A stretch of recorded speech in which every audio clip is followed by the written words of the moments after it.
Welcome to Fiction Audiobooks. If you enjoy the content, like and subscribing would be greatly appreciated.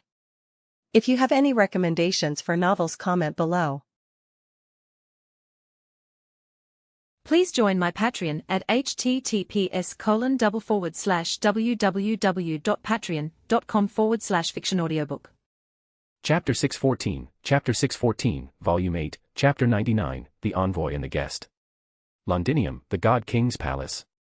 Melusine knelt on one knee upon the spotless floor of the grand hall, her head bowed slightly. Through the mirror-like reflection on the polished surface, she caught a glimpse of the figure seated upon the throne. The God King who ruled Londinium. The one who had led humanity in a war against the fairies for 2,000 years. He was also the man who had drawn her out of the ambiguous realm between life and death, granting her a new life and a new name, Tenkei Shiomi. At this moment, he reclined lazily against the throne, his eyes closed, expression unreadable. The letter Melusine had presented was taken by a girl dressed in luxurious attire standing beside Shiomi, who began to read it aloud on his behalf. Though the girl's face was half hidden behind a silver, filigreed mask that made her identity difficult to discern, Melusine's draconic eyes, gifted as one born of the last dragon, pierced through the magecraft woven into the mask and recognized her immediately. Baeban Sith, the only princess of Londinium. The one whom Shiomi had bestowed the title of Fairy Knight Tristan, the most exalted being beneath the God King, chosen to lead the fight against Camelot. Her Majesty Morgan sends her greetings to Father, along with a formal proposal for peace talks and the signing of a treaty, Baeban Sith announced after closing the letter. Shiomi nodded faintly. I see. Then, turning his gaze, though his eyes remained closed, he asked, Fairy Knight Lancelot, have you read this letter? I have, Melusine replied. What are your thoughts? Shiomi asked again. This. Melusine faltered. She hadn't truly considered the letter's meaning in depth. After all, there must be some tacit understanding shared between Morgan and Shiomi. Whatever was written in a formal, public document like this would reveal nothing of their true intentions. At best, one might read it as Morgan growing weary of a war that had only briefly paused these past 17 years, seeking to establish peace at last. But she knew Shiomi's question ran deeper than that. Perhaps he was asking for her conviction. For Britannia, to end this war even a day sooner, to let the border finally fall silent, would be a blessing, Melusine said softly, lifting her gaze. Her tone held a faint sorrow as she looked at Shiomi, who still kept his eyes closed. Serving Her Majesty the Queen, I have witnessed far too much blood and death over these 2,000 years. As an envoy, she had come to Londinium without her armor, wearing instead an elegant gown, hoping, perhaps foolishly, that he might look upon her just once. But his eyes remained shut, his demeanor indifferent, as though even a glance wasn't worth the effort. It hurt. Yet she understood. To His Divine Majesty, the only one who truly mattered was Queen Morgan. Melusine was merely the blade entrusted to protect her. She had no right to wish for more. I see, Shiomi said absently, nodding once. I understand the Queen's intent. A reply will be given soon. Thank you for your Majesty's consideration. However, our Queen did not request an immediate answer, there's no need for such haste. There is every need for haste, Shiomi replied lightly. You've endured much on your journey here. Go and rest. If the attendants below fail to treat you properly, speak up. Melusine realized then that the audience was over. She wouldn't even have the chance to draw closer, to exchange a few words that weren't bound by duty. Still, the thought that he cared enough to acknowledge her exhaustion brought her a small, quiet happiness. If only, what came next hadn't happened. The palace gates stood wide open. No one entered or left. Aside from the royal guards stationed within, any movement would be immediately noticed. And so, before Melusine could rise, she heard it, the sound of measured, armored footsteps echoing through the silent hall. Each step was steady, deliberate, and swift. By the time she looked up, the figure had already passed her side. She caught only a glimpse, a tall knight, a pure white cloak rippling at his shoulders with every stride. And on the throne, Shiomi's body had shifted slightly, sitting a little straighter. You are, Baeban Sith's voice trembled with astonishment, her masked eyes filled with confusion. Shiomi raised a hand lightly, signaling her to remain calm, then smiled. So it's you, he said, his eyes still closed, his expression far gentler than before. You've actually come all the way here. No one stopped me. I simply walked straight to the palace. Perhaps your defenses are a little too lax.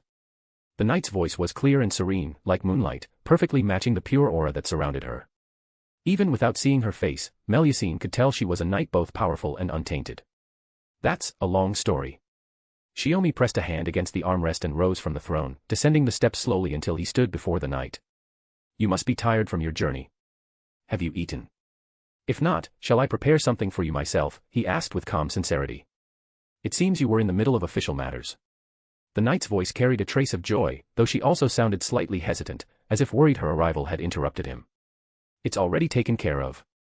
Shiomi reached out and took her hand naturally. The knight didn't resist, clearly, she was used to his touch. Come with me. He led her deeper into the palace, hand in hand, utterly unconcerned with the others present. Baeban Sith followed silently behind them, pausing only to nod toward one corner of the hall before departing. A moment later, a maid approached Melusine. Sir Lancelot, please allow me to escort you to your quarters. Who was that knight just now? Melusine asked, standing up, her gaze lingering on the doors leading deeper into the palace. That should be Lady Artoria. Though, I haven't seen Her Majesty in a long time, the maid answered naturally. She seems to have changed quite a bit. I imagine she's just returned from an errand assigned by His Majesty the God King. It wasn't a secret in Londinium, just something few found worth mentioning. Even the palace staff only knew of it in passing. The fact that there were no orders of secrecy only made it seem more trivial. I see. Melusine's heart swelled with unease. Shiomi's demeanor toward that female knight was clearly different, warmer, gentler, than the way he treated her. In all the time she had known him, Melusine had only ever seen him act that way toward Morgan. Could it be that you don't love only Queen Morgan? The question echoed silently in her chest. The belief she had held for so long now wavered, trembling on the edge of collapse. If that were true, then what had her 2,000 years of patience been for?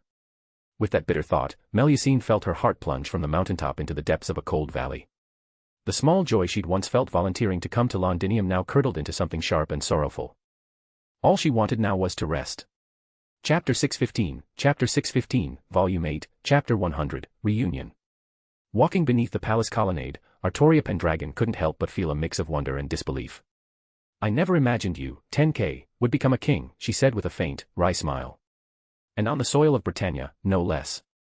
The palace of Londinium was built entirely in the likeness of Camelot's royal palace, the very one she had once ruled from during the Sixth Singularity. There's a lot behind this.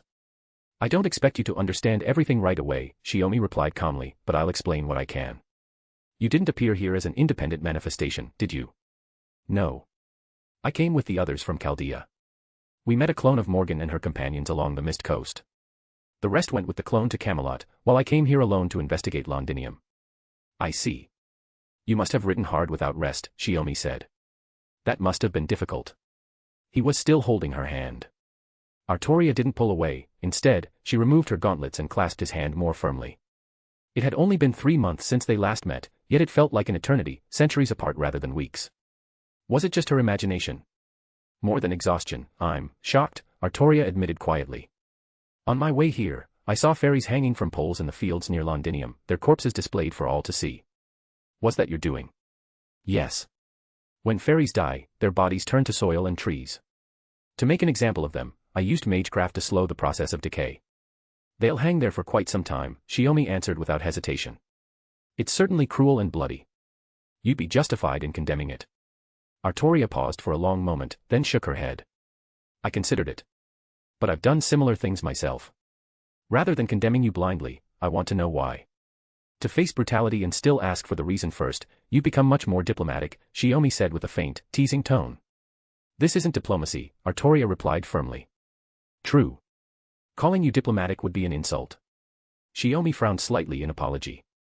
Then Artoria turned her gaze toward Baeban Sith, who had been following silently behind them.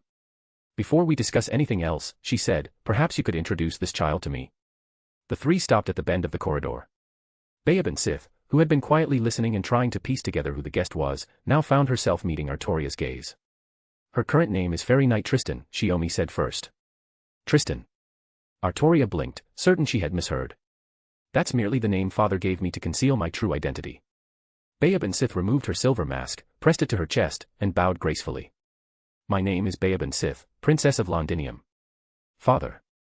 Artoria looked to Shiomi in surprise. Your child. This child is my daughter with Morgan, he said with a gentle smile. Not one born of us, but for certain reasons, she inherited both our blood and was reborn. When Baeban Sith had grown into her present, unchanging form, Shiomi had told her everything. She had been both astonished and overjoyed. To her, that past death had simply been a necessary step, a trial that allowed her to become their child. There was no sorrow left in it. After all, her father had loved her unreservedly, teaching and guiding her until she became the princess capable of standing at his side to help bear the weight of the kingdom. So that's how it is. Artoria nodded slightly as she pieced together the principle. As a goddess bearing Longaminiad, understanding the workings of mystery came far more naturally to her than it had when she was merely human. But I've forgotten to introduce our guest to my precious daughter, Shiomi said. Bayaban Sith adjusted the glasses she had just put on, a mischievous smile playing at her lips. The king of knights from proper human history, who, for certain reasons, failed to die properly, took hold of the holy lance Longaminiad, became a goddess, and later had her human heart restored by Father, Her Majesty Artoria Pendragon. She's Father's lover, isn't she? You seem to know quite a lot, Artoria replied, clearly uncomfortable. Apologies, I may have said too much, Shiomi admitted with a rare sigh. Don't worry, Father. I'll keep your secret from Mother, Bayaban Sith said cheerfully, raising a finger in mock promise. Well. Shiomi neither confirmed nor denied it. He gave Artoria's hand a gentle tug, and they continued walking together. Along the way, Shiomi explained the nature of the fairy knights and how they had been granted their names. Artoria listened carefully, understanding the surface of it but finding even more questions forming in her mind. Most pressing among them, why had Shiomi kept his eyes closed the entire time? It wasn't that he couldn't see, his every movement was precise, unerring, and his awareness sharper than ever. And beyond that, there was another question that had bothered her since she first arrived. When I reached the gates of Londinium, she said, the guards addressed me as Princess Artoria, and even as I entered the palace, no one tried to stop me. Did you make preparations in advance for my arrival? Otherwise, she would never have been allowed through so freely. Ah, well. Bayaban Sith hesitated, unsure how to answer. It's a bit complicated, Shiomi interjected. Rather than explaining it here, it's better if you see for yourself. He led Artoria through the colonnade that bordered the palace's rear gardens. There, amid the blooming flowers, sat a young girl playing alone. No one could have mistaken that face, certainly not Artoria. For a moment, she thought she was looking at another version of herself, one from a distant history long since laid to rest in Avalon. The only difference was the innocence that shone from the girl's expression, pure, unburdened by duty or regret. She seemed like a version of Artoria from a world where the sword of selection had never been drawn. She is Artoria Castor, Shiomi said. 17 years ago, a fairy from Avalon drifted to Britannia. The Mirror clan, wishing to avoid conflict, placed her, still an infant, into a basin and set her adrift at sea. She was discovered by the fairies of Cornwall's Castor village, who, for their own safety, handed her over to me, as I was leading a campaign in that region at the time. That's where her surname comes from. A fairy from Avalon. Artoria murmured, deep in thought. The name was a blessing from Avalon itself, I saw no need to change it, Shiomi continued evenly. But since this child is neither the offspring of King Uther nor one who carries the red dragon's blood, she does not bear the Pendragon name. You took her in, yet didn't teach her anything? Artoria asked. You've simply raised her in luxury and comfort, without any sense of duty or the ability to fight. She had solved one mystery, only to find another taking its place. Why had Shiomi chosen to raise the girl that way? What was his purpose in doing so? Chapter 616, Volume 8, Chapter 101, Artoria. When they reached the veranda on one side of the garden, Artoria Castor was still playing among the flowers and didn't notice them arrive, focused entirely on matching the blossoms before her with the illustrations in her field guide. She only snapped out of it when Bayaban Sith approached, then greeted her brightly. Ah, Miss Bayaban Sith, you're here. Did you want any flowers today? You're not a florist from town. You don't need to bother with that, Bayaban Sith said, shaking her head. She turned toward Shiomi, signaling Castor with the gesture. God King. Castor scrambled to her feet, not even brushing off the grass clinging to her skirt. She hurried to the steps beneath the veranda and gave Shiomi a slightly clumsy curtsy. I'm pretty sure I already told you, you should call me father, Shiomi said with a faint smile. Castor flushed with embarrassment. I was only taken in by your majesty. I'm not like Miss Bayaban Sith. And seeing there were guests present today, she instinctively tried to behave more formally. Even though, in this palace, she was the least required to follow any rules. It has nothing to do with being adopted. If you really can't accept it, I won't force you, Shiomi said. I'm sorry. I just didn't want to embarrass you, your mage, father. Castor apologized softly, cheeks red, and corrected herself at once. Her gaze shifted to the knight standing beside Shiomi, imposing armor, a pure white cloak, and a helmet like something out of a phantasmal species. It was their first meeting, yet she felt an odd familiarity, as if she were supposed to know him already. I have an old friend to host today. Do as you like. If you want to go out of the palace, you can, Shiomi said. Same as always. If anything comes up, I'll have someone call for you. And take your maid if you go out. All right. I understand, Castor answered obediently. Truth be told, she'd gone out just yesterday. Today she didn't feel like going anywhere. Leaving the city sounded dull, and the weather was perfect for sunbathing in the garden or even taking a nap. Seeing that Shiomi wasn't planning to introduce the guest right away, and that the guest only nodded in greeting, Castor finished her pleasantries and returned to the garden.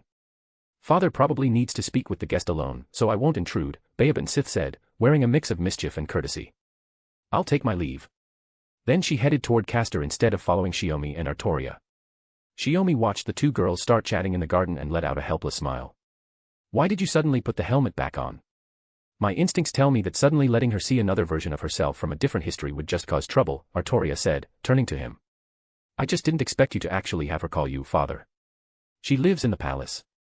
She needs some sort of status, Shiomi replied as he started walking again.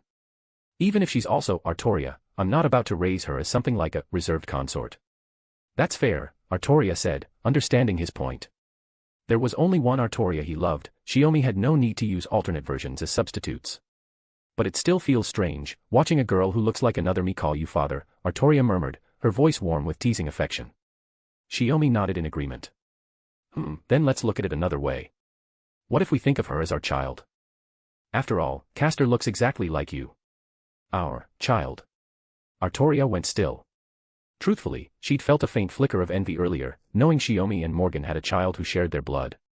But what he had just suggested still felt strange. Seems I took that joke too far. My apologies.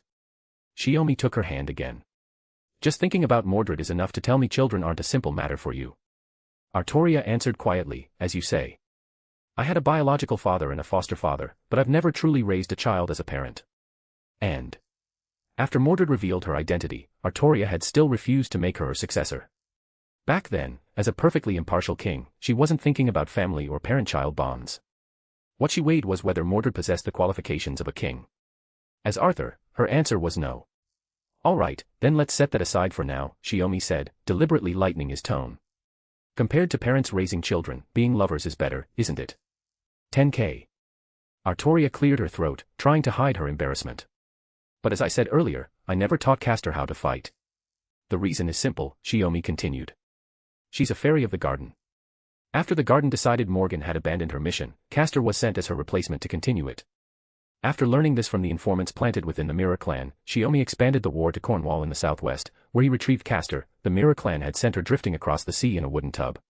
Killing her would only make Avalon send another fairy. But if he raised her as a simple child, gave her a comfortable life, and never demanded she become anything specific as a fairy, then the cycle could be delayed. If a third fairy ever arrived, he would handle it the same way. Even he couldn't bring himself to kill an innocent young fairy from the garden. This was the most he could do. To protect Morgan. Artoria understood him. It's less about protection and more about keeping Britannia in balance, Shiomi said, pressing a hand lightly to his chest. Though not everything will go smoothly. Are you all right, Tenkei? Artoria pulled her hand free and steadied him. She had long noticed his complexion was paler than when they first met, but he carried himself so calmly that even she assumed it was just the result of staying indoors. It's hard to say, but for now, it's nothing serious. Shiomi didn't pull away from her support. It seems you keep many secrets in this place, Artoria said. Do I have the privilege of hearing them? Naturally. And what you choose to do after hearing them is your freedom, Shiomi replied with a smile. You've probably already realized it, my eyes can no longer see. But that doesn't matter. Let me cook for you first. For more chapters, feel free to follow me on Patreon. 100 chapters ahead. patreon.com/pinksnake. Chapter 617, Volume 8, Chapter 102, Smiles as in Days Past. The inability to see is, by nature, a serious problem. Yet through his actions, Shiomi proved to Artoria that even without sight, his daily life faced no obstacles. In his own words, losing his vision had sharpened his other senses. For someone whose 5 senses already surpassed most servants and heroic spirits, it truly wasn't a hindrance. And his magecraft compensated for the rest. Savoring the meal, now prepared with even greater skill than before, Artoria felt a complicated tangle of emotions. You should try this sauce too. Britannia's circumstances are unique, and many of its ingredients differ from those in proper human history. This one is made from the meat of a small phantasmal species. Personally, I think it tastes normal. He gestured toward the sauce beside one of the dishes. Artoria picked up a piece of food with her fork and dipped it into the sauce. The flavor was remarkably rich, making the tender, juicy meat even more delicious. Her expression brightened without her realizing it. I'm glad you like it. Shiomi picked up a handkerchief and gently wiped the corner of her mouth. Accepting the gesture without hesitation, Artoria looked at his closed eyes. If you hadn't told me you couldn't see, I never would have guessed. I would have just thought your habits changed. After all, he could sense her emotions perfectly, he could even clean the sauce from her lips with precise, gentle care. That's why I said there's no need to worry. Whether it's daily life or combat, I can still manage. Shiomi smiled. If you don't believe me, we can go to the training grounds right now and prove it in a real match. No, that's enough. Artoria lowered her gaze.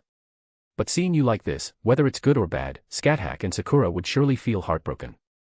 Her words made Shiomi pause before smiling again. Hearing you say that, I almost forgot to ask. I was so happy to see you that I neglected to ask why Master and the others aren't with you. They went with Morgan to Camelot. I came alone to Londinium to check on your situation, Artoria answered. Master really entrusted this to you. Shiomi shook her head. Did she lose at rock paper scissors? Artoria shook her head. No.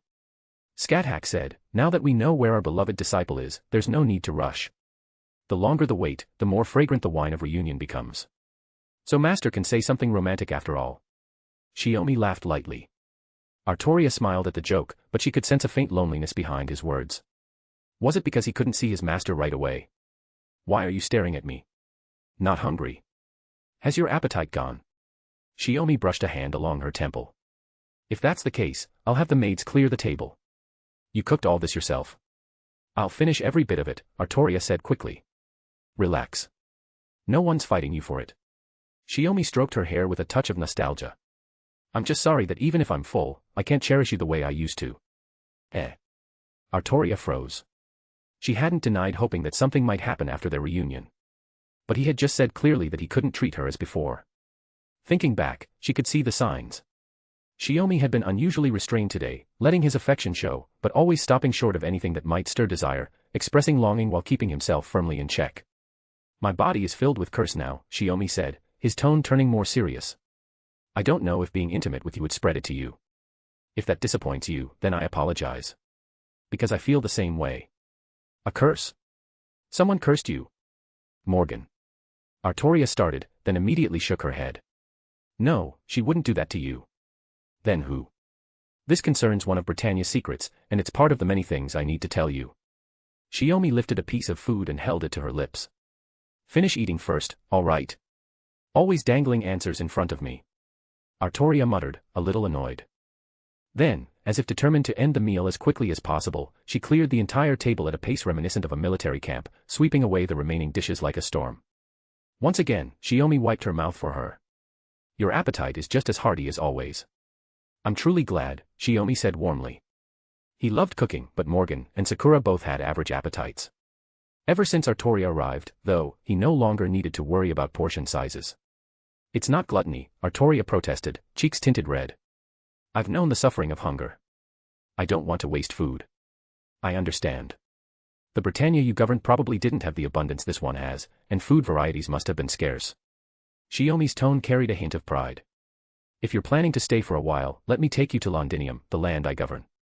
I'd like the King of Knights to judge whether I'm a competent ruler. That is indeed something I want to see for myself, Artoria agreed. But before that, I want to hear everything you've gone through here. That will take a while, a talk fit for a long candlelit night. Shiomi led her into the bedchamber. They sat on the sofa, and he took her hand, expression turning solemn. First, you know about proper human history. Around 12,000 BC, when the White Giant ravaged the land, he was finally defeated by the first holy sword using Excalibur, right? Of course. I inherited the Star Holy Sword, Artoria replied with a nod. Good. That makes this easier to explain. Shiomi began recounting the tale. This is where this anomaly world diverged from proper human history. 14,000 years ago, when the vanguard of the alien that devours wandering stars came to destroy the land, the fairies entrusted with forging the Holy Sword failed to complete their mission. Then, that means this planet had nothing capable of opposing the alien, Artoria said, her voice tightening. Correct. And that's why this planet was destroyed. Shiomi's voice drifted as if from far away. You really lived in this world for 6,000 years? Artoria asked, thinking back to something else. Yes. With that much time, I investigated every part of the hidden history. Shiomi spoke plainly, sincere and direct. Next, I'll tell you everything about this Britannia, its full truth. Sensing the gravity and sheer weight of what he was about to say, Artoria silently nodded. Chapter 618, Volume 8, Chapter 103, Undercurrents. Fine workmanship. Shiomi paused at a stall and picked up a mirror to examine it. The stall owner immediately broke into a smile. One glance told him this customer was no ordinary man, accompanied by a fully armored knight. He was likely a minister of Londinium. If you fancy our mirrors, sir, this one isn't expensive. Just 5 silver coins. Silver-plated frame, elegant engravings. It's worth the price. Shiomi turned slightly, seeking Artoria's opinion. Artoria, still wearing her helmet, shook her head, indicating she didn't need it. Shiomi set the mirror back down and continued walking with her along the street.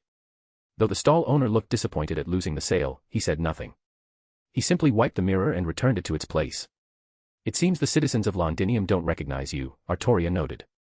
I hardly appear in public except during war, Shiomi explained calmly.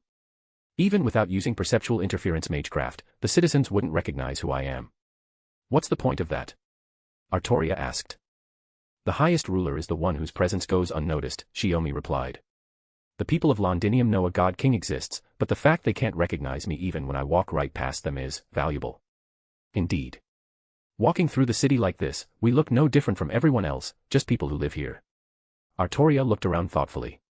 Isn't it more comfortable that way? Shiomi said, sounding a little proud. I doubt you were ever able to stroll through your own capital like this. Of course not, Artoria admitted. Most Londinium citizens wore clothing that wasn't luxurious, yet it was clean and neat, a mix of old and new, with very few torn or worn pieces. Shiomi himself wore a slightly aged brocade robe, making him look like a well-off resident of the inner city, certainly not someone the public would immediately identify as the god king of Londinium. Artoria's attention was drawn to an armory at the roadside, where the owner was hammering a red-hot, half-formed blade. That man is the Black Knight, Hector. After I suddenly halted the war against Camelot 17 years ago, he withdrew from the front. On the days he doesn't need to report to the barracks, he works in his own smithy. It's his personal hobby. Halfway through explaining, Shiomi paused as something occurred to him. Now that I think about it, your foster father, the one who raised you before you drew the sword in the stone, was also named Hector, wasn't he? Sir Kay's biological father, the noble who secretly raised and trained Artoria Pendragon. It's more than that. Artoria murmured, a hint of emotion in her voice. This Black Knight truly resembles my foster father. But your foster father was human, wasn't he? The Black Knight of Londinium is one of the few remaining fairies. Shiomi shook his head. He has followed Morgan and me for 4,000 years. That really is an age of legend. Artoria exhaled softly, unsure what else to say. She wasn't sure if she should greet him, but Shiomi had already walked up to the smithy and exchanged greetings with the Black Knight, who was tempering an iron sword. Hector looked slightly surprised at the unfamiliar knight standing beside Shiomi, but he didn't ask about it here. He simply chatted with Shiomi in casual, familiar tones. After much deliberation, Artoria decided against greeting him. He wasn't the foster father she knew, after all. She simply listened as their conversation about forging weapons gradually shifted toward military affairs. The army hasn't grown lax despite more than 10 years of peace. You truly intend to? Hector lifted the sword he had just quenched, showing no particular concern over whether it turned out well. Before he could finish his sentence, a flustered voice approached. A man in a white robe and white cloak came stumbling toward Shiomi, holding a tray of sliced melon. It looked as though someone had bumped into him and he couldn't dodge in time. He was about to collide with Shiomi and send the melon crashing to the ground, but Shiomi steadied him with a raised hand, allowing the man to regain his balance. Oh dear, my apologies. These are freshly bought melons. I was too caught up thinking about how to enjoy them and didn't notice anyone passing by, he apologized cheerfully, then froze in exaggerated surprise once he clearly saw who he'd run into. Why, isn't this incognito today? Best not to draw attention. Otherwise, I could have you expelled from Londinium at any time, Oberon. Shiomi's smile remained faint. Allowing a fairy like you to enter Londinium at all is already a considerable kindness. Yes, of course. After all, Londinium is the only place in Britannia where hardly anyone recognizes me or cares about my origins. I'm here on vacation. I wouldn't be stupid enough to offend the authorities. Oberon replied with casual flippancy. Then let's leave it at that. Shiomi continued smiling. Oberon sighed weakly. I should find a nice scenic spot to enjoy these melons. In your Majesty's presence, I truly have no leisure or appetite. With that, he strolled off with his tray of melon as if his sudden appearance had been pure coincidence. Oberon. The legendary fairy king? Artoria finally asked. After Shiomi exchanged farewells with Hector, the two resumed walking toward the outer district. What is it? He asked. That man's aura. Rather than a fairy, he felt more like a dragon, Artoria said. As someone who carries the blood of the red dragon, I can sense it. You're very sharp, Shiomi replied, unsurprised. But don't let it bother you. That fairy, Oberon, is only here to gather intelligence. He can't do anything beyond that. Gather intelligence? Artoria blinked. If he's a spy, then why not? Even if we captured or eliminated him, it would only treat the symptoms, not the cause. Shiomi smiled quietly. Better to let the line run and catch the bigger fish. Let him wander freely for now. But when he stepped into the shade of a nearby building, Artoria saw his familiar smile lose its warmth, turning cold as frost. With me here, he can't raise any storms. In this Britannia, only I decide when clouds gather and when rain falls. That isn't something to be proud of, Artoria said. And just as he stepped out of the shadow, Shiomi's smile regained its warmth. Let's not talk about that anymore. There are still many places I want to show you. This is the ideal city I built as a tribute to your legend. For more chapters, feel free to follow me on Patreon. 100 chapters ahead. patreon.com/pinksnake. Chapter 619, Volume 8, Chapter 104, Choice. Had I not come to Londinium from outside, I might have assumed the city had never known war, that it had always lived in peace. Guided by Shiomi, Artoria had toured the customs and daily life of Londinium. Standing atop the wall dividing the inner and outer city, she described his city this way. I'm glad to hear you say that, Shiomi nodded lightly in thanks. No, it isn't praise. I'm simply stating what I see. Artoria's brows tightened as she gazed at him with faint sorrow. When I learned that this Britannia had only just ended 2,000 years of warfare, gaining a mere 17 years of peace to breathe, I imagined Londinium would be a city. A city even more militaristic than Sparta, driving its common folk into hardship, yes. Shiomi smiled. Yes. But you understand better than anyone, an endless war with no resolution will eventually exhaust the people. Even if their king is immortal, despair still grows in their hearts, Shiomi said gently. Artoria agreed. I lived through it myself, so I know. Not all humans are strong enough to endure it. And the people here only live a little over 30 years. Their bodies and spirits are even more fragile. I remember that even after you defeated Vortigern and barely held back the cruelty of foreign invaders, it didn't change Britannia's bleak future. Shiomi rested his hands on the rampart. To be honest, your experiences gave me a great deal of insight. Even if the cause of the Dark Age is defeated, a future without light will still give rise to malice. People will question whether the God King is truly a just ruler. They will wonder whether following him will really bring prosperity. That's why you invoked your authority. In Londinium, poor harvests do not exist. The blessings of forest and earth are always present. Artoria said. Whether this was right or wrong, even she could not judge. Shiomi's approach recreated the conditions of the Age of Gods, people prayed, and the gods granted prosperity. But this Britannia had lost its human history from the beginning, born instead from the mystery called the fairies. In this world, the retreat of the Age of Gods meant nothing. I must make the people here understand that only Londinium is truly prosperous. And to protect this prosperity from being trampled by the fairies, to avoid repeating the Night of the Long Blades, they must join this war and raise their blades again and again. Shiomi spoke as if it were self-evident. He had already told Artoria everything about this Britannia. Whatever she chose next was her freedom. But, the one who sustained this war, your condition is already. Humans aren't that fragile. Shiomi straightened from the wall, turned, and descended the stone steps toward the street. Even without a king to lead them, Londinium will go on. Artoria followed immediately, reaching out to steady him, even though he didn't need the help. Beaban Sith is your royal daughter. Will you not pass the throne to one of them, she asked. Do you think such a throne should be inherited? A clear refusal crossed Shiomi's face. To become the king of Londinium is to shoulder the hatred of every fairy in Britannia. That's not a burden, it's another curse. He let out a wistful laugh. Responsibility and burden are one thing, but what father would ever let his child bear such a curse? I understand, Artoria said softly. If Beaban Sith were chosen a successor and told that sitting on the throne meant losing any place as either human or fairy, and being hated by both. Artoria was certain that the child Shiomi raised would still answer, many people are smiling. I believe that means it must be right. After all, Shiomi must have told Beaban Sith the legend of King Arthur as well. He knew this, which was why he had to prevent such an outcome from the very beginning. Walking beside Shiomi, Artoria saw children running and playing through the streets, the whole city filled with a gentle, harmonious liveliness. Yet near the barracks, disciplined soldiers were training in formation, always prepared to march at their king's command and begin the next war. Warmth and severity existed side by side in this city. More importantly, what do you intend to do?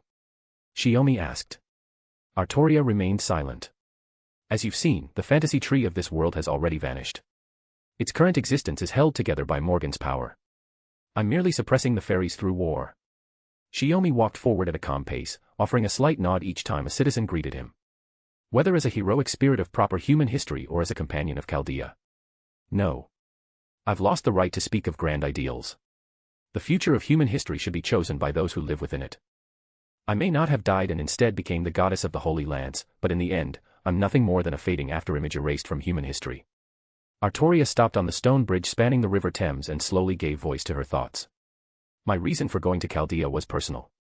I wanted to help you, to reclaim the future this world ought to have. Are you truly prepared to break your creed again, just as you did in the Sixth Singularity? Shiomi asked quietly, unable to hide the ache in his voice. I do not intend to start a war, nor do I wish for slaughter. Artoria gently took his hand. But I have a duty, whether as King of Knights Artoria, as the goddess Rangaminiad, or, simply as your companion. I should remain by your side and witness where your path leads. She believed that even if it were Scáthach, or Sakura, or anyone else in her place, they would make the same choice. So, you intend to stay with me until the very end.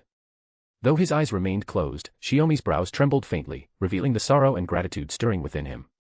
As long as you do not refuse, Artoria said. Then. I will be relying on you, Shiomi replied.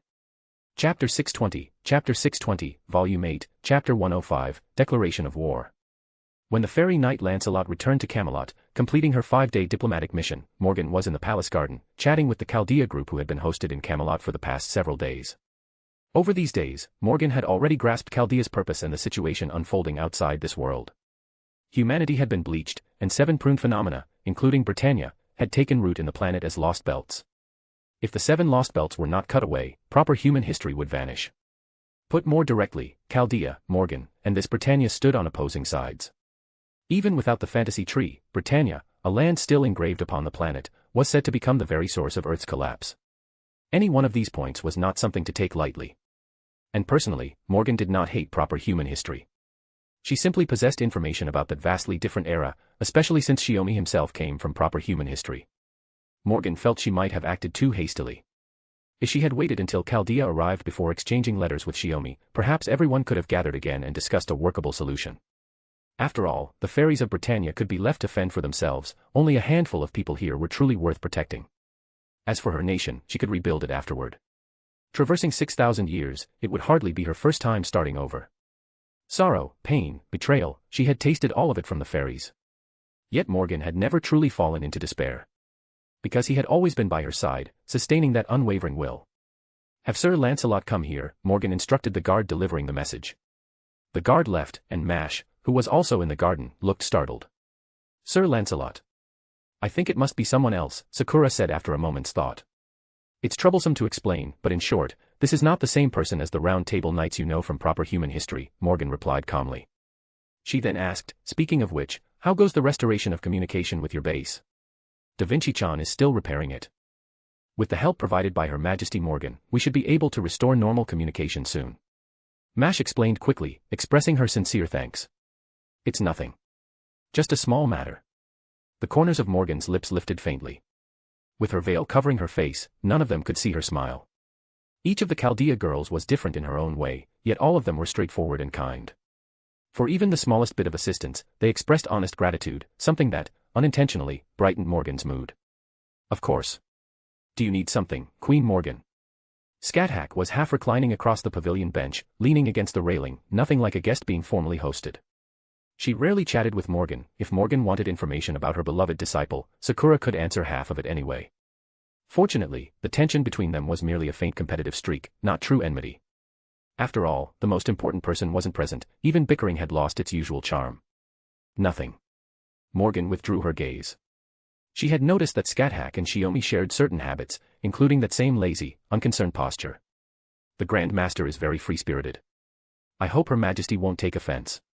Sakura added quickly. Morgan offered no clear response, hiding her smile beneath her veil. Soon, the fairy knight Lancelot arrived at the back garden as ordered. Upon seeing Melusine, the entire Chaldea group was taken aback. They had never expected that the knight bearing the name Lancelot would be a girl who looked to be no more than 15. Her expression and demeanor were both sharp and efficient, perfectly embodying the characteristics befitting her Sir status. Your Majesty, I have returned from my mission to Londinium. The God King has instructed me to deliver his response to the imperial letter. Melusine knelt on one knee, speaking with meticulous precision. What did he say? Morgan asked. Well. Melusine hesitated, then offered Shiomi's letter with both hands. I believe it would be best for your Majesty to read it yourself. Rise. Morgan took the letter, suppressing her anticipation. Upon opening it, she recognized the familiar handwriting and felt a wave of nostalgia. Yet after reading it word for word, she lifted her gaze helplessly toward the dust-colored sky above the garden. Seeing her reaction, Sakura became concerned. What did His Majesty the God King say in the letter? Since others were present, Sakura had chosen a different form of address. Read it yourself. Morgan cherished Sakura, the girl had won her heart. And since the letter was public, it would eventually be presented for discussion anyway. Sakura accepted the letter. Mash and Ritsuka leaned in to read, while Habitrot perched on Sakura's shoulder, peeking from behind.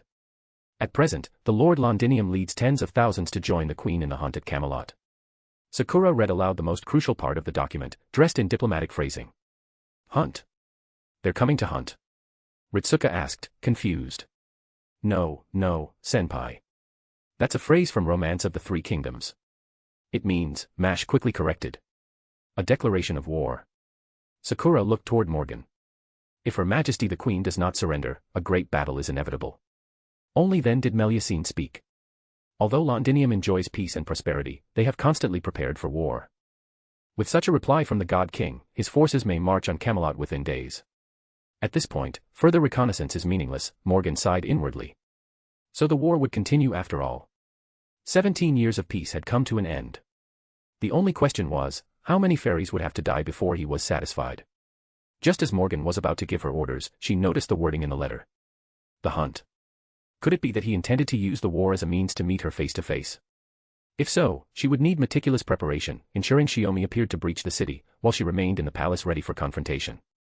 Only there would serve as the proper place for them to meet. With that in mind, Morgan raised her hand.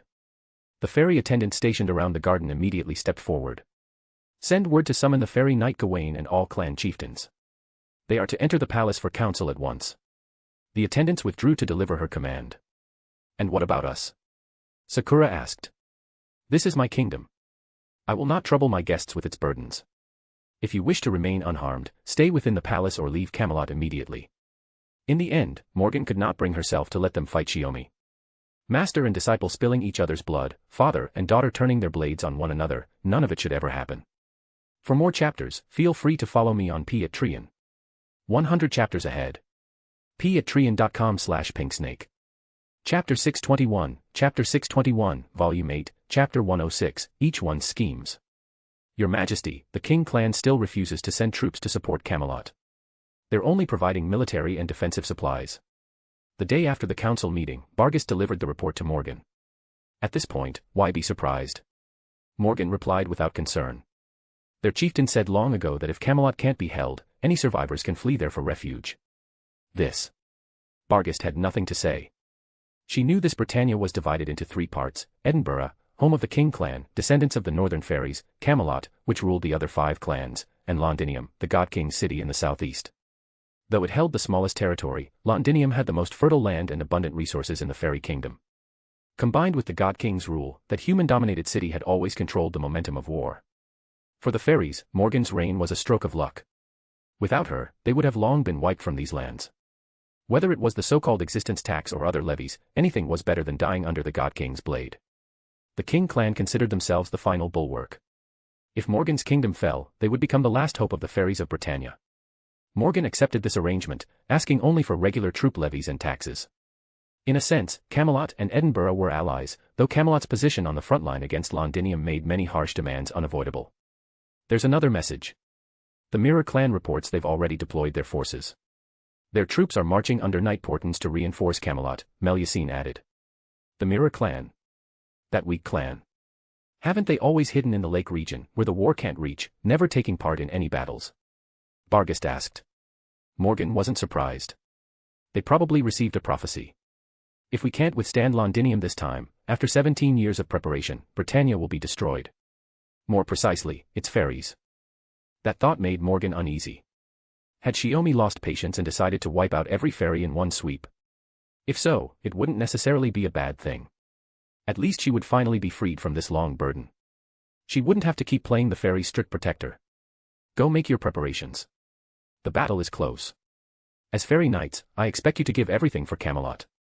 Morgan raised her hand, dismissing them. Yes. We will not fail you, Barghest answered crisply. Yes. Melusine hesitated before responding. Only then did she follow Barghest out of the palace. Whether it was Shiomi's reason for starting this war or Morgan's attitude toward it, Melusine suddenly felt her own purpose slipping out of focus. As one of Morgan's earliest followers, she had treated this matter as a mission entrusted to her by Shiomi.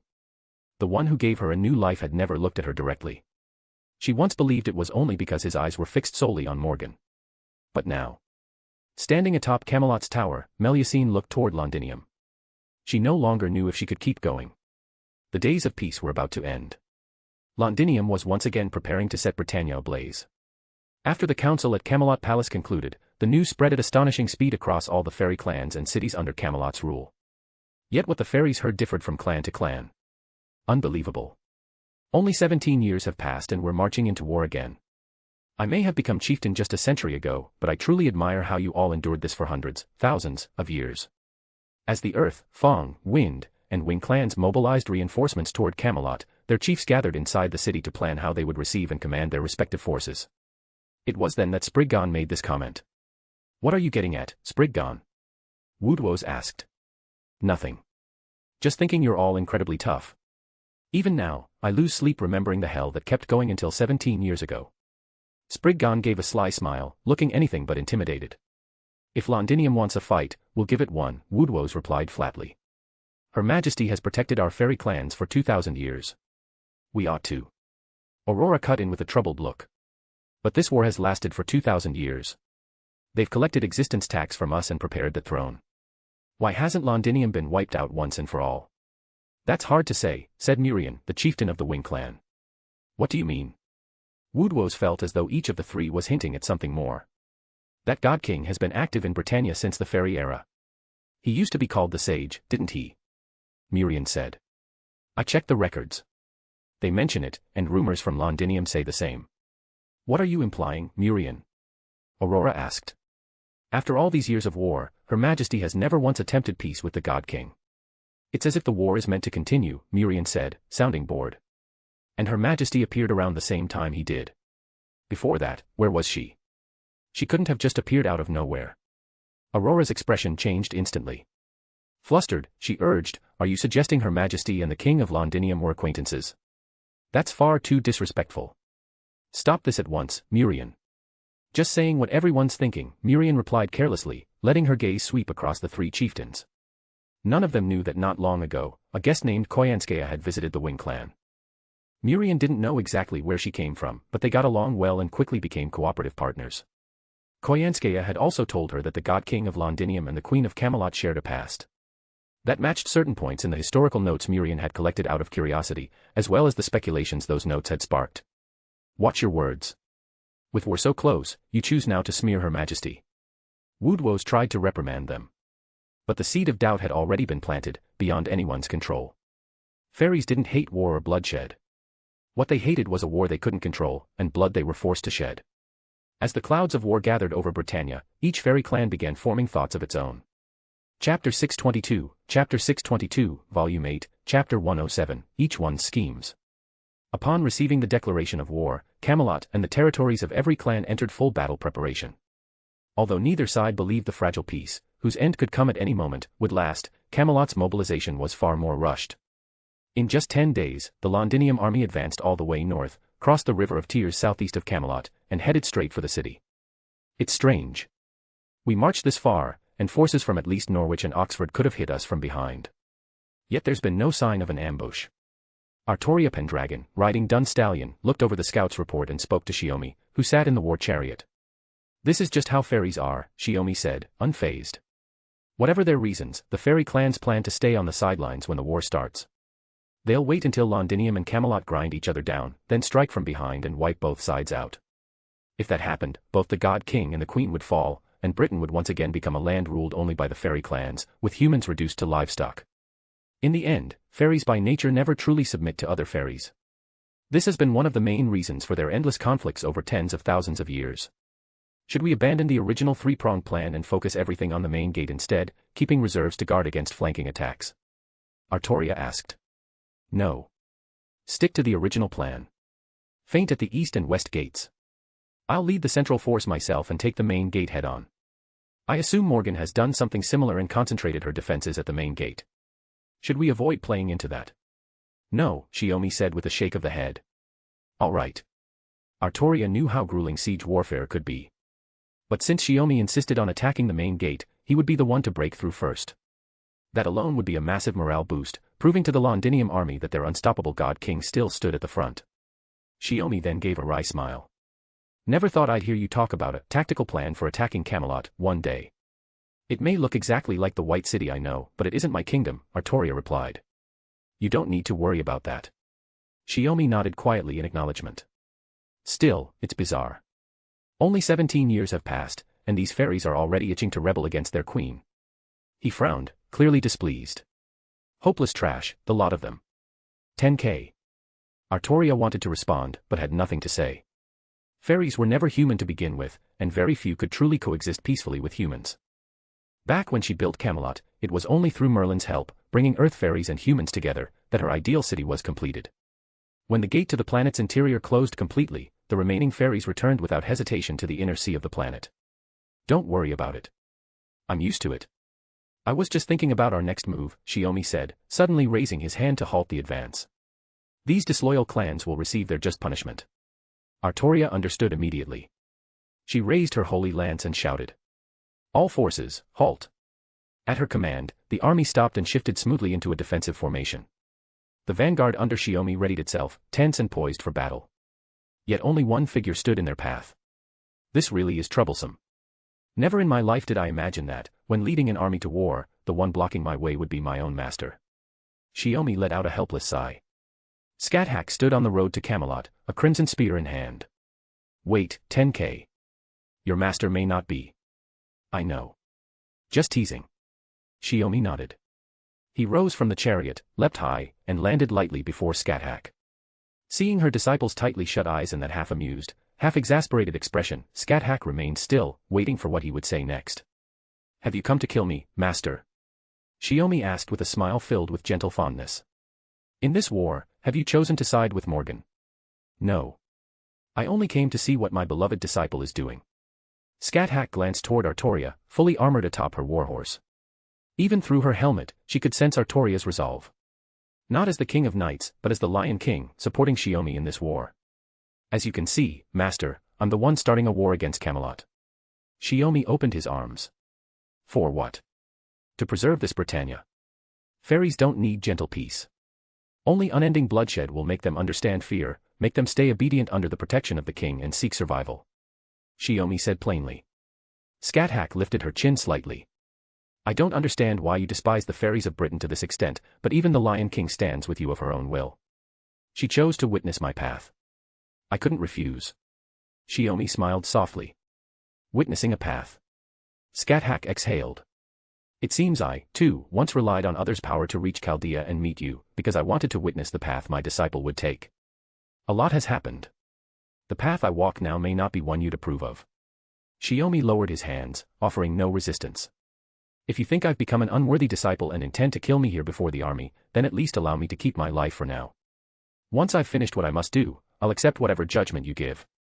Foolish. Scáthach stepped forward, spear in hand. Do you think your master would go easy on you just because you beg? No, but it's necessary. Shiomi kept his hands open and relaxed. Besides, you can't kill me anyway, can you, master? Then your plea was nothing but empty words. Scáthach's expression filled with tired exasperation. Even if it can't be fulfilled, my feelings were genuine. Shiomi answered with a calm smile. Then I understand. Scáthach lifted her free left hand and tapped him lightly on the head. Next time you pull something this foolish, remember to call your master along. Master. Don't forget, I'm not just your master. A soft sorrow flickered in Scáthach's eyes. So master's abandoning Sakura and the others in Camelot to defect alone. Shiomi, having guessed her intention, couldn't help teasing. Scáthach turned to look toward the white wall city at the end of the plain. They're not that fragile. For more chapters, feel free to follow me on Patreon. 100 chapters ahead. patreon.com/pinksnake. Chapter 623, Volume 8, Chapter 108, Battle commences. Over the past 2,000 years, countless battles had been fought beneath the walls of Camelot, and 3 times the city had fallen to the God King's army, forcing Queen Morgan to withdraw her forces. Each fall came from fairies within the city betraying it for their own gain, yet every betrayal led only to the same result. So this time, Morgan ordered the main army to leave the city and form ranks outside, leaving only a small, fully controlled group of guards to hold the gates. If the main force broke, the gates were to be lowered at once. After all, whether or not the gates were shut, Shiomi would spare no one. Even so, the forces defending the main gate were not easily defeated. The fairy knight Lancelot and the fairy knight Gawain led the main army outside the city to meet the enemy. So that's the fairy knight Gawain, Artoria said as she looked toward the formation outside the walls. In terms of size, she's certainly comparable to Sir Gawain, Shiomi remarked with a small smile. But be careful. Although she claims to wield Gallatin, that isn't the sword in her hand. The real part is her fairy horns, which she uses as a noble phantasm. It's not the actual holy sword of the sun. Keep that distinction in mind. I understand. Artoria nodded. Then I'll hold this Gawain. As for Sir Lancelot. Naturally, she's mine. Scáthach twirled the crimson spear in her hand. Didn't expect to fight Lancelot again, though this time she's a young girl. That's no ordinary girl. She's the left hand of Albion, the last dragon, given life and form. Oh. That does sound interesting. Shiomi lifted his hand and swept it forward, signaling the attack on Camelot. Tricolored signal spells shot into the sky. The Londinium troops assigned to the east and west gates began their assaults at the same moment. The armies of Londinium and Camelot crashed into each other, and the battle erupted. Shiomi stepped down from his chariot and walked toward the front gate on foot. Camelot soldiers who tried to approach him were sliced apart by invisible mana the moment they came within 3 meters. He walked through the battlefield as calmly as if taking a stroll. As expected, Melusine and Barghest noticed him and charged at once, weapons drawn, Melusine wanting to question him, Barghest intent on stopping him. 2 spears of entirely different styles blocked their advance. Gibalg. Just like the God King. Who are you? Melusine's shock was undeniable. So you recognize the spear in my hand. Looks like my disciple has shown you the true form of Gibalg in past battles. Scáthach glanced at Melusine's weapon and, without hesitation, produced a second spear. Let's see if you're worthy of being called the strongest fairy knight. The God King's master. The sheer truth of that nearly broke Melusine's will to fight, but she had no choice. Scáthach's murderous intent was real. For the sake of survival alone, she had to continue. In the clash of sword and spear, Melusine caught sight of Shiomi walking unhurriedly through Camelot's main gate. Still have time to look away? Scáthach asked. So eager to face my disciple? It's not like that. Melusine deflected one of Scáthach's strikes. She had once faced Shiomi on the battlefield herself and immediately recognized Scáthach's spear work as the source of Shiomi's.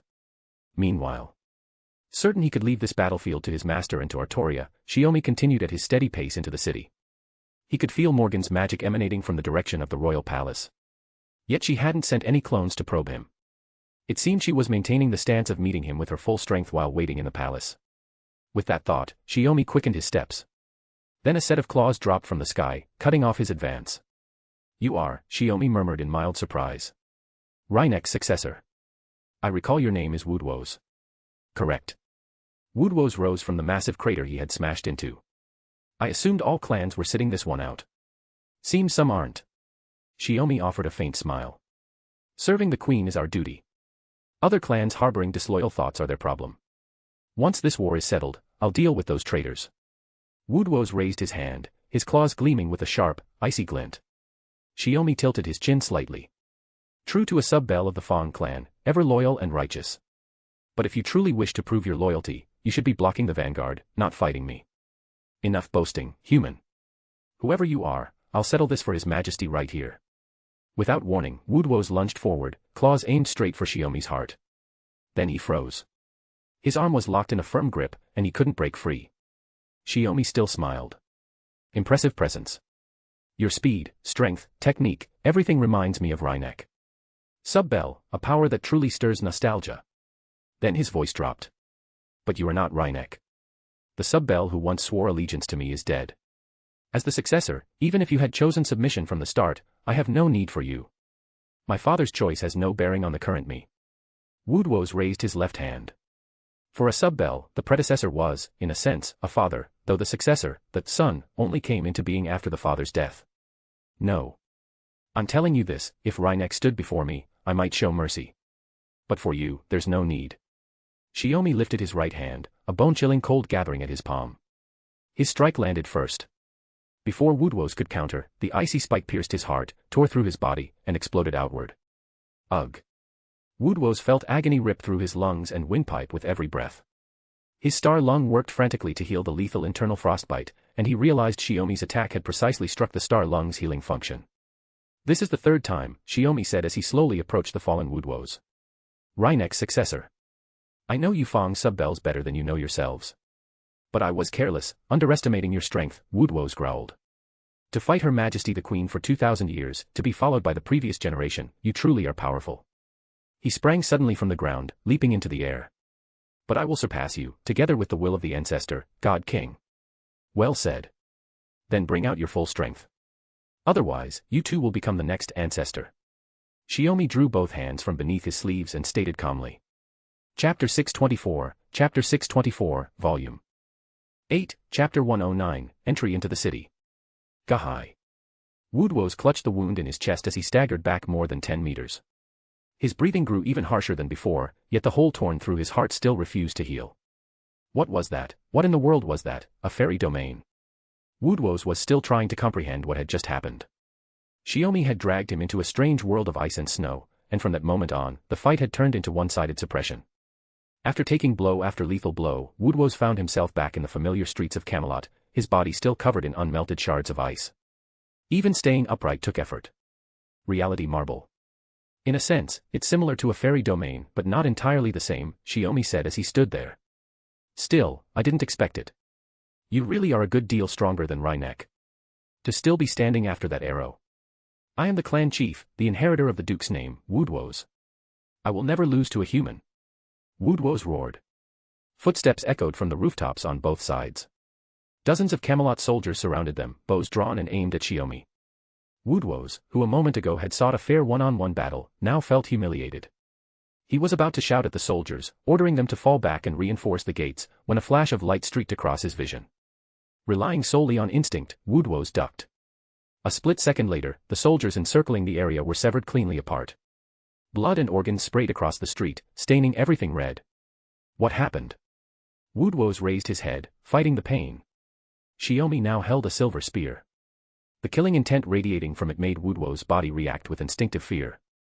The chosen spear. She gave it to me back then, hoping that if I ever faced a knight like that again, I'd have an edge against the fairies. Shiomi spoke quietly, half stating, half remembering. Feel honored. Even the previous Reinek never experienced this spear firsthand. You actually have that privilege. He pointed the spear at Woodwose, though he had no intention of invoking its true name.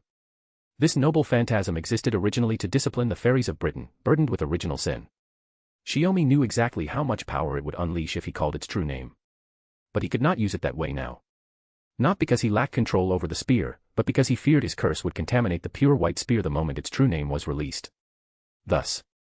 This is my fantasy, my expectation, my path, the fate of one who is both human and not human. Overwhelming mana surged forth, impossible to contain.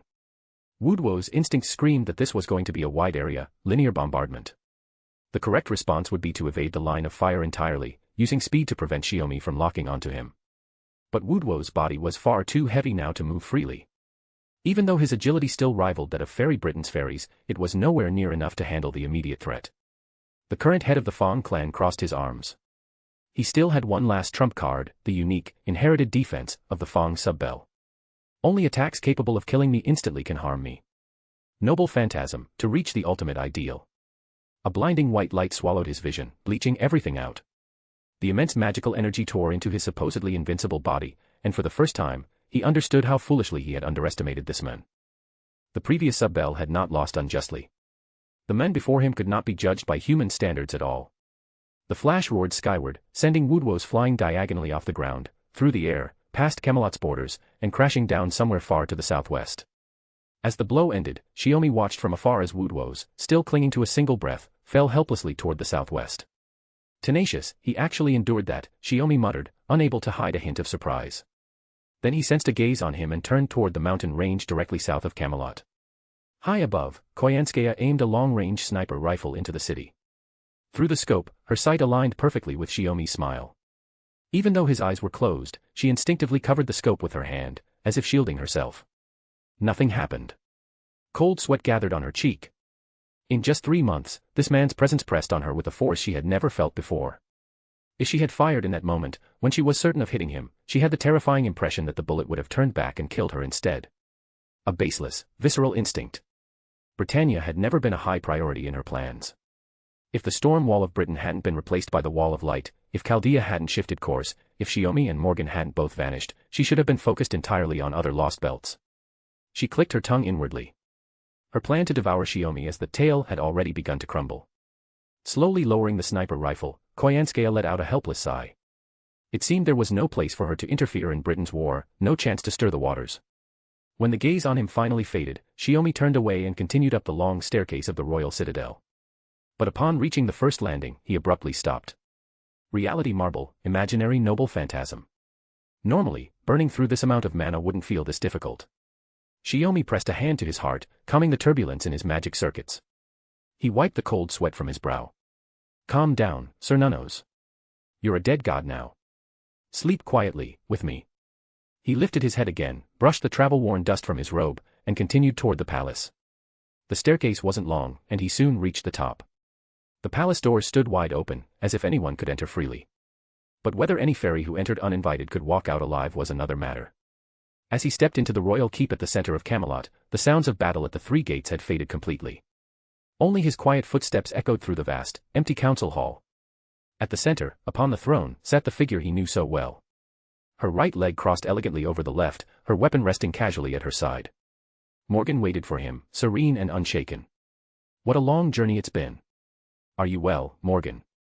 Shiomi asked, stopping before the jade steps. Always well. Always. For more chapters, feel free to follow me on Patreon. 100 chapters ahead. patreon.com/pinksnake. Chapter 625, Chapter 625, Volume 8, Chapter 110, Close Your Eyes. The wind swept through the council chamber, lifting Shiomi's robes and the veil beneath Morgan's crown. It revealed lips brushed with pale blue lipstick and eyes faintly curved in a smile. The breeze was weak yet lingering, as if carrying the weight of 2,000 years. As I wrote in my letter, I've come to see you, Shiomi said, a smile rising on his face. A great enemy stands before you, yet you're not even holding a weapon. Isn't that a bit careless? You're unarmed as well, Morgan replied. Shiomi's smile grew warmer. No hidden meanings. No complicated thoughts. Just the simplest greeting and small talk. He slowly ascended the jade steps, stopped before the throne, and looked down at Morgan. Morgan, forced to tilt her head upward from her seated position, met his gaze in silence. Then he gently pulled her into his arms. A warmth and scent long forgotten, so distant it felt like a previous life, wrapped around her again. She said nothing, only opened her arms and held him around the waist. These 2,000 years must have been hard on you, Shiomi asked softly as he brushed a hand through her hair. Because I knew you were suffering as much as I was, I could endure it, Morgan murmured. Even separated by worlds, I understood I wasn't alone. Shiomi nodded and slowly released her. Do you know why I suddenly declared war this time? The fairies, growing restless even in this brief peace, Morgan said with a faint, resigned smile. You came to remind me to withdraw from Camelot, and you intend to purge the clans whose loyalty has wavered. Her being here was simply so she could see him properly before leaving, assuming that was truly his plan. 17 years of unexplainable peace, ended just as abruptly. Morgan felt she was owed an answer. No. The reason I started this war and marched into the palace alone is actually very simple. Shiomi glanced at her, then added, Can I sit down? I'm tired of standing. Of course. Morgan blinked, then happily shifted aside, making space for him beside her. It was what she had always wished for, not to sit alone on the throne, but to have the person she loved most sitting beside her. Still a bit tired. May I rest my head on your lap? Shiomi wondered aloud. We are in the middle of a war. Morgan sighed at his casualness, yet she did not refuse. When Shiomi lay down and rested his head on her lap, Morgan finally found the chance to ask, "You've kept your eyes closed this whole time. Are you so exhausted you can't even open them?" "Let's go back to what we were talking about," Shiomi replied, shifting the subject abruptly as he held the hand she used to caress his cheek. "I came here today to return Britannia to you." "Return it to me?" After this battle, the god king of Londinium falls to the queen of Camelot. Though Londinium's army manages to breach the city, they lose their god king.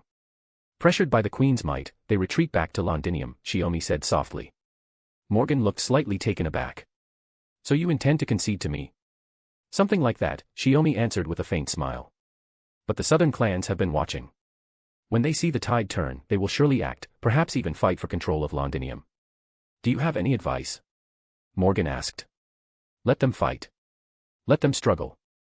Force them to swear loyalty to you for their own survival. You must know how to use them, how to suppress them. As for Londinium, I heard Melusine has yet to be granted a fief. If you trust her, you can give Londinium to her. That way, we can still uphold the ideals we once had." It was only then, sensing a subtle shift in the tone of his words, that a quiet unease rose within Morgan's heart. "Why won't you stay and rule Britannia with me?" "Where are you going?" "I'm not going anywhere. I'll remain right here," Shiomi said with a shake of his head. "I simply underestimated a few things. The curse left behind by the beast god Cernunnos for tens of thousands of years, though I can devour it and suppress it, I must pay a price." So that's it." Morgan's pupils shrank sharply. "Back in the 400th year of my reign, when Camelot fell and I returned here, I felt something missing beneath the Great Hollow. But she hadn't had the tools she once had to examine the hollow, and with only Habitrot in Camelot beside her, she couldn't confirm anything.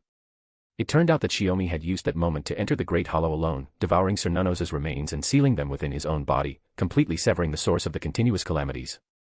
At first, it was still manageable. But 17 years ago, I reached the limit. I couldn't continue sealing the curse while also maintaining this war. My eyes were destroyed then, burned by the curse that overflowed." Only when her hand touched his eyelids did Shiomi explain in a low voice. "What was the point of doing all this?" Morgan choked out. "You already know. Britannia hasn't suffered a single calamity since," Shiomi answered, lifting a hand to wipe the tears spilling from her eyes. "Both the disasters and Britannia's destined destruction, I sealed them all away for you. All you need to do is keep ruling this Britannia, and keep the fairies under control. Will you die?" Morgan lowered her gaze to his face, her voice trembling with helplessness. "I won't die. I'm just going to sleep. A very, very long sleep," Shiomi said with a gentle smile. "So I won't go anywhere. I'll be here. Right at your side. As the eternal seal, I'll help you maintain this Britannia." If he remained awake, the calamity would eventually spill out from the seal, rendering everything he'd done meaningless. As long as Shiomi, the one maintaining the seal, continued to act, the curse within Cernunnos' remains would remain active. Thus, the only solution was the opposite, for the host to fall into a deep, permanent sleep. That kind of thing. Morgan grasped his hand tightly, but he no longer returned her strength. "Speaking of which, there's something I forgot to ask. My children and students, they're here, right?" His voice was fading rapidly. "They're all in the back garden. My avatar is protecting them," Morgan whispered into his ear. "Then I'm relieved." Shiomi lifted a trembling hand to caress Morgan's cheek, offering comfort with what little breath he had left. "Don't cry. The Queen of Winter mustn't let her subjects see her tears. It'll weaken your authority." Morgan wept uncontrollably, her voice breaking. Tears fell onto his cheek and slid down. A faint smile settled on his face as his hand slowly dropped. He slipped into a quiet sleep in her arms. Only his long, gentle breathing remained. Chapter 626, Chapter 626, Volume 8, Chapter 111, Lamentation. In the original battle plan, the Londinium army would break through the city under the God King's command, but Shiomi, who would be the first to enter and storm the royal palace, would fall to Queen Morgan. When Queen Morgan's avatar appeared inside Camelot to launch a counterattack, the Londinium army was supposed to withdraw immediately to avoid total annihilation. Only a handful of people knew this was the real plan. If the Londinium soldiers learned they were fighting a battle they were meant to lose, morale would collapse before the war even began. They might even break midway through the fight from lack of will. Yet unexpectedly, Queen Morgan never counterattacked. Aside from Woodwose and a small portion of the Fang clan, as well as the Mirror clan who sent reinforcements to support Camelot, the Wind, Wing, and Earth clans all chose to sit back and watch. With the main gate breached first by the Londinium army, Camelot fell in half a day and was occupied. The disciplined God King's army quickly replaced Camelot's garrison, seized key positions across the city, and began constructing defensive fortifications in preparation for possible reprisals from the clans. The fall of the city shook Bargus deeply. After she and Melusine were captured by Artoria and Scáthach, they were bound with chains created through the Holy Lance's authority, then brought to the royal district and placed under the Black Knight's guard. As someone privy to the real battle plan, Artoria gave a few instructions to the Black Knight, Hector, before heading straight for the palace with Scáthach. Even though Londinium soldiers were guarding the gates, they stayed cautious, not daring to enter on their own and instead waiting for the two guest commanders to handle it. No ordinary soldier would be sent in while Queen Morgan was inside. Entering the wide council hall, Artoria saw Morgan on the throne, Shiomi resting in her arms, already fast asleep. As Artoria and Scáthach approached, Morgan slowly raised her head. Through the veil, they saw her blue eyes faintly reddened. She had clearly been sitting here alone until moments ago, crying without doing anything. She even forgot to launch the counterattack she was supposed to make, becoming a prisoner of Londinium in the end. My disciple. Scáthach's grip loosened. Her crimson spear slipped from her hand and vanished before touching the ground. Artoria, the only one who understood everything, stepped forward. Kneeling on one knee, she gently held the hand Shiomi had placed before her. This was Tenkei's choice, to devour the remains of the beast god Cernunnos and seal the curse that had lingered for 10,000 years. To return a Britannia no longer bound by that curse to its queen. Artoria lowered her gaze, sorrow settling heavily over her. Even knowing his decision, even knowing what would happen, even accepting that she would witness the end of his path, Artoria had never expected how much it would hurt to miss his final moments. Then what meaning is there in any of this? Morgan's voice was hoarse, stripped of its usual cold clarity. If my ideal realm cannot coexist with my husband, then why did I walk this path at all? She had lost her answer. The blueprint that had once been clear enough to see from beginning to end now crumbled into nothing. The dream born in her youth, the dream she had pursued without ever breaking because the one she loved walked beside her, lost its meaning the very moment he slipped into that deep sleep. Shiomi wasn't dead, but he was no longer alive either. He had sacrificed his soul to seal the calamity that had plagued Britannia since its birth. To keep that disaster from ever returning, he had to lie dormant with it, never to awaken. This was not the result Morgan wanted. Even though he had returned to her side, she had lost him forever. Dad. Dad. As the palace came under control, Sakura and the others hurried over from the rear garden. The moment they saw Shiomi resting there with a faint smile, they understood what had happened. Mash covered her mouth in disbelief. Sakura's steps grew heavy. Even though only a few meters separated them, she couldn't bring herself to move closer. Does this mean all of my disciples are doomed to die miserably? Scáthach wrapped her arms around herself, trying to recall the warmth of the embraces they once shared. Only the long wind swept through the palace, its chill settling across her skin. It's a lie, right? Sakura knelt beside Shiomi's feet, mechanically repeating the question to Morgan, who could only let her tears fall in silence. Standing among the grieving, Ritsuka felt something stuck in her throat, something she couldn't swallow. If she did, the tears would never stop. He was not only a comrade who had helped them restore humanity, but also a mentor to the younger ones among them. The one who always walked ahead, who always took the most dangerous role, now lay here, never to awaken. A sharp alert tone suddenly sounded from the devices on Ritsuka's and Sakura's wrists, startling everyone. Communication with the storm border had finally been restored. Miss Sakura. Ritsuka. Storm border's communication systems are back online, but we still can't receive visual data from your side. Can you report the current situation in Britannia? Romani's voice came through. But no one answered. The connection was indeed active. The radar could clearly pinpoint Sakura and the other's signal in Britannia. Sakura. Ritsuka. Mash. Olga Marie grabbed the transmitter and joined the call. Master Scáthach. Miss Artoria. Anyone, please report your situation. Director. Ritsuka finally broke down, her voice cracking. Mr. Shiomi. Mr. Shiomi. Through broken sobs, she did everything she could to report Shiomi's condition. Chaldea fell silent. No one had expected this outcome. How could this be? Karen's anguished voice pushed through clenched teeth, each breath feeling like it tore her apart. Dad wouldn't just. That's impossible. The state of the Britannia Lost Belt, the whitening of the world, none of it could be discussed now. Even the battle that had only just ended was left untouched. My, what a dreary bunch. Are you planning to hold a funeral for him here? He's not actually dead yet, is he? A flippant voice, completely out of place, cut through the heavy air in the palace. Everyone turned toward the entrance. A male servant draped in a pale blue cloak walked in slowly, with two people following beside him.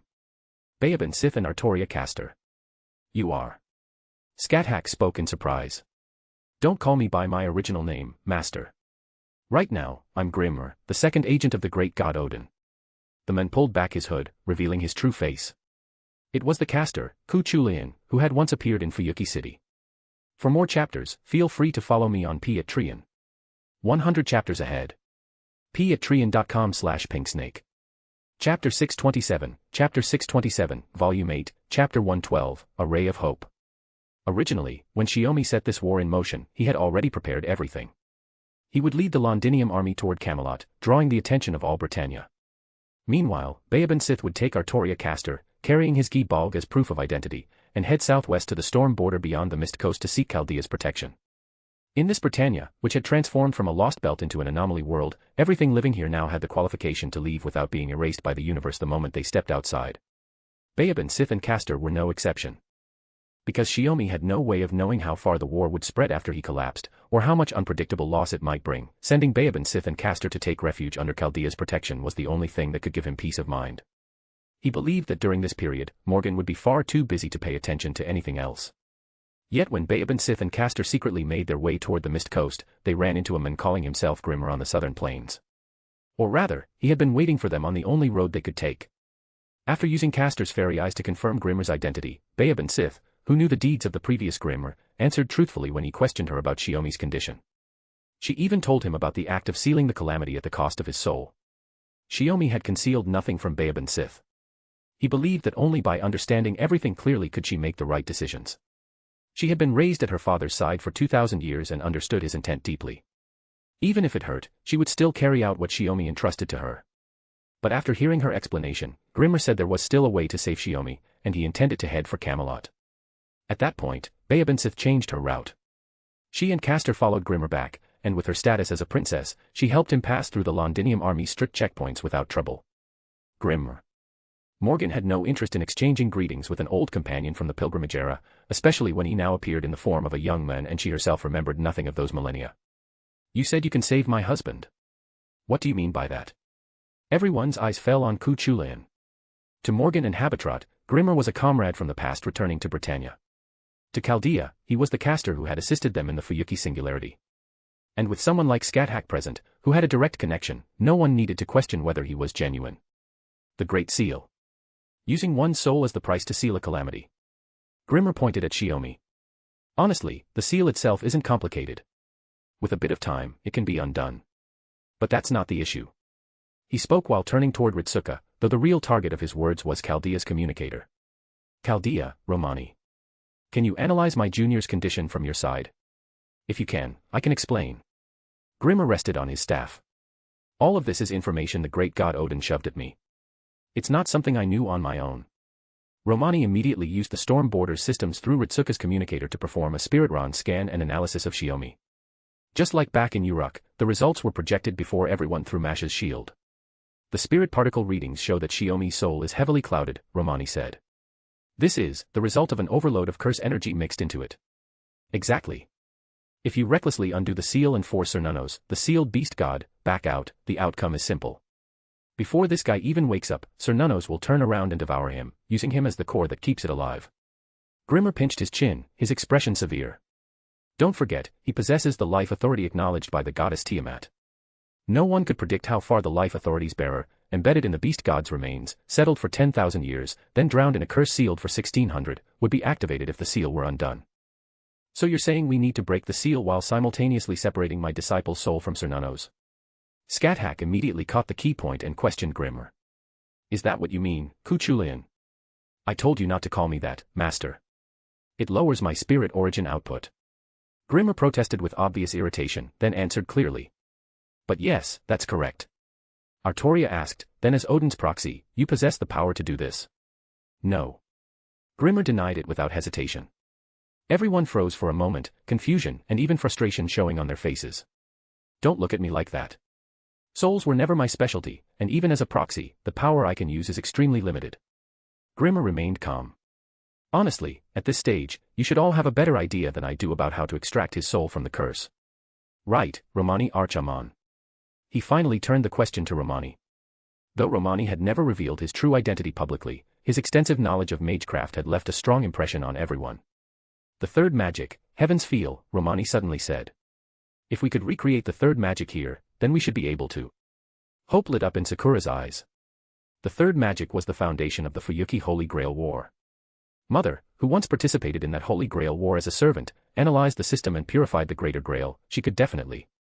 She instinctively turned toward Morgan, who had been silently listening. But in the Queen of Winter's eyes, she saw only confusion. The third magic. What theory is that? Sakura froze. Scáthach and Artoria also froze. Only then did they fully realize. The Morgan standing before them was not the Morgan they knew.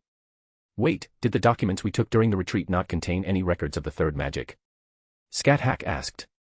If they didn't. Artoria also understood the issue. If Morgan had truly analyzed the theory, she should have left behind relevant research for emergencies. That is what you must do next, Morgan, Grimmer said calmly. I know that in this Britannia, you used the throne to gather 2,000 years of mana. It's more than enough to substitute for the mana the third magic requires, which is normally produced by converting servant souls. My task. Morgan found a thread of hope in their discussion and forced herself to remain composed. Tell me. What must I do to save my husband? Go to the Fourth Holy Grail War. As a servant, you'll gain access to the Greater Grail and analyze its underlying theory. I doubt it will be difficult for you. Grimmer's proclamation echoed through the council chamber like a divine decree. Chapter 628, Chapter 628, Volume 8, Chapter 113, The Fate Chosen by Morgan. Since the bleaching of human order began, one question had been troubling part of Chaldea, whether Morgan truly originated from a lost belt, and how she managed to intervene in a Holy Grail War of proper human history by appearing as a servant. Wait a moment. Even if Morgan qualifies to become a servant, becoming one means the death of her physical body. Romani quickly stopped them. Are you planning to make her die just to save Shiomi? For Chaldea, it would be a choice that made sense in terms of cost and gain. But everyone knew that if Morgan killed herself here, ascended to the throne of heroes, and then saved Shiomi, the Shiomi who returned would never forgive them. He might sever ties with Chaldea, and even with all of proper human history. Even though everything Shiomi had done so far was already no different from rebelling against proper human history, they still believed that as long as they talked with him, there would always be a solution acceptable to both sides. Why should she die? Grimmer looked at Artoria. In one history, the King of Night survived Camlin. Before dying, she signed a contract with the counter-force, offering herself after death as the price for seeking a way to save Britannia. The implication was clear. Morgan didn't need to die. She only needed to reach the brink of death and, like Artoria, form a contract with the world to manifest as a servant. Then she could enter the Holy Grail War and reach Fuyuki, an impossibility on this bleached earth. But simply being near death isn't enough to accomplish that, is it? Scáthach asked. What matters isn't the near death itself, but the result, that the moment she reaches that state, her personal time freezes, unable to advance until she fulfills her purpose, Grimmer explained. The King of Knights here should understand that. You mean, deceiving the counter-force and even the throne of heroes? Something like that. As a goddess, Artoria found the idea unrealistic. That's precisely why I'm here, Grimmer said. Divine power can be terribly unreasonable. It allowed me to retain memories from my previous summoning and even inherit part of my predecessor's intel. Interfering with the throne of heroes to disguise Morgan as a servant from proper human history isn't impossible. His words shocked everyone. Most couldn't follow the logic anymore, only those with deep knowledge of the mystery, like Scáthach and Artoria, could barely keep up. I see. So the plan is to have this Britannian Morgan disguise herself as the Morgan of proper human history and respond to my beloved disciple's summoning during the Fourth Holy Grail War. Scáthach found the idea both reckless and unbelievable. But with the great god Odin's intervention, it could indeed become possible. Otherwise neither she nor Chaldea would ever have met Morgan in the first place. The theory and method are clear enough to me, but why would a divine spirit of proper human history help us to this extent? Morgan asked calmly. The last time was 5,700 years ago in Orkney. You manifested as a youth and assisted us, assisted my husband, for nearly 4,000 years. I'm not really sure why the great Odin favors my junior so much, Grimmer admitted with a carefree grin. But the intel left by the previous proxy included one of his answers. Scáthach's interest was piqued. What did my disciple say? He said he didn't know what his destiny was, but he believed his destiny was here. Grimmer gestured for Morgan to consider his words. With that, Morgan recalled the memory from Orkney, the moment she rang the very first pilgrimage bell, a memory she would never forget. It seems the great god Odin has accepted my husband's choice. Morgan understood, and asked nothing more. She held Shiomi's still warm body tightly. If I am his destiny, then he is also my only destiny. Grimmer clapped his hands. Looks like you've made up your mind, Morgan. But I'll warn you now, the mana stored in your throne will likely be completely consumed in the process of rescuing your husband. What does that matter? Morgan slowly lifted Shiomi and laid him gently upon the throne. If my dream cannot coexist with him, then I will abandon the dream. I just want to speak with him again, to hear his voice calling my name. Everything else is unnecessary. Good resolve, Grimmer said, shaking his head. And one more thing. What is it? Forget it. Come back and wake him up first. We can talk then. Grimmer shrugged. Though I'm sure you can already guess. Morgan pressed her lips together without replying. Undoing the seal meant releasing the catastrophe trapped within it. When that happened, Britannia would be destroyed. And Morgan herself would become the one who opened the door to Britannia's end. She had already made her choice. There was nothing left to say. How do you freeze an individual's time? You know how, right? Grimmer said. Morgan stood before the throne, slowly gathering her mana. Of course. I'll use my ice coffin. While I'm gone, I leave everything here in your hands. She looked toward Baeban Sith. I'm sorry. We finally meet, and yet I don't have any time to speak with you. It's all right. My thoughts are the same as Mother's. Baeban Sith gave her an encouraging smile. I'll be right here waiting for your return, Mother. Then I'll leave Camelot's upkeep to you too. Morgan turned to Artoria and Scáthach. After all, you were the ones who took this city. The two of them nodded silently. The ice coffin gradually enveloped Morgan's body. Grimmer lifted his staff and began constructing a ritual circle around the coffin. In my death, I speak of life. O Mimisbrunner. Ley line of mistletoe. Sever the past, and grow towards the future. For the next 9 days, no folly shall be tolerated. Cross the twilight, Gambantian Valhalla, the great god's altar. It was one of the manifestations of Odin's authority, the all-purpose altar. Following the god's guidance, Grimmer shaped it into a pathway that would guide Morgan, transformed into a servant, toward the Holy Grail War that took place 23 years ago, inserting her directly into the ritual. There was no need to worry about missing the destination.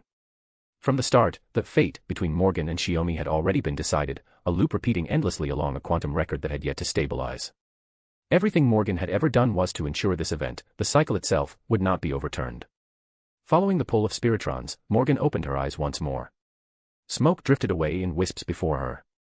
In the dim workshop, a Magus was chanting the summoning incantation.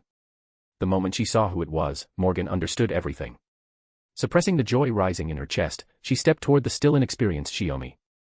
For more chapters, feel free to follow me on Patreon. 100 chapters ahead. p-at-trian.com/pinksnake. Chapter 629, Chapter 629, Volume 8, Chapter 114, Overture to Britain's Ruin. Well, this is wonderful. You're still alive, how fierce you are.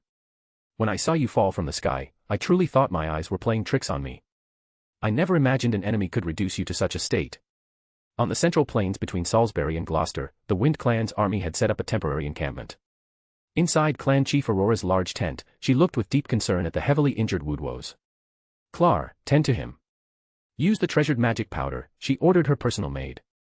Ah, thank you, Aurora. You truly are a beautiful fairy. To think I ever doubted you, shameful, Woodwoes lay on the bed, speaking in broken fragments, offering both gratitude and apology. Even while marching, Aurora had ordered the entire army to halt just to provide him treatment. It's no use. The hole in his chest won't close. Even with magic powder. The maid reported. The scouts just delivered urgent news. Camelot has been taken by the Londinium army. If we don't advance soon. Shiomi's pseudo-noble phantasm released through the Holy Lands had gravely wounded Woodwoes. Even the Star Lung couldn't complete its repair, and the self-healing ability the Fong Subbell took pride in couldn't keep up with the rapid loss of life. Don't give up. Quickly, tell the military medic to bring concentrated medicine. Aurora commanded sharply. We cannot allow the one who stood against the evil God King for Britannia to die here. His millennia of effort must not end in tragedy. Aurora. Ugh. I wronged you so deeply. Woodwoe said with tears, then abruptly struggled to question the maid. Camelot was taken by the God King. What of Her Majesty the Queen? Maid Clar couldn't say it. Aurora stepped in. According to the scout's report, it seems Her Majesty offered no resistance before Camelot fell. The Fong clan reinforcements have joined with the Wing clan in an attempt to retake it, but Her Majesty didn't resist. Woodwoes couldn't believe it. Since his birth as a sub-bell, he had seen Camelot fall twice. Yet Morgan had never once abandoned the fight. Even when certain the city couldn't be held, she would withdraw with her remaining forces, regroup, and reclaim Camelot, even if it had been left in utter ruin. But this time, Her Majesty and the God King of Londinium have a history.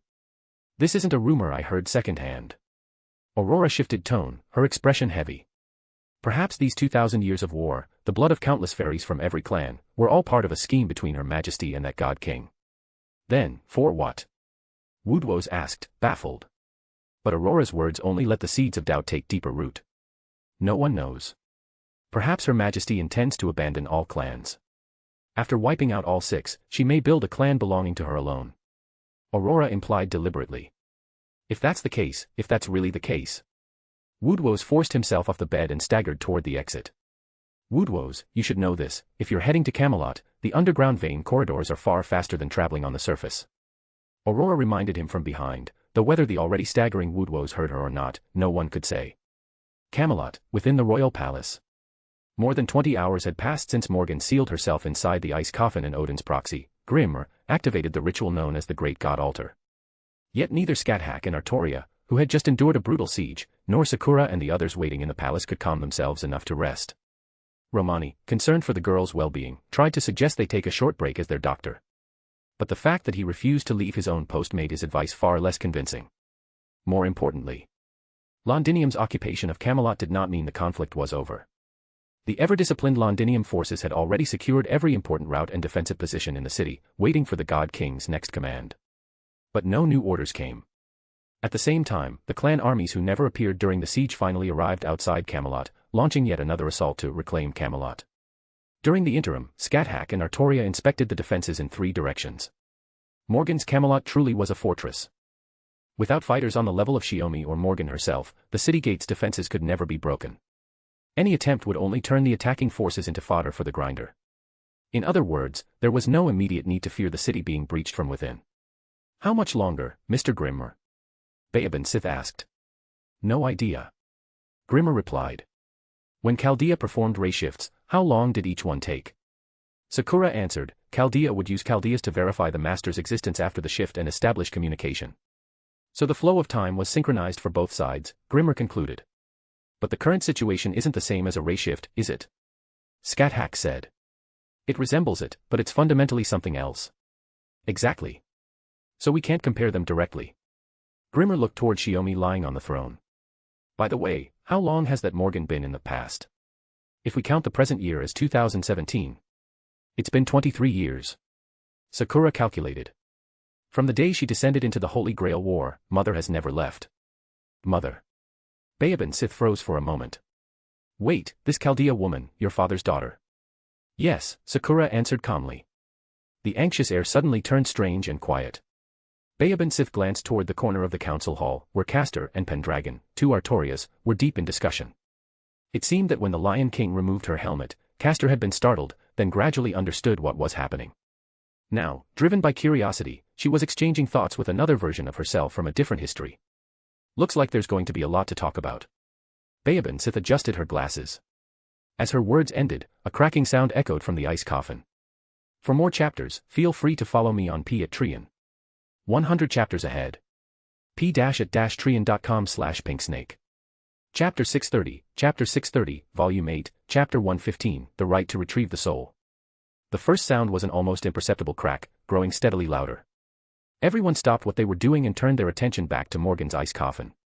Cracks spread across the entire front surface before it suddenly burst apart.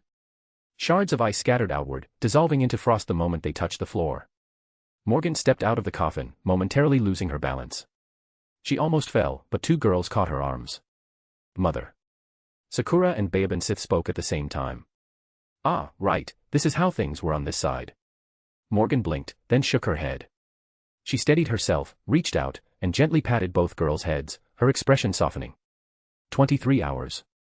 Chaldea had confirmed it, 23 hours had passed since Morgan was sealed in the ice coffin. It seems noisy outside, she said. What's going on? Scáthach, Artoria, could you explain? Scáthach lowered her arms. That tone, definitely you. The remaining fairy clans are attacking Camelot, which was taken by the Londinium army, under the banner of reclaiming it, Artoria reported calmly. Hearing this, Morgan lightly pressed a hand to her forehead, recalling everything that had happened. The 23 years she had lived through in the past were only 23 hours on this side. During the Londinium siege, aside from the Fong clan's chief and a small number of soldiers, the defense was carried out entirely by Camelot's own army. Morgan lowered her hand, turned, and brushed the frost from Shiomi's body. It had taken a bit longer than she expected. Or perhaps she herself had clung to those final moments with him, delaying their parting until the last possible moment, ending her role as a servant and returning to this point in time. Her next steps were clear. She'd had 23 years to think about it over and over. In the end, the conclusion was the same. Who is currently commanding the city? Before beginning the ritual, Morgan sought a clearer grasp of the situation. It's the Black Knight, Hector. With Father unreachable, the Londinium army is effectively following his lead, Baobin Sith explained. I see. Then there's nothing urgent to worry about. Morgan turned back. I'll now use the magic stored within the throne to reproduce the third magic of proper human history. Scáthach, assist me. Back for barely a moment and already giving orders, typical. Scáthach teased, though she naturally moved forward and lifted Shiomi. If you're planning to use the throne, he shouldn't be placed here, right? Put him on the rear terrace, Morgan replied. What my husband devoured and sealed were the remains of Sir Nunnos. Releasing the seal means those remains will reappear. This council chamber can't contain them. Following Morgan's instructions, Scáthach carried Shiomi to the rear terrace and laid him flat on the ground. Behind them, Morgan had already begun activating the throne's ritual mechanisms. This time, the throne wasn't being used as a weapon designed to counter the beast god's remains. Instead, she was drawing on its immense stores of magical energy. Morgan herself didn't need to sit on it. Sakura, contact Chaldea now. Have Storm Border follow the southern coastline of Britannia, enter from the south, and reach the skies above Camelot. Morgan gave her instructions calmly while continuing to prepare the ritual. Habitrot, go tell Hector that the moment mana surges throughout the palace, he must immediately order the Londinium forces to split into 3 groups, break through, and retreat back to Londinium. Why? A calamity is coming, Morgan said. This one will be greater than the disaster that destroyed Britannia 2,000 years ago. I fear this Britannia as well. And us? Habitrot asked. We'll be leaving on a journey. Morgan replied with a strained smile. Will you come with us, my friend? Understanding Morgan's plan, Habitrot nodded sharply. I understand. She ran off to find Hector. What about us? Artoria asked, looking around at the remaining people in the council chamber. This plan was made based on Grimmer's suggestion, and we didn't even have time for a rehearsal. Morgan lowered her gaze slightly, quietly shaping the enormous mana as she reconstructed the third magic she had deciphered. In the worst case, when the seal breaks, we'll have to fight both the activated beast god's remains and the curse. So, a battle against a god? Artoria asked as she raised her hand. Ritsuka and Mash moved into position. Baobin Sith pulled the spellbook from her waist and opened it, pages fluttering rapidly as she skimmed and marked the formulas suitable for immediate deployment. Don't worry. This time, the god we're facing is already dead, Morgan said in a gentle attempt to reassure them. Focus on staying alive. Once Storm Border arrives, we retreat. At that moment, she noticed Artoria Castor, the Paradise Fairy Shiomi had taken in 17 years ago, the one meant to succeed her and inherit her role. Move back, Castor, Artoria instructed. Tenkei never taught you how to fight. No. I do know a little magecraft, Castor insisted. Miss Baobin Sith taught me. Please let me support your battle. Artoria was genuinely surprised. Baobin Sith quickly raised a finger, pleading with Artoria. Please don't tell father. I really couldn't stand her knowing zero magecraft, not even enough for self-defense. As the reconstruction of the third magic neared completion, Morgan couldn't help but smile slightly, murmuring. You've grown so much, Baobin Sith. Then she shut out her surroundings completely, entrusting her safety to these familiar, reliable companions. Originally, the Einsburn family needed the body and magic circuits of the first Holy Maiden as the Greater Grail's core, then crafted homunculi to serve as lesser grails, gathered the souls of the 7 servants through the Holy Grail War, and transformed those souls into magical energy. Only then could the miracle of the third magic be attempted. But Morgan needed none of that. She had already gathered the equivalent magical output of 7 servants by imposing an existence tax upon the fairies. She had no intention of attempting soul materialization or recreating that miracle. She wanted only to purify this one soul, stripping it free from the curse seeping from the beast god's remains. It's about time to wake up, my husband. I, and everyone, are waiting for you. Her voice, soft and sorrowful, called gently to Shiomi. For more chapters, feel free to follow me on Patreon. 100 chapters ahead. p-at-trian.com/pinksnake. Chapter 631, Volume 8, Chapter 116, Manifestation of Calamity. After their defeat, Melusine and Barghest were confined outside the Grand Hall of Camelot Palace. Though it was called confinement, all it really meant was that their wrists and ankles were bound with chains before they were made to sit on the platform between two sets of stairs, waiting for whatever would be done with them next. And these chains are ridiculously strong. I can't break free at all. Barghest used every bit of strength in her body, yet the golden chains didn't so much as tremble. For someone defined by brute strength to be restrained so completely by chains barely 2 fingers thick was absurd. Stop wasting your strength, Fairy Knight Gawain, Melusine said, unusually compliant. No, since we're both defeated, I suppose I should call you Barghest. Unlike Barghest, Melusine had already realized these weren't ordinary magical restraints. They were the manifested power of some kind of noble phantasm, an object closer to divine authority than Magus tools. It was why that pure white knight who resembled a lion had been so casually comfortable leaving them here. They had assumed she was merely a normal Londinium knight. But it seemed she was something closer to a goddess. Even if she couldn't draw out her full power, what she could use was already incomparable to that of the fairy knights. The God King's army is no joke. Those 2 women are stronger than anything Britannia has ever seen. Barghest's shoulders sagged. If the God King himself fought me, I probably wouldn't last a few exchanges. Of course, Melusine said, a hint of pride slipping into her voice. After all, he was the man who had granted her life. There was no reason he should lose to Barghest, even if Barghest was, among the fairies, only slightly weaker than Woodwose and Melusine, fully deserving of the title of Fairy Knight. But what? Barghest asked, suddenly interested. To her memory, Melusine was always like a cold blade, direct, efficient, emotionless as she carried out her missions. But the moment the God King was mentioned, something in her tone wavered. Nothing. It's not important. Melusine's expression dimmed further. Even she didn't know whether not important referred to one side, the other, or all of it. I see. Barghest sensed she had stepped somewhere she shouldn't and dropped the subject immediately. Despite her brutish, muscular frame and icy demeanor, Barghest's heart was surprisingly delicate. She knew when to leave someone's wounds alone. Nearly a day and night passed with them left outside the palace. They had food, but Barghest still felt uneasy. For 2 defeated knights to be sitting here chatting instead of trying to escape seemed far too relaxed. Before that lax mood could spread any further, the sounds of shouting carried news that the clans were attacking Camelot. Not long after, the tiny fairy Habitrot, always hovering near Queen Morgan, yet seemingly never required to do anything, ran out to pass on the order that Hector was to prepare a breakout retreat and abandon Camelot. Before Melusine and Barghest could understand what was happening, they saw Habitrot halt abruptly on her way back. Ah, here are 2 more. Morgan forgot about you. Habitrot tugged at the chains binding them. No good, I can't undo these. We need the one who made. Before she finished the sentence, the chains dissolved into nothing. All 3 were taken aback. Before anyone could speak, a massive, overwhelming surge of mana erupted from deep within the palace, followed instantly by the dense stench of a curse and an ominous pressure that rolled over them like a storm. Catastrophe. Melusine blurted out. Anyway, you 2 need to run. Get out of Camelot, now. This place is about to be swallowed by a calamity. Habitrot shouted, flustered. Go anywhere, just don't stand here. If you stay, you'll die. Wait, wasn't the calamity already? For Barghest, born 200 years ago, the calamity existed only as a story preserved in records. Ever since the 400th year of the Queen's era, no calamity had appeared. But Britannia had been ravaged by war ever since, leaving the fairies no chance to celebrate its disappearance. All they could do was record it in passing. Even the documents Barghest had seen were stained with the recorder's blood, darkened by time into something like dried black ink. A massive shadow, larger than the royal palace, descended from the sky.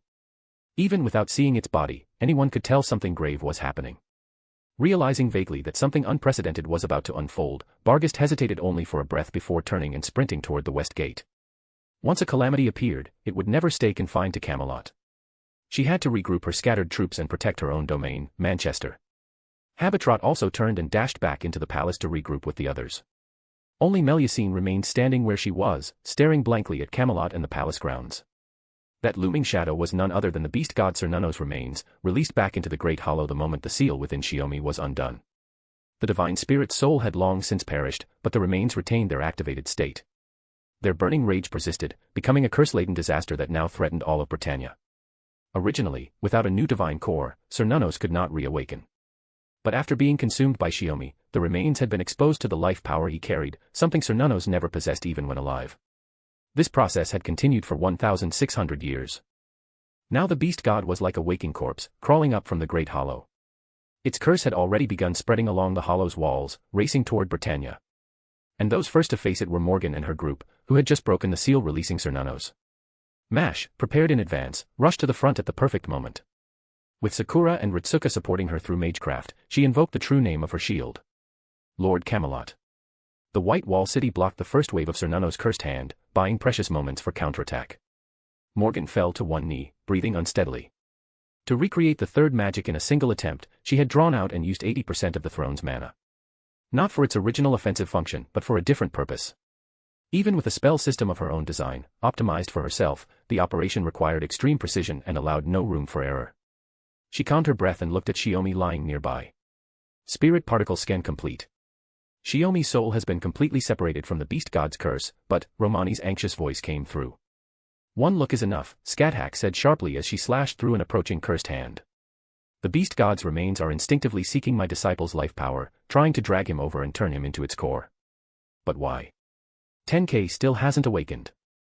Artoria fired her partially released holy lance, blasting apart another cursed hand reaching from afar. Chapter 632, Volume 8, Chapter 117, The Kiss of Awakening. The King of Night's question left everyone confused. Morgan included. Grimmer, you said that if I recreated the third magic, my husband would wake up. So why? Morgan held Shiomi close, lowering her voice as she pressed Grimmer for an answer. Don't tell me he used something to keep the seal stable. Grimmer winced as if struck by a headache. He stepped forward, gesturing for Morgan to move aside, then reached into Shiomi's clothing and searched around. A moment later, he pulled out a golden needle. As I thought. The Svethorn. Grimmer rubbed his forehead in exasperation, then tucked the needle back where he found it. Using one of Odin's treasures like this. I doubt the Allfather intended it. The Thorn of Odin, said to have put Brynhild into a deep slumber lasting until Siegfried awakened her. Truly worthy of my disciple. Not a single gap left open. Even Scáthach gave a strained smile. She didn't have the luxury to ask when Shiomi had acquired such a thing. So what now? As Odin's proxy, surely you have a way to wake him.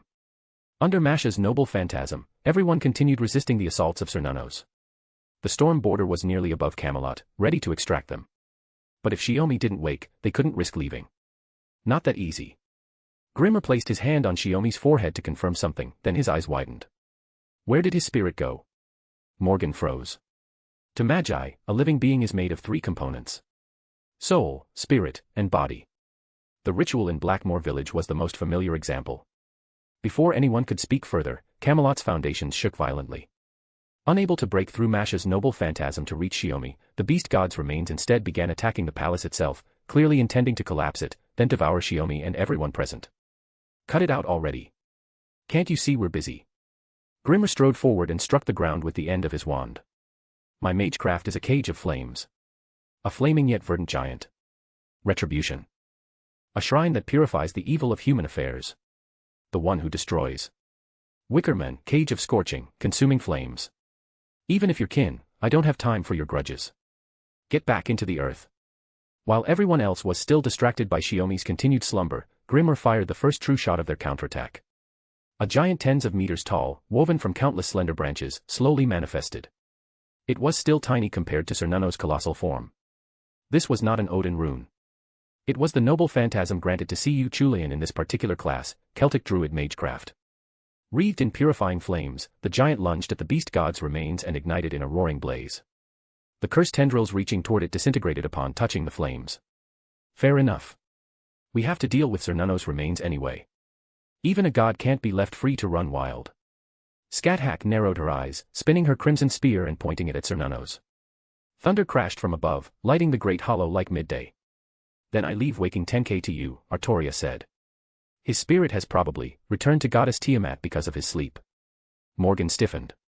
After the Uruk Singularity's restoration, Shiomi had casually mentioned that his spirit was connected to Tiamat now, that he could speak to the mother goddess in his dreams. With his soul turned into a seal and the thorn forcing him into slumber, having his spirit drift toward the primordial mother was entirely possible. However, even if that's true, contacting goddess Tiamat here, in the sea of imaginary numbers. Morgan hesitated. Even the feasibility felt like another impossible hurdle. I really don't think it's that complicated. Just wake your man the same way a prince wakes Sleeping Beauty, Queen of Winter. Grimmer's tone was laced with teasing. Is that so? Then I'll take care of it. Scáthach crouched down. Morgan, you still have magic left in your throne, right? Go prepare the activation of the 12 Holy Lands and intercept Cernunnos. I have no counterattack other than magecraft. Before Morgan could even consider whether Grimmer's proposal was viable, Scáthach had already decided to replace her. If it's inconvenient for you, I can do it instead. Artoria dropped to one knee. He helped me reclaim my human heart. I should repay him somehow. Come on, this isn't the time for that. Please focus, Sakura said, cheeks flushed. The girls nodded silently. Morgan pushed their hands away, a hint of displeasure in her movements. No need. My husband's matters are mine. She slipped one arm behind Shiomi's back and held his chin with the other. The place was crowded, but no one had the luxury to mind that now. Morgan lowered her head and kissed Shiomi, calling his name again and again in her heart. My king. The noble phantasm is at its limit. At the same time, Mash raised her voice to inform Artoria. Even with her master's support, enduring Cernunnos' ceaseless curse made continued maintenance impossible. In just a few minutes, the White City was on the verge of collapse, just like the Camelot behind it. It's enough, Mash. With this blow, I'll halt the beast god's advance. Artoria stepped forward and raised the holy lance. Light fired from the land of endings, the storm anchor that tears the sky and binds the earth. The storm wedge standing at the world's edge. Rangaminiad. Its nature was identical to the wall of light covering Britannia, not Morgan's magecraft, but the true reflection of the tower at the end. As its name promised, it was the storm anchor that could rend heaven and earth. The holy lance's light swallowed the flaming giant and pierced through Cernunnos' chest, leaving a gaping cavity. The beast gods remained swayed and stopped trying to crawl out of the pit. Did we get it?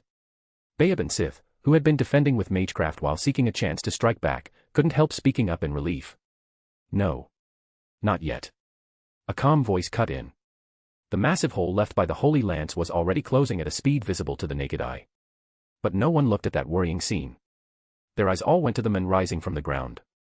Divine authority really is a nuisance sometimes. Shiomi gave Morgan a long look, resignation and tenderness flickering in his gaze, before his expression hardened. No time to hesitate. We end the beast god's remains completely, in one go. After declaring that, he quietly ran his tongue over the faint blue imprint on his lips. I'll make up for my absence now.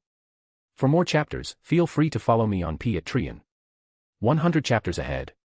p-at-trian.com/pinksnake. Chapter 633, Volume 8, Chapter 118, Operation to Annihilate the Beast God's Remains, 1. As Shiomi awakened and immediately plunged into battle, both Artoria and Morgan noticed that the eyes he had kept closed until now were slowly opening. Something about them was different. It wasn't his personality or the look in his eyes that had changed, though he did seem far more worn, it was the eyes themselves that seemed altered. No time for catching up. Prepare for battle. Shiomi acted without hesitation, extending his right arm as Gungnir appeared in his grasp. Pierced by the Holy Lance, the beast god's remains were regaining mobility. In its original state, its core should have been exposed by now, giving everyone a clear chance to destroy it completely. The massive hole created moments earlier by Artoria's true name Noble Phantasm was closing at a pace visible to the naked eye. Its prolonged exposure to the authority of life had altered the nature of this divine corpse, which lacked a soul to begin with. And now that Shiomi had awakened again, his activity roused the beast god's curse hand. Everyone could feel it, the beast god's remains had shifted its target from the others to Shiomi alone. A heavier surge of magical energy erupted. The curse within the great hollow had grown so dense it was starting to restrict their movements. Both Sakura and Babe and Sith felt their bodies grow heavier, their breathing more labored. Life Wall. Shiomi calmly activated his magecraft, replacing the noble phantasm Mash had just released and protecting everyone present. He understood this curse better than anyone, and he knew exactly how to hold it back, at least for now. A brighter light burst from Gungnir in his hand. Morning Star. Shiomi unfolded the ritual again. Using the divine spear as the medium, the magecraft, filled with holy and curse-breaking power, completed in an instant. Beneath the dim twilight sky, among the scattered stars, countless rays of light rained down. The cursed hands gathered into a colossal palm capable of crushing the palace's outer wall in a single instant. As it fell toward the terrace, Shiomi's magecraft pierced through it and shattered it, scattering the cursed hands into drifting black dust. Royal Father truly is formidable. Baeban Sith let out a breath of relief. Royal Father won't be around anymore. Shiomi chuckled. From now on, call me Dad or Father, Baeban Sith. Before she could respond, he shifted tone immediately. Has Storm Border arrived? Already above Camelot Palace. Romani answered at once. We can extract everyone. No, we could have, but the curse's tentacles have spread through the city and are moving outward. Everyone must evacuate immediately. Shiomi understood. He turned and waved his arm. Retreat at once toward the palace's main gate. Morgan and I will cover the rear. After giving the order, he looked at Morgan, silently asking for confirmation. Morgan met his eyes with a look that clearly said there was nothing to question, then added. I'll activate the throne's ritual. After Artoria and Scáthach lead everyone back to Storm Border, be ready to support us from above with noble phantasms. Wait, are you planning to throw your lives away?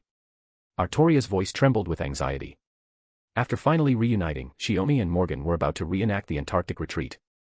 Neither Artoria nor anyone else could accept that. Not at all, Shiomi said calmly. The beast god's curse is filling the air. The longer you stay, the more dangerous it becomes. Morgan and I are the ones who can endure it, so we'll handle things here. He lifted his hand and brushed Artoria's cheek. Besides, with everyone packed together like this, you can't even use your noble phantasm properly, can you? This time, switch to the holy sword. Wait for my signal. Understood. Artoria nodded deeply. Scáthach smiled and silently gestured for everyone to retreat. Master. Shiomi called out to her. What is it? I'm counting on you. After a moment of thought, those were the only words he chose. That's enough for me. Grimmer raised his wand toward the beast god. Masters and servants of Chaldea are all acting as their true selves here. You go on ahead. Leave covering and supporting my junior brother to me. Right as he finished speaking, roaring flames burst from the great hollow and engulfed the beast god. Yet the furry remains, though clearly set ablaze, showed no sign of burning away. Instead, they glowed like an eternal flame. TSK. Grimmer clicked his tongue. Junior, you've really nurtured an impressive curse. You think I wanted this? Shiomi let out a helpless laugh as he slipped the communicator Sakura had given him onto his wrist. While the others withdrew from the palace toward Storm Border, Shiomi took Morgan's hand and led her back toward the throne. How is it? Can you manage? He asked. I'm fine now, Morgan answered with a nod. Having just manifested the third magic again, both her magic circuits and her spirit had been pushed to exhaustion. But Shiomi's awakening replenished what she lacked. He had used his own life force to heal her, letting her return to battle as she wished. Everyone else has finished retreating. We're just waiting on you two. Romani reported. Good. We're ready as well, Shiomi said, patting Grimmer's shoulder as the latter continued maintaining his magecraft. Holding out this long was more than enough. Thank you for everything, Senpai. Grimmer had originally been sent here by Odin for Shiomi's sake. Everything afterward, Britannia's crisis or anything else, was Chaldea's responsibility. His duty was already fulfilled. What he was doing now was simply returning a personal favor before his time in this manifested world ran out. Just carrying out the whims of a certain deity. Grimmer let out a light laugh. I won't be able to see the rest, but I'll be waiting on the other side to watch your performance, Junior. Master is nearby too. Try not to disgrace yourself. Of course. Shiomi lifted his hand and high-fived Grimmer, whose body was turning transparent. A crisp clap echoed, and Grimmer vanished from the battlefield shrouded in curse. On the unstable palace terrace, only the husband and wife remained. When was the last time we fought side by side like this? Shiomi asked. For you, it was back during the fairy calendar. For me, it feels like it was only a short while ago, Morgan said. Shiomi smiled and nodded. Either way, our sense of time finally lines up. It's been such a long journey, Morgan said softly. Then both of them, Morgan before the throne, and Shiomi on the terrace, straightened, their expressions sharpening at the same moment. Spirit Vein Closure Armament, Rangaminiad. Begin loading. Morgan spoke the declaration in a quiet, steady voice. Chapter 634, Volume 8, Chapter 119, Operation to Annihilate the Beast God's Remains, 2. When Morgan completed the construction of Camelot beside the Great Hollow, she also built a ritual centered on the throne and positioned 12 holy lamps around it. Beneath the Great Hollow slept the Beast God's remains, slain by the primordial 6 Sub-Bells fairies. Shiomi had once said that the divine corpse still retained activity and might one day revive. This massive mystic code was created precisely to address that possibility. Although in terms of sequence, Morgan had first used it in the Uruk singularity against Tiamat, the primordial mother, that imperfect, hastily assembled version nevertheless gave her valuable experience, allowing her to handle the completed system with far greater mastery. Then allow me to open the door to victory. Shiomi raised Gungnir high, shouting with sharp resolve. Beast God. I have witnessed your rage, understood your resentment, and seen through your regrets. Therefore, my wife and I hereby declare this, we abandon the dream pursuit across millennia and end this mistaken history. Runes circled through the air, layering upon each other into magic arrays, all centered on the spear tip aimed at the beast god's body. Within the ever-burning flames, the beast god slowly lifted its arms, moving toward Shiomi. Fall. Noble phantasm, to reach the ultimate ideal. Drawing on the experience of Artoria's earlier strike, Shiomi expanded his imaginary noble phantasm to its maximum range. Compared to the Holy Lance, this was ultimately no more than a noble phantasm mimicked through magecraft. He never expected it to destroy the beast god outright. What he needed was only to carve out an opening for the true blow to follow. A torrent of mana erupted, clashing with the beast god's arms and scattering through the curse-filled air. Those arms, along with the tentacles, were repeatedly destroyed and regenerated. Before the imaginary noble phantasm fully dissipated, the divine corpse lost both arms, its body tipping backward as it briefly lost balance. Are you ready? Shiomi asked quietly. All is prepared. I await your command. Morgan extended her hand, her palm supporting Shiomi's back from afar. Then, before that, Shiomi swung the spear behind him and issued an order through the communicator. Artoria Pendragon, it's your turn. His voice traveled through the communicator to Ritsuka on the Storm Border's deck, reaching Artoria's ears.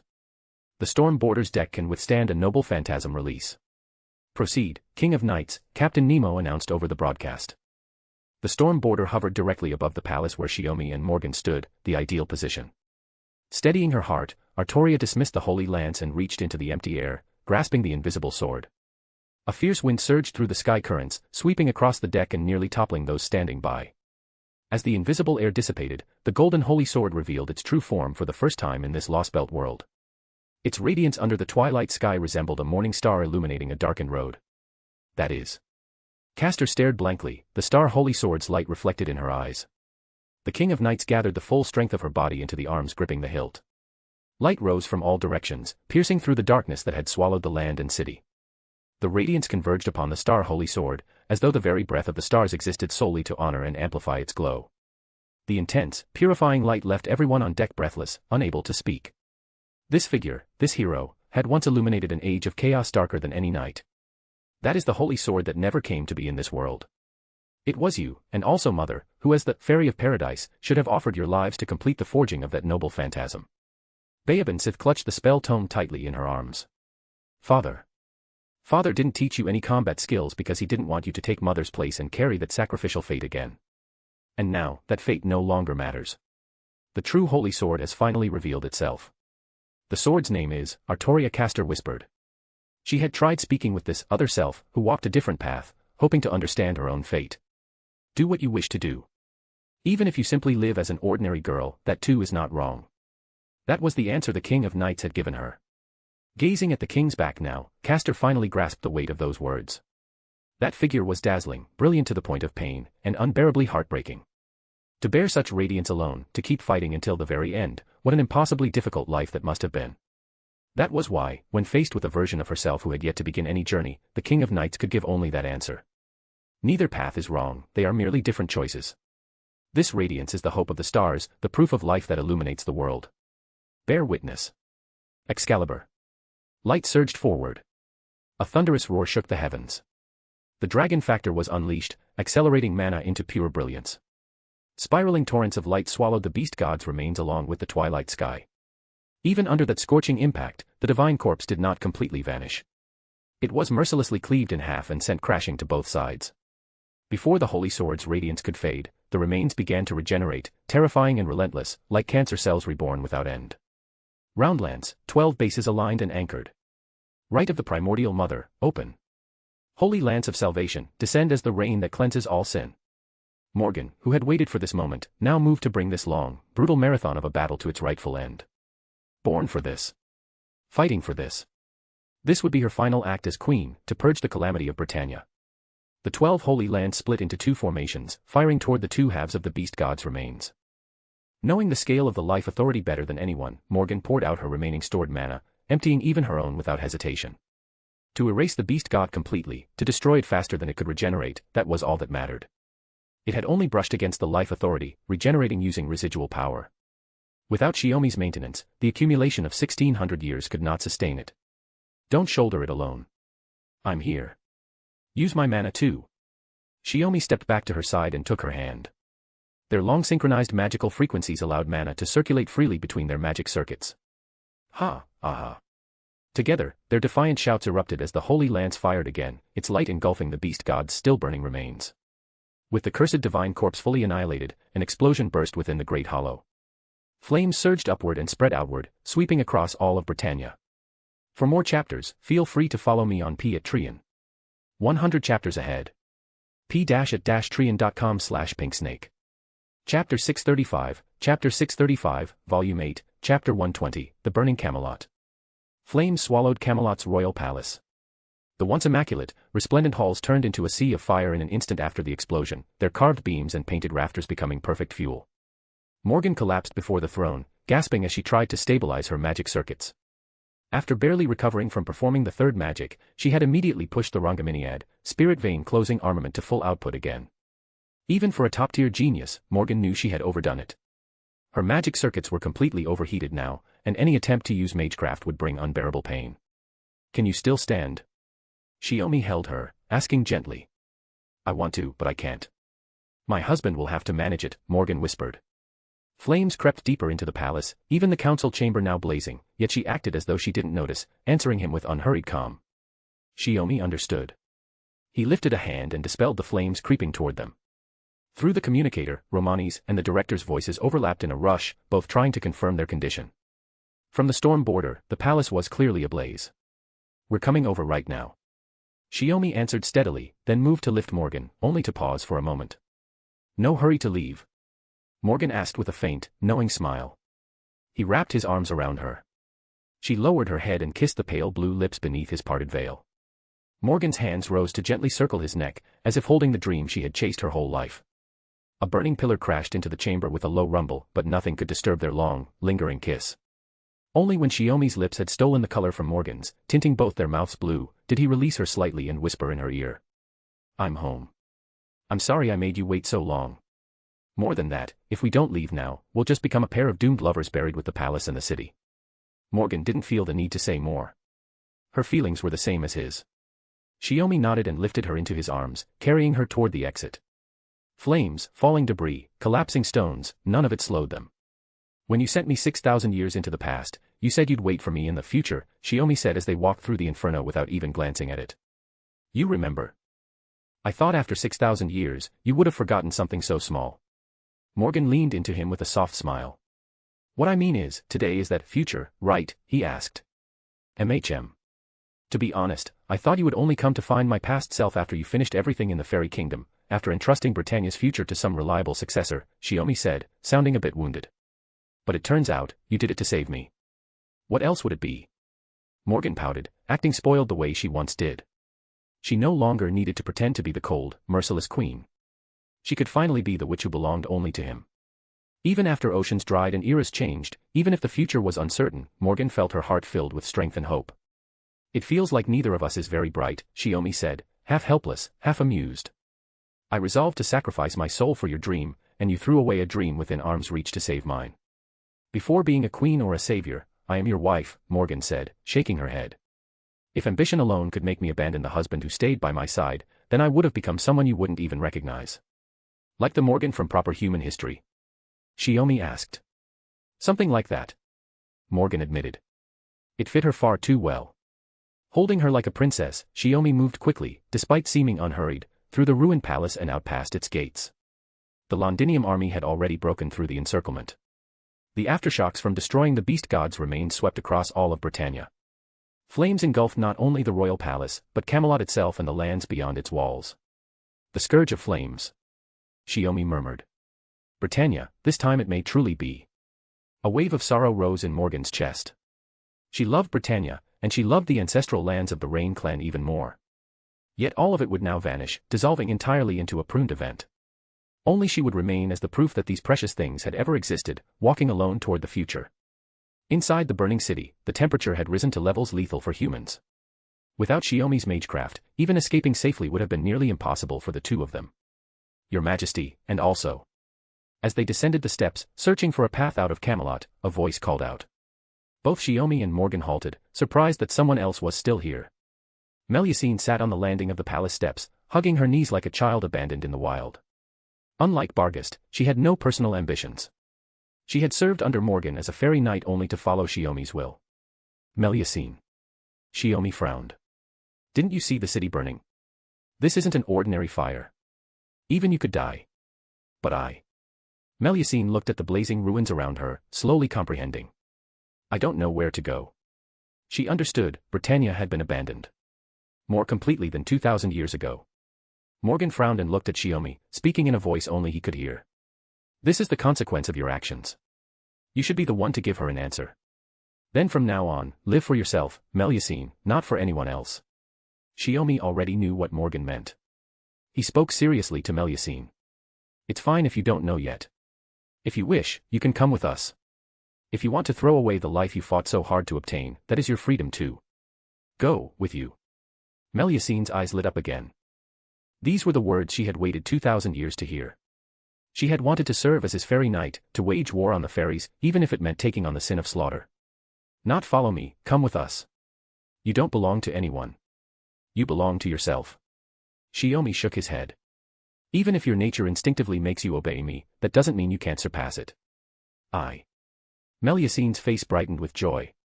She barely heard anything after the first part, she only wanted to be with them.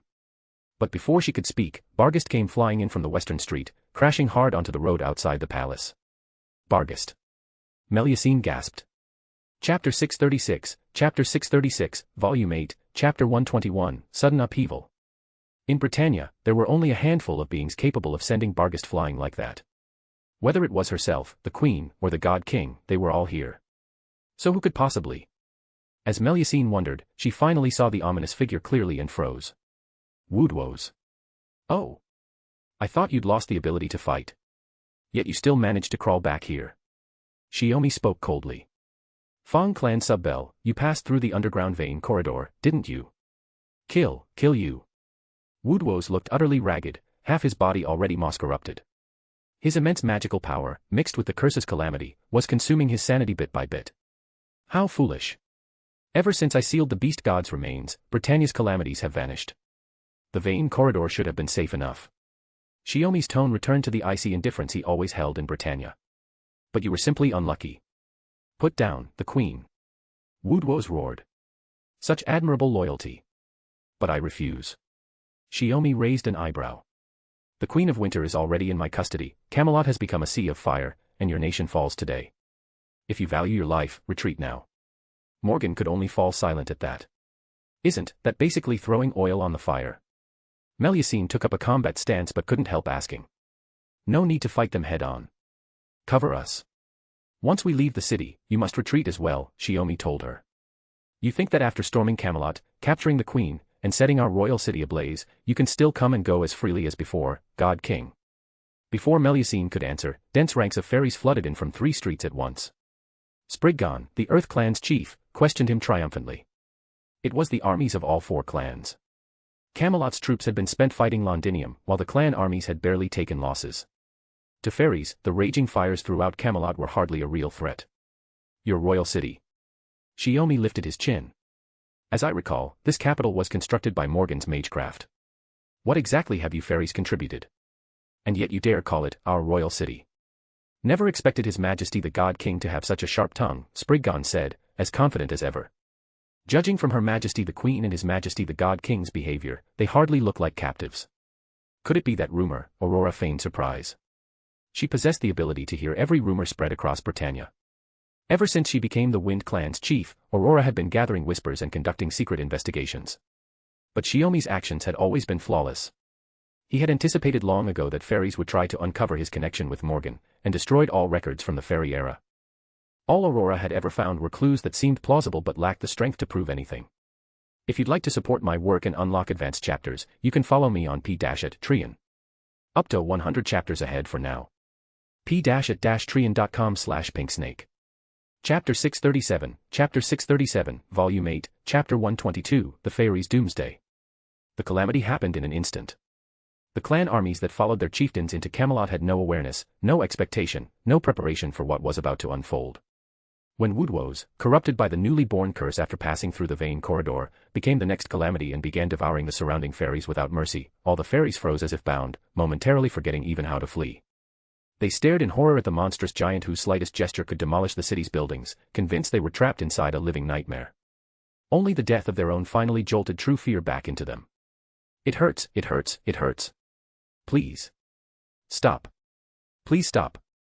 Don't set us on fire. It's so hot. I'm burning alive. Don't bully everyone. Don't bully us. It hurts, it hurts, it hurts. I'm dying, I'm dying, I'm DY. The familiar screams refused to stop. Murian of the Wing clan, the first chieftain to collapse, finally snapped the other fairies back to their senses. They scattered in a panic, running wildly in every direction. But this only drew the attention of the giant beast, driven solely by destructive instinct. The speed that had always been the fairies' pride, far surpassing that of humans, now only hastened their deaths as the beast descended on them. Squish. Like insects crushed underfoot, they burst with crisp sounds, reduced to unrecognizable flesh smeared across brick and soil. What are you panicking for? Raise the heavy crossbows. Shoot that thing. Cover me. Spriggan forced himself to remain calm, barking orders to the soldiers who had not yet fled, demanding they engage Woodwose, now fully transformed into a calamity beast. Yet even the Earth Clan's heavy crossbows, feared by even the strongest Fang fairies, splintered uselessly upon impact, scattering into the dirt. Impossible, impossible, not even a scratch. Spriggan never imagined the power gap would be this vast. His last shred of composure shattered. He turned and ran, abandoning his soldiers without hesitation. Lord Spriggan, don't leave us. The Earth Clan fairies too cast aside their armor and fled, dodging collapsing houses and flaming beams as they tried to escape the devastated remains of Camelot. Then a watchtower collapsed with a thunderous crash, blocking the path between Spriggan and the other fairies. At first he called out several times, but his voice quickly grew faint, then intermittent, and eventually vanished entirely. The temperature of the air continued rising without warning. The fairies with the weakest heat tolerance were the first to fall, collapsing to the ground. In an instant, their bodies evaporated completely, leaving only charred husks behind. More fairies were rapidly transformed into moss by the curse, immediately attacking their kin only a few steps away. Camelot, once the fairies' symbol of sanctuary, had become a burning maw, devouring the very same fairies who followed their chieftains inside to settle accounts with the queen. The calamity beast unleashed a string of roars. Hearing the massive yet gradually fading growls, Aurora finally let out a shaky breath of relief. This scheming Wind Clan chieftain realized something was wrong the moment she witnessed Woodwose, already on the verge of rampage, instantly killed by the God King without him even raising a hand. Whatever lay between the God King and the Queen did not matter. What mattered was that, should he wish it, the God King could likely defeat Queen Morgan without difficulty. Taking advantage of the distraction caused when the God King left, Aurora abandoned her clan's fairies first. With only a handful of personal guards, she fled westward out of Camelot. Not only Camelot, but the fields beyond the walls were burning as well. Dust choked the air, thick and scorching, and every breath felt like it might set the lungs on fire. Aurora and her personal guards fled all the way to the river beyond the city. Camelot is destroyed, and Salisbury is nearly gone. Aurora cupped the river water in her hands. Normally, she would never lower herself to drink such filthy water, but now she had no choice but to swallow it to cool her burning throat. Head north. The north should still. She turned back, maintaining her usual graceful composure as she issued her command. The Mirror Clan and the King Clan should still be intact. As long as she reached them, she could start over. With her talent for words and acting, she was certain she could sway the fairies of those two clans. But as the thought crossed her mind, Aurora suddenly sensed something wrong. Her guards were slowly backing away from her. What are you doing? Why are you retreating? Aurora asked, displeased. These were the guards she had personally selected. They would never harbor disloyalty. Anyone disobedient had long since been turned into an insect. Lady Aurora. Lady Aurora is becoming a moss. Quickly, run. Before the fairy could finish, Aurora raised her hand and turned them into a tiny bug, though its color resembled the moss of old tales rather than an ordinary insect. Feeling something strange, Aurora looked down and saw that her arm was already pitch black. My hand. Still unable to understand, she ignored her fleeing attendants and turned toward the river. There, in the reflection, was a face she didn't recognize. It looked like her, but only halfway. The other half was dark as a shadow. Who is this? Who dares joke with me? At a time like this, how could Aurora splash the water irritably, breaking the reflection? As the surface settled, the scattered image reformed. It was still the same face. Is this mine? Finally understanding, Aurora clawed desperately at the moss-blackened half of her face, trying to tear the curse away. But only one thing happened, her clean hand became tainted as well. The uncorrupted half of her face began to bleed. Aurora tore at her cheek in growing hysteria. She couldn't accept it. She would never accept it. She was a wind fairy. She was the chieftain of the Wind Clan. She was the most beautiful fairy in all Britannia. Only she was the most beautiful. Only she could be the most beautiful. Whether it was the queen or any other creature, anyone who interfered with the fairy's worship of her had to disappear. She had finally found the chance, finally seized the leverage to overthrow Morgan, so why had it become like this? Why? No. No. This isn't my face, this isn't me. She tore her own face into an unrecognizable ruin, screaming hoarsely in madness. The transformation into a moss accelerated when a fairy lost its purpose or the meaning of its existence. Once Aurora realized she was being consumed by the curse, the foundation of her will collapsed entirely, turning her into something even more mindless than Woodwose. At last, bleeding and broken, Aurora fell beside the riverbank, staring at the encroaching moss and flames. I don't want to die here. I don't want to turn into something so hideous. No. No. In her futile struggle, the Wind Fairy became a newly born moss. Chapter 638, Chapter 638, Volume 8, Chapter 123, Shining Spear of Destiny, Longinus. Storm Border Deck. After being translocated by Shiomi's displacement magecraft, Melusine and Barghest were briefly startled to see the massive ship flying through the sky. That surprise vanished the moment they looked down at the earth, and both were struck speechless. All of Britannia was burning. The calamity beast born from Woodwose tore through the surviving fairies and cities as it advanced southeast, chasing a fleeing crowd of fairies. That is. Melusine stood frozen. Chieftain Woodwose. Barghest thought she was seeing things. Shiomi watched the rampaging monster without emotion. At this point, it should be called the Beast Calamity. Don't even think about heading down there. The entire Britannia is heating up. Where the Beast of Calamity passed, fire followed and the blaze only grew stronger. Storm Border's radar showed temperatures in that region had already exceeded 1,000 degrees Celsius. Approaching without magecraft or protection would kill even the most elite magus. Are we just going to leave it? Evacuate Britannia altogether? Baobin Sith came over to ask. Those who had retreated earlier were waiting on deck for Shiomi and Morgan. None expected them to return with 2 fairy knights. For now, we leave it. Before we withdraw, we need to. Shiomi stopped mid-sentence as something occurred to him. The Londinium army, was it wiped out? The situation isn't good. When we broke the seal on Father, the calamity spread unbelievably fast, Sakura answered with worry. And when the divine remains of the Great Hollow were destroyed, the explosion ignited all of Britannia. It's far too abnormal. No. This is the Beast God's backup plan. Shiomi pressed his lips together. The calamity of Flame and the calamity of Beast have manifested again in this Britannia. This time, they intend to erase this Island of Sin completely. Island of Sin. Barghest didn't understand. What is Britannia actually? Baobin Sith stopped her. I'll explain later, if you're willing to hear it. Princess of Londinium. Barghest recognized Baobin Sith. The silver-masked girl who once appeared beside the God King during ceremonies, later named Fairy Knight Tristan as the symbolic counterpart to Camelot's Fairy Knights, yet she had never gone to war. Right now I'm just Baobin Sith. A small witch, nothing more. Baobin Sith pouted and adjusted her glasses. There should still be survivors in the Londinium army, Artoria said as she approached. If Tenkei wants to save them, it might not be too late. Shiomi unexpectedly hesitated, puzzling everyone. Master, Artoria, can you still fight? He asked with a frown. I can, but the King of Knights cannot, Scáthach replied. She has already released the true names of 2 noble phantasms at full strength. She needs to rest. Shiomi and Morgan exchanged a look. You're going to rescue Hector, aren't you? Morgan understood immediately. The Black Knight has followed you loyally for 4,000 years, never once complaining. If it were me, I couldn't watch him die either. I'll be back soon. Take Morgan to her cabin to rest, her magic circuits are already overloaded. Shiomi set Morgan down, letting Baobin Sith and Sakura support her, then contacted the bridge through his communicator. Doctor, can we move the storm border southeast? We need to reach the remnants of the Londinium forces before the calamity closes in, Shiomi asked. You'll have to ask the director about that, Romani said, with no hint of objection. The master said we save people, so we save them. This storm border was built as New Chaldea's Ark of Noah, in the first place. Olga Marie agreed immediately. Right full rudder. Full speed toward Londinium in the southeast.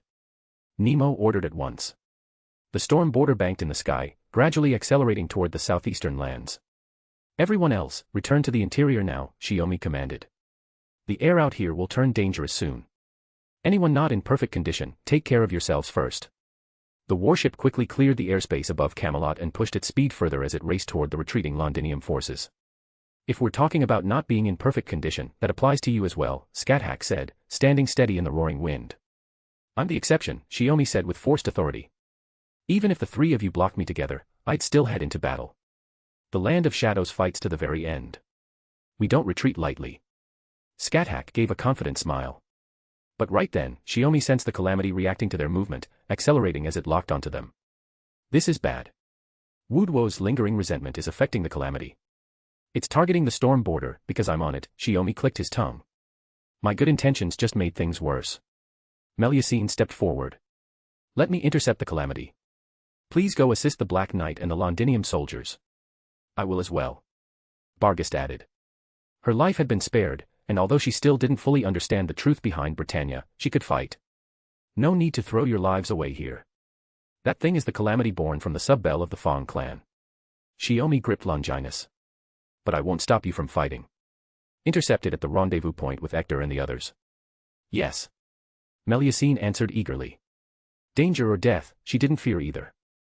As long as she could fight for him, as long as she could be his sword, Melusine still had a reason to live.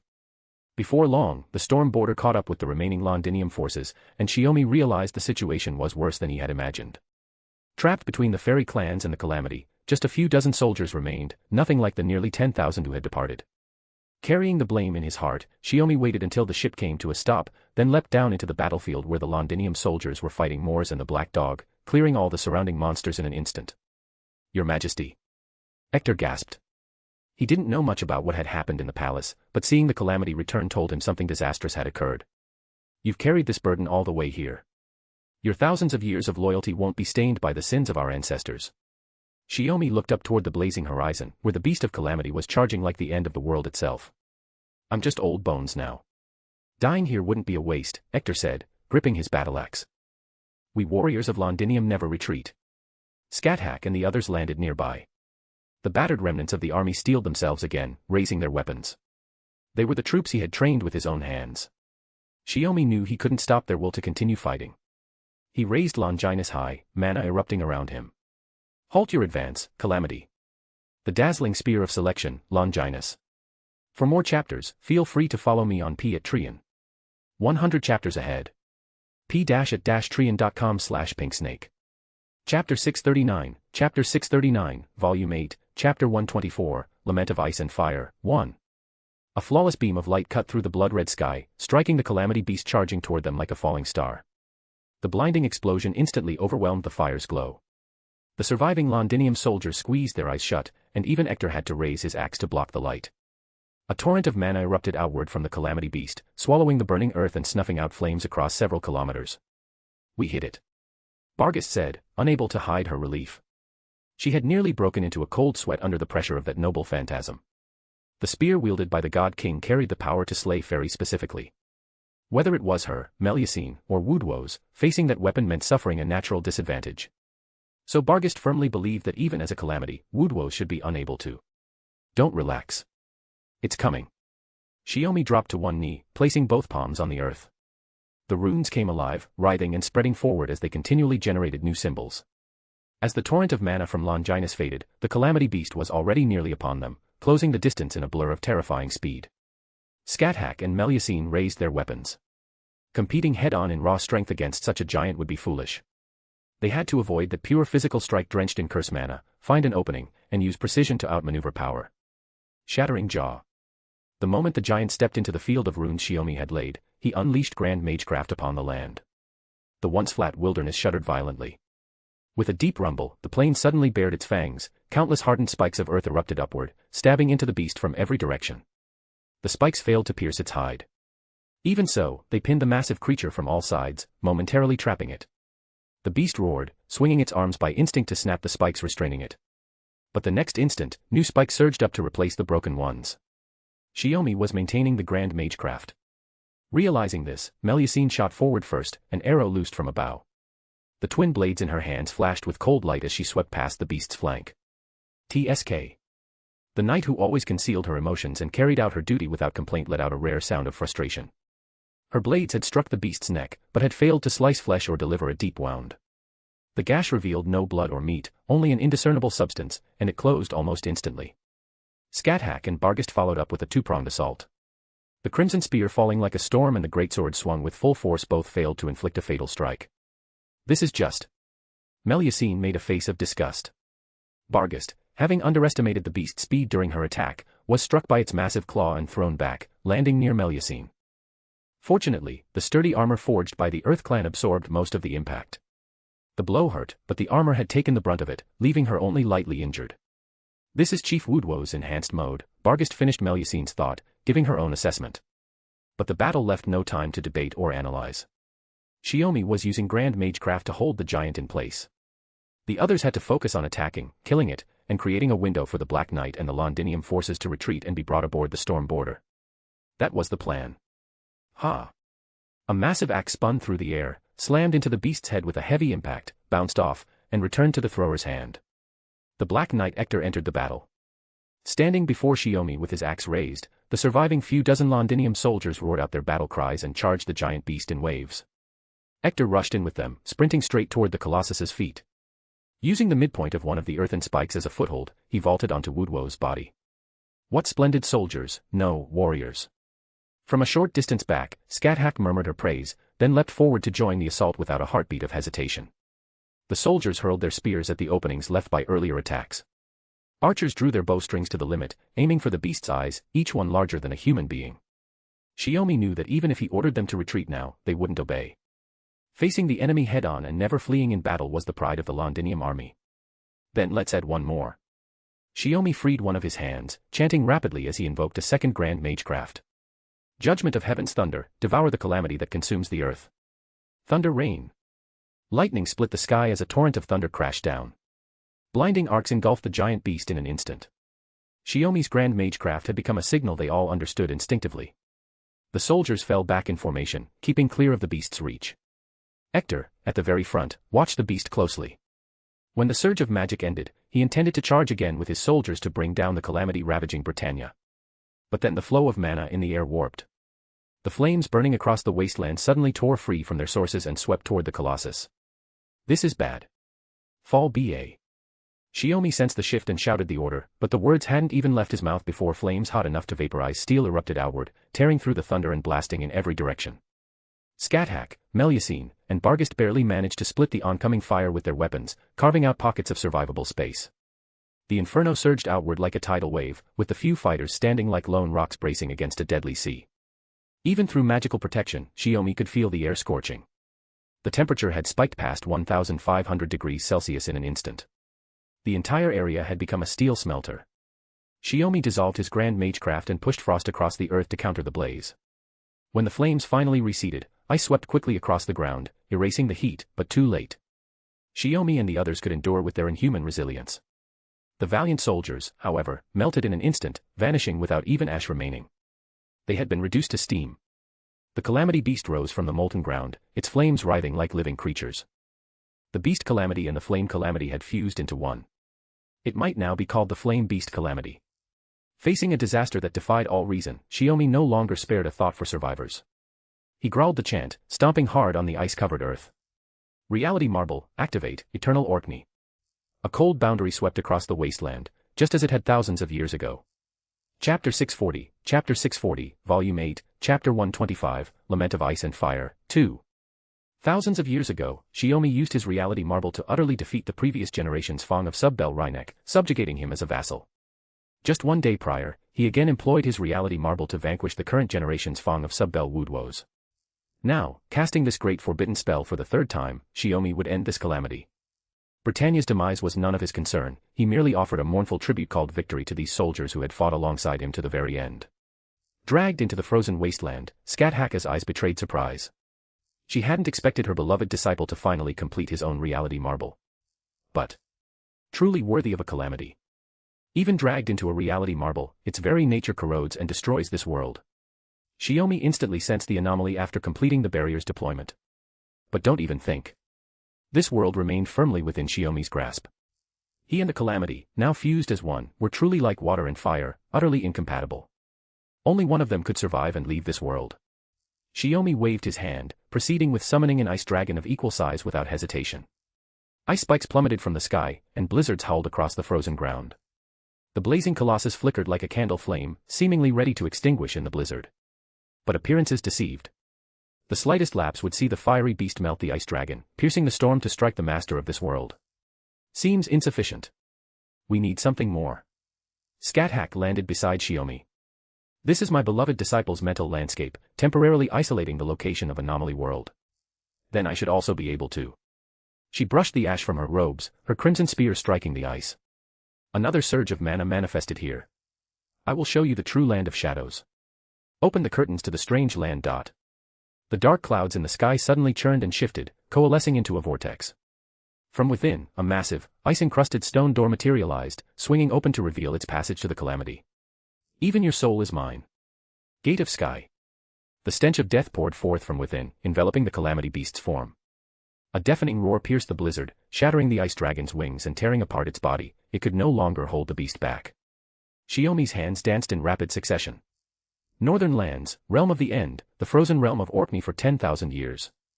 The surrounding blizzard contracted further, intensifying until it turned an icy blue, transparent, and brimming with frigid mana. The Colossus's movements and flames freeze frame in that instant, only to begin writhing the next as it struggled against the freezing bonds. Melusine and Barghest had long pushed their magical power to the limit, poised to unleash their noble phantasms at any moment. Yet Shiomi delayed giving the order. They dared not act rashly, fearing they might disrupt his battle plan. Watching the Calamity beast gradually scorch and tear through the icy seal from within, not only Barghest but even Melusine struggled to contain their impatience. Now immobilized, the Calamity was the perfect target. Unleashing their noble phantasms at full power would surely. 10 seconds, 30 seconds, 1 minute, 3 minutes, 5 minutes. After 5 minutes of this standoff, the icy bonds finally shattered. The beast roared as it burst forth, its movement scarcely slower than before. Yet everyone could sense it, not just its mana, but even the vitality derived from the sub-bell of the Fang clan had been suppressed to its absolute limit. The Calamity beast was now utterly weakened. It must not be allowed to recover. Now. Melusine flashed an excited smile. True name, disguise unfold. The pristine lake surface reflects moonlight. This horn, sword, is proof of law, a geothermal fortress that corrects all injustice. Barghest followed suit, snapping the horn from her head. As the second-ranked being in the Fang clan after Woodwose, she had the potential to become the next sub-bell. Yet sub-bell, as a singular existence, could only appear once per generation. This rule inherently limited Barghest's nature as a fairy. Only by breaking her own horn could she temporarily access the power to return to sub-bell. That was her true noble phantasm. With both noble phantasms ready to strike, the colossal beast showed signs of evasion. This likely meant their attack wouldn't result in a decisive victory. Go ahead. Shiomi's resolute voice rang out from behind. Incredibly, the colossal beast was suddenly bound by an invisible force, unable to break free. Before they could even figure out why, the two fairy knights unleashed their noble phantasms. No, not now, innocent light of the lake. Black Dog Gallatin, Horn of Devouring Sun. Mana as clear as lake water and as fiery as the sun intertwined, engulfing the blazing catastrophe beast. The frozen world itself was swallowed by the light. When the burning wilderness reappeared, the catastrophe beast lay fallen upon the earth, its body slowly disintegrating into drifting dust. Hector. Kneeling beside a rock, Shiomi looked at the Black Knight, half his body consumed by flames, barely clinging to life. Her heart ached. He had come to rescue survivors, yet his presence had only hastened their demise. Your Majesty, there is no need to dwell on this. Hector spoke with a sense of release. As a warrior, to die on the battlefield is a blessing. But you shouldn't have died on a battlefield like this, Shiomi quietly shook his head. Dying because of the consequences our ancestors left behind. At least I didn't die of old age in bed. Sage, please take care. Hector reverted to his former title, halting Shiomi's attempt to save his life, and made his final farewell. With a serene expression, the Black Sir, a warrior whose life had been spent in battle, ended his long existence as a fairy, watched over by the master he served. After burying the Black Sir's remains, Shiomi and his companions, who had defeated the Calamity yet felt as if they had returned empty-handed, returned to the deck of the Storm Border, awaiting orders in the skies. After reuniting with Artoria Pendragon, who had remained behind to receive them, the slightly weary Barghest sat on the deck, staring blankly at the still-burning Britannia. In his heart, he silently bid farewell. Well done. We'll now prepare for the Storm Border's return voyage, departing this lost belt. This anomaly world Britannia. Romani's voice came through the communicator. Please return to your quarters for now. It's still too early, Shiomi countered. Gravity fluctuations detected across all of Britannia. A level 1 hazard alert from the observation prism of Sheba.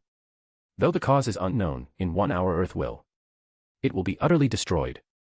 Both humanity's whiting and the remaining lost belt will be rendered meaningless. Shiomi stated the outcome calmly, then slowly turned to gaze at the white figure standing on the deck's bow, a figure that seemed to have been there from the very beginning. Wouldn't you agree, Oberon, King of the Fairies? For more chapters, feel free to follow me on P@Trian. 100 chapters ahead. p-trian.com/pinksnake. Chapter 641, Volume 8, Chapter 126, Insect of the Abyss. Britannia is crumbling. Structures mimicking human civilization, the corpses of those long gone, and the bodies now claimed by the catastrophe, all of it drifts incessantly, consumed by a single insect. The northern lands scatter like snowflakes, while the southern lands disintegrate like dust. Across 1,440 kilometers, the nightmare worm, headless, torso-less, and composed solely of a mouth and digestive organs, reveals itself, devouring all of Britannia. The gravity of this anomaly world is collapsing. Storm Border clings to its hovering position, sustained by propulsion. Inside the bridge, the Nemo-divided spirits responsible for each ship department report in near chaos. Even Romani, unable to spare a moment to inquire about further developments on deck, can only keep an eye on the situation through communication devices. It's rare I get to see you all one last time. Might I say your attitude is rather poor, Your Divine Majesty. Oberon elegantly brushed off his cloak, as though he had come merely for sightseeing.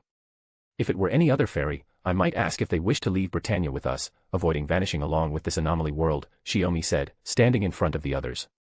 But if it's the insect of the abyss, that's another story. At Shiomi's words, Oberon flashed a dazzling smile.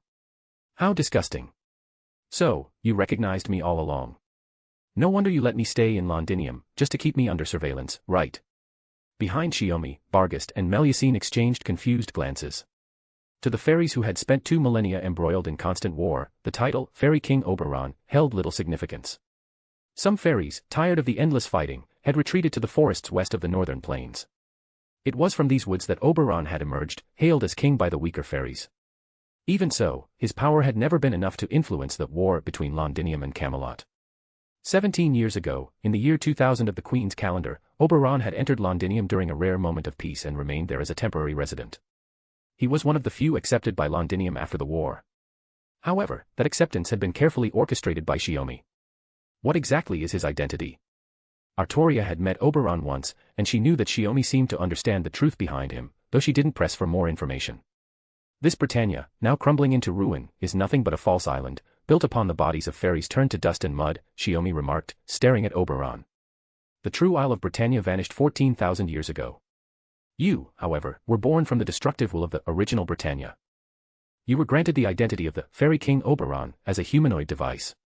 The monstrous being now devouring the island, larger even than Britannia itself, is your true form, the insect of the abyss, foretold by the beast god priestess. As Shiomi made this accusation, a round of applause echoed. Oberon smiled warmly, acknowledging the insight. Truly perceptive. As expected of His Majesty the God King, who 1,600 years ago devoured Cernunno's corpse and sealed away both the calamity and the insect of the abyss. But I must correct one thing, while I am an entity separated from the insect of the abyss, I am also its true form. Sealed, the insect of the abyss. Could it be that Shiomi didn't just seal the beast god's calamity? Romani asked, a bit startled, yet it made sense. Given Shiomi's methods, sealing a soul only to bind a dead divine corpse seemed like too much of a waste. But if he had sealed more than just the corpse, everything else started to add up. The remains of Cernunno's are both the source of unending calamity and the killing stone that seals the insect of the abyss, Shiomi said, her gaze cold as she looked at Oberon. Unfortunately, to arrange another seal, one must first devour the divine remains. These are two separate matters. Even with my most thorough preparations, I could not resolve the oversight that it must be done in 2 steps. The minute gap between these 2 processes became your chance to escape. However, when Morgan broke Shiomi's seal, she also returned the beast god's remains to the Great Hollow. Thus, the insect of the abyss couldn't immediately burst forth to devour Britannia. Truth be told, Oberon continued, if you hadn't been so reckless, if you hadn't attempted to utterly annihilate Cernunno's in one fell swoop, the outcome would have merely reverted to the previous seal. I would never have had the chance to reclaim my full power. He spoke as he slowly advanced, drawing closer to Shiomi. But I'm curious, when exactly did you realize this? 4,000 years ago, during my investigation of the Great Hollow, Shiomi replied. The moment I touched the beast god's remains, I perceived the dual nature of Cernunnos, both the source of calamity and the seal itself. At that moment, Artoria also understood the true meaning behind Shiomi's words after their chance encounter with Oberon in Londinium. As long as he was present, Oberon could not stir up trouble. It wasn't that Oberon could accomplish anything in Britannia after Shiomi fell into slumber. Rather, Shiomi, as the seal, not only suppressed the calamity but also restrained the power of the insect of the abyss, rendering Oberon utterly incapable of action. If he's not Oberon, the fairy king, then who is he? Artoria asked. Turning her head slightly as she watched Oberon standing several meters away, Shiomi smiled with a hint of resignation. Didn't I already explain? This man is Britannia's will to destruction, an existence born solely to destroy Britannia. In the past, he defeated your father, Eutherpen Dragon, in the form of the White Dragon. You mean he's Vortigern? Artoria exclaimed, both shocked and suddenly understanding. No wonder this man carried the aura of a dragon. If he truly was the White Dragon Vortigern of the Lost Belt, it all made sense. Thanks to you, having witnessed the White Dragon Vortigern before, I could discern his true form hidden behind the guise of Oberon, King of the Fairies. Shiomi pointed at Oberon. Indeed, your true name is not Oberon, King of the Fairies at all. You passively infiltrated this identity, and your real name is Oberon Vortigern. As Shiomi spoke, Oberon introduced himself. His white form dissolved like a dream, vanishing in an instant to reveal his true visage. The pitch-black destroyer, the planet's doomsday device, humanity's adversary. But since I'm not exactly acquainted with you all, I'll skip the reintroduction. After all, I'm only here to see His Majesty, the former God King. Chapter 642, Volume 8, Chapter 127, Device of Destruction. The name Vortigern was already familiar to the Chaldeans. After Artoria began assisting the Chaldeans, everyone had, intentionally or not, learned about the Arthurian legend. Mash had even personally consulted the King of Knights on many details. For instance, how the usurper King Vortigern was defeated. You came to see me? Shiomi sneered. To bid farewell? Or perhaps to declare your victory? After all, you are no longer Arthur's adversary, but humanity's. Starting with the collapse of this Britannia, the entire planet will be devoured by the insect of the abyss, won't it? Oberon finally showed a hint of surprise. I'm genuinely astonished you know this much. I suppose I underestimated you after all. I thought you were just a boring romantic with nothing but love on your mind, merely living a bit longer and being slightly stronger than the fairies. Surprise or not, Oberon didn't hold back his scorn for Shiomi. It had nothing to do with grand ambitions of destroying humanity or the planet, he was simply venting his frustration. Anyone forced to suppress their power for years, compelled to operate in a weakened state within this revolting Britannia, would harbor resentment. I happen to know quite a bit about the lowly King Vortigern, Shiomi said, staring at Oberon's fake smile. In an era where the lowly king didn't recognize humanity, since mystery would be trampled by humans, he chose to destroy Britannia. Only to be defeated by King Arthur in the end. But that was just the Vortigern of proper human history. I'm not that shallow. Oberon's smile persisted, yet it held no warmth. Truthfully, I'm quite grateful to you, God King. I don't believe you're grateful, Shiomi observed Oberon. He couldn't decide whether to prioritize attacking the insect as vast as the Britannia Isles or eliminating the Oberon before him. Without correctly eliminating the enemy, he couldn't avert the planet's impending destruction. Well, let me give you a hint. Aurora, the Wind Clan chieftain who was supposed to die with the other chieftains at Camelot. I took care of her for you, Oberon said with a laugh. The fool actually thought she could escape north. Too bad that place is pretty much finished too. Is that so? Shiomi raised an eyebrow. But knowing your style, you probably just killed her outright. Not even worth the effort of a proper execution. Every fairy must die. Only a handful will survive. TSK. Oberon realized he'd underestimated Shiomi's cruelty toward fairies. He'd had the pleasure of witnessing that so-called diving competition from afar. Fairies were made to execute other fairies, then the next batch of fairies would execute the executioners. Until every last one was slaughtered in the most despairing manner. In terms of sheer loathing for the fairies, Shiomi was no less intense than Oberon. But while Oberon, born as a destruction device, harbored an innate hatred for them, Shiomi's revulsion stemmed from first-hand witnessing, a complete shattering of all illusions and expectations, leaving only utter disillusionment. Now, back to the matter at hand. Shiomi gripped Longinus, ready for battle at any moment. It seems you intend to use the aftermath of all this to destroy the planet and proper human history along with it. Isn't that why I was born? Is that so strange? You must understand, as Vortigern, destroying Britannia alone would be simple. But as Oberon, to eradicate human history requires much more consideration. Oberon made no attempt to conceal his intentions. Then I have more bad news for you, Shiomi stated calmly. Proper human history has vanished from the planet's surface. Standing upon the whitening of the world are only 7 lost belt, including Britannia, that have revived from the pruned event. You don't seriously think such words would make me abandon my goal of erasing human history, do you? Oberon raised his hand. This has nothing to do with proper human history or lost belt. Just as he was about to command the insect of the abyss to accelerate its devouring, sucking the still escapable storm border into the void through gravitational pull, he suddenly felt his body grow abnormally heavy. No, I was just talking nonsense to distract you. Shiomi stared at Oberon, advancing with his spear raised. Oberon gazed into those eyes that had shifted their form. That's not right. Your eyes should have long since lost their ability to regenerate due to the curse of Cernunnos. Yet not only had Shiomi's eyes returned, they now bore distinct patterns of crimson and azure stars. A god's curse must be lifted by a god's blessing. These were not eyes possessed by humans or fairies, but a higher tier, planetary-grade mystic eyes. Eyes of blue and red star. Mother could freely shift between red and blue, but I cannot. So Mother fixed the nature of each eye, Shiomi explained. The reason he remained unconscious long after the third magic was completed was that the spirit connected to the goddess Tiamat had returned to his mother. It was a choice Shiomi made, believing he would never awaken for millennia. The unsealing of his soul and Morgan's awakening compelled Shiomi to depart once more.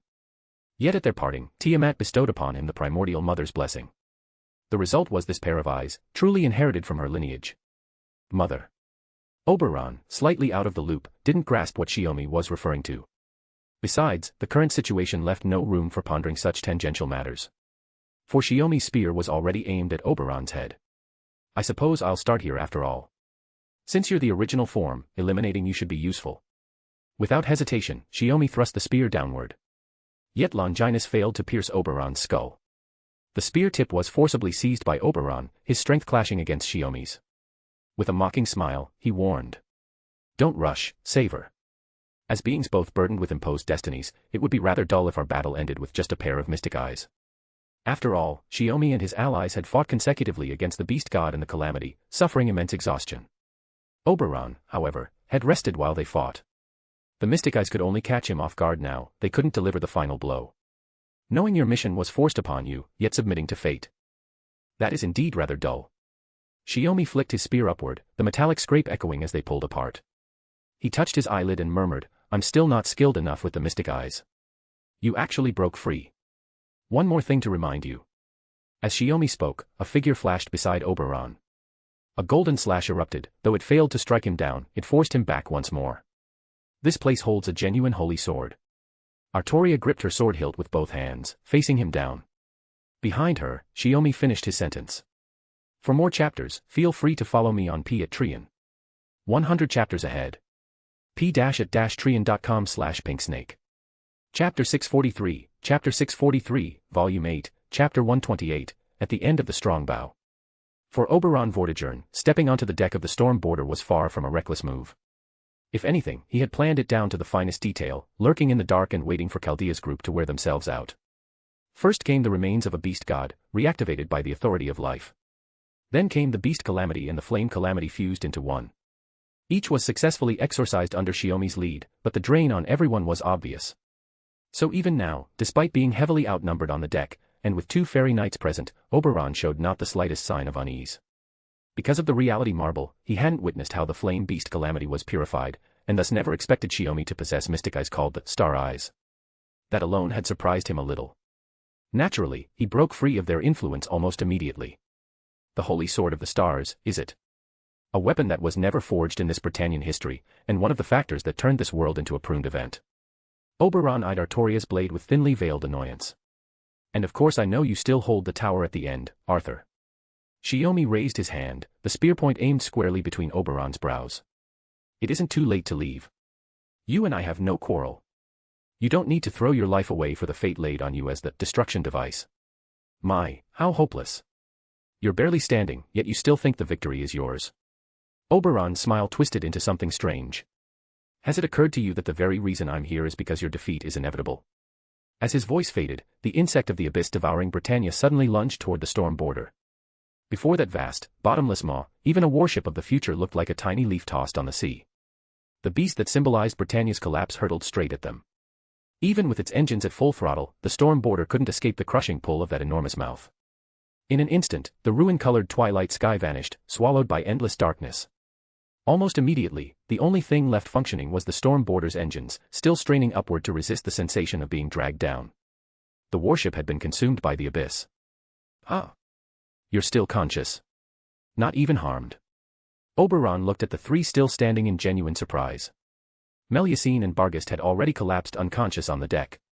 Inside the creature was pure abyss, a bottomless void that devoured the planet's surface like fabric flushed down a drain. Any living being entering this place would lose consciousness and die slowly in their sleep. Yet Shiomi, Scáthach, and Artoria all remained upright. Think about it. A human surviving 6,000 years is abnormal in itself, wouldn't you say? Shiomi watched Oberon with sharp vigilance. For someone like me, who no longer distinguishes between life and death, even sleep is a distant luxury. Scáthach knelt to check on Barghest and Melusine. And you, Oberon's gaze finally landed on Artoria. The usurper king and King Arthur, natural-born enemies if ever there were any. It looked like the war of the Arthurian legend was about to play out once again here. So Oberon thought to himself. Corroded by the holy lance, my flesh has long since transformed into the goddess Rangaminiad. Artoria held her sword at the ready, waiting for Shiomi's signal so the two of them could flank Oberon.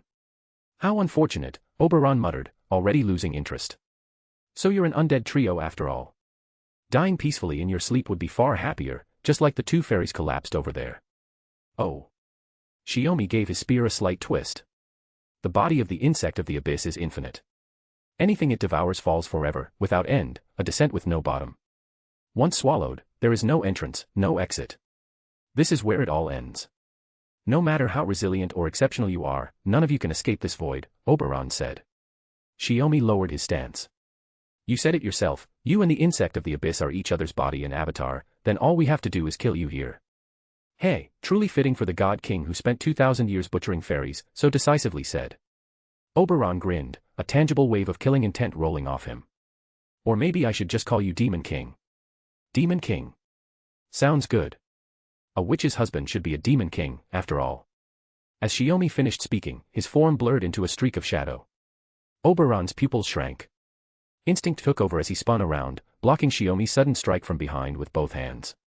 Cold sweat slipped down his cheek. You're right about one thing. My mana is running dangerously low. But my family and comrades are on this ship, Shiomi said coldly. So I'll drain every last bit of power I have until the moment you die. Family. Friends. Oberon retreated as fast as he could, narrowly avoiding the relentless thrusts of Shiomi's silver spear. Each strike grew faster and faster. With no real combat experience and relying purely on his innate abilities, Oberon's face was already marked with several fresh cuts. The wounds closed instantly, only serving to enrage him further. Ugh, what a nuisance. He seized the moment, grabbing the spear shaft and swinging his jet-black left claw down. The violent, mana-charged strike collided with a second spear instead. Gungnir. Losing your cool won't help you, Shiomi murmured. A glint of light flashed at the edge of Oberon's vision. He whipped his head around just in time to see Artoria swinging her sword toward his back without hesitation, a strike forceful enough to bisect both him and Shiomi if needed. But her blade struck something else, a grey worm longer than a grown man. The worm curled into a sphere midair, spinning as it clashed with the sword, sparks scattering in rapid bursts. Using the disruption, Oberon widened the distance once again. Why not just release your noble phantasm? Oh, I get it. Because of this ship. If your noble phantasm misses, you'll blow off the entire bow, won't you? Oberon said. Shiomi didn't answer. This time, Scáthach charged in. After confirming that waking Barghest and Melusine would take time, she decisively joined the battle. Ganging up on someone? Then I won't hold back either, Oberon said. Not that it matters, after all, you've been inside my noble phantasm from the very beginning. Shiomi met those words with silent, unyielding forward momentum and charged. Chapter 644, Volume 8, Chapter 129, Miscalculation. As Oberon had said, they had fallen into the noble phantasm called the Insect of the Abyss from the very start. The fact that this space itself was a terminal trap was Oberon's true noble phantasm. Swallowed by this endless abyss, they continued to fall without end, assaulted constantly by the hostile environment. Even the dust drifting through the air was harmful. Not even heroic spirits could adapt instantly, and all those on the bridge had already collapsed into unconsciousness. Only these three, each anomalous in their own way, remained capable of fighting and moving. Facing the swarm rushing toward them, Shiomi and Scáthach simultaneously inscribed identical runes. Their magecraft overlapped in that instant, forming a barrier that burned everything to ash. The moment Oberon's insects crossed the twin wards, they were reduced to dust. I really don't get it. Why struggle so hard? After 6,000 years of effort, just when I could finally get some sleep, my companions wake me up in a panic again. To counter Shiomi's spear, Oberon summoned weapon after weapon, each shaped like a long halberd. Guided by his will, they shot outward, blocking and intercepting the group trying to flank him. He remained cautious of the holy sword, its radiance practically a natural bane to him. He still possessed ample mana and stamina. All he had to do was wear down these spent fighters, and he could finish them here. As he considered his next move, Oberon summoned another swarm, black, mucus-like insects that dropped from the void. Touching them alone felt like a curse. It was Sir Nunos's curse. While being suppressed and sealed by the beast god's remains, he had adapted to that curse in turn, gaining the ability to use it in a similar fashion. You still don't understand anything I've done. Shiomi's spear clashed against a strange scythe Oberon had produced from who knows where. With no combat training at all, Oberon relied purely on the raw power of his body, making wide, forceful swings that let the weapon gain some advantage. Understand? I don't need to understand. I only find it strange, Oberon said. I didn't even want to take on this whole, destroy Britannia, mission. But since I was created for it, I figured I may as well try. So Oberon simply couldn't comprehend the strange sense of purpose driving Shiomi. As the island's terminal device, Oberon knew Shiomi was, in some ways, similar to himself, another being manufactured for a role, burdened with the mission of a savior. Not a savior limited to Britannia like Esk during the Age of Fairies, but something far greater, encompassing humanity and the entire world. And the more Oberon grasped this essence within Shiomi, the more disgusted he felt. Because they were opposites by nature. It's got nothing to do with missions. I simply act based on what I see and what I feel. Even if some of my choices aren't always right. Shiomi suddenly swept his spear upward, knocking Oberon's scythe aside. He retreated quickly, crossing paths with Scáthach and Artoria as they advanced. Oberon's fighting methods were actually quite limited. He wasn't a trained or battle-seasoned warrior. Whether in close combat or magecraft, nearly all his trump cards had already been revealed. Even the boosts granted by his personal skills had their limits. Veil of Night. Morning's Lark. End of a Dream. These enhancements made Oberon comparable to top-tier heroic spirits. How are you still fighting? Oberon was honestly baffled. He could plainly see both Artoria and Scáthach weakening, an inevitable result of being trapped within the noble phantasm. Yet even while enduring its negative effects, their attacks were far fiercer than Shiomi's, brutal as demons, as though the corrosion and damage of the insect of the abyss had no effect on them at all. A life that has already overcome death has only one end left, to disappear. Scáthach released the true name of the Gi-Balg noble phantasm, but it failed to pierce Oberon's strange defenses, landing only a heavy strike. Even she couldn't tell whether it was because they were fighting on enemy territory, or because of Oberon's nature as the insect of the abyss itself. I just need him to survive and get out of here, Artoria said. She quietly calculated the remaining time, then asked Scáthach, can you restrain his movements? I intend to release the noble phantasm's true name. The battle had lasted less than 10 minutes so far, but aboard a warship in freefall, every second mattered. No one knew how deep they'd already fallen, or whether they could still break free. You think I'd give you that kind of time? Oberon crossed his arms, his mana surging sharply. The inner walls of the insect of the abyss that had swallowed the group and the warship began to shift. Its body, suspended between reality and illusion, trembled. Oberon realized he had misjudged this group's will to fight. Even though they were far from the condition they'd fought in earlier, he still couldn't kill them easily. He should never have come here to waste time, so. Let your remaining mana be drained from within. Just wait quietly for death, all of you. Oberon suddenly leapt from the deck. Gi-Balg and the Holy Sword lashed out together, but neither struck the target as planned. His body turned into a dust-like shadow, letting every attack pass through him. My class is Pretender, an existence woven from falsehoods and coexistence. Allow me to show you a lie you cannot unravel, Oberon declared. Is that really so? Shiomi dropped to one knee, breathing hard as he closed his eyes. If your presence here was a lie from the start, why did the battle go so poorly for you? What? Oberon's face darkened at once. Shiomi ignored him. Rising slowly to his feet, he opened his eyes again. Oberon expected the mystic eyes to activate, but quickly realized they weren't the same. Shiomi dashed forward at an impossible angle, moving with astonishing speed. From a position that should have been completely wrong, he still caught Oberon's true location and clamped a hand around his throat.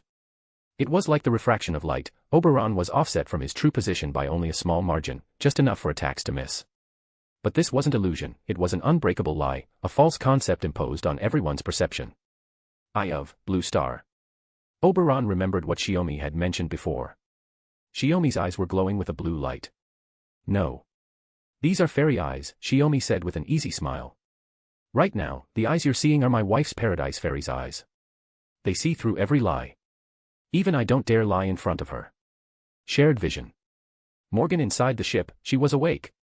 Oberon couldn't break free from Shiomi's grip, but Shiomi clearly wasn't trying to snap his neck. He was preparing something else. Let me show you my seal again. But this time, you'll be paying the price. For more chapters, feel free to follow me on P@Trian. 100 chapters ahead. p-at-trian.com/pinksnake. Chapter 645, Volume 8, Chapter 130, Seal. Facing Shiomi's declaration, Oberon gritted his teeth and let out a strained laugh. Seal me. If you do that, you'll never escape this place. The interior of the insect, this so-called abyss, is actually a conceptual space. If we kill you now, this conceptual space will collapse immediately, cutting us off from the outside world entirely. Shiomi's grip tightened. Something scorching pressed against Oberon's neck. Even without seeing it, he knew exactly what it was. When Shiomi had seized him, he had already inscribed the runes required to execute the seal. Concepts must be fought with concepts, Shiomi said, calm and steady. Since this place is a conceptual space, we'll break the existing concept and create an exit. Then he suddenly turned toward Artoria. So I'll need to trouble you again. Prepare to release your noble phantasm's true name, but aim it upward. The light of the holy sword is the most lethal poison to the insect of the abyss. Leave it to me. Artoria turned her gaze straight up above the deck, gathering mana. Scáthach stepped beside Shiomi to assist in the ritual. Primordial Rune 4, the Rune of Liberation. Its fundamental purpose was the effortless severing and dispelling of restraints and bindings placed upon a target. But primordial runes were the foundation of magecraft discovered by Odin himself, the ultimate wisdom gained after sacrificing one of his own eyes and enduring 9 days and nights of tribulation. Whether one could exceed the basics, interfere with conceptual structure, and draw out the true potential of the runes depended entirely on the caster's ability and talent. Then let's begin the sealing. Shiomi looked at Oberon, a cool, composed smile on his face. Your greatest mistake wasn't exposing yourself to my sight too early, nor appearing before us after assuming victory, but revealing your true nature so casually. The insect of the abyss was vast enough to swallow all of Britannia, yet its body existed between reality and illusion.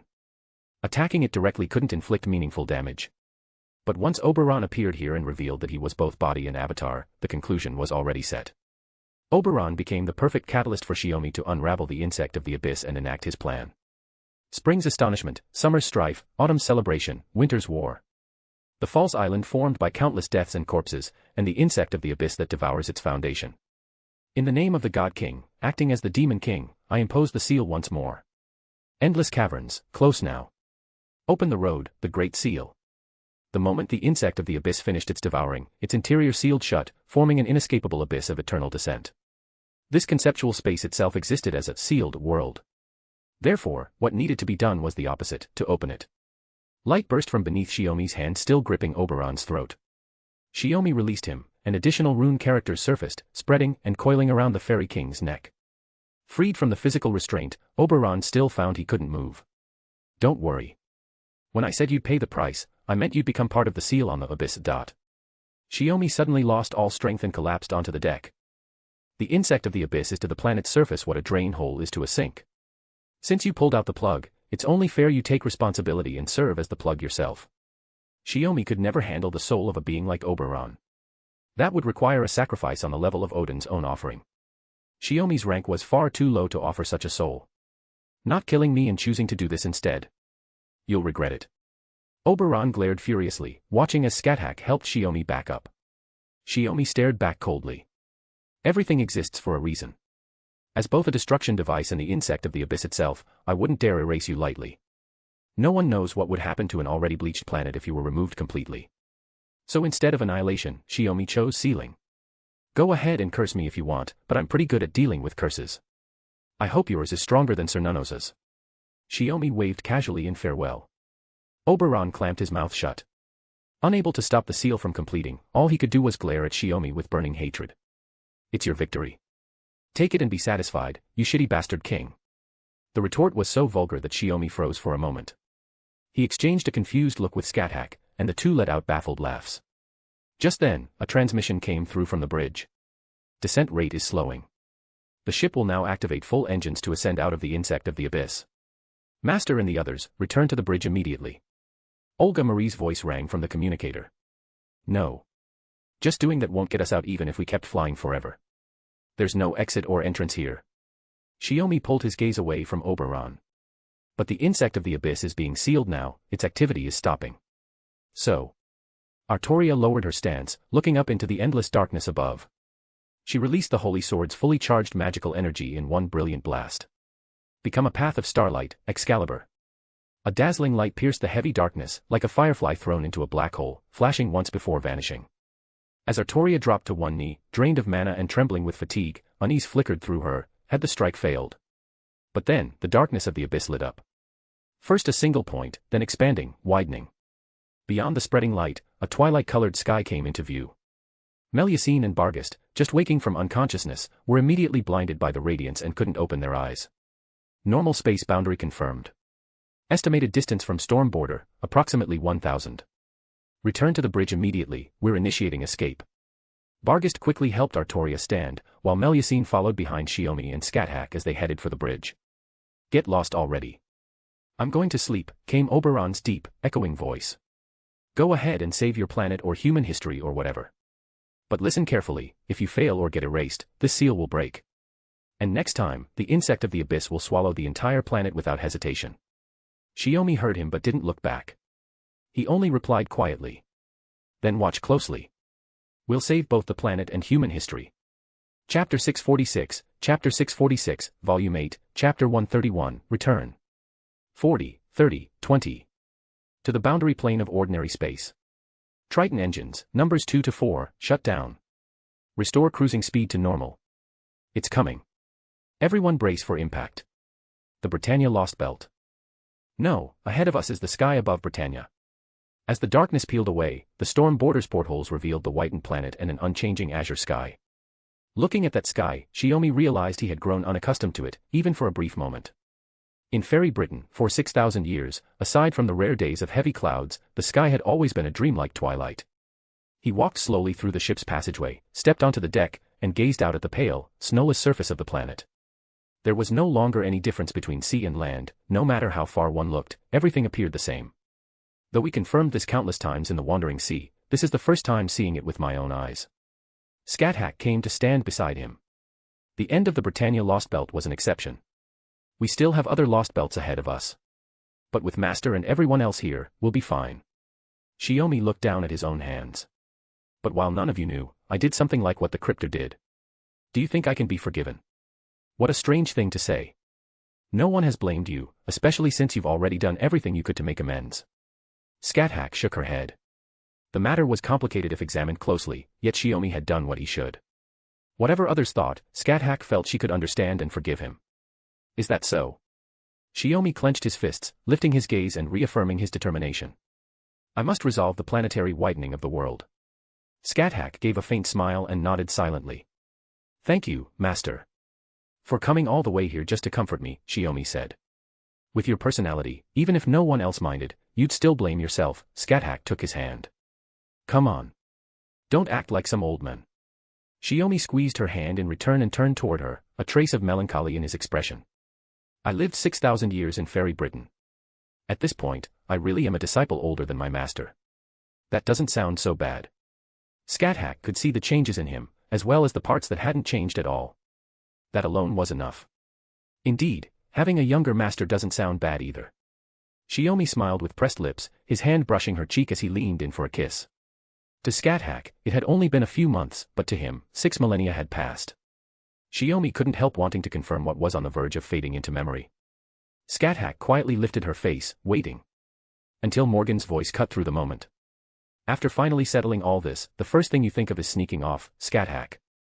She had barely recovered enough to walk, leaning on Artoria Pendragon as she stepped onto the deck. This. Shiomi grew awkward and quickly shifted the topic, taking over from Artoria to support her. What about you? Have your overloaded magic circuits cooled down? When we were fighting Oberon on the deck, you suddenly spoke directly into my mind to help me read his movements. You nearly scared me to death. Morgan leaned into him, yet shot a triumphant glare at Scáthach and Artoria.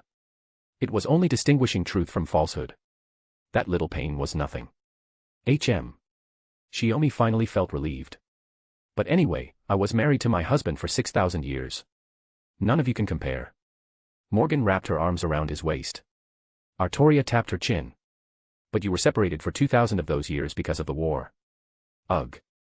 Morgan was struck speechless by the single line. This is my first time seeing someone wage endless wars just to torment her subjects. Scáthach rubbed her temples. But from what the King of Knights told me about my disciples' past, it's understandable.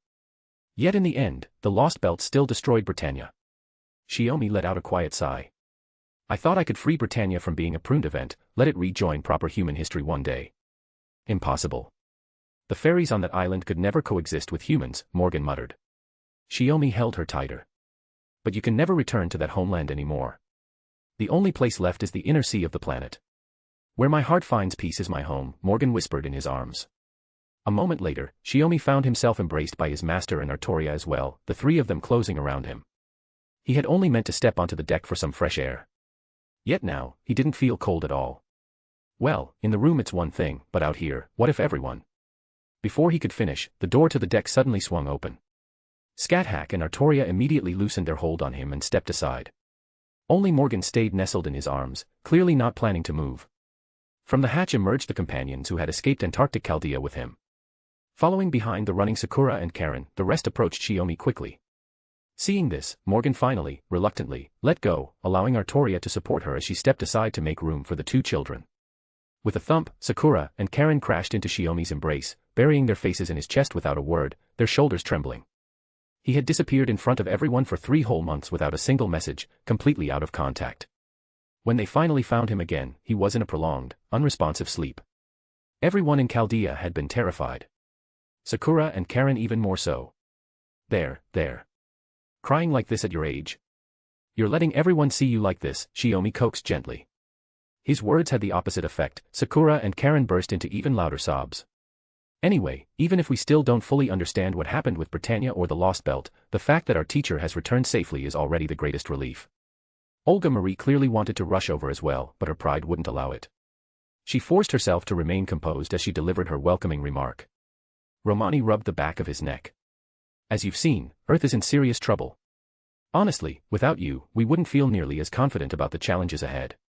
Even without me, everyone would definitely, Shiomi began, shaking his head modestly. But he knew they didn't want to hear that.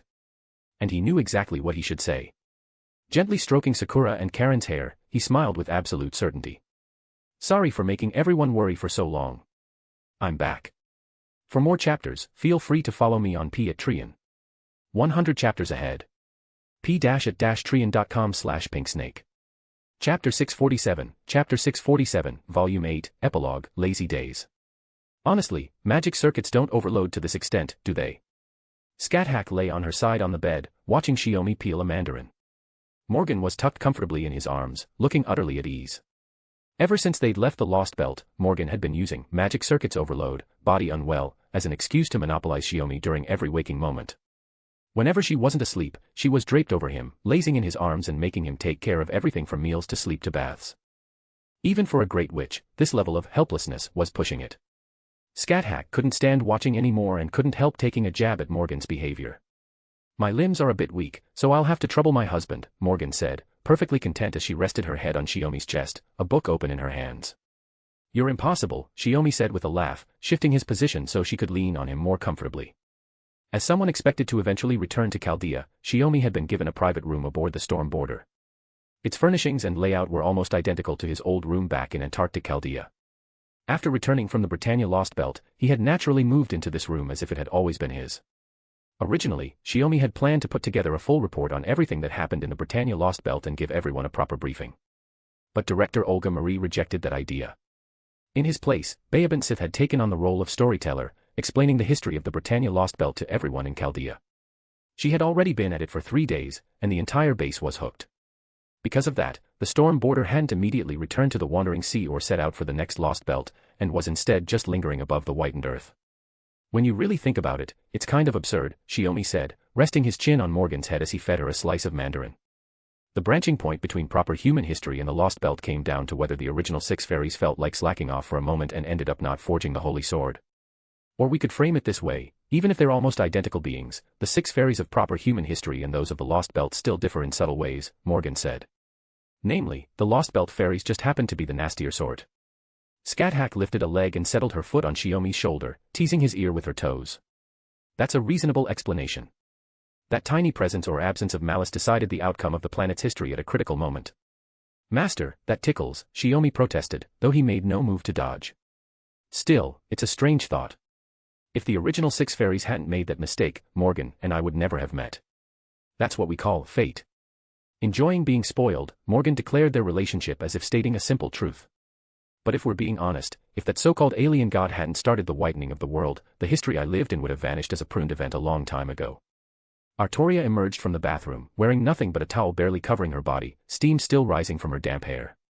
You really know how to talk, Morgan muttered, shooting her a displeased glare. So what exactly is this alien god, that it can dig up phenomena already pruned away by the cosmos and plant them on this planet as lost belts? Scáthach fell into thought immediately. Even she couldn't grasp that unknown territory.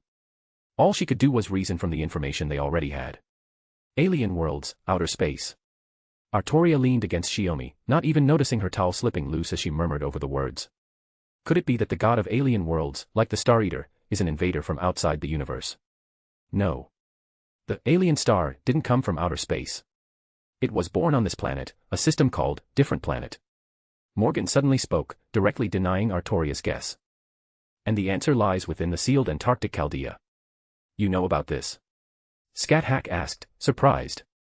Shiomi considered for a moment. After studying the structure of the fantasy tree, Morgan probably learned a lot she didn't know before. It isn't that complicated, Morgan said with a shake of her head. I understood the principles and learned how to apply them. The additional information was vague at the time. If I hadn't completed the refrain, I likely never would have understood the rest. So the fantasy tree isn't something born of the cosmos, but something generated by the planet itself. Shiomi rested his chin in his hand.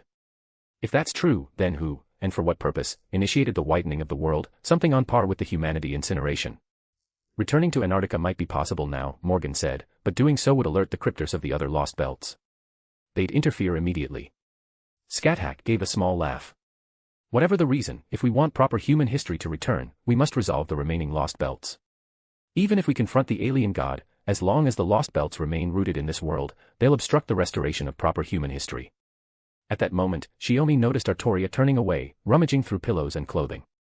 He stared at her backside for a moment, then couldn't resist giving it a quick pat. Artoria turned bright red and quickly sat back down, realizing just how short her towel was, and how much she'd just inadvertently exposed. In her hand was the Storm Borders communication terminal, an upgraded device based on Chaldea's equipment. During the 3 months Shiomi was gone, she and Scáthach had familiarized themselves with and taken over many of his original responsibilities. This came in via internal comms this morning, Artoria said, opening the message for Shiomi. There will be a strategy meeting after dinner to determine our next move. The situation in the Britannia Lost Belt developed too quickly. Storm Border supplies are still plentiful, we can skip the Wandering Sea and go straight to the next Lost Belt. The Lost Belts closest to Britain are the Greek and Norse ones, Scáthach said, glancing at a map on the ship's screen. Should we target one of those first? No. We go to the Russian Lost Belt first, Shiomi said, offering the opposite choice. The disappearance of the Britannia Lost Belt will definitely have caught Kirstaria's attention. Those two will be heavily guarded. So instead, we use imaginary number submersion and hit them where they aren't expecting it. But why the Russian Lost Belt? Artoria asked. That's obvious. Because we have a score to settle with someone there, Scáthach replied. And during the battle at Antarctic Chaldea, that caster called Kirei Kodomine Rasputin, while Kodomine called her Princess, Shiomi added. Which means the one commanding those soldiers who attacked Chaldea most likely came from the Russian Lost Belt. Then, our next target Lost Belt is decided, Morgan murmured in agreement. Chapter 648, Volume 8, Epilogue 2, Council of the Hidden. The Greek Lost Belt. 3 months had passed since the fantasy tree took root and completed its filtering of the anomaly history. Having observed a major development, Kirstaria convened a meeting of the cryptors. The former Chaldea Team A masters, now the current masters of their respective Lost Belts, could not freely travel between them. Instead, they used a specialized form of magecraft to project their astral images into each Lost Belt's conference chamber, creating a meeting that was face-to-face in its own way. Just moments ago, Koyanskaya, our collaborator, reported that the Britannia Lost Belt vanished from the whitened Earth 5 days ago, Kirsteria said. But that Lost Belt didn't have one of us acting as its cryptor in the first place, so it shouldn't matter, right? Peperoncino was the first to speak. Ultimately, we have only 6 cryptors. So why are there 7 Lost Belts? Ophelia asked. Lord Kirsteria, do you know the reason for this arrangement? Originally, all 7 masters of Team A were meant to become cryptors. But one person escaped the incident. Kirsteria's voice remained calm. The other 5 cryptors fell into silence. They all knew exactly whom he meant. However, according to Koyanskaya's report, after that man escaped, Shiomi somehow reached the Britannia Lost Belt and then proceeded to fulfill the role of a cryptor in his own way, Kirsteria continued. As the eldest and most experienced Magus among Team A, most of them still habitually addressed Shiomi as teacher. So the disappearance of Britannia's storm wall, replaced by a wall of light, was also his doing. Daybit asked. That wall of light seemed akin to something like the tower at the end, which surprised everyone. That is the most likely explanation. During Koyanskaya's brief investigation of the Britannia Lost Belt, she found that Shiomi had become the god king of that Lost Belt and had reignited a war with its original king, Kirsteria said. She withdrew from the Lost Belt afterward. So now that the Britannia Lost Belt has vanished, you think Chaldea, or someone else, killed that man and the Lost Belt king, then removed the fantasy tree? Hinako asked. Kirsteria's report had shocked all of them. They had originally assumed that, since Britannia had no cryptor, it would be the easiest to conquer after defeating Chaldea and handling the other Lost Belts. For it to vanish first from the whitened earth forced the cryptors to re-evaluate and investigate the cause. That is one possibility. If so, we must reconsider the actual combat strength of Chaldea's surviving members and reassess our strategy from the ground up, Kirsteria said. At that moment, Scáthach, who had been silent until now, finally spoke. According to Rasputin's prior investigation at Antarctic Chaldea, after the incident that killed the other masters, Chaldea recruited several new masters from among their existing staff. All of them were closely connected to Professor Shiomi. They had all seen those girls. Sakura, Caren, Gray. 3 magi of very different styles, with Sakura being the most well-known, a rare user of imaginary numbers magecraft even by clock tower standards. But if those girls were the ones who entered the Britannia Lost Belt, Peperoncino said, could they really bring themselves to kill Professor Shiomi? They're all extremely kind-hearted. They'd never be able to kill someone so close to them. Daybit suddenly spoke. Then consider the opposite possibility, that Mr. Shiomi didn't die, but instead dismantled the Lost Belt from within and helped Chaldea resolve the Britannia issue swiftly. Has he returned to Chaldea? Scáthach's face tightened with visible pressure. Shiomi had been the combat instructor for all of Chaldea's masters, responsible for teaching magecraft, martial arts, survival techniques, everything. Even the elite Team A, scions of prestigious Magus families, had trained privately under Shiomi. Among that elite group, Scáthach was the weakest. Just remembering those training sessions made him break into a cold sweat. It wasn't that Shiomi was harsh, Scáthach had simply realized how vast the gap between them was. If Shiomi were an enemy rather than an ally, a Magus like him would be terrifying. A former sealing designation enforcer, someone who had killed a lord of the clock tower. Compared to Scáthach, a Magus born into an established lineage, Shiomi, who had no background, shone far more brilliantly. Scáthach estimated that among the 6 cryptors, if they fought Shiomi at full strength, only Kirsteria and Daybit might survive. Don't be so nervous. Even if Chaldea plans to continue attacking our Lost Belts, their first targets should logically be Ophelia's or Captain Kirsteria's, the ones closest to Britannia. Peperoncino tried to comfort Scáthach gently. Is it really that certain? Scáthach looked at the other cryptors. Even if they would become enemies later, for now they were still comrades. Should he trust in their judgment, or? Given this situation, my next course of action will. Kirsteria never finished. A deafening crash tore through the meeting, cutting him off. Every projection turned toward the same point in shock. Scáthach Zemlipus's transmission abruptly cut. His image dissolved right after the blast. Scáthach, don't tell me. Kirsteria's eyes widened, an exceedingly rare moment of visible shock. He realized he had overlooked one thing. If Shiomi was still alive, that man, whose behavior had never been Magus-like, would definitely settle accounts for what happened at Antarctic Chaldea. And just as Kirsteria feared, the headquarters of the Russian Lost Belt, Yaga Moscow, had been struck by a sudden assault, forcing Scáthach's participation in the crypto conference to end violently. The palace ceiling had collapsed entirely, reducing the hall to ruin as a blizzard roared in from outside. Scáthach. Castor, Anastasia, immediately checked on Scáthach's condition. Scáthach had barely avoided being crushed. He knelt on one knee, his servant shielding him, eyes lifted warily toward the men descending from the storm of snow. Our last meeting like this would have been over a year ago for you, back when the human incineration began. Shiomi extended a hand, gesturing in invitation. Team A must have had its reasons for becoming cryptors. Would you come with me? Peacefully, if possible. His face was gentle, but the danger in his presence was unmistakable. It was obvious that if Scáthach refused, Shiomi would simply disable him and take him back to the new Chaldea. I won't let you lay a single finger on Scáthach. Master of Chaldea, this is where you become ice in the Russian wastes. Anastasia attacked without hesitation. Stop. Anastasia. Those were the only words Scáthach managed before Caster's Magecraft activated. For more chapters, feel free to follow me on Patreon. 100 chapters ahead. p-at-trian.com/pinksnake. Chapter 649, Chapter 649, Volume 9, Prologue, The Permafrost Empire, Melting, 1. Anastasia collapsed into Scáthach's arms, blood spilling non-stop from her mouth. A bowl-sized hole had been blasted through her chest, her spirit core completely destroyed. As a servant, her life had already reached its quiet end. The battle had ended in an instant. Anastasia had misjudged far too much. Back in Antarctic Chaldea, the only reason she had been able to ambush Shiomi from behind and freeze him long enough to hinder his movements was because he still hadn't recovered from the strain of the battle in the Temple of Time, and because Kirei had drawn Shiomi's focus from the front. That alone had given her the brief window she needed. But now, facing a fully restored Shiomi who had lived for 6,000 years, she never stood a chance. Scáthach knelt on the ground, holding his fading servant as he lifted his head and glared at Shiomi. Anna, why? But his glare lasted only seconds before collapsing under the cold, merciless look in Shiomi's eyes. Scáthach knew, deep down, he had neither the reason nor the right to hate him. This was war, a war between proper human history and the Lost Belt. The moment they became cryptors, their roles had been set. Besides, Shiomi had given them generous terms. It was Anastasia who had cut off the negotiation before it even began and forced this battle to the death. Since your servant is about to disappear, as a cryptor without one, will you come with us? Shiomi asked again. It's not over yet. I still have the Grand Command spell. As long as I use it, I can overturn. Scáthach still hadn't given up. Team A's masters had been entrusted with the Grand Command spell by Marisberry. Shiomi, however, had arrived in Chaldea the day before Marisberry died and thus never received one.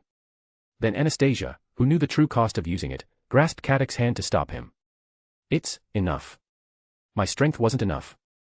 No one is to blame. Anastasia coughed up blood again. Her dimming eyes shifted toward Shiomi. Master of Chaldea, can you swear you won't harm Scáthach? I told you already. I'm only taking him back. Whether he ends up confined or punished in some other way, there's no need to kill him, Shiomi said, looking down at her. I see. Anastasia closed her eyes, choosing to trust the answer given by her enemy.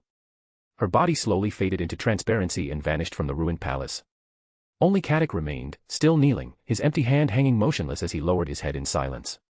Shall we go? Shiomi urged again. I refuse. Scáthach lifted his head, ready to reject him. He had chosen to remain in this lost belt, to be buried with Anastasia. But before the words left his mouth, the moment his eyes met Shiomi's, Scáthach collapsed, unconscious. Sorry, but I don't have the time to waste here, Shiomi said. Any complaints can wait until all the cryptors are gathered. He reached up and touched his eye. The power of the star eye was in a league of its own. One glance was enough to send even an elite magus like Scáthach into a compelled sleep. Barghest. Shiomi called out. Barghest, who had joined the assault, leapt down from the palace wall and knelt. What are your orders, your divine majesty? Stand up. Shiomi lifted a hand, exasperated. I'm not a god king anymore. There's no need for that. But you are Her Majesty Morgan's. Shiomi paused, then thoughtfully raised a finger. Then, just call me the king's consort. The king's consort. Barghest murmured. It sounded oddly fitting. We can sort out trivial titles after the evacuation. Morgan descended from the sky. Moscow has been suppressed across all regions. All that remains is the Lost Belt King and the Fantasy Tree. Next. Before she could finish, a crimson spear streaked past her shoulder, flying toward the shadowed ruins behind her. Hiding in the dark. Trying to rescue Scáthach, or take a cheap shot at our allies. Shiomi said. Morgan tilted her head slightly as a man stepped out from the shadows. Kirei mine. Or should I call him Grigory Rasputin? Morgan sneered. Either name suits you, Queen of a Britannia already destroyed. Kirei mine deliberately threw the title back at her in mockery. But the Chaldea are truly terrifying. From entering the Lost Belt to launching the assault on Moscow, you've taken less than half a day. Lord Rasputin realized the situation was beyond saving, so he left his power to me before departing. So you're saying you're just Kirei, then? Shiomi licked his lips. Perfect. I still have unfinished business from Antarctica. Castor is already dead. That means you're next, Kirei Kotomine. Such praise is almost embarrassing. Kirei Kotomine let out a short, derisive laugh. Unlike that princess, I won't recklessly confront an enemy like you and force myself forward. Morgan lifted her hand, and the magecraft gathered around them surged in preparation. Unlike when I was a servant, this is my true body. If I had no way to escape, why would I show up here at all? Kirei clasped his hands behind his back. Thanks to your grand assault on Moscow, His Imperial Majesty the Tsar, who had been in slumber, has awakened. As if responding to Kirei's words, the ground across Moscow began to shake violently. The quake was so sudden that even Bargast lost her footing. She had to drive her sword into the ground just to stay upright. Seconds later, the tallest snow-covered mountain outside Moscow exploded apart under the force of the tremors. A mountain-sized magical beast emerged, a colossal mammoth. Who dares behave so brazenly in my capital? A furious, rumbling voice boomed across the land, thunderous even through the blizzard and rolling clouds, echoing clearly in everyone's ears. That is the king of this lost belt, your true enemy, Ivan the Terrible. Hearing Kirei's introduction, Morgan didn't even look back. She raised her hand and fired off magecraft, but her attack hit nothing. Just as he'd claimed, the men had planned to withdraw from the beginning. He was never going to fight Shiomi and Morgan here. Bargast, take Scáthach and regroup with the others. Shiomi turned to Morgan. I'm sure the siege bored you. Warm-up time is over. Now the real battle starts. Your Majesty Morgan, allow me to. Bargast attempted to request deployment. Finish your current assignment first. There's still time to join the battle after that. Morgan took Shiomi's hand, and together they flew toward the snowy plains where Ivan the Terrible had appeared. Chapter 650, Volume 9, Prologue, The Permafrost Empire, Melting, 2. After transforming into a mammoth-sized magical beast, Ivan the Terrible shook the earth with every step he took. What a massive monster. Facing it head-on will be troublesome. Shiomi landed directly in Ivan the Terrible's path, twirling his key bulb before aiming it toward the Tsar. From between the fallen trees, two frost great dragons burst upward and crashed into the mountainous mammoth's body, barely managing to pin it in place for the moment. Outside a reality marble, even with the advantage of terrain, magecraft of this level couldn't produce familiars anywhere near this size. Of course, that was merely Shiomi being dissatisfied with his own output. Realizing he was unable to move, Ivan the Terrible's eyes quickly locked onto Shiomi standing in the snow-covered forest. Who dares obstruct my advance? Anna, have you betrayed me? It was clear he had never trusted Anastasia. The relationship between the Thunderous Emperor and the Cryptor had never been cooperation, only mutual use. Anna is dead. Shiomi spread his arms. The blizzard, already intensified by the Tsar's arrival, grew even more violent. We are Chaldea of proper human history. We're here to bring down the king of this lost belt. Ivan the Terrible, this place will be your grave. Chaldea. So there are survivors after all. Ivan the Terrible roared again, furious. The colossal beast shifted its enormous foot, intent on crushing the human, an ant before him. Survivors. Well said. Shiomi let out a quiet laugh, then leveled his spear at the Tsar and declared, we survivors of proper human history will shatter your ambitions completely. Mere remnants. Don't be insolent. Azure lightning erupted across the mammoth's massive form, magic surging wildly as Ivan the Terrible prepared to strike. That's our line. Shiomi shot back. Look to the sky, Ivan the Terrible. With your sight blinded by the blizzard, have you not realized your life is moments from ending? What? Ivan the Terrible had indeed noticed the storm growing unnaturally fierce, so fierce even he couldn't see clearly through it. He assumed it must be the Chaldeans influencing the weather. But a mere blizzard. He believed he could tear apart the sky-darkening storm with a single breath. So when he finally ripped the blizzard open and saw the woman standing still beneath the clouded sky, he understood instantly that the situation had turned far worse. Magic began to gather between the mammoth's sharpened tusks, aimed straight at Morgan. Excalibur. From the snow forest to the left, golden light erupted and fell like a pillar, aimed at the true body of Ivan the Terrible fused into the mammoth's head. Gra. Artoria released her noble phantasm at the perfect moment. But even a direct hit from the holy sword couldn't sever the mammoth's head. Ivan the Terrible's core resisted the blow with the last of its strength. The immense pressure of the holy sword cracked and shattered the ground beneath the giant mammoth, sinking its entire body into the earth. Unable to spare time to gather more power, Ivan the Terrible forced the beast's body under control and aimed its thunder-charged tusks at Morgan in the sky. He could feel a massive noble phantasm gathering power. If he didn't interrupt it now, death was inevitable. At this point, Ivan the Terrible no longer cared about Anastasia's supposed betrayal. An enemy like this was far beyond the capabilities of even his Black Dog troops. Their previous assault on Antarctic Chaldea had relied entirely on the advantage of ambush. I am Russia, the one who bears this world. How could I possibly lose here to you old breeds? Magic compressed to its limit between Ivan the Terrible's twin fangs. Just as the attack was about to be unleashed, 2 crimson Gi-Balg spears burst through those fangs, shattering the flow of mana. The thunder that had been moments away from erupting weakened beyond recovery. No matter how Ivan the Terrible tried to salvage it, the collapse could no longer be stopped. Unless the curse on the spears was dispelled, those tusks would no longer function as weapons for channeling magical attacks. The mammoth colossus swayed violently as it struggled to climb out of the crater, but the Tsar's true body suddenly felt a killing intent colder than the Russian permafrost approaching from behind. Though he couldn't turn fully, he traced the path of the attack through the surrounding mana. The twin tusks on his head grew rapidly, curling around his body and forming a barrier just in time to block the twin crimson spears thrust by Shiomi and Scáthach. He raised his scepter high. Countless bolts of lightning streaked across the mammoth beast's form, but Shiomi and Scáthach ran across its vast body as if it were solid ground, weaving between the strikes. The overwhelming density of lightning finally forced them to leap away. Ivan the Terrible immediately commanded the massive body to jump. When it crashed down, the resulting shockwave obliterated the snowy forest, flattening everything into a barren wasteland. Every living thing in that expanse was instantly reduced to mangled flesh, fused into the earth. It should have ended there. But from beneath the ruptured permafrost surged blistering heat. As Shiomi's descent ended, he activated his grand magecraft. Lava erupted through the cracks in the frozen earth, engulfing the mammoth's 4 legs in an instant. The scorching burns immobilized the creature. If it didn't leap clear immediately, it would be consumed by the molten flow. Ivan the Terrible intended to do exactly that, but his time was already gone. From the very start, Chaldea had launched an all-out assault on the Russian Lost Belt without holding anything back. One-on-one battles would take too long. Shiomi had no patience for that, and so he joined the others in striking together.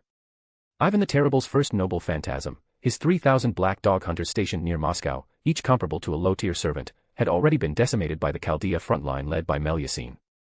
By the time the Tsar awakened, less than a quarter remained, and they were dismissed the moment he regained consciousness. It's about time you returned to slumber, King of the Russian Lost Belt, Morgan murmured. Disappear here, together with your mistaken history. The dark clouds above churned, shifting into a vast surface like a deep, shadowed lake. This was Morgan's full power strike, prepared with time and precision. My march will continue for eternity. God's beast crushes all underfoot. Zveri, Kresny Code, the beast that accompanied me on my journeys. Ignoring the agony and the crushing situation, Ivan the Terrible forced all remaining power into his colossal form, his second noble phantasm. Trunk and tusks contracted, gathering every last drop of mana before firing it all at once. 'Tis a ruinous dream I cannot bear to see. No recompense, no salvation to be had. At the world's end, a bird sings of tomorrow. Let this be a sign, roadless Camelot, the utopia no longer within reach. From the dark lake in the sky, an even greater light descended, overwhelming Ivan the Terrible's noble phantasm in an instant. Endless radiance engulfed the mountain-like giant. Chapter 651, Volume 9, Chapter 1, Setting Out on the Journey. What's the situation? In the corridor of Storm Border, Shiomi and Romani stepped out of the detention room just in time to run into Olga Marie, who had come to check on things. Seeing the two exit, she immediately walked over. He's awake, but he refuses to share anything meaningful, Romani said helplessly. He's fine otherwise, no injuries. He was just put under suggestion and passed out. After defeating Ivan the Terrible, the king of the Russian Lost Belt, Morgan personally led Chaldea in dismantling and removing the fantasy tree.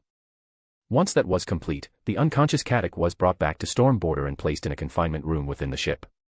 Of course, calling it a confinement room was generous. It was basically a small single-person cabin with a bed and a few essentials. When the ship's interior had been designed, it was intended as an ark for a final voyage, not a prison, so it naturally lacked holding cells. And Scáthach's position was extremely delicate.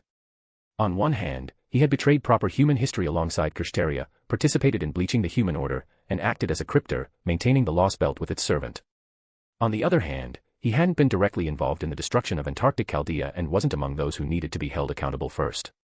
Combined with the death of his servant, Caster Anastasia, Scáthach had, in a sense, already settled his score with Chaldea. I see.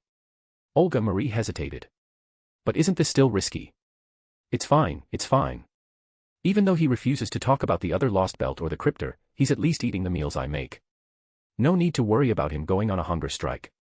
Shiomi waved casually, telling her not to worry. Olga Marie gave an awkward laugh. I meant, if the other cryptors, or that servant calling herself an alien apostle, comes to rescue Scáthach, wouldn't that put Stormborder on a collision course with them at any time? Then let them come. Shiomi's expression sharpened. During the final battle in the Fairy Kingdom, that servant who called herself Koyanskaya wanted to snipe me from a vantage point outside Camelot. But after realizing Shiomi wasn't a target she could kill, Koyanskaya abandoned the attempt and vanished thereafter. Shiomi suspected that servants connected to alien gods, like Koyanskaya, likely had ways to travel between lost belts. She must have seen the Britain lost belt nearing destruction and left early. Koyanskaya. I remember her. Mr. Gordolf Music's secretary. Romani said as the memory returned. So Scáthach is the bait, Olga Marie concluded. But servants can shift into spirit form. If any assassin among them can conceal their presence, they might slip past Captain Nemo's controls and infiltrate the ship. Director, are you suggesting we station someone nearby as a lookout or to patrol? Romani asked. Shiomi nodded. Then let Barghest or Melusine handle it. They may be fairies, but overall they're reliable, and their combat ability is on par with top-tier servants. We'll explain it to them properly later. Olga Marie agreed. They weren't worried about Scáthach escaping for a simple reason. Shiomi had sealed his magic circuits with primordial runes, preventing him from using his abilities effectively. The three turned and started walking toward the bridge. But honestly, it wasn't a total loss, Romani added lightly. Even though Scáthach refused to give detailed intel, at least he told us the identities of the cryptors assigned to the other lost belts. It was only a matter of matching names to roles. China's Hinako Akuta, the Norse lost belts Ophelia, India's Peperoncino, Greece's Krishtaria, and South America's Daybit. Through the bits Scáthach had let slip during meals, Chaldea had been able to match the remaining masters of Group A with the corresponding lost belt locations. Given how things have gone so far, Romani continued, I think this will be just like during the Human Order incineration. We can't simply decide the order of lost belt repairs by looking at their anomaly depth values alone. Before entering the Russian lost belt, Chaldea had used the Atlas Institute technology Shaun provided to scan the remaining 6 lost belts, analyzing their proper human history residual values and evaluating their lost belt depth. Especially after entering Britannia, the extensive data collected within its borders further refined their methods of evaluation.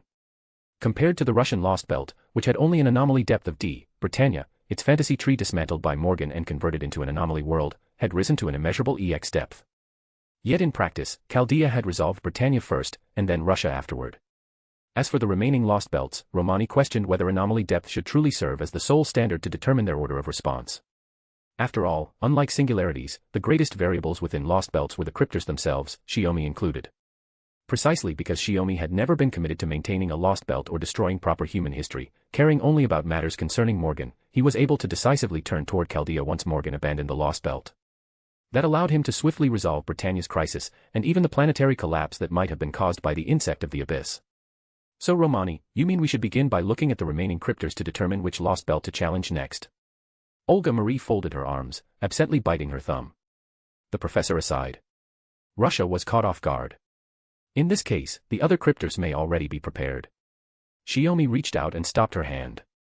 You really should fix that habit. Such pretty nails, all bitten crooked. You'll need to repair them later. Olga Marie's cheeks flushed lightly as she nodded. Regarding the next lost belt, Shiomi continued, even though it hasn't been long since you left the Wandering Sea, I don't think staying on a world that's been bleached is good for anyone's mental state. Should we consider returning to the Wandering Sea first? Right. Teacher hasn't even seen our new Chaldea yet. Realizing this, Olga Marie fell into fresh thought. Chapter 652, Volume 9, Chapter 2, The Throne Called Elder Sister. Although resolving the lost belt and humanity's bleaching was an urgent matter, it was not something that could be rushed to completion. In Shiomi's view, the appearance of humanity's wipeout was likely already under the watch of the gods beyond the world.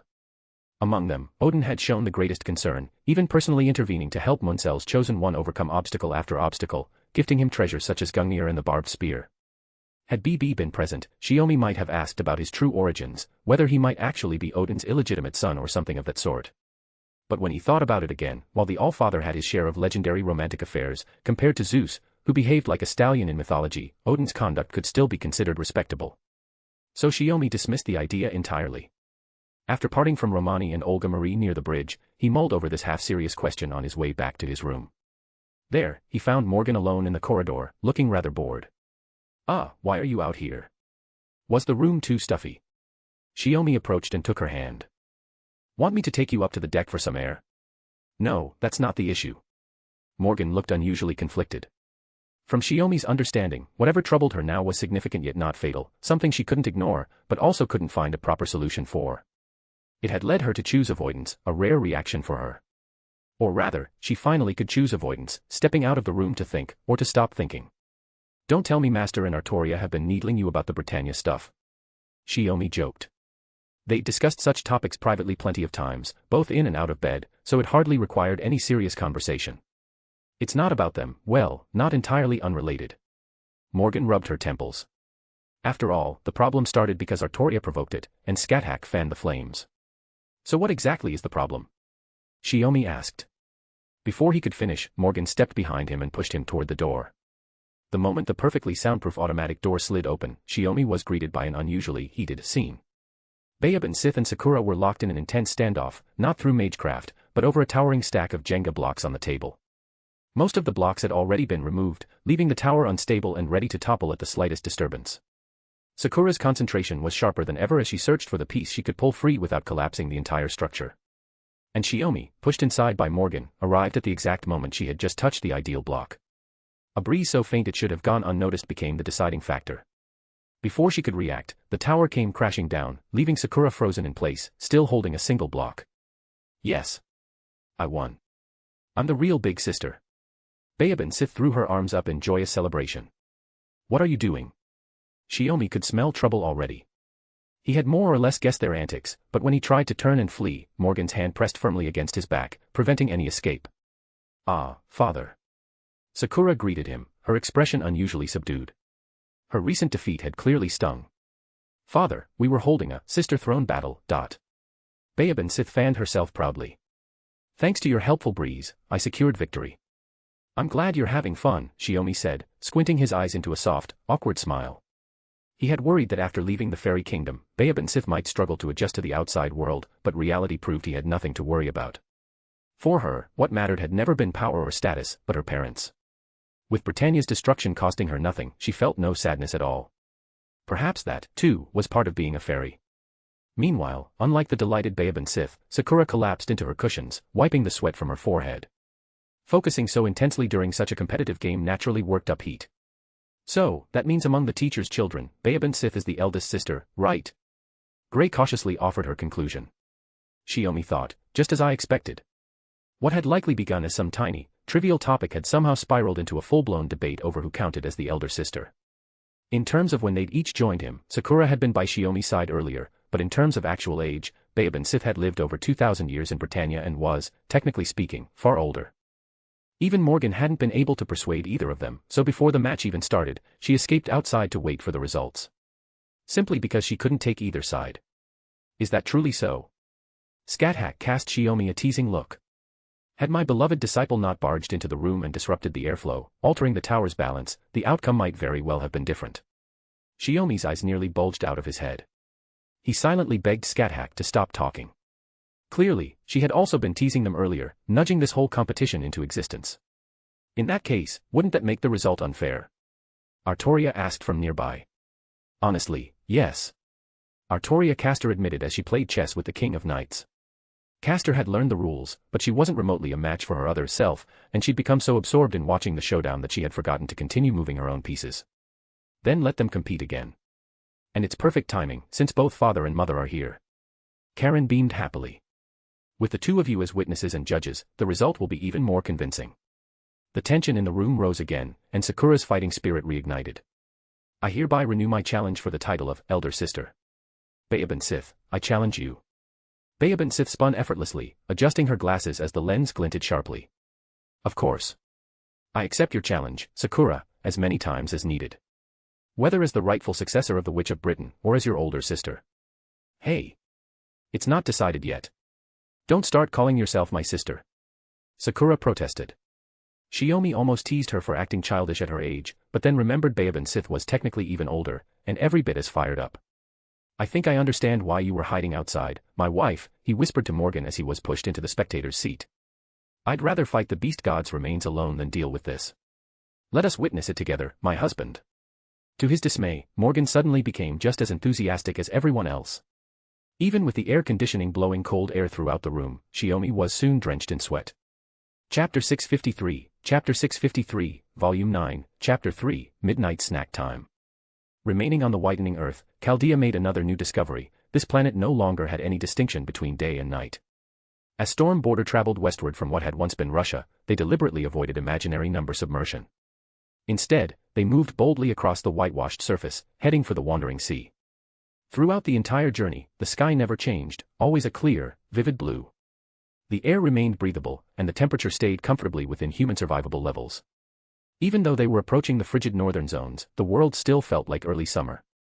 And by the calendar, it truly was May, just before the seasons shift.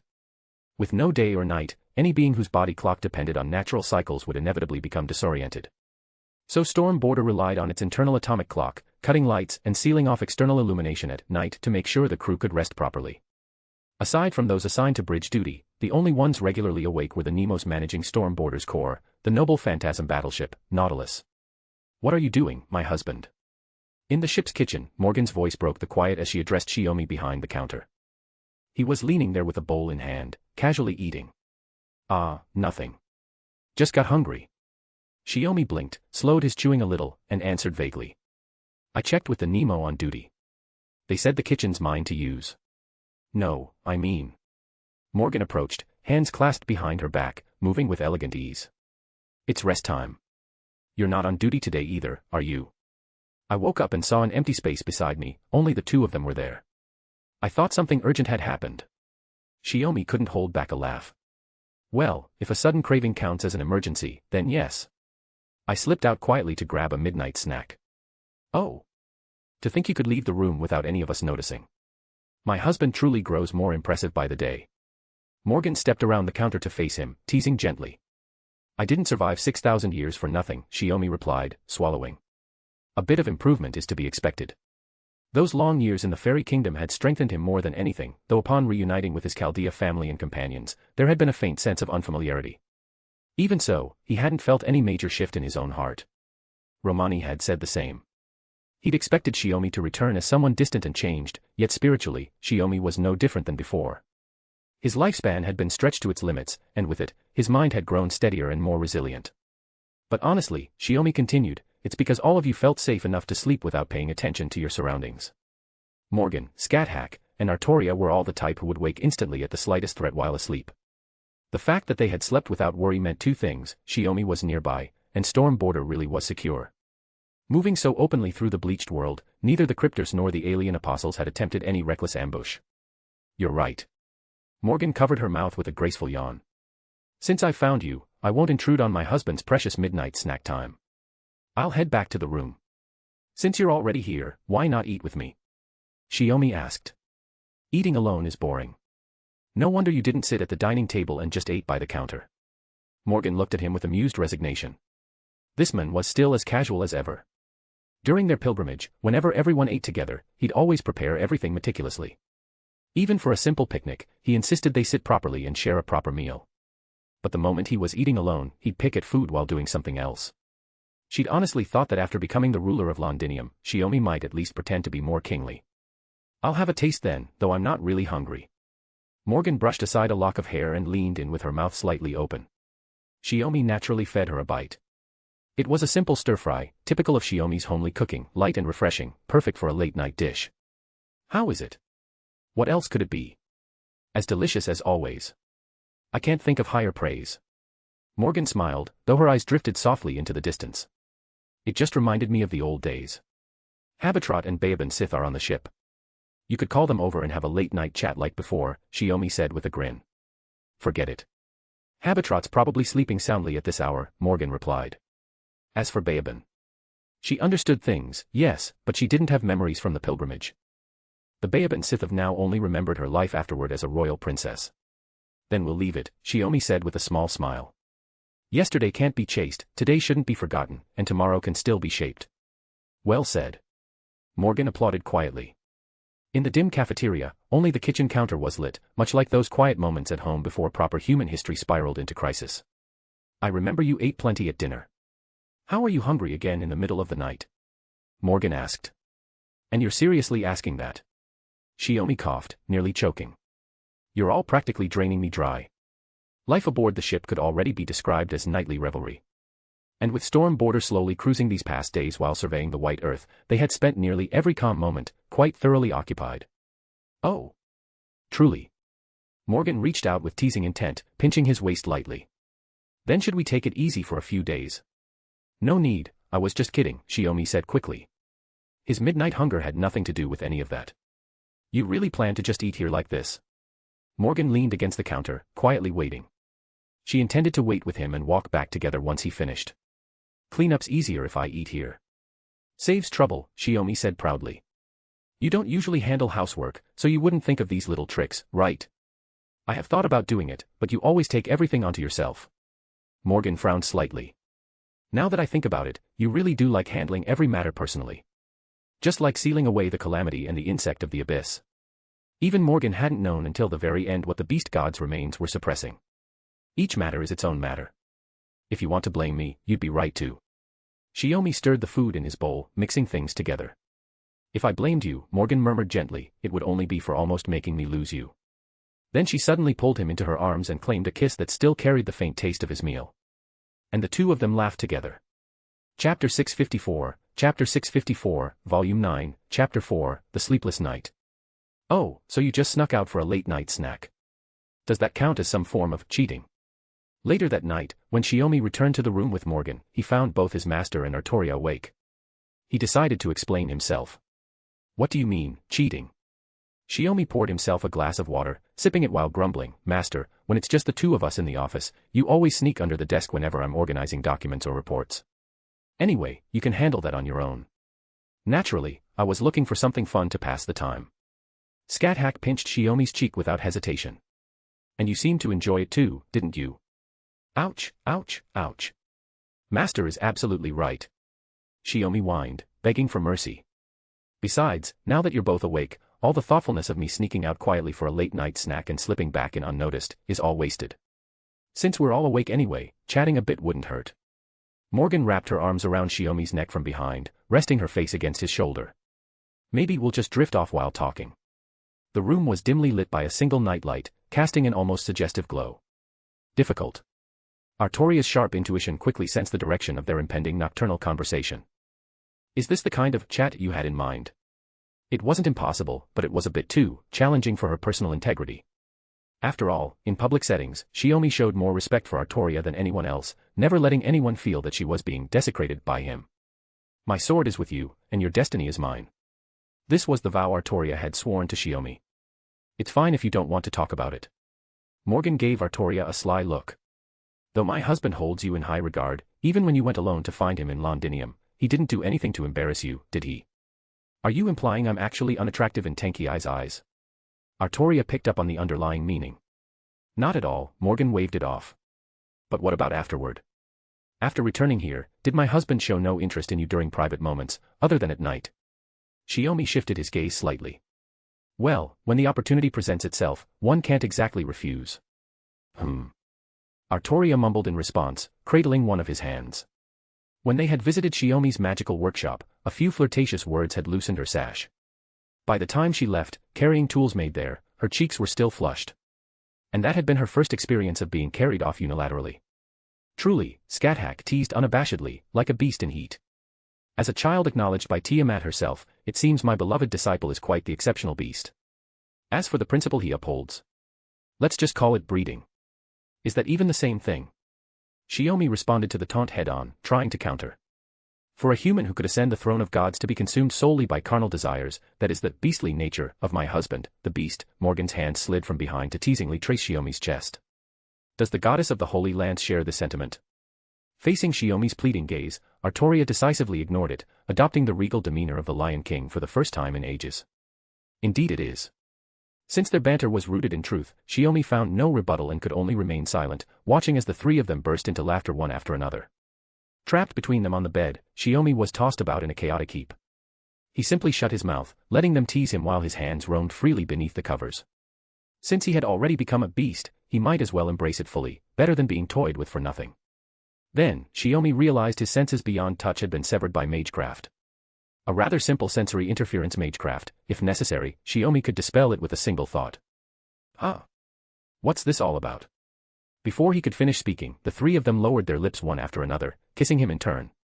Then the magecraft dissolved on its own. It was the kind that lasted only a moment. My husband, can you tell who kissed you first just now? Morgan cradled his face, resting on her lap, and leaned down to ask, if you get it wrong, you sleep on the floor tonight. No wonder she did that. Shiomi understood, pondering briefly, then I'll just get it wrong and sleep on the floor instead. Scáthach's ruby eyes fixed on him. In that case, I have a way to make my beloved disciple regret deliberately failing this little test. At that, Shiomi felt every hair on his body stand on end. It seemed that certain fears of his master were already etched into his very bones. All right, I won't mess around. Shiomi raised a finger, sweeping it successively over Scáthach, Morgan, and Artoria. This order, right? Don't think blocking 4 of my 5 senses means I'm clueless. Regardless of whether you're right or wrong, tell me the basis for your judgment. Scáthach, using the hair hanging down to her chest as a mustache, teased Shiomi's nose, making him feel both ticklish and pleasantly amused. Shiomi chuckled lightly. What else could it be? Just personal habits. Master tends to be more aggressive, while Artoria clearly isn't good at taking the initiative. As for Morgan, well, she unconsciously reveals the affection accumulated over time. His words easily plunged the three into silence. It was obvious his answer was completely correct. Such arrogance from a mere disciple. Scáthach kept one eye closed, clearly still surprised by this level of insight. Her smiling eyes revealed her current mood. Artoria pressed her lips together slightly. Reflecting, she realized it had always been Shiomi taking the initiative, she only ever needed to consider whether to accept it or not. It's surprising you can perceive such emotional nuances, Morgan mused. When did this change occur? Even I hadn't noticed.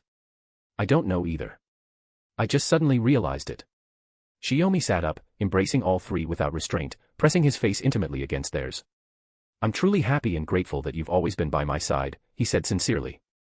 Held tightly in return, their silent affirmation reached Shiomi. But fair's fair, after all the teasing earlier, I need to retaliate properly. Then he abruptly changed the tone, gently pushing them down onto the bed. Another sleepless night. Chapter 655, Volume 9, Chapter 5, The Investigation of Residual Objects. Just as the term bleached world suggests, the Earth's surface had become as blank as a sheet of paper. As far as the eye could see, beyond the sky's unchanging azure, only the Earth's whiteness remained. The distinction between ocean and land had disappeared, leaving only a vast, pure white desert across the surface, and dunes that resembled mountains but were merely towering piles of white sand. Everything had vanished without a trace. Both nature and civilization were gone, even the life that once thrived here, disappeared, or rather, was scraped away. Then, near the region bordering the Scandinavian Lost Belt, Chaldea discovered an exceptional terrain. Like a postmodern art installation in a museum, atop the dunes near the Scandinavian Lost Belt stood a building, remnant, yet incomplete. It looked like traces left behind after being carelessly erased from a blank sheet of paper. Apart from the structure and some leftover furniture, there's nothing else to see, Shiomi stated after conducting an on-site investigation. I was hoping there might be survivors, but it seems that won't be so easy. Olga Marie said, instinctively reaching to bite her finger but holding back due to Shiomi's earlier words. The building is too clean inside and out. The ruins themselves defy common sense. It's more like. She was about to say that the destruction of the fairy kingdom in the Britannia Lost Belt looked more like a normal world, but that description felt too callous. Olga Marie swallowed her words back down.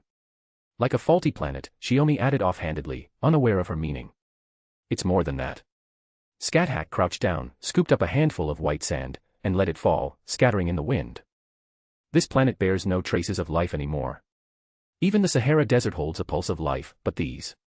She left the sentence unfinished. Beyond the Lost Belt, Earth had become a lifeless planet. Whether bleaching mirrors incineration of humanity remains unknown, Shiomi said.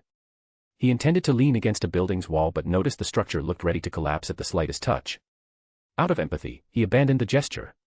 And ultimately, the one who initiated the incineration of humanity was the king of Magecraft's created ritual, Goetia. Olga Marie gazed at Shiomi. Then whose handiwork is humanity's bleaching? Her implication was clear, she suspected the entity behind this ensuing crisis was also of beast class. That I cannot say, Shiomi replied, arms crossed as he surveyed the interior-like area within the ruined structure. But there's one thing I'm not sure Babe and Sith mentioned to you, Odin foresaw this outcome even before the incineration of humanity began. Oh. Scáthach narrowed her eyes slightly, her expression turning amused. That is true. Because Odin's actions always seem to benefit Chaldea, and you personally, we overlooked this fact. At the very moment Shiomi was sealed and unable to undergo the awakening, Odin's proxy, caster-class Grimmer, arrived at the scene with perfect timing. And according to Shiomi, when Morgan first struck the Pilgrim's Bell, the previous Grimmer also arrived around the same time, even feeling he was a step too late to stop their actions. The master said that Odin sacrificed one eye to gain wisdom, and the remaining eye possesses the power to see through countless dimensions. Olga Marie fell into thought. If that's true, why did Odin, knowing all this would happen, only offer limited assistance instead of resolving the issue directly? Shiomi responded with remarkable composure, the age of gods has long ended. This is humanity's era.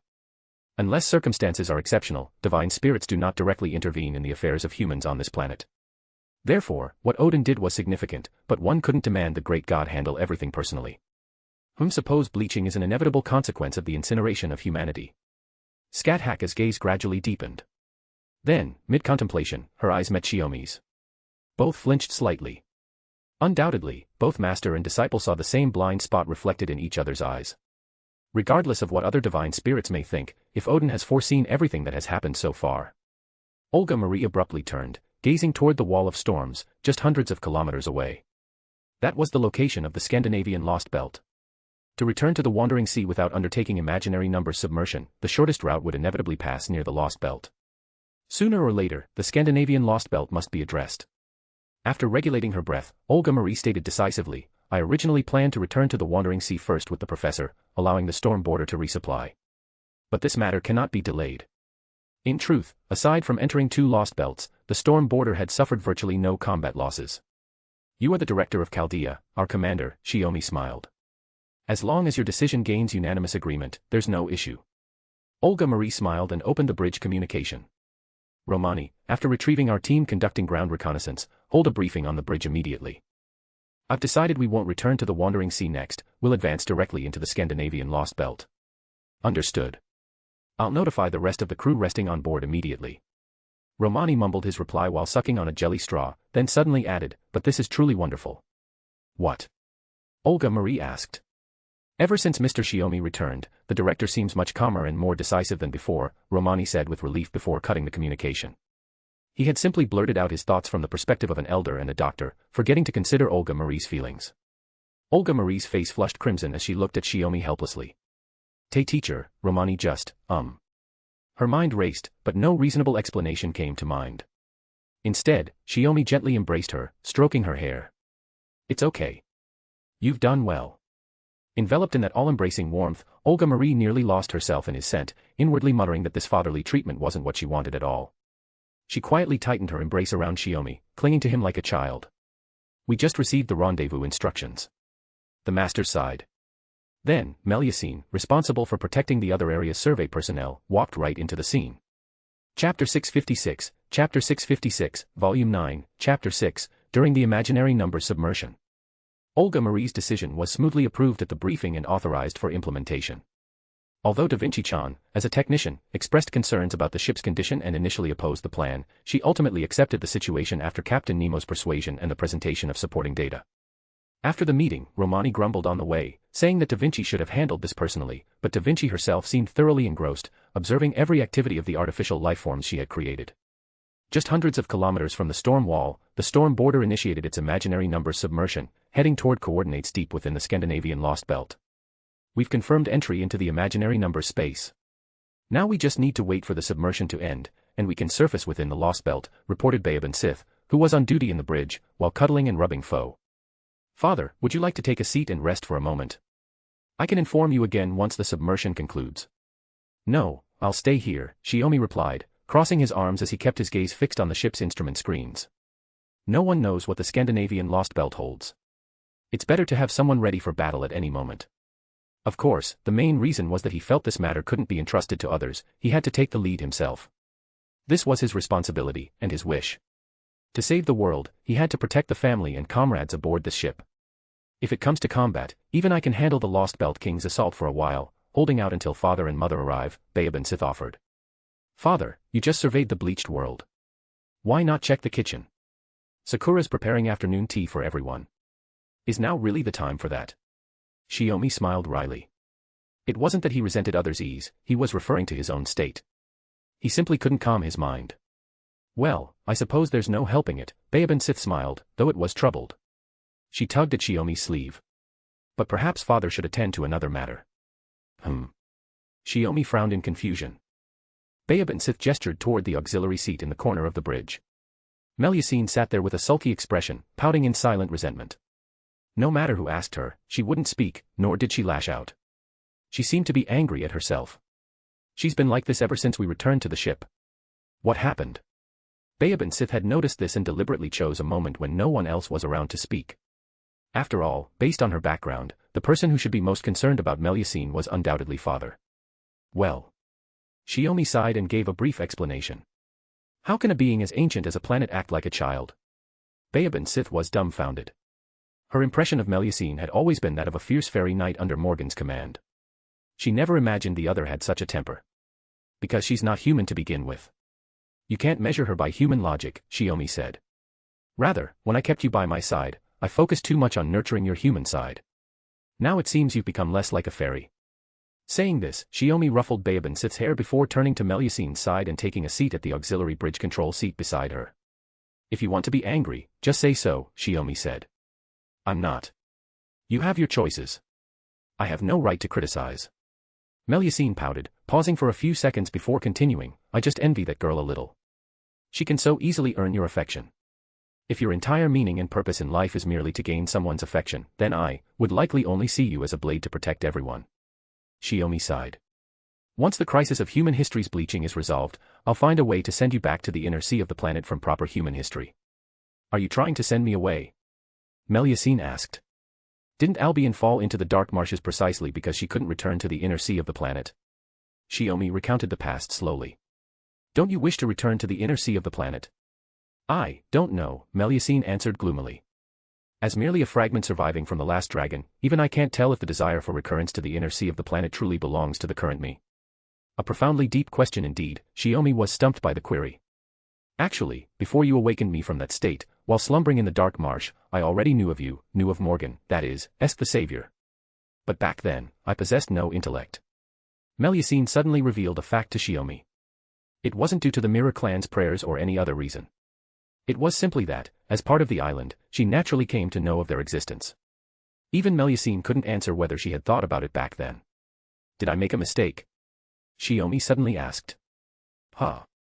Originally, I only joined Morgan in examining Albion's remains to find usable magecraft materials, Shiomi said with a hint of regret. Back then, I considered only one thing, whether you, having awakened from the dragon's bones, could become the blade in Morgan's hand to sustain that 1,000-year war. I understand. Because I am the being you granted life to, reborn anew. Naturally, I understand the harshness in your heart back then, Melusine smiled. No matter how much you wished for it, unless you made me abandon this life, returning to a mindless dragon skeleton or rotting flesh, I could never forsake the origin that made me, Melusine. So please don't think your actions were wrong. That would be true cruelty to me. Is that so? Shiomi instinctively reached out, hesitating midair for a moment before gently ruffling Melusine's hair. This is enough. This is enough. Melusine smiled happily. Even if you don't need me as your sword, I will remain a formidable blade in the shadows. I will protect everything you hold dear. This is the path I have chosen for my life. Notify all personnel aboard the ship, Storm Border is about to commence surfacing. Please prepare accordingly to avoid confusion. At that moment, the ship's intercom broadcast the announcement. Melusine rose from her chair and moved to the hatch leading to the deck, standing by. What a passionate confession, Morgan's voice drifted over.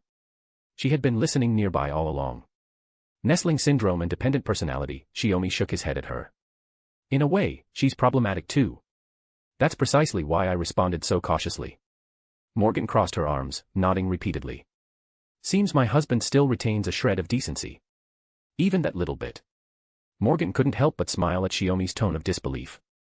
For more chapters, feel free to follow me on p-at-trian.com/pinksnake, 100 chapters ahead. You can also follow as a free member to read few advanced chapters. Chapter 657, Volume 9, Chapter 7, The Lost Belt of Ice and Snow, 1. Within the royal city forged from snow and ice, the queen seated upon her throne wore an amused expression. Someone has breached the barrier I erected and entered this place. They must be the group from Chaldea you mentioned earlier, Ophelia.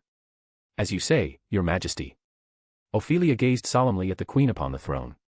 Scáthach Scotty, queen of the Scandinavian Lost Belt. Your expression suggests you have something to tell me about these guests. Scotty's lips curved slightly, her tone calm and gentle, as though conversing with Ophelia as an equal. Feel free to speak freely. Of course, Ophelia Famersalone wouldn't think this way, maintaining her cautious demeanor before Scotty. With all due respect, Your Majesty, it is imperative that you respond promptly. The Chaldea expedition is undoubtedly our enemy, Ophelia stated. Enemies, huh? Scotty chewed on the word. In the Scandinavian Lost Belt, she was the absolute goddess and ruler. No life form existed that could truly oppose her, so she had reservations about Ophelia's assessment. Not long ago, they destroyed all of Russia, excising the fantasy tree there, Ophelia added. During the Cryptor Conference, Scáthach, the servant of the Russian Lost Belt, was ambushed and subsequently vanished. Reports from Kirei Kodomine, one of the alien apostles, confirmed that Shiomi had led the Chaldea team to execute this decapitation operation. Caster Anastasia, Scáthach's servant, fell in direct combat against Shiomi.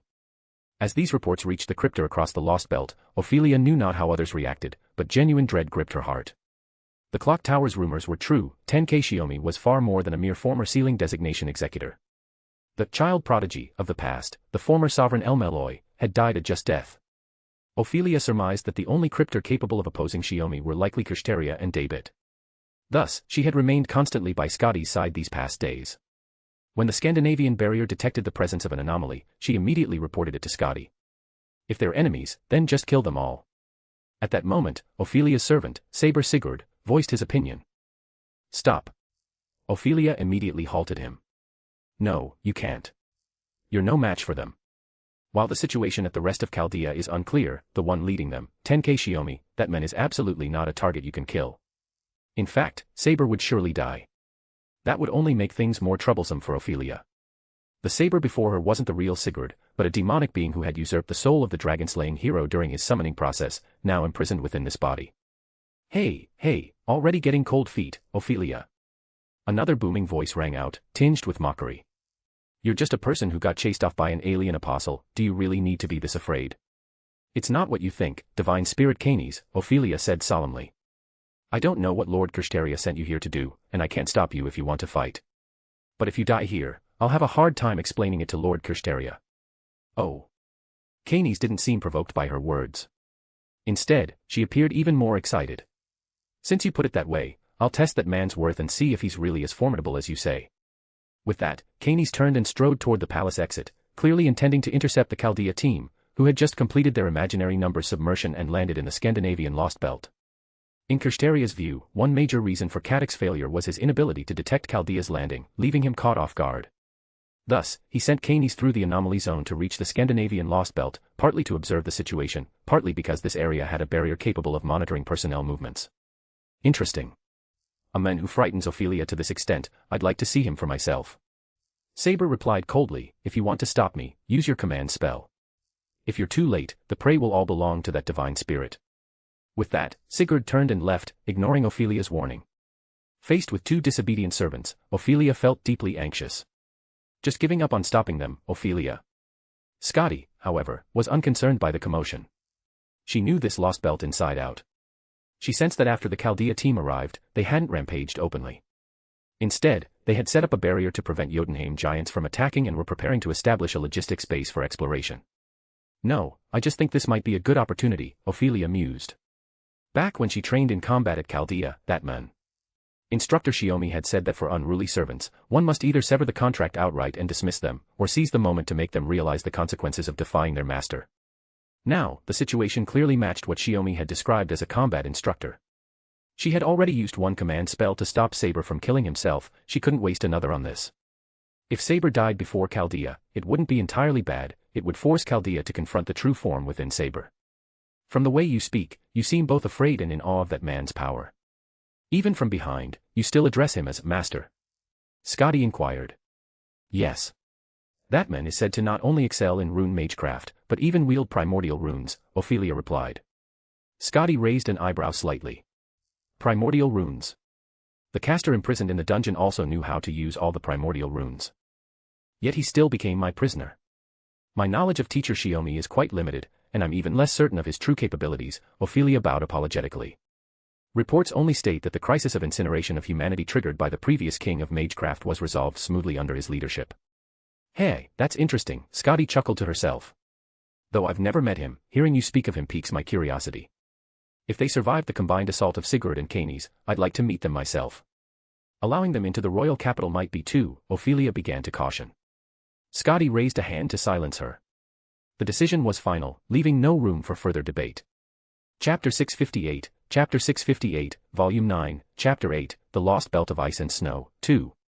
In the southeastern Lost Belt, the storm border emerged from the imaginary numbers space precisely within the frozen forest region. The colossal warship instantly devastated a vast expanse of the icy woods before coming to a halt on a nearby snowy plain. Russia, Scandinavian Lost Belt, why must they all be frozen wastelands? Is this how every Lost Belt appears? Shiomi sighed helplessly as he traversed the frozen forest. Like the Russian Lost Belt, the Scandinavian Lost Belt's temperatures plunged to levels unbearable for ordinary humans, rivaling those of the Antarctic Chaldea. Thus, after the warship concluded its submerged transit and came to rest, the first expedition team to disembark consisted of Shiomi and his 3 companions. It is indeed unusually cold. It seems, like the Russian Lost Belt, it diverged from pan-human history for some reason, with this frozen landscape being its most defining feature. Scáthach caught a drifting snowflake, crushing it swiftly between her fingertips. If the Russian Lost Belt's divergence point was the meteorite that struck Earth in 1570 AD, bringing harsh conditions. What about the Scandinavian one? Morgan removed her hat, shook off the snowflakes, and replaced it. Ragnarok, Artoria took up the thread. When I think of the Scandinavian realm, that's the first thing that comes to mind. If Ragnarok unfolded differently, leading to an alternate outcome, that makes sense too. Scáthach paused, her gaze settling on Shiomi and Morgan. He reached out to adjust the cloak draped over Morgan's shoulders. Before departing, Morgan had somehow found a white robe that fit her perfectly. I meant to ask earlier, is this a new garment? Scáthach inquired. No, it's an old one, Shiomi interjected, explaining for Morgan. I thought these garments had been lost long ago, but it turns out they were preserved all this time. Morgan explained with a faint smile, they were stored at our former home in Orkney, later entrusted to Habitat for safekeeping. Considering the Lost Belt might be prepared this time, we didn't plan to storm the headquarters. On a whim, Would my husband think I'm deliberately acting childish? By the end of her words, her cheeks flushed slightly. How could that be? The clothes have always fit perfectly. Wear them whenever you want to, what's the big deal? Shiomi affirmed, seeking his master and Artoria's opinions. They do fit perfectly. In fact, this look suits a witch's identity better, Artoria nodded in agreement. Or rather, it suits Castor's identity. This outfit probably won't work for wielding weapons in close combat, Scáthach added her approval. Morgan, however, furrowed her brow slightly, one hand pressed to her chest. I just can't figure out why this part feels much tighter than before. This dress used to be quite loose. It means certain parts are growing, too. That's the advantage of being a paradise fairy.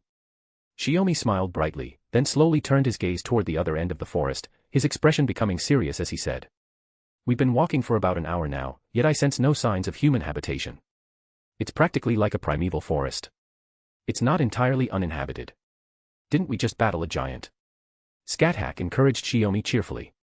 That must have been a Jotun from Jotunheim. They were drawn by the warship's landing. After witnessing our power, they retreated naturally, Artoria remarked with keen interest. But if even giants exist here, perhaps this Lost Belt holds all 9 realms intact. Let's keep moving for now. If we don't find any signs of human settlements within another hour, we'll turn back. Shiomi spread his hands helplessly. We didn't bring any camping gear. We can't just improvise and camp out in this freezing wilderness, can we? It's no problem. This cold can't touch us. If my beloved disciple really can't stand the chill, we can just hold you close to keep warm. Scáthach affectionately wrapped her arms around Shiomi's back, offering what seemed like encouraging words. Shiomi couldn't help but scratch his head. That would just end up consuming extra heat, wouldn't it? The King of Night's cloak is quite thick and soft. It might make a decent cushion, Morgan suggested, tugging at Artoria's cloak. Wait, isn't that a bit inappropriate? Artoria hesitated as she considered whether to contribute her cloak, not even thinking that they should be opposed to camping in the Lost Belt at that moment. Cheerful voices echoed through the woods, shaking snow from the treetops and startling birds into flight. A bone-chilling winter wind swept through the woods, ruffling everyone's hair. The 4, who had been light-hearted and carefree just moments ago, suddenly shifted their expressions, becoming tense and on edge. Just when we said there'd be no one around, people show up, Shiomi remarked calmly. We were warned when leaving Storm Border, Morgan replied calmly, her demeanor mirroring that of her time in Britannia. This Lost Belt is shrouded in a vast barrier. Every move we make may be under the watchful eye of the Lost Belt's ruler. A convincing statement. Scáthach's smile sharpened, though not directed at her. They're coming. As Artoria spoke, she stepped forward abruptly. The invisible air coiling around her holy sword instantly unleashed, sweeping a blizzard through the forest. Then, the relentless snowstorm was cleaved in two. A dark-skinned servant clad in silver armor stood within, a face radiant with exhilaration. Excellent. Taking down the Russian Lost Belts guy calls for just this kind of finish. Kanie's gaze fell upon Shiomi, then swept over the others. Upon seeing Scáthach, she froze. You. Could you be Scáthach of the Land of Shadows? Oh. To think another heroic spirit recognizes me at a glance. I don't recall where we've met. Scáthach chuckled. Indeed, I am Scáthach. Ha ha ha ha. This is truly a masterpiece. One of Chaldea's servants is actually that Scáthach. After a few laughs, Kanie's abruptly stopped, her gaze turning cold as she fixed it on them. But none of that matters. Since you're Chaldea's lot, there's no need for pleasantries. Such an intriguing statement. Care to elaborate? Scáthach pointed her crimson gibalg at Kanie's. Unknown heroic spirit. No, master. This one's spiritual rank. Shiomi added calmly. I know that well enough. Scáthach smiled knowingly. Kanie's bared her teeth, their cold, white gleam unnerving. Exactly. I am no heroic spirit, I am a divine spirit. Before the words had fully left her mouth, Kanie's lunged forward. If you are a divine spirit, then this is only fitting. Accompanied by a voice sharp as a blade, Scáthach met the attack head-on. The crimson spear collided with the lance and round shield, sparks of intense heat flying. For more chapters, feel free to follow me on p-at-trian.com/pinksnake, 100 chapters ahead. You can also follow as a free member to read a few advanced chapters. Chapter 659, Chapter 659, Volume 9, Chapter 9, Fierce Battle on the Snowfield, 1. Both Scáthach and Kanie's recognized the same issue. They had both misjudged the other's strength. In her true form, having violated the world's inherent rules by leaving the Land of Shadows, from which she was never meant to depart, Scáthach's actual combat power wasn't much higher than when she served as a servant. That said, even with this peculiar circumstance, Scáthach herself was still among the very top tier of servants. Yet the opponent before her possessed remarkable strength, holding her own even against the most elite servants. Ugh, their spears collided with a heavy thud, the impact sending both figures staggering backward. Scáthach stomped down hard into the knee-deep snow, steadying herself as she pointed her gibalg at Kanie's. Is this level of power due to your excellent servant class as a divine spirit, or because you have a top-tier master supporting you? Scáthach asked calmly. TSK. Kanie's closed one eye, clicking her tongue in displeasure. Both. With that, she launched another attack. Queen of the Land of Shadows, Scáthach, Kanie's had heard tales of her from her master, Kirei. It was only after confirming the ruler of the Scandinavian Lost Belt was Scáthach Scotty that Kirei had briefly explained the situation. The woman rumored to have slain countless divine spirits and mentored numerous heroes proved to be this formidable. Just clashing with her made Kanie's feel an oppressive discomfort, like something sticky clinging to her mind, preventing her from gaining the upper hand. The god-slaying spear against a divine spirit. Truly the worst possible matchup. That servant whose name we don't even know, what's her deal? Shiomi stepped forward, spear in hand. She's got master in such a bind. This wasn't a one-on-one duel, but a bloody battle. He planned to seize the moment to join the fray and assist his master in eliminating the servant. Regardless of which cryptor served as her master, losing such an exceptional servant would be like having an arm torn from its socket, a devastating blow. Even if Kanie's master later performed a summoning or chose a new servant to fill the void, that was a matter for later. I do have a name. Kanie's thrust her shield to parry Scáthach's gibalg thrust. My true name is Kanie's, the divine spirit Kanie's. Remember that. Kanie's. Shiomi's eyes widened slightly. From the true name the opponent had voluntarily revealed, he quickly grasped her origins. The reason for so readily exposing her true name was simple. For the moment, Shiomi couldn't think of anything effective against Kanie's. Only his master's god-slaying power had an inherent advantage in their nature. Yet Kanie's had compensated for this disadvantage through sheer strength alone, truly astonishing. He couldn't linger. Resolute, Shiomi thrust his spear like an arrow from a bowstring, diving into the fray to join Scáthach in a pincer attack against Kanie's. The clash of blades echoed from the flank. A short blade aimed at him was intercepted by Artoria before it could strike. Who goes there? Artoria demanded, gripping her sword horizontally. A man emerged from the woods, clad in black armor, wielding a ruby-hued longsword, his face concealed by a mask. A pair of eyes glowed crimson beneath the mask. A servant from the Lost Belt. Truly, an aura of ill omen radiates from you. How unexpected. Morgan, who had been observing, offered her assessment in a quiet yet clear voice. 1 human, 3 heroic spirits, and all female, I see. The masked servant paid them no mind, instead sizing up the 3 present as if tallying prey. Humph. So you came after all, Saber. Canes didn't use his true name, instead taunting him with a reminder. Is it all right? Your master probably told you not to come here to die, right? It's fine. Saber pointed his sword at Shiomi. Half for you, half for me. That man is my prey. Realizing he'd been targeted by a servant from the Lost Belt, and to the extent of defying his master's orders, Shiomi wasn't surprised. Was it Ophelia's command? Or your own arbitrary decision as a servant? Shiomi abandoned his charge, slowly moving away from Scáthach to face Saber. My own decision, but also for my master's sake, Saber said coldly. I'm eager to see just how formidable the man who makes Ophelia where he truly is. Shiomi's smile gradually darkened with murderous intent. Russia's caster thought the same. I hope your strength lives up to your words. Just as Morgan had said, though a servant from a Lost Belt, he carried an ominous aura unbecoming of a servant. Perhaps, like Britain's fairy knight, his own lineage and origins differed, causing him to diverge significantly from his counterpart in proper human history. He silently signaled Morgan with a glance, urging her to prioritize supporting Scáthach in ending the battle. Seizing this moment of distraction, the crimson eyes on Saber's mask flared as he lunged toward Shiomi. Yet mid-charge, he saw Shiomi's form dissolve into a shimmering phantom. From within that haze, a scarlet magic spear shot in a straight line, aiming straight for Saber's heart. Saber raised his sword to meet it, the blades grinding together with a deafening screech. Thud. The first exchange ended abruptly. Just as Saber prepared his second strike, a solid kick struck his abdomen, sending him flying backward. He crashed through 4 or 5 massive trees, each requiring 2 men to embrace their trunks. The crashing trees stirred a whirlwind of snow, startling the silent forest birds in the distance. Shiomi slowly lowered his foot, watching as Saber emerged unscathed from the swirling snow. I see. Such power and speed. Even with my momentary carelessness, I still underestimated you. A distinct aura of killing intent emanated from Saber. That sword, it truly is a demon blade. After all, I sense not even a trace of the Holy Sword's aura. Shiomi advanced slowly. If you wish to test me, at least show your true strength first, wielder of the demon sword. To be so thoroughly underestimated by a mere human is truly displeasing. Saber raised his sword. Then, allow me to face you in his stead. A voice as clear as the moon sounded from above. Just as Saber focused on Shiomi, Artoria had already used mana to leap into the air, launching a full-force charge toward the masked servant on the ground. Then, both Shiomi and Artoria witnessed a shocking sight. It was clearly Saber wielding runes magecraft. And it was the primordial runes. Oh. So the Sword Saint also comprehends the principles of the primordial runes. Shiomi countered Saber's magecraft with the same runes, forcing him into close-quarters combat. Could it be? He had roughly guessed Saber's true name.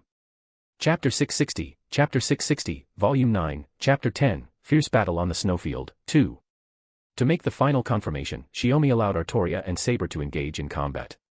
The sword techniques of the Holy Sword Wielder and the Demon Sword Wielder were equally matched, making it difficult to determine a winner in a short time.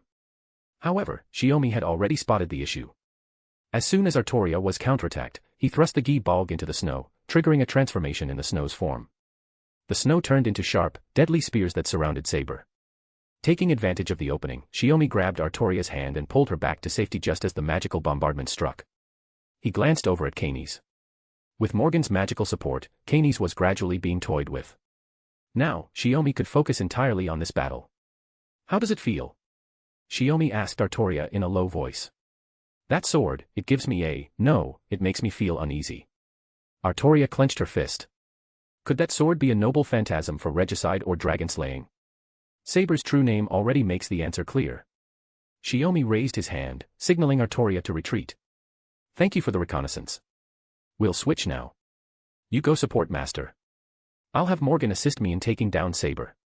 Given the elemental disadvantage, there was no need to force a confrontation. Artoria swiftly turned and shifted to a different battlefield. Kneeling half in the snow, Saber bore several frozen marks on his body. As he moved, the ice cracked and fell away. Primordial runes. A mere human magus knows magic of the age of gods. Saber sounded surprised. I was about to say the same, Shiomi responded, dragging his weapon through the snow. A Saber who knows rune magic, plus a noble phantasm possibly linked to legends of regicide or dragon slaying. But merely knowing my true name doesn't guarantee victory, Sigurd said, his voice slightly impatient as he stretched his neck and shoulders. I'm not that Siegfried, I have weaknesses, like blind spots. Warm-ups are over. With those words, Shiomi and Sigurd's weapons clashed once more. This time, Shiomi felt the full weight of Sigurd's power bearing down on him. This strength. Shiomi stared in shock as his weapon was forced back. Despite his body being enhanced by magecraft, his strength was clearly outmatched. It wasn't magic or mana being unleashed, it was pure, raw, monstrous strength. The crimson Gibalg was slowly being pushed downward. The forward-tilted blade of Sigurd's magic sword, Graham, was now inches from slicing open Shiomi's forehead. As if sensing victory, the crimson eyes behind Sigurd's mask flared with a sinister gleam. The next instant, Shiomi's expression shifted, becoming sly and dangerous. A chill ran up Sigurd's spine. Reflexively, he pushed Shiomi away with all his might, swinging his sword backward to knock away the second Gibalg, which had been heading straight for his back. The Gibalg didn't fall as expected. Instead, it spun in the air a dozen times before slowly halting midair. Using runes to grant weapons semi-autonomous attack capabilities, you're a troublesome man, Saber grumbled. Legend says the demon sword Graham, the Dawn of Destruction, was bestowed upon the Sigurd family by Odin himself, Shiomi remarked casually, releasing the Gibalg in his hand. It's a rare noble phantasm that brings together glory, envy, ruin, and fate when selecting a true king. Like the first, this Gibalg rose into the air, bound by runes, and aimed straight at Saber, ready to strike at any moment. Hey, you know your stuff. Before the great hero of Scandinavian legend, your strength has already fallen behind. How do you plan to fight me? Now. It was almost a taunt. Every time Saber began to feel confident of his victory, Shiomi would ruthlessly shatter that certainty. When Saber recognized the third spear slowly materializing in Shiomi's hand, his face twisted with shock and fury. The mask could do little to hide the emotions rushing through him. Judging by your reaction, you recognize the spear? Shiomi gripped the spear, twisting his wrist slightly. The great Odin bestowed his own weapon upon me. Let me use it to defeat you, hero of Scandinavian legend. That spear. A divine spirit actually entrusted his own weapon to a human. Saber's reaction grew distinctly strange. Boundless fury burned like flames, nearly reducing everything in his sight to ashes. Did you plan this from the start? Are you intending to kill me with the spear and finish what Odin couldn't? He gripped his sword with his right hand, his left hand pointed toward Shiomi. In that case, this has nothing to do with Ophelia or anything else. For the sake of that spear, I will slay you here, Master of Chaldea. Consumed by rage, Saber's eyes blazed with crimson light as he charged at Shiomi like a raging dragon. The battlefield erupted in an instant, no longer a place for probing strikes and magecraft. Saber aimed to slay Shiomi, and Shiomi would not spare Saber. Morgan watched from the sidelines, shaking her head in exasperation. They asked me to support them, but with things in such chaos, how am I supposed to help?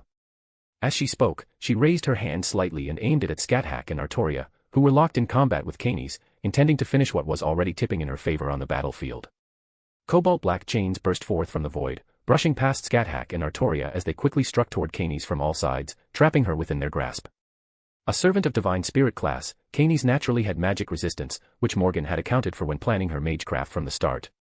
Unable to break free from these strange chains despite her B+ monstrous strength, Canes focused her mana on her constantly active noble phantasm, Neptune Blessing, favor of the sea god, using its absolute defense and undead nature to withstand the incoming assault. Meanwhile, Saber, who had lost control upon seeing Gungnir, his mind clouded with rage, fell straight into Shiomi's trap. A deafening explosion rang out, shaking both the earth and the forest. The knee-deep snow was scattered completely, revealing the frozen ground beneath. Saber, who had always carried herself with arrogance and coldness, now lay gravely wounded in a pool of blood. Truly worthy of a Scandinavian hero, Shiomi mused. You even forced my final weapon out. Shiomi landed at the edge of the crater, holding both Gungnir and Longinus. He tilted his chin slightly, and the crimson spear floating in the air obeyed his will, aiming directly at Saber's body, poised to pierce the heart and spirit core of the dragon slayer. Just as Canes and Sigurd, who had arrived with absolute confidence, were facing certain defeat, someone appeared to turn the tide. Enough. A faintly familiar voice echoed from the sky. It was neither harsh nor overbearing, but it carried undeniable authority. Suddenly, the sky flashed with the light of runes. Two figures, one in purple, the other in black, slowly descended to the ground. The one in black was Ophelia. But the woman in the elegant purple gown nearly made Shiomi question his vision. You are. For more chapters, feel free to follow me on p-at-trian.com/pinksnake, 100 chapters ahead. You can also follow as a free member to read a few advanced chapters. Chapter 661, Chapter 661, Volume 9, Chapter 11, The Snow Queen, 1. Before Shiomi's eyes, a woman slowly descended upon the devastated snowfield. She resembled his master, Scáthach, almost identically, though there was a subtle difference in their demeanor. If his master exuded an aura of dignified authority, this woman radiated a maternal warmth that seemed to embrace everything. This is truly. Scáthach, noticing the same thing, let out a quiet chuckle in surprise. This was a situation she hadn't expected either, meeting another version of herself in the Lost Belt. Of course, it wasn't entirely accurate to call her self. This woman wasn't the Lost Belt Scáthach, but another being who, upon becoming a god, had integrated aspects of the Scáthach existence into herself. The two weren't exactly the same, they were more like approximate equivalents. It was similar to the distinction between the Morgan of proper human history and the Morgan of Chaldea, or the difference between Artoria Pendragon and Artoria Castor. Regardless, the appearance of this goddess had successfully stopped Shiomi from finishing off the critically injured saber. Now, he calmly observed her. "If you want me to stop, would you mind introducing yourself first?" Shiomi said, glancing at Ophelia. "But Ophelia doesn't need to. We're all acquaintances here, no need for such formality." "Teacher Shiomi." Ophelia was still tense. Even though she was sheltered behind the king of the Lost Belt, she had no doubt that Shiomi could bypass Scotty and kill her. Though Shiomi didn't show any murderous intent when looking at her, Ophelia couldn't shake the feeling of fear. "Then, may I ask who you are? Judging by the magical energy and spiritual reaction you're giving off, you seem to be a goddess-like entity." Shiomi's gaze had already shifted to Scotty. "If you're here for some twisted amusement, wearing a face identical to my master's to deceive others, I might just lose my temper." "My master?" Scotty raised an eyebrow, surprised. Her eyes scanned the battlefield, taking in the companions around Shiomi before finally landing on Scáthach. "I see. No wonder the knights and divine agents are struggling so much." Back in the royal capital, even with her ability to monitor the situation inside the barrier, Scotty hadn't been able to pinpoint Shiomi's group's exact whereabouts. Her magic to observe them felt like trying to see through a thick, impenetrable fog. Scotty then composed herself, her expression turning serious as she looked directly at Shiomi.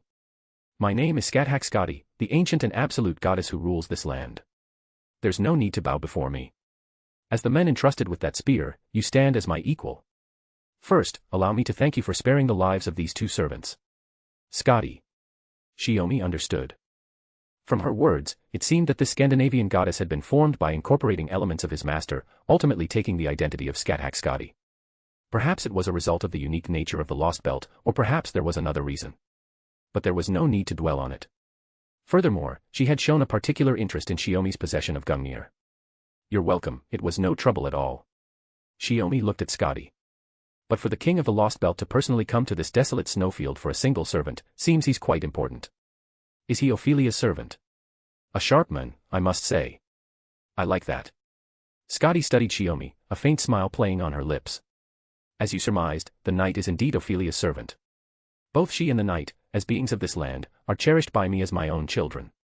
I merely heeded my daughter's voice and stepped in to offer counsel." After a pause, Scotty added, "Killing this man now would only invite unnecessary trouble." "So the king of the Scandinavian Lost Belt is the mother of all things, huh?" Shiomi sighed. At least for now, the other party showed no hostile intent, and he wasn't eager to start a fight either. After all, entering the Scandinavian Lost Belt had originally included the intention to investigate matters related to the Norse gods. Moreover, facing this face identical to his master's, engaging in a life-or-death struggle felt like something that, even if victorious, would leave a bitter aftertaste. "You may understand it that way," Scotty smiled, narrowing her eyes. "Well then, I've already heard Ophelia's report. The Chaldea team should be my enemies, yet I never knew one of them was entrusted with Odin's Gungnir. What exactly is going on here, Ophelia?" Scotty's voice carried a hint of a sigh.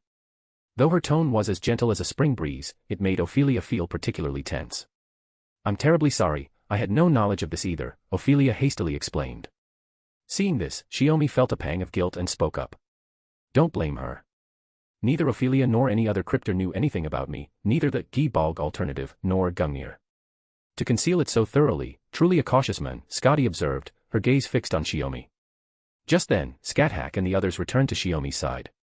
With the battle concluded, all but Canis, still bound by chains, had sheathed their weapons. Then, the question arises, goddess of the Lost Belt, Scáthach stood beside Shiomi, "If your purpose in coming here was merely to rescue your own servant from imminent defeat, then you have achieved your goal. Yet now you show interest in my beloved disciple's spear.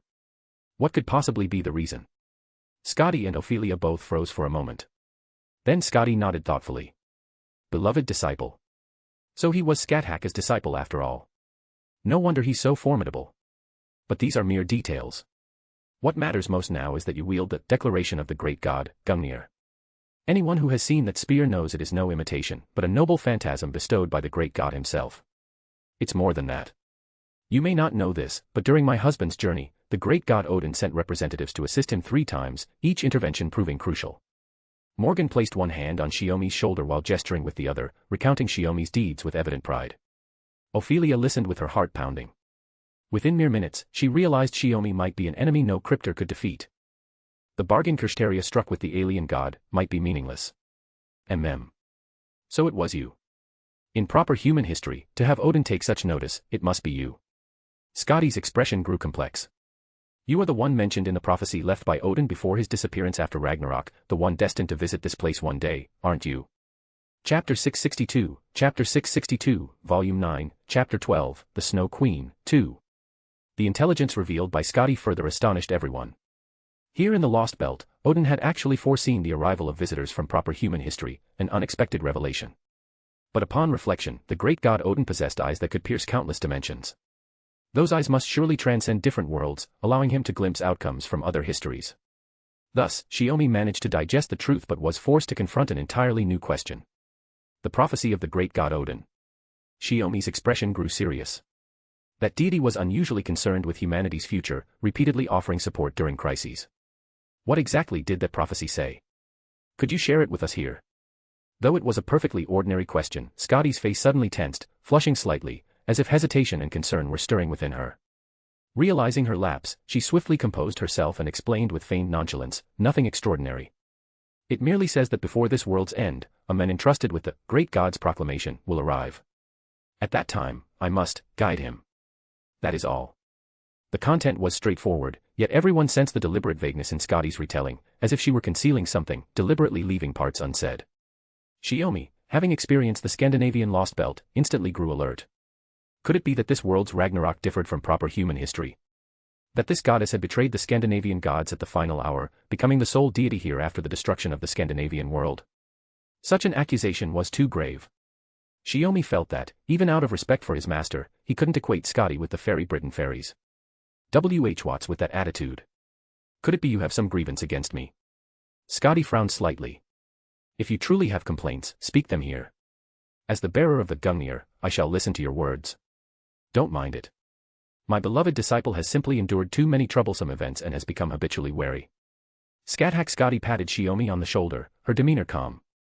After all, judging from current intelligence, you are the sole deity remaining in this Scandinavian world, Scáthach. Scotty. Given the current situation, I have no reason to deceive you, Scotty replied. Then what exactly do you mean by guidance? Artoria inquired. Assigning a goddess to guide humanity can't be a simple matter. Indeed, it is a matter of great significance, too weighty to explain here, Scotty said, suddenly raising her voice. If you wish to know the full truth, come to my royal capital.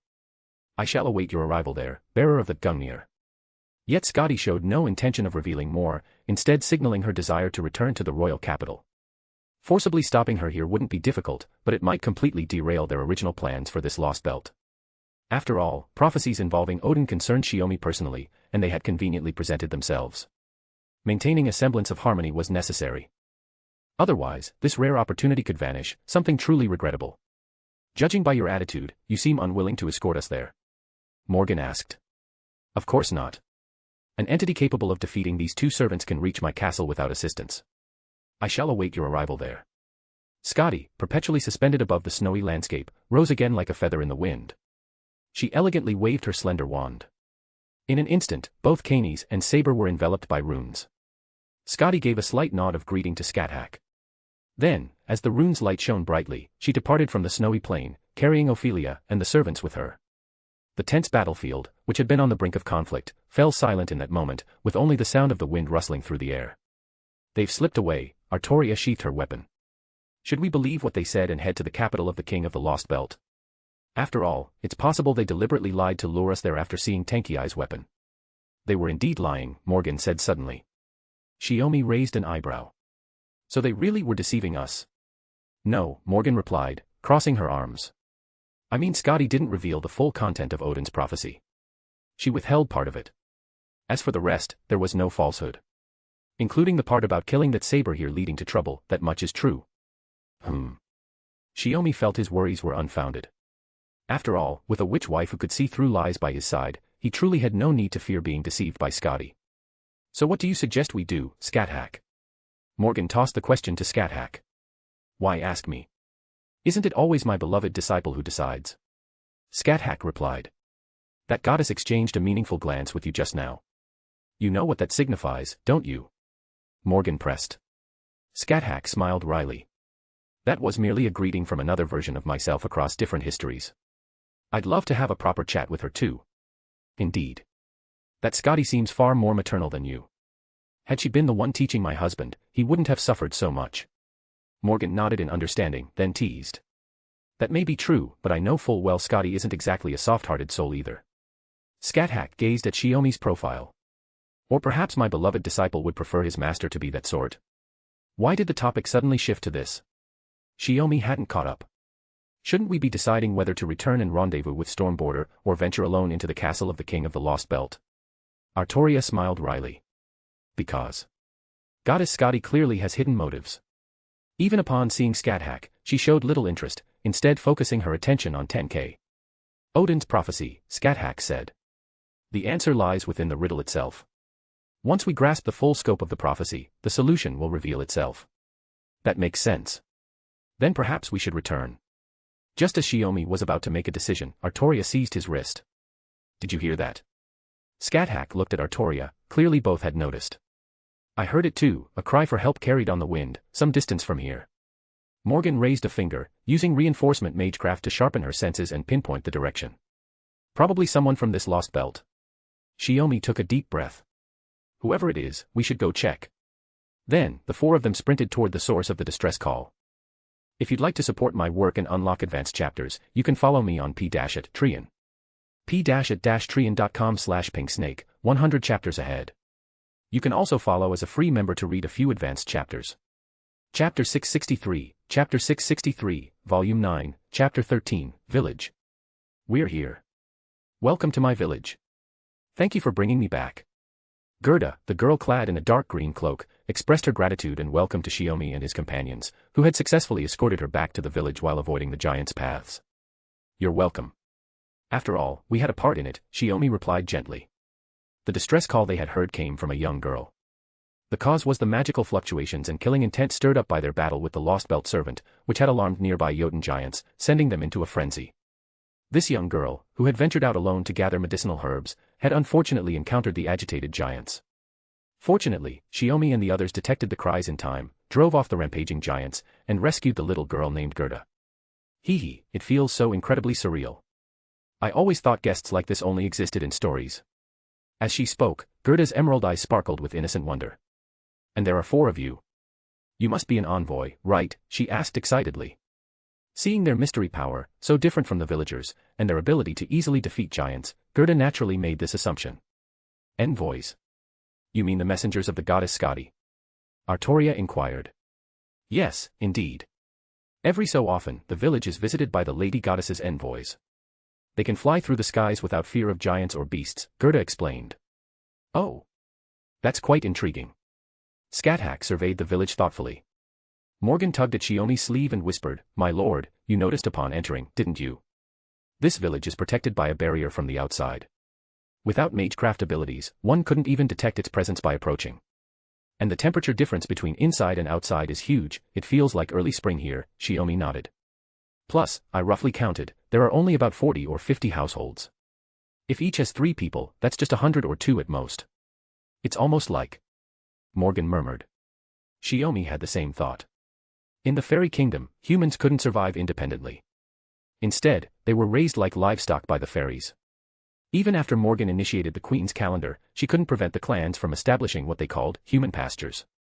Though half the reason was that Shiomi's realm of Londinium was predominantly human. As the rival queen, Morgan couldn't afford to show excessive favoritism toward humans. Whether that was truly the case aside, the barrier outside the village and the sealing talisman on the closed gate were primarily composed of primordial runes. Whether that's truly the case aside, the barrier outside the village and the seal on the gate are primarily composed of primordial runes, Scáthach interjected, approaching to join the conversation. Judging by the caliber, it's likely a barrier personally erected by the queen of this lost belt, the goddess Scotty herself. That seems the only conclusion. After all, in terms of runes magecraft alone, Scotty's skill is no less than the master's. Shiomi answered truthfully, carefully observing Scáthach's expression, wary that she might take offense at the comparison. Why the look? On a purely factual level, I have no reason to take offense. Scáthach smiled indifferently, pinching Shiomi's cheek. But Gerda mentioned this village is called Village 23. What? Shiomi thought he'd misheard. I thought I misheard too, but she insisted that's the name. Scáthach glanced at Artoria, who was chatting with Gerda.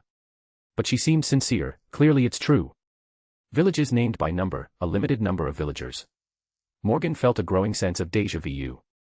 Just then, Gerda pulled Artoria's hand and ran over, enthusiastically extending an invitation. You 4 servants, please let me repay your life-saving kindness. Stay at my house tonight. Since I'm already 13, I have my own place. Let's gather around the hearth for dinner. I'll bring out my treasured mead, freshly baked bread, and fish. Faced with such warmth, Shiomi found himself unusually conflicted. After all, returning from this village to the storm border garrison wouldn't take them long. Having already traversed the route, they knew the way well, returning before nightfall posed no problem. It's a rare invitation, let's accept it for now, Artoria urged Shiomi. We should also use our stay in this village to gather more intelligence before heading to the royal capital, especially about the route there. Her point was undeniably crucial. Scotty had left behind no maps or landmarks of any kind, clearly placing complete trust in Shiomi and his companion's abilities, confident they could reach her castle without difficulty. In that case, then. Just as Shiomi was about to agree, he suddenly heard a series of light footsteps. Turning around, he saw several children, even younger than Gerda, probably only 5 or 6 years old, running over. It's Sister Gerda. Welcome back, sister. Amazing. You really made it back safely from outside the gate. Did you gather the herbs we talked about earlier? Who are these people? They look so impressive. Pretty big sister. That silver armor and white cloak are so cool. I think this big sister's robe and hat are prettier. You look alike. Are you sisters? This big sister is dressed so lightly, is she really okay? Big brother, where did you come from? The children swarmed around Shiomi and the others, chattering away with innocent wonder. Their curiosity and admiration nearly overwhelmed the 4. Morgan suddenly felt glad she'd changed clothes before leaving. Otherwise, her queenly attire might have been too much of a shock for these little ones. Scáthach looked thoroughly delighted. Shiomi knew instantly why the children had called her Big Sister. But he quickly spotted the problem. While the commotion had drawn the villagers' attention, nearly all who came running were children under 10. Not a single adult was in sight. Why are there only children? Shiomi's earlier suspicions deepened. He hurriedly asked Gerda. Where are the adults and elders of the village? Mr. Shiomi, you're so strange. Elders are just figures from legends, right? All adults must leave the village once they reach 25, correct? Gerda's answer instantly pulled Shiomi and the others out of the commotion, bringing them back to their senses. Chapter 664, Volume 9, Chapter 14, Gerda's Home. Communication with Storm Border has been restored. It seems that only outside the village does the signal suffer from mana magical interference. Shiomi reported their current situation to the ship, roughly charting the route from their landing site to this 23rd village and noting the Jotun giants active in the wilderness. He then shut off the communication device. Then we'll rest here tonight. Whether we wait for Storm Border to relocate near the village tomorrow or depart directly from here depends on the situation. Scáthach nodded in understanding. This was Gerda's home. Though the village was small, each villager nearing 13 who owned their own dwelling received a house that wasn't cramped. No wonder Gerda offered to host Shiomi and the others. Besides her own room, there were 2 extra empty rooms that could be tidied up for lodging. But it really is cruel, this lost belt. Shiomi remarked. Yeah. Scáthach glanced from the kitchen toward Morgan and Artoria chatting with Gerda inside the house. According to Gerda, villagers must leave the village upon turning 25. Whether they're devoured by beasts, crushed by giants, or trampled to death outside, any outcome is possible. In any case, surviving beyond that age is impossible. Furthermore, in this village, those who fail to conceive a child with a partner between the ages of 14 and 15 must also depart the village. It was said that all villages from the 1st to the 100th followed this practice. When recounting these matters, Gerda's demeanor was utterly matter-of-fact, accepting it as a natural law. Only children and the adults raising them could dwell within the 100 villages created by the gods and their servants. Even though this fate would be hers in just over 2 years, Gerda felt no distress.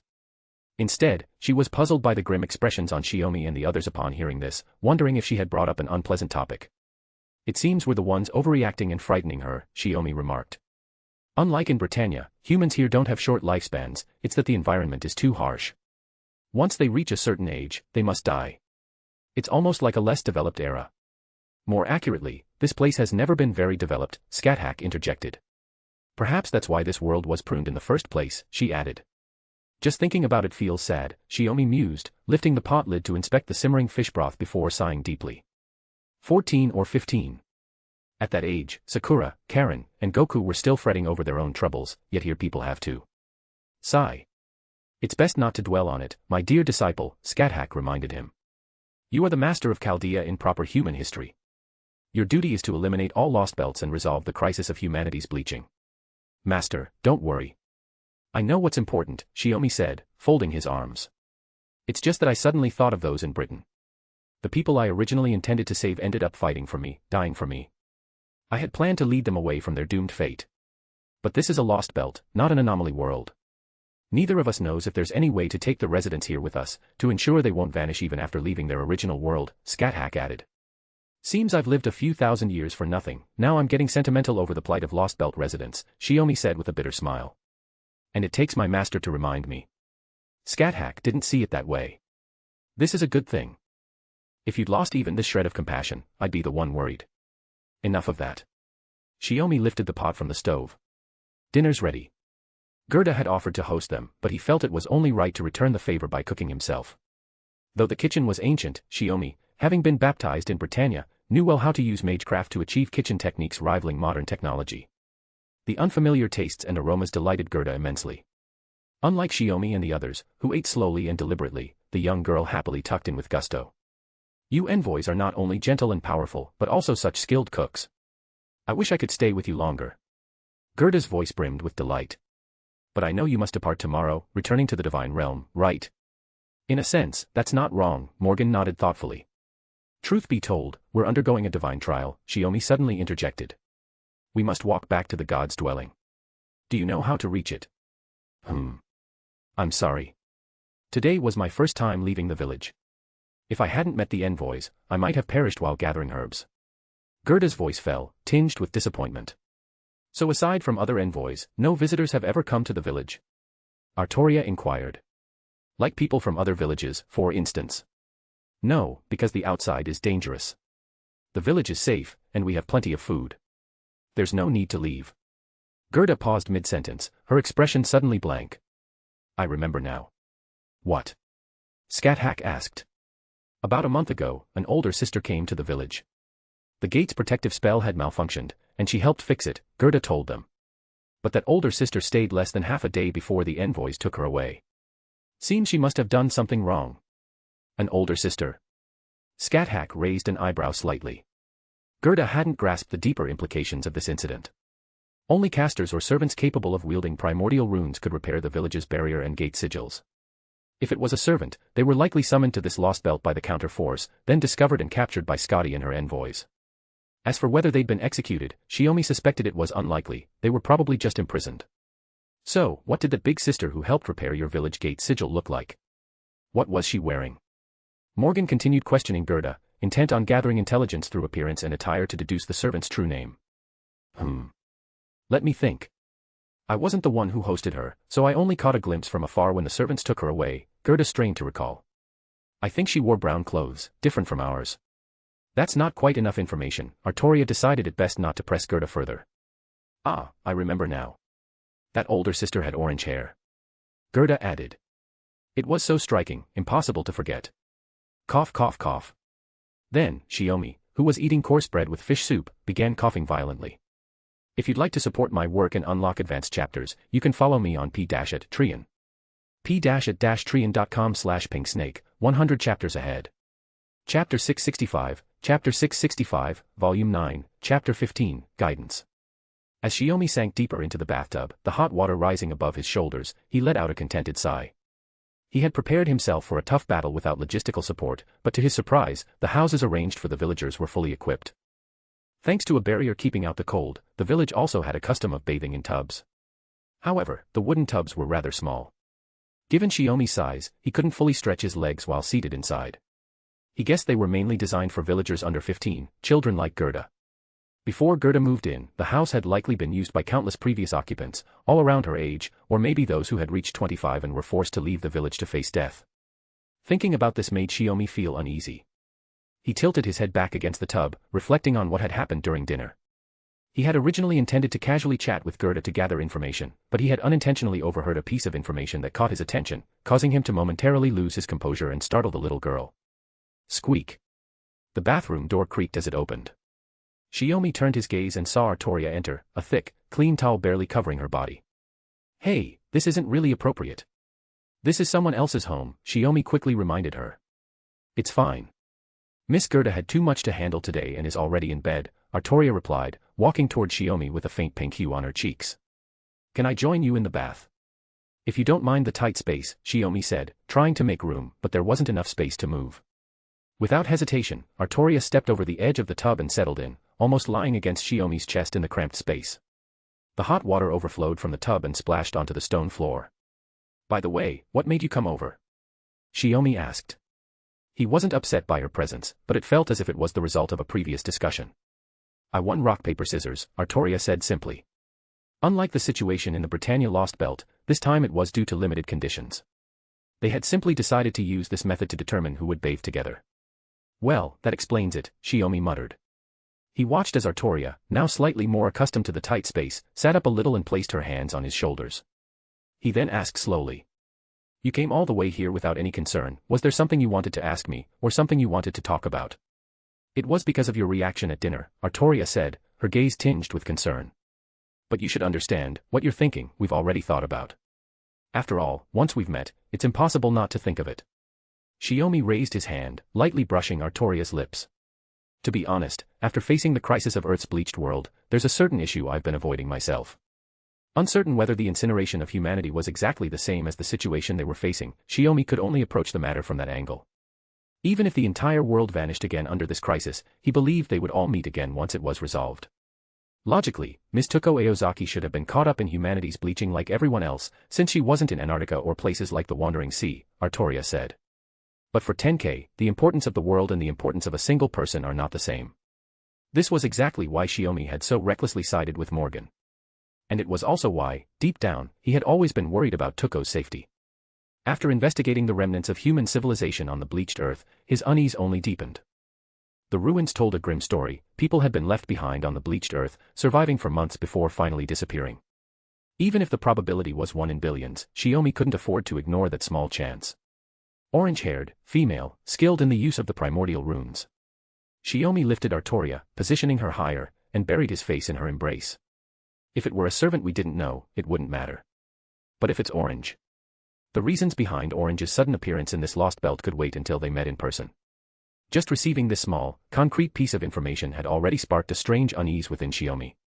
You said she's one of the top-tier mages in the human world. While her combat ability may not match yours, she's not someone an ordinary servant could kill.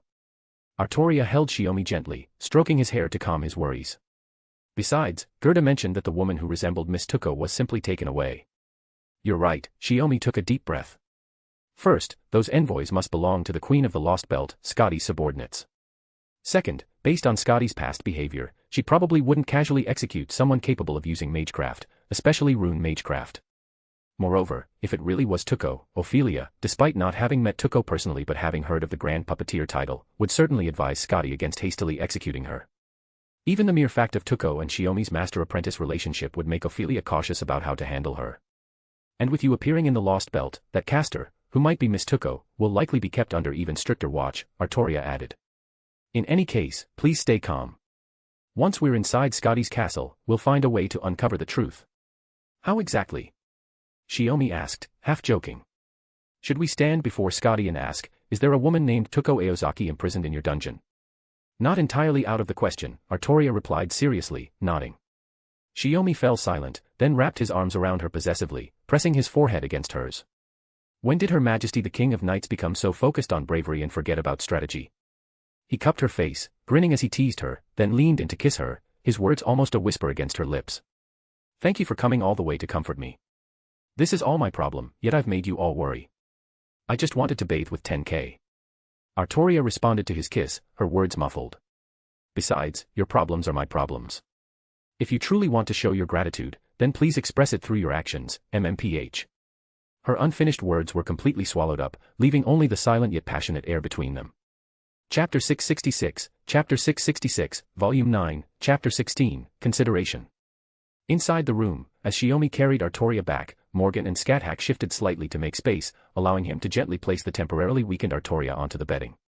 Honestly, you could hear that noise all the way through the stone walls, Scáthach murmured, wrapping her arms around Shiomi's shoulders from behind. Good thing Gerda's room has been treated with soundproofing magecraft. Shiomi pulled the quilt over Artoria and spoke with conviction. I knew Master would do exactly that, so I didn't waste any time. More pressing than that, my husband, have you decided how to handle the possibility that Tuko Aozaki might have appeared in this lost belt? As Morgan spoke, she laid Shiomi down on the bed, cradling him between herself and Scáthach. The warmth immediately enveloped them. So you all noticed, huh? Shiomi muttered. I've already figured it out. Do I need to explain it again? Not necessary, Scáthach replied. I just need to remind my beloved disciple, if this information turns out to be false, be extremely cautious. Her words struck Shiomi with a sudden realization. What if someone had deliberately disguised themselves, leaving clues that resembled Tuko Aozaki, luring them all the way to Scotty's castle? What if it really was Tuko who appeared before Shiomi, but in reality, was some servant, or even an alien apostle, disguised? From that angle, it's a rather insidious scheme, Morgan said, her gaze dropping. That child was merely an observer. What she told us must be what she saw firsthand. To me, it certainly wasn't a lie. Shiomi's relationship with Tuko was known only to his family. Outsiders, including Marie and Romani, had no idea of the specifics. But this time, they were facing an unseen alien god and those enigmatic extraterrestrial apostles. If any of their servants had access to such information, orchestrating such a scheme wouldn't be out of the question. Shiomi's expression grew increasingly serious as he pondered. Morgan couldn't hold back any longer and cupped his face, gently kneading it. All right. Scáthach and I were just offering a warning, worried that Artoria was too caught up in being affectionate with you to explain things fully, Morgan said, frowning with a wry smile. If our words end up making you hesitant or fearful, that would defeat the purpose. No, Shiomi replied. I'm just thinking, if this is truly a deception, what would the deceiver's purpose be? What else could it be? To wipe us all out, of course, Scáthach said.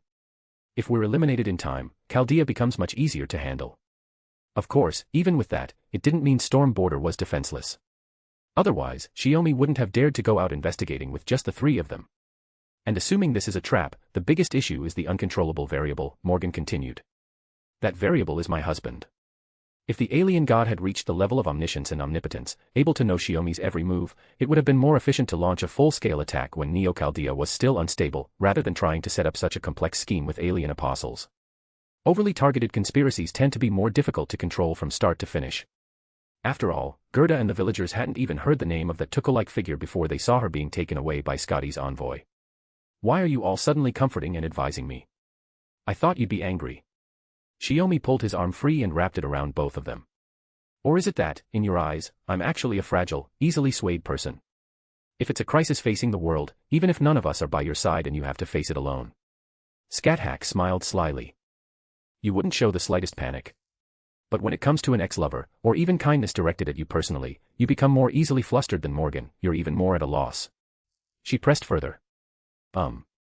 Shiomi felt somewhat at a loss for a reply. Besides, why did my husband stop back then? Was it simply because he cared about Odin's prophecy and related matters, or, Morgan's fingers traced Shiomi's jawline, her tone teasing yet dangerous. Was it because the existence of the goddess Scáthach softened your heart? Shiomi suddenly felt utterly defenseless. I can't say that either. I just. Don't put it so harshly, Queen of Winter. Scáthach suddenly changed the subject, deliberately defending him. It was only because she saw an enemy who looked exactly like me, yet showed no clear hostility, that she refrained from killing Sigurd. As if you hold such sway over him. Morgan began to provoke Scáthach. It's actually quite true, Scáthach stated. As long as I ask, and it's not unreasonable, my beloved disciple will agree to anything. Is that so? Morgan began whispering to Shiomi. Regrettably, I truly can't bring myself to be ruthless when I see my master's face, Shiomi explained, narrowing his eyes. Scáthach nodded repeatedly. Back in Britannia, even knowing his master might have come to kill him to stop the war, Shiomi couldn't bring himself to fight. He only begged Scáthach for time to finish his task. You'll get hurt like this sooner or later, Morgan murmured indistinctly, her lips pressed against Shiomi's earlobe. That's precisely why we need to keep an eye on my beloved disciple, we can't let dubious women get close to him.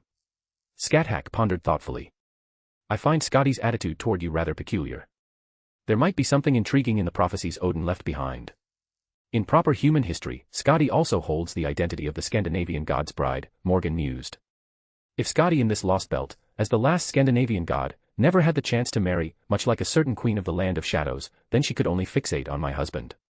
I suspect you're guilty of personal attacks, Queen of Winter, Scáthach remarked, sliding her hand toward Shiomi's inner thigh.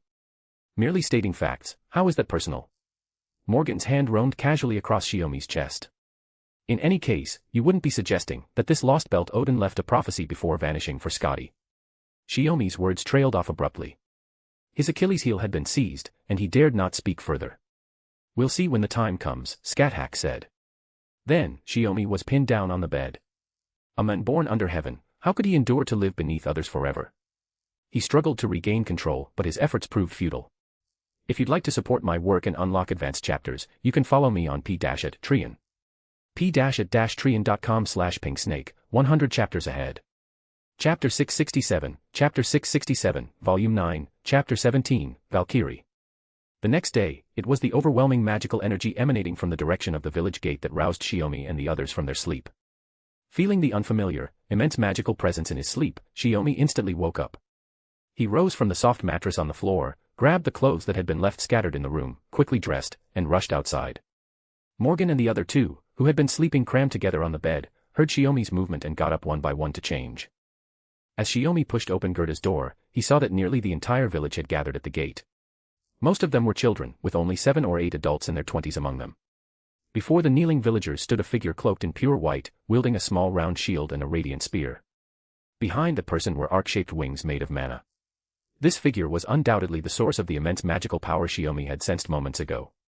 At that moment, the villagers were all kneeling in perfect unison, awaiting the arrival of the white-robed figure. Recalling the details about the village that Gerda had shared with him yesterday, Shiomi quickly understood. The white-robed visitor must be the envoy Gerda had mentioned, one of Scotty's warriors. But there was something else that shocked Shiomi. Gerda had also stepped forward and was now walking toward the white-robed envoy. By the looks of it, she seemed to be about to be taken away alone. Just as Shiomi was about to step forward, he caught sight of several identical white figures in the sky out of the corner of his eye. He froze. Quite a few of them, Morgan said, stepping out after Shiomi. Though their magical power isn't really threatening, if negotiations break down and they rush into battle, it could endanger the entire village and its people. Those white-robed warriors. I can't sense any life force from them. Could they be the Valkyries from Norse legend? Scáthach said, stepping outside to observe the situation at the village gate. From what I know, the Valkyries were divine constructs forged by Odin to prepare for Ragnarok. Shiomi turned back to them. I'll go check the situation first. You two stay hidden and approach carefully. If a fight breaks out, focus on protecting the villagers. The Valkyrie's reason for taking Gerda is probably her unauthorized crossing through the gate to leave the village, only to return, Artoria speculated, piecing together the information she had gathered yesterday. After nodding in agreement, Shiomi sprinted toward the village gate. Then, the Valkyrie noticed Shiomi, or rather, she couldn't help but notice. Shiomi had not concealed his magical presence, and the Valkyrie's sensory abilities immediately detected it. In a village devoid of magic, the presence of such a vast magical aura naturally drew attention. You are, the guest awaited by the gods. The Valkyrie recognized Shiomi immediately and spoke in a matter-of-fact tone. Then, human, hurry along your path. Do not keep our gods waiting. Scotty, is it? Shiomi weaved through the crowd of children and adults, trying to get closer for answers, but more Valkyries began descending from the sky, blocking his way.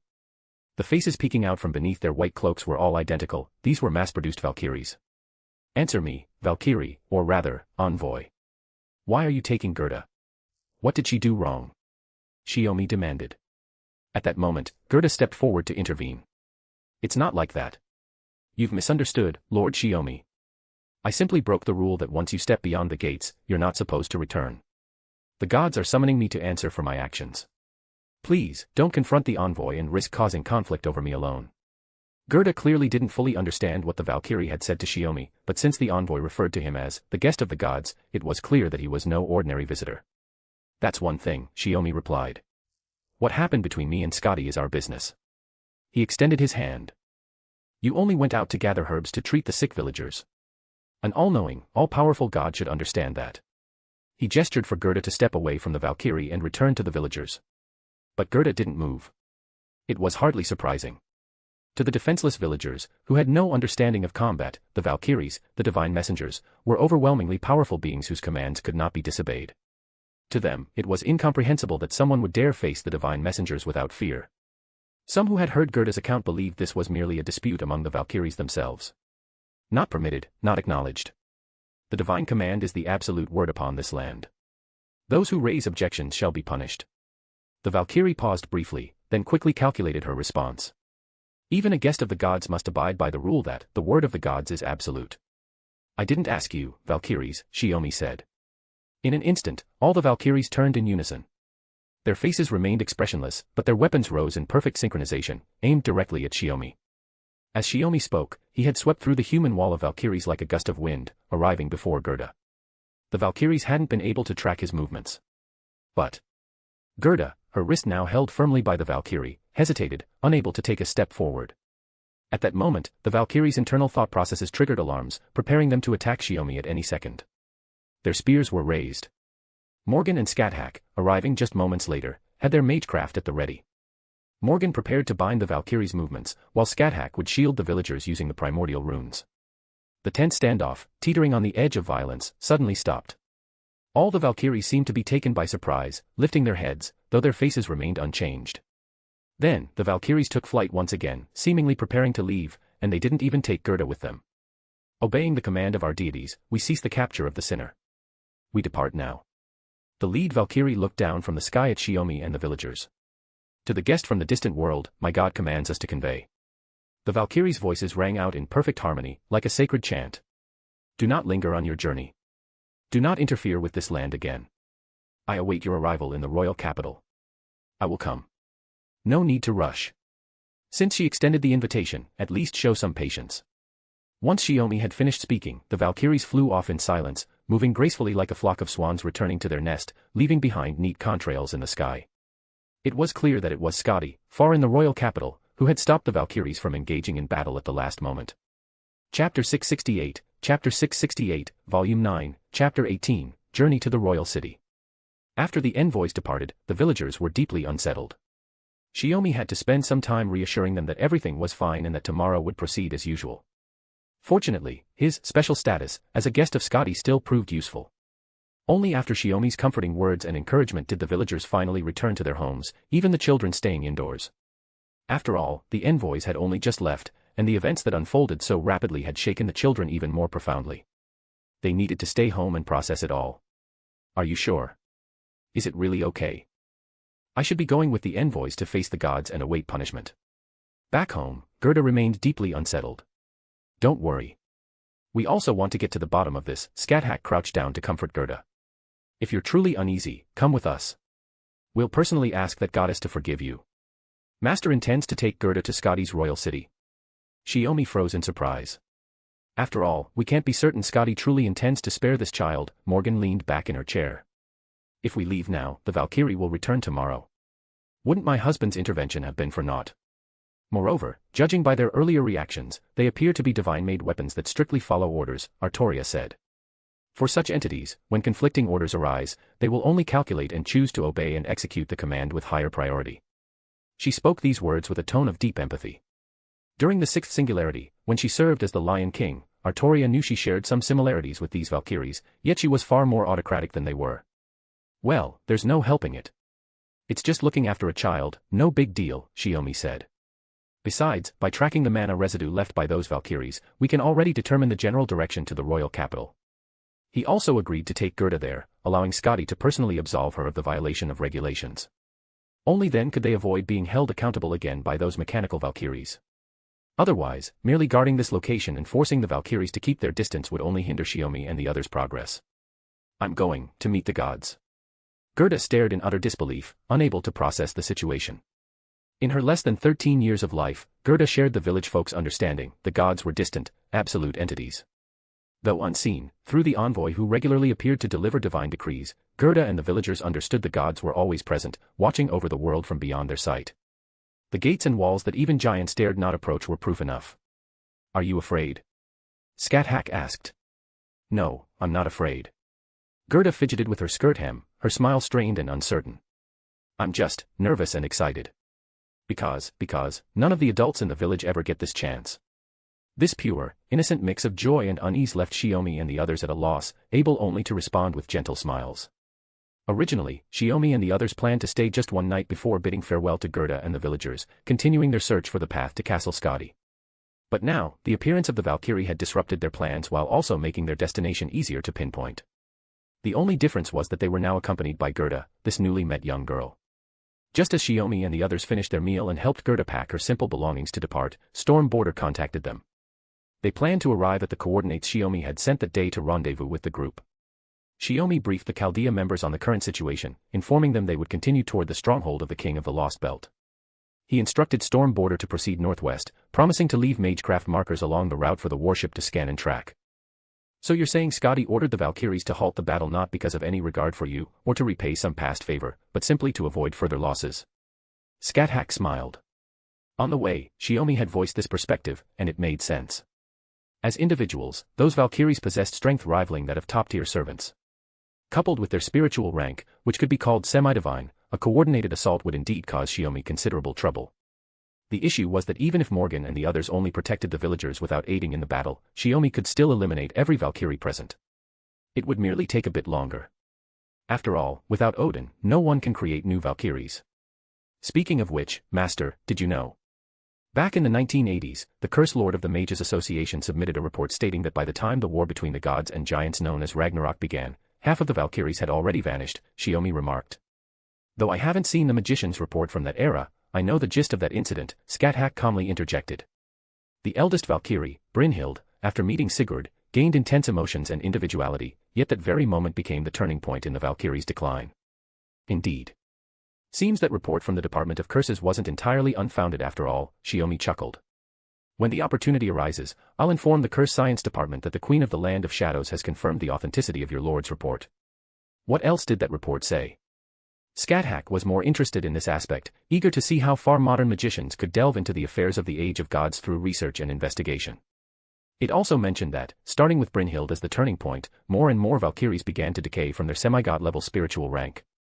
While gaining individuality, they also forgot the great god's decree and departed on their own. Shiomi paused to recall, and as mentioned earlier, only half remain. Essentially matches what I've heard, Scáthach nodded. In this lost belt, where she stands as the sole deity, these remaining Valkyries must be invaluable combat assets, essential tools for maintaining her rule. If I were in her position, I too would see no reason to sacrifice them to you, someone who hasn't even become an enemy yet. Tools, huh? Shiomi mused. So which is truly happier? Continuing to exist mechanically as a demigod spiritual rank, or becoming human like their eldest sister, gaining personality and emotions, even if it means demotion? I think it's the latter, Artoria, who had been listening to their conversation, suddenly answered. Exchanging a smile with her as she turned her head, Shiomi suddenly understood the answer and nodded in agreement. If you'd like to support my work and unlock advanced chapters, you can follow me on p-at-trian. p-at-trian.com/pinksnake, 100 chapters ahead. You can also follow as a free member to read a few advanced chapters. Chapter 669, Volume 9, Chapter 19, Scotty's Waiting Period. The Ice and Snow Royal Capital. Ophelia, how is the Sir's recovery progressing? As usual, Scotty, seated upon the throne, inquired of Ophelia. He is out of immediate danger.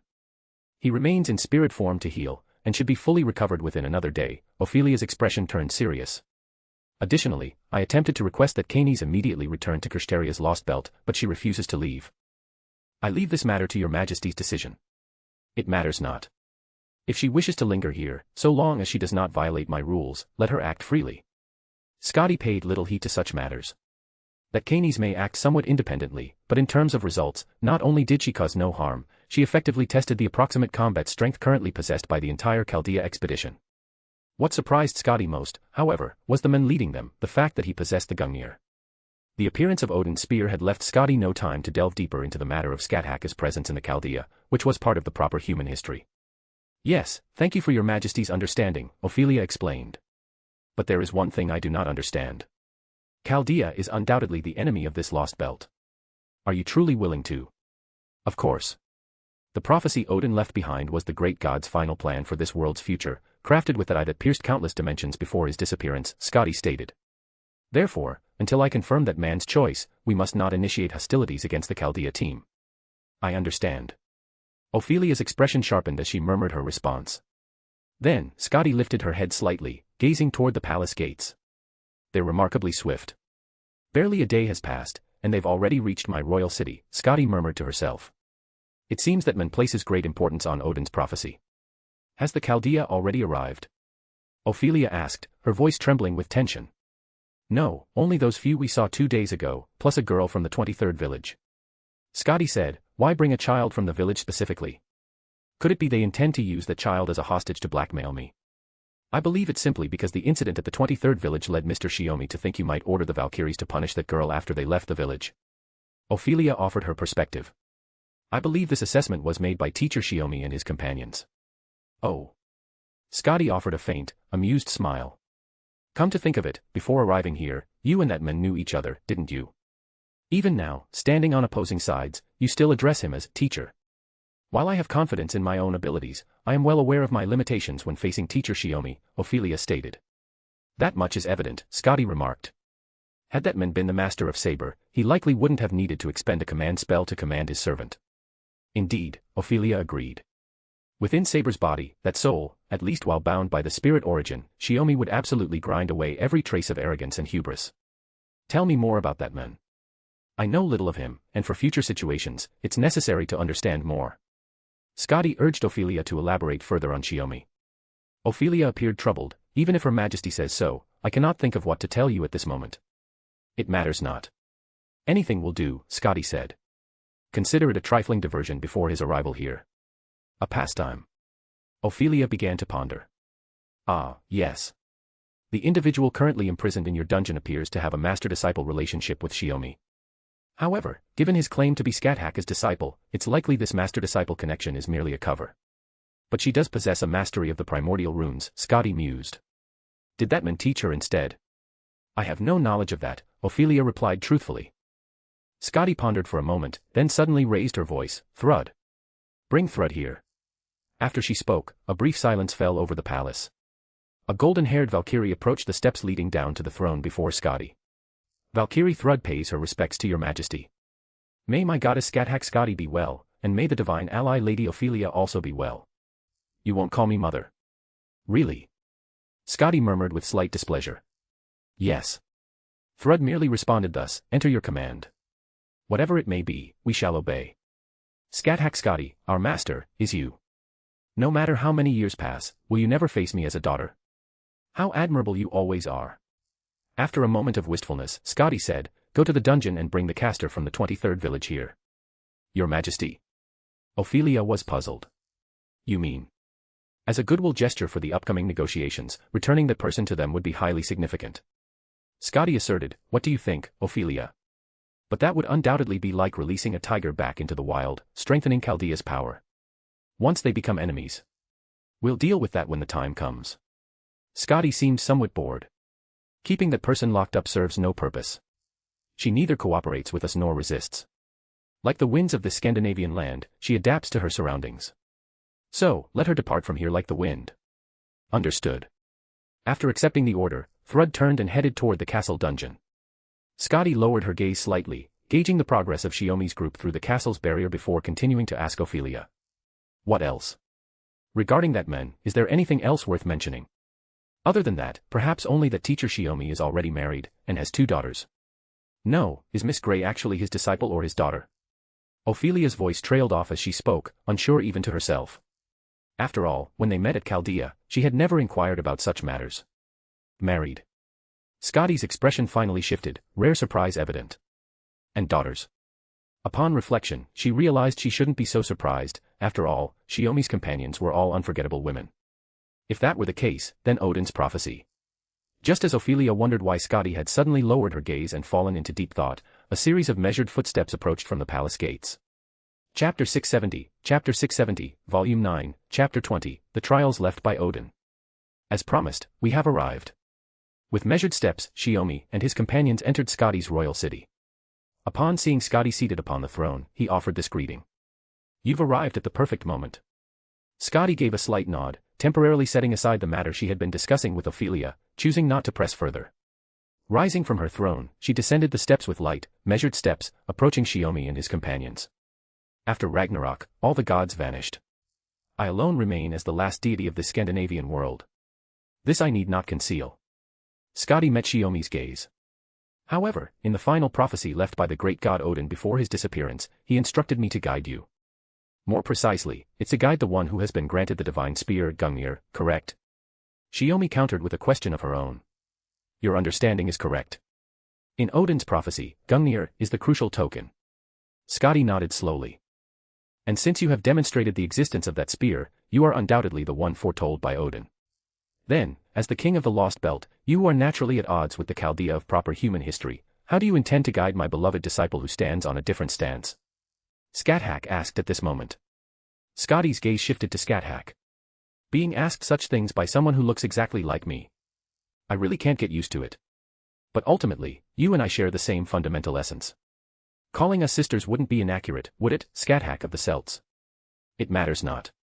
Scáthach's tone was remarkably amicable. Rather, she was intrigued by the unfolding events, eager to witness firsthand where Scotty's chosen path would ultimately lead. Then let us return to our earlier discussion. Scáthach nodded slightly before turning her gaze back to Shiomi.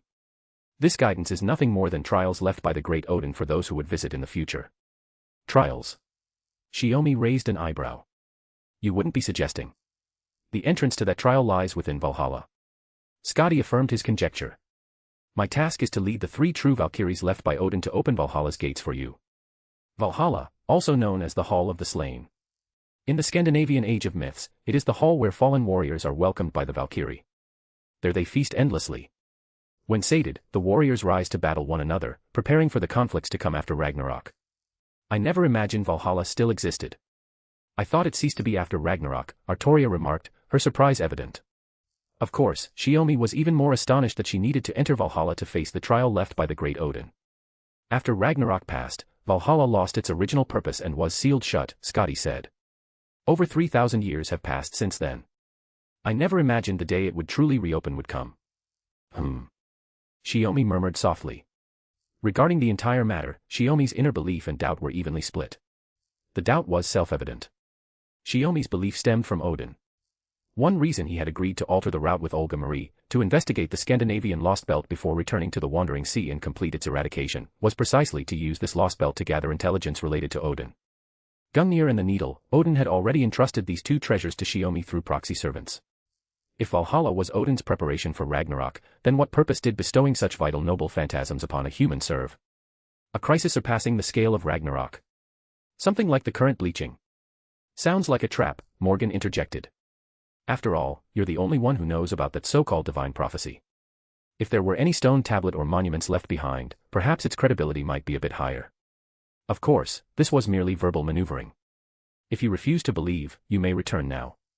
When we meet again, you and I shall become enemies. Scotty's stance was unambiguous.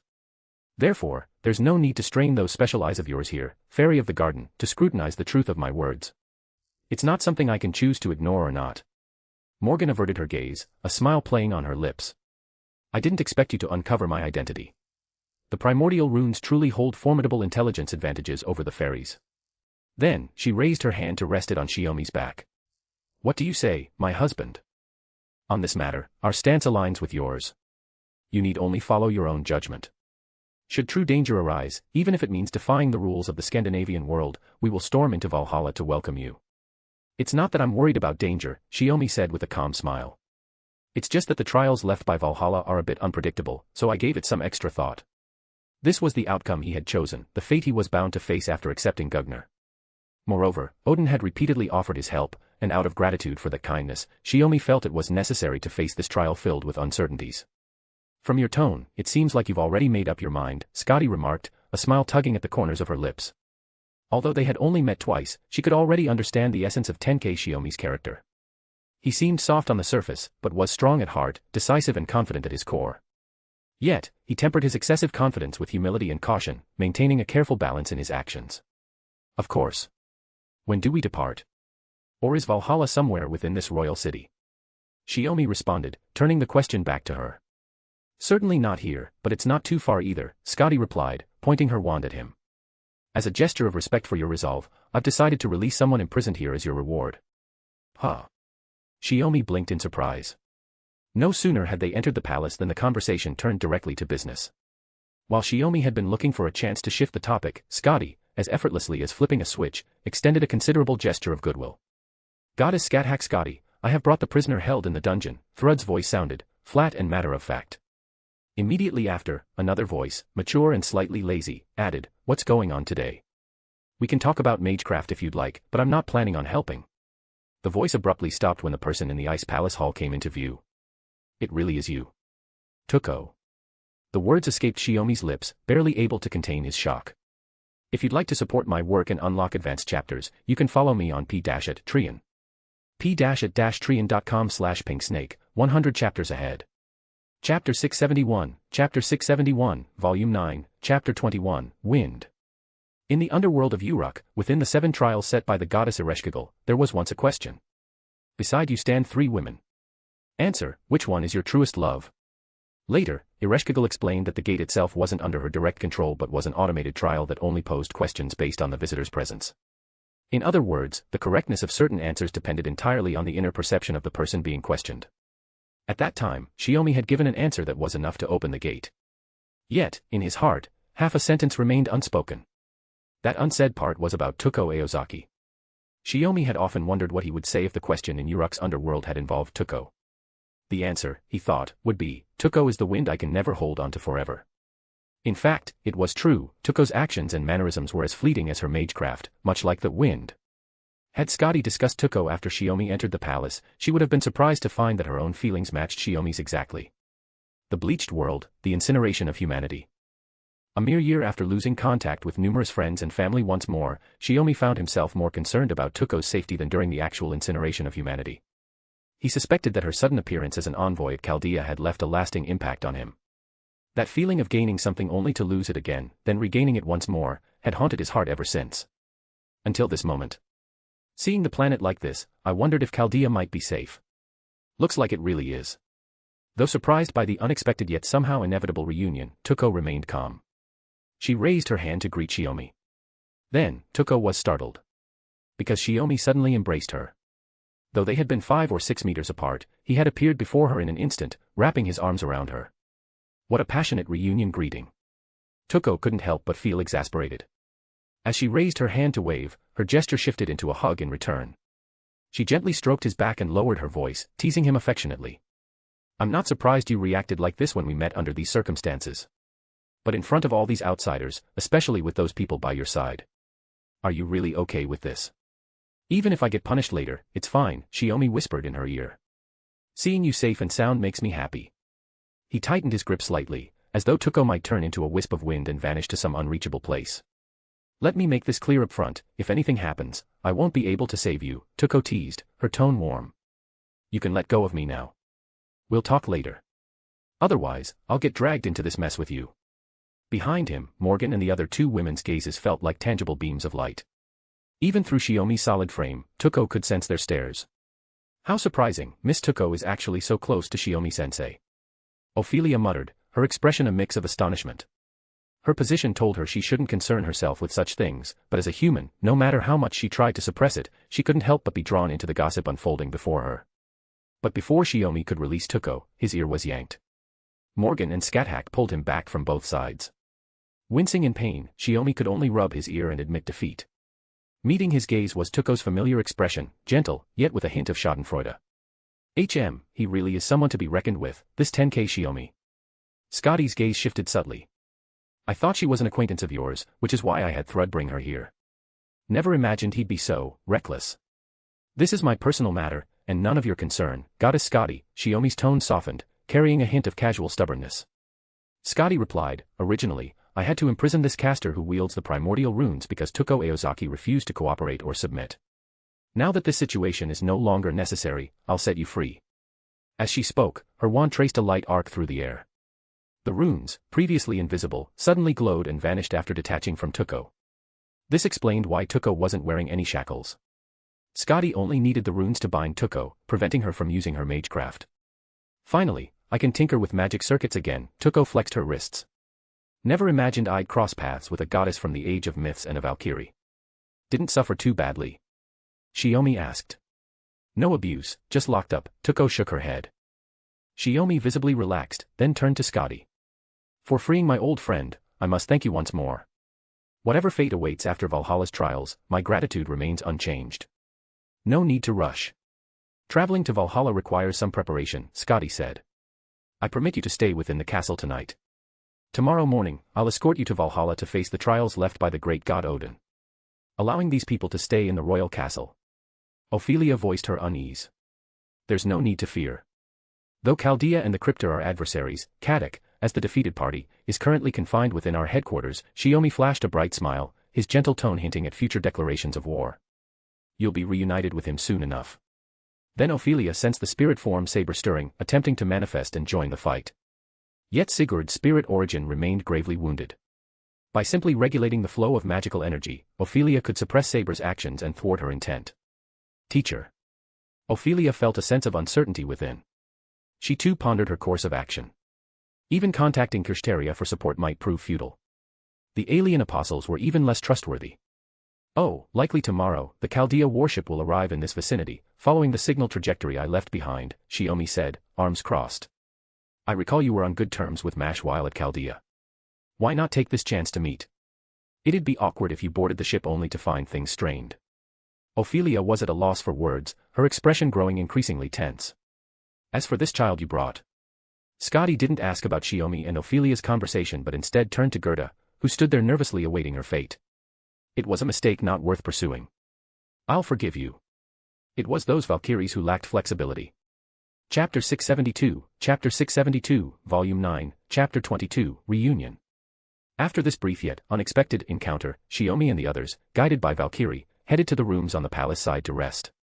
Though everyone had their own room, including Gerda, it was far too early for rest. Except for Gerda, who remained in her room under Valkyrie's protection, the others gathered in Shiomi's room. But this wasn't for rest, it was a meeting to discuss the situation concerning Tuko. Tuko Aozaki was alive. She hadn't vanished during the bleaching but had instead appeared in this lost belt. Unlike Chaldea, which had imaginary dive capabilities, how exactly had she managed this? First, we can conclude you're not a human possessed by a servant, you're a living Magus, Morgan said, her eyes losing their blue glow. She had just approached and used her fairy eyes to thoroughly examine Tuko, sitting in the chair, and reached her first conclusion. I reviewed the report submitted by Chaldea, as instructed by Professor Inorai. In the seventh singularity, Mesopotamia, you encountered divine spirits of that sort. No wonder you'd think that. Tuko fumbled through her pocket, pulling out a shriveled cigarette pack.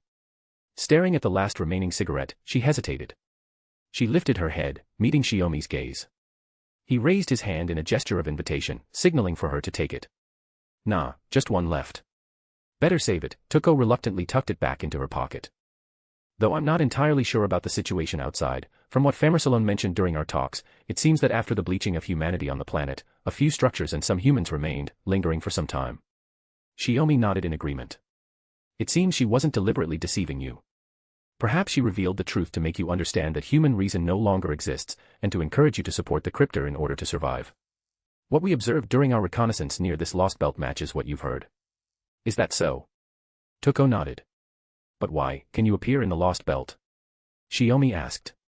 To be honest, it's a bit unclear, Tuko said with a wry smile. In conclusion, it relates to the primordial runes. Scáthach raised an eyebrow, instantly grasping what Tuko meant. Each of the 18 primordial runes served distinct purposes, yet the final one was a unique entity whose true mysteries were known only to the great god Odin. Even Scáthach hadn't fully unlocked the secrets of the last original rune. The final rune, could our genius puppet master have already unlocked its secrets? Shiomi said, half joking. Before he could finish, Morgan tugged at his cheek in displeasure. So in my husband's eyes, I'm not the only genius after all. Ouch, that's not what I meant. Shiomi couldn't pull away, so he just twisted his body to explain. What genius? I'm just a loser who couldn't even inherit magic, beaten by my little sister. Tuko scoffed indifferently. Besides, if you genuine Magus from the Age of Gods can't solve this mystery, how could I possibly crack it? Then what exactly, Shiomi began. Tuko wore an intrigued expression. What follows is pure conjecture. As the symbol of wisdom sought by the great Odin, the final primordial rune might hold the key to surviving Ragnarok. When Earth's bleached world occurred, I happened to be rooted in this Scandinavian lost belt. Back then, I simply thought to use the primordial runes Tenkei taught me for self-defense. But at the critical moment, you inadvertently unlocked the secret of the final primordial rune. It might only be the tip of the iceberg, Tuko said, facing Scáthach and shaking her head like a humble student. At least now, I lack the confidence to claim that was my own achievement. Tuko's perspective was clear, the mystery of the final primordial rune had allowed her to survive during the bleaching and the establishment of the Lost Belt. But it wasn't something she achieved on her own, it was rather luck born from crisis and coincidence. Or perhaps the great Odin used the primordial runes to grant you some latent guidance. Artoria suggested. As the thaumaturgical foundation of a magical system independent from the king of magecraft, such a possibility isn't out of the question. Shiomi immediately buried his face in his hands, utterly flabbergasted. If that's the case, then this god really is meddling. Where did this parental deity, no, parental mother goddess come from? If he were the so-called savior chosen by Mooncell, and the gods, including Odin, were watching over his journey, then it would make sense for Odin to do something in the background. But actually helping Tuko. It was certainly cause for joy, yet utterly nonsensical. According to Norse mythology, Odin is both the main god and, to some extent, a father figure. Tuko nodded in agreement. That's not the point. Shiomi felt completely drained, a kind of exhaustion born from joy. He steadied himself slightly and asked, but does that mean you witnessed the planet's bleached world and the process of the Lost Belt taking root? Unfortunately, I have no memory of the middle part, Tuko shook her head.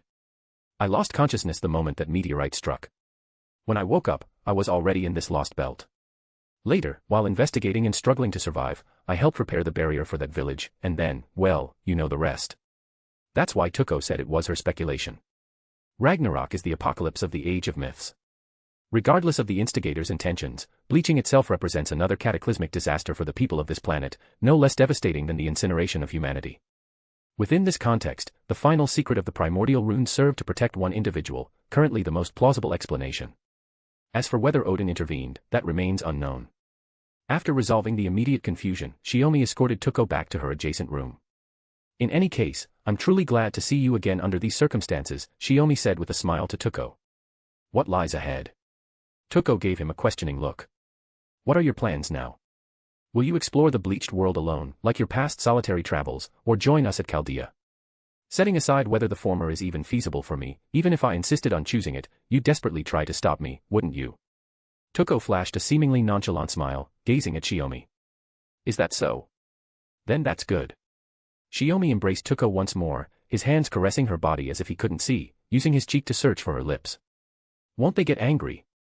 Tuko understood the meaning behind this gesture. To refuse, she only needed to push him away, if she intended to refuse. Probably. Shiomi admitted softly. Then you're on your own. Tuko laughed playfully, meeting his lips as they both fell onto the cool, soft bed. Their bodies warmed each other's every corner, just as they had done before. If you'd like to support my work and unlock advanced chapters, you can follow me on p-at-trian. p-at-trian.com/pinksnake, 100 chapters ahead. You can also follow as a free member to read a few advanced chapters. Chapter 673, Volume 9, Chapter 23, Valhalla, 1. The next morning, as Tuko Aozaki stepped out of her room, she happened to bump into Shiomi, who was also leaving his quarters, preparing to head to Valhalla. He hadn't spent the night in Tuko's room, not because she didn't want him to, but because Shiomi genuinely couldn't stay there. Judging by the way he was yawning, he probably hadn't slept well the previous night either. Are you sure you're okay? Tuko asked, catching up to him with concern. Looking like that, you probably won't be able to handle the so-called Valhalla trials. As she got closer, she noticed strawberry-like marks on the skin of his neck, visible beneath his collar. It was obvious what had happened. Tuko felt a strange sensation, not exactly jealousy, but definitely not indifference either. If she were in the same situation, she wouldn't be able to leave a mark like that. I'm fine, really, Shiomi said awkwardly. You don't have to bring it up. Now I don't even know how to respond. Hey, still the same as always, Tuko replied with a knowing smile, not particularly surprised. Not entirely, right? Shiomi raised an eyebrow, his tone taking on a slightly suggestive note. How brazen, Tuko continued to smile, unbothered. Spending time with him like old times the previous day had stirred a feeling in her that she couldn't quite describe. After all, their breakup hadn't been explicitly stated, it just faded as their lives gradually drifted apart. Overall, it was a pleasant encounter, though there was a subtle, unspoken tension. To be more specific, after all this time, Shiomi seemed more skilled than before, making it easy for her to simply surrender to the physical pleasure. Speaking of which, what about the others you were with?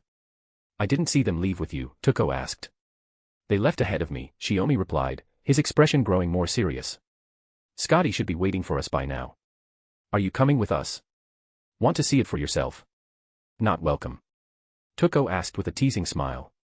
Even if I can't enter the legendary Valhalla, it would still be an interesting experience to at least catch a glimpse from the sidelines.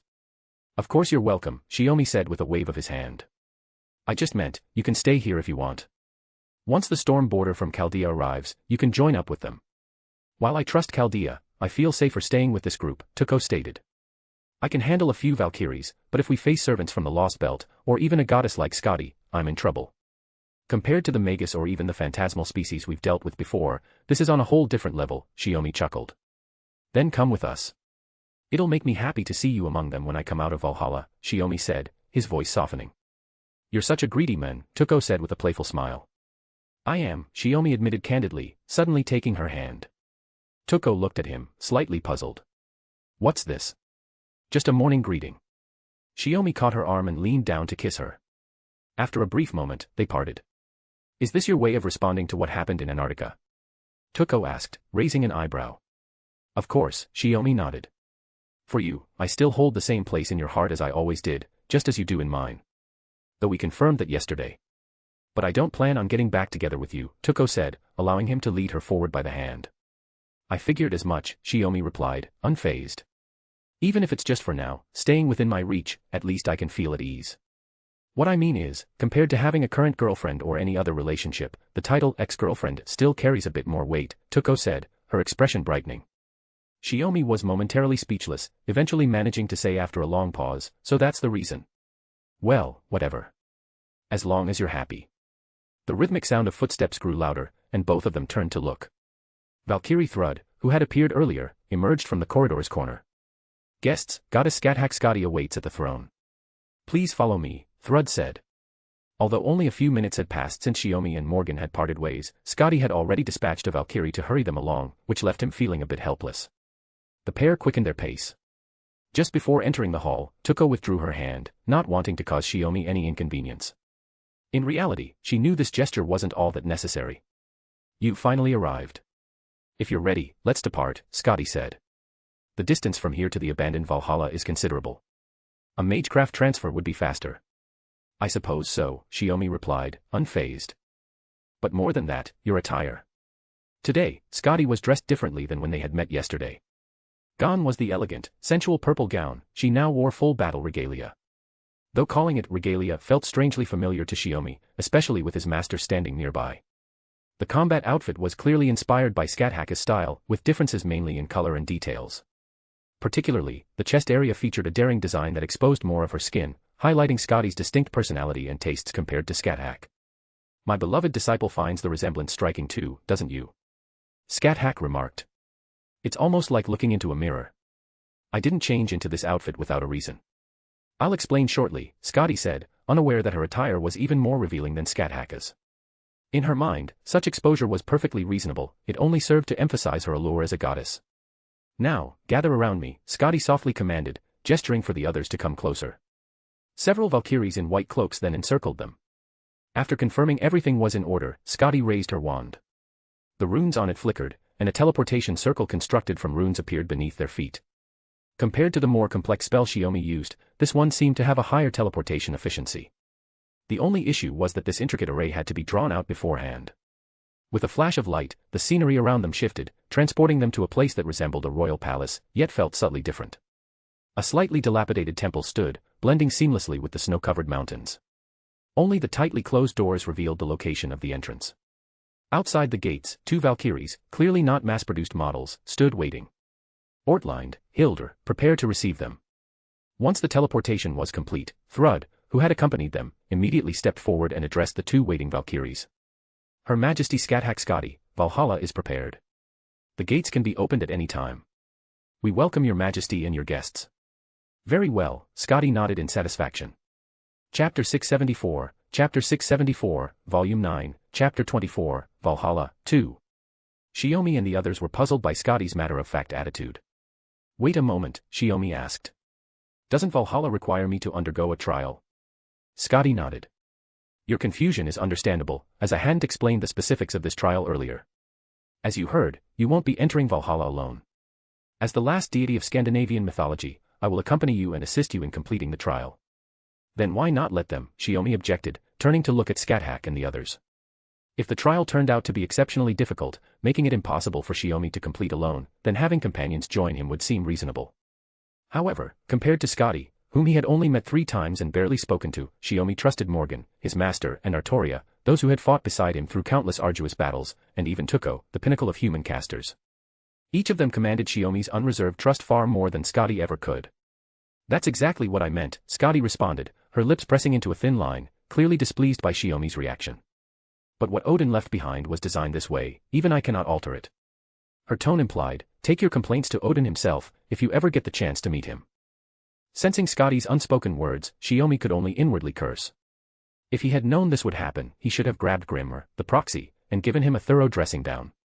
Though the Odin of proper human history and the Odin of the Lost Belt couldn't be considered exactly the same. Since it's the great Odin's arrangement, we have no choice but to accept it. Morgan reached out to adjust Shiomi's collar. Originally, we didn't return directly to headquarters but entered this Lost Belt to search for any traces related to Odin. Now that the opportunity is here, any minor unpleasantness must be endured, my husband. I get it, Shiomi replied with a wry smile. According to mythological tradition, Valhalla is the hall that welcomes fallen warriors. As a living being, my husband, what exactly you will encounter there, we can't predict. Morgan's hand paused, still adjusting his collar. Please, exercise utmost caution. Scáthach nodded in agreement. The members of Chaldea will soon arrive in this vicinity. Should anything unexpected happen, we will immediately rendezvous with Stormborder. Just in case, should we prepare another noble phantasm? Artoria considered this, then held out the holy sword to Shiomi. If it's you, you should be able to bear the radiance of the holy sword. Shiomi froze. You're the one chosen by the holy sword. Are you truly sure about this? The holy sword is a light born to protect humanity. I now wish for it to become your strength within Valhalla, Artoria said, gazing at him. She was genuinely worried for him, knowing he was heading to a place beyond their observation, which was why she had thought of this solution. Then I shall borrow it for now. Knowing she still held the holy lance, Shiomi accepted the offer to borrow the holy sword. Without the invisible air, the blade of the holy sword radiated a constant golden glow, as dazzling as hope itself. Holding it in his hand, Shiomi felt as though he could sense the planet's prayers. His star eyes stirred in response to the sword's mana, yearning to manifest. Come to think of it, besides us and the Queen's people, Miss Famrus alone isn't here. Tuko noticed that, besides them, only Scotty and the 3 Valkyries were present, no one else. She knew that Gerda had been left behind in the castle to wait safely. But the absence of Ophelia, the cryptor responsible for this lost belt, was truly unexpected. Ophelia has no interest in this matter, so I let her do as she pleases. Scotty was clearly unconcerned about Ophelia acting on her own. Besides, with me and the Valkyries here, the royal capital would be left understaffed. Someone needs to stay behind. When it came to distrust, Scotty herself was much the same. She already knew that Shiomi and the others were only the vanguard. As Chaldea's mobile base, that battleship still had yet to reveal itself. If Chaldea were to take advantage of this moment to launch a surprise attack on the royal capital and seize it, relying on mass-produced Valkyries alone would likely be insufficient. Oh. Is that so? Shiomi said thoughtfully. No one knew how much Ophelia's saber-class servant had recovered, and there was also the cryptor lurking in the shadows. At that thought, he cast a discreet glance at Morgan, who was still tidying his collar. She immediately returned a knowing smile and lowered her gaze. The mountain range where Valhalla's gates were located lay to the northwest of the royal capital. From here, looking past the mountains, part of the ice and snowbound city was visible. Taking into account the interference caused by the royal capital's barrier, Morgan's mirror could still be shifted to a location near the city, allowing her to link up with the Stormborder forces once they landed. Are you ready? On the other side, Scotty had already instructed the Valkyries to prepare to open the gates of Valhalla. As the beings tasked with welcoming the souls of fallen warriors into this temple, they bore the responsibility of opening the gates and preventing unauthorized entry into Valhalla. The massive stone gates, wrapped in layers of ice, began to glow under the guidance of 3 Valkyries, light slowly spilling through the seams. Above the lintel at the top of the gate, a line of runes lit up. Become the master of yourself. Shiomi quietly considered the meaning of the words. Or rather, take control of yourself, Scáthach added. It means the same thing. Though I do think my dear disciple truly needs to learn how to keep himself in check. Shiomi immediately looked deflated. That's not what it means. One after another, the 4 of them gave his back a light pat in encouragement. Shiomi stepped forward and moved to Scotty's side, waiting together with her for the gates to open. As the three Valkyries chanted ancient melodies in their soft, resonant voices, the gates began to shift, releasing a deep, heavy rumble. The ice that had never melted throughout the ages shattered at that moment, crashing down and breaking apart across the ground. Even as thick pillars of ice slid past their cheeks and slammed into the floor, the three Valkyries remained completely unfazed, faithfully carrying out their duty.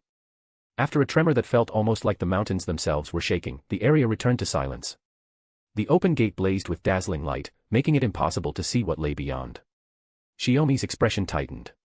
His senses sharpened instantly, and he reached out his hand toward Scotty. "What are you doing?" Scotty frowned. "To prevent us from being separated by whatever internal trial awaits us once we pass through," Shiomi said seriously. "Hold my hand. You're being excessively cautious." After a brief hesitation, Scotty slowly placed her hand into Shiomi's palm, letting him grasp it. Together, they stepped forward into the gate. Under everyone's watchful gaze, the two of them vanished into the light, and the gates of Valhalla closed once more behind them.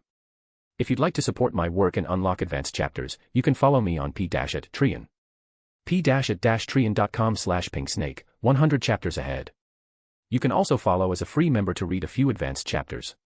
Chapter 675, Volume 9, Chapter 25, The Process of Becoming Familiar with Each Other.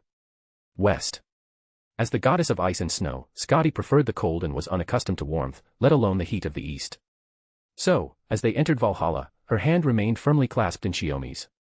The warmth of his palm felt unfamiliar to Scotty, leaving her with an odd sense of discomfort, as though something was off. As the last deity of the Scandinavian world, Scotty had ruled for 3,000 years. She regarded all life, including the Valkyries, as her children, loving them equally. This included not only the many giants but also the tens of thousands of humans scattered across the 100 villages. Scotty loved all life equally, yet never allowed any being to come this close to her, let alone hold her hand. As the gates of Valhalla closed behind them, her eyes slowly adjusted to the fading light. Though only a few seconds passed, it felt longer than expected to Scotty. Once he could clearly see her surroundings and confirmed that Scotty was also present, Shiomi naturally released her hand. The sudden loosening of the grip was like waking from a dream, and Scotty quickly pulled her hand back. "How strange. Is this the interior of Valhalla?" Shiomi asked, walking at a steady pace along the stone path. "It's not quite what I expected. Do you know where we should go from here, Scotty?" Scotty froze for a moment. "I don't know much about Valhalla itself. Odin only entrusted me with the prophecy and this place. That's all." Her tone grew hurried, as though she feared Shiomi would notice her distraction. "Are you really okay, Scotty?" Shiomi turned around, watching her from 5 or 6 meters away. "It's fine, just a bit." Scotty began to answer, but as soon as she met Shiomi's gaze, her words faltered. Patterns like stars appeared in his eyes, one red, one blue. Mystic eyes. Shiomi was using his mystic eyes to scrutinize Scotty. "Star eyes," Scotty murmured, recognizing the eyes and quickly regaining her composure. "What exactly are you?" "That's a long story," Shiomi replied, slowly blinking and closing his mystic eyes. "Seems the real deal. I thought Valhalla might have swapped you out the moment we entered, when I took your hand. Such a response might well be within Valhalla's prearranged parameters. If you now underestimate me, it won't serve you well," Scotty replied with a hint of displeasure. "Then could you stop getting distracted, Scotty?" Shiomi chuckled softly. "You've been absent-minded since we stepped in. You were the one who touched me without permission." "The fault lies with you," Scotty replied, walking toward him at a calm pace. "As the mother of all, no one in this world has ever been granted the honor of touching my hand." Shiomi stared at her, slightly speechless. Yes. I'm terribly sorry for touching you without permission, all in the name of guarding against Valhalla's traps. No need to apologize. Because you are already mine," Scotty's voice trailed off. Her words became a whisper as her lips stopped moving entirely. Clearly, there was something she couldn't express just yet, whether due to the reserve of a goddess or something else. She needed more time to prepare herself. Even a goddess, after all, couldn't escape the constraints of protocol. "What?" Shiomi frowned in confusion. He hadn't caught what Scotty had said, her voice had trailed off mid-sentence. Scotty's brows knitted slightly as she lifted her gaze, about to dismiss Shiomi's question, when she suddenly gasped. Before she could finish, Shiomi, gripping the holy sword of the planet, adjusted his grip on the hilt. In one swift motion, he spun violently and unleashed a powerful slash. The armored warrior spirit was cleaved in two at the waist, tumbling lifelessly to the ground. The luminous form within the armor, composed entirely of magical energy, dissipated in that instant, losing all vitality. The soul of a fallen warrior. No, just a spirit soldier made purely of magical energy. Shiomi slightly adjusted his grip on the long sword. His habitual use of a spear didn't mean he was unskilled with other weapons. As Scáthach's disciple, Shiomi had been honed to master countless weapons. The long sword was no challenge. The last time he used a longsword was during the Fifth Holy Grail War, when he borrowed Durandal from Archer's reality marble and used it to slay Heracles in a single strike. His hands weren't rusty. Shiomi silently assessed himself. Seems the trial has begun. Scotty gripped her wand like a teacher's rod. She actually had dual pistols as well, likely a gift from Scáthach, her constituent element, similar to her noble phantasm. It was possible that the vanished gods had blessed her with this power. This is merely an appetizer. A handful of spirit soldiers hardly qualifies as a trial. Shiomi raised his sword, watching the spirit soldiers emerge from the thick fog. They were deep within a place resembling a ruined temple, shrouded in mist. It seems you're not only skilled in magecraft, but also an excellent warrior, Scotty spoke slowly. Fight with confidence. I'll support you with magic. Shiomi smiled. Provided you can get there in time. Huh. Before Scotty could react, Shiomi had already charged into the spirit soldiers like a streak of light. Whether they wielded giant axes or warhammers, or whether archers perched high, drawing their bows to ambush her, he countered each attack with lightning-fast strikes. These spirit soldiers seemed incapable of resurrecting after being slain. In a way, this relieved Shiomi of any lingering worries. At first, Scotty attempted to support him with magecraft, but she quickly realized it would be better not to interfere. As Shiomi weaved through the swarming ranks of dozens of spirit soldiers, charging left and right, she knew that carelessly casting spells could harm him. No. Perhaps even such collateral damage was within his realm of reaction. Watching Shiomi's figure blur, moving too quickly to follow, Scotty felt a sense of disorientation. It was as if she were witnessing the departed Scandinavian gods, Tyr, Thor, Frey, Heimdall. Those gods who were also warriors. But Shiomi was different from the Scandinavian gods. He possessed a personal quality they lacked, though Scotty couldn't yet discern what it was. Regardless, she understood why she too must follow Shiomi into Valhalla. When the world nears its end, a man entrusted with Gungnir shall arrive. At that time, you are to serve as his bride and guide him.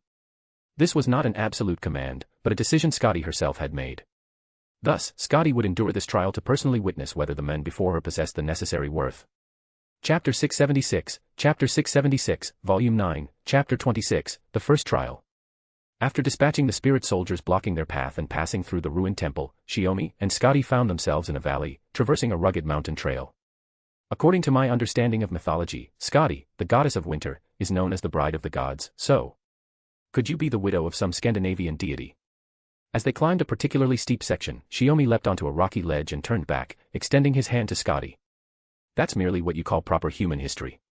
Scotty had intended to grasp it, but recalling the earlier sensation of warmth and solidity, she withdrew her hand and chose to float up onto the ledge herself. Is that so? Then what's the story here? Shiomi didn't mind her reaction, naturally withdrawing his hand. It's much the same. I was indeed loved by many gods, constantly being proposed to. Scotty paused slightly before continuing. But when I came to my senses, before I could make a decision, all the gods vanished after Ragnarok. I became the last deity remaining in the Scandinavian world. Shiomi's expression shifted from surprise to resignation. So that means you never actually got married in the end. Before he could finish, a bitter cold wind swept over Shiomi, freezing half of his body in ice. Don't you dare say, didn't make it, or missed the marriage window, got it?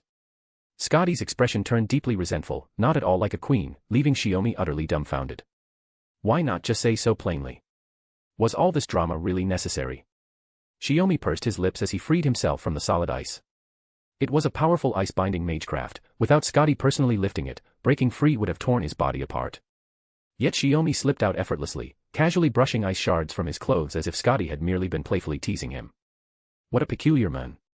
Scotty's gaze held a subtle shift.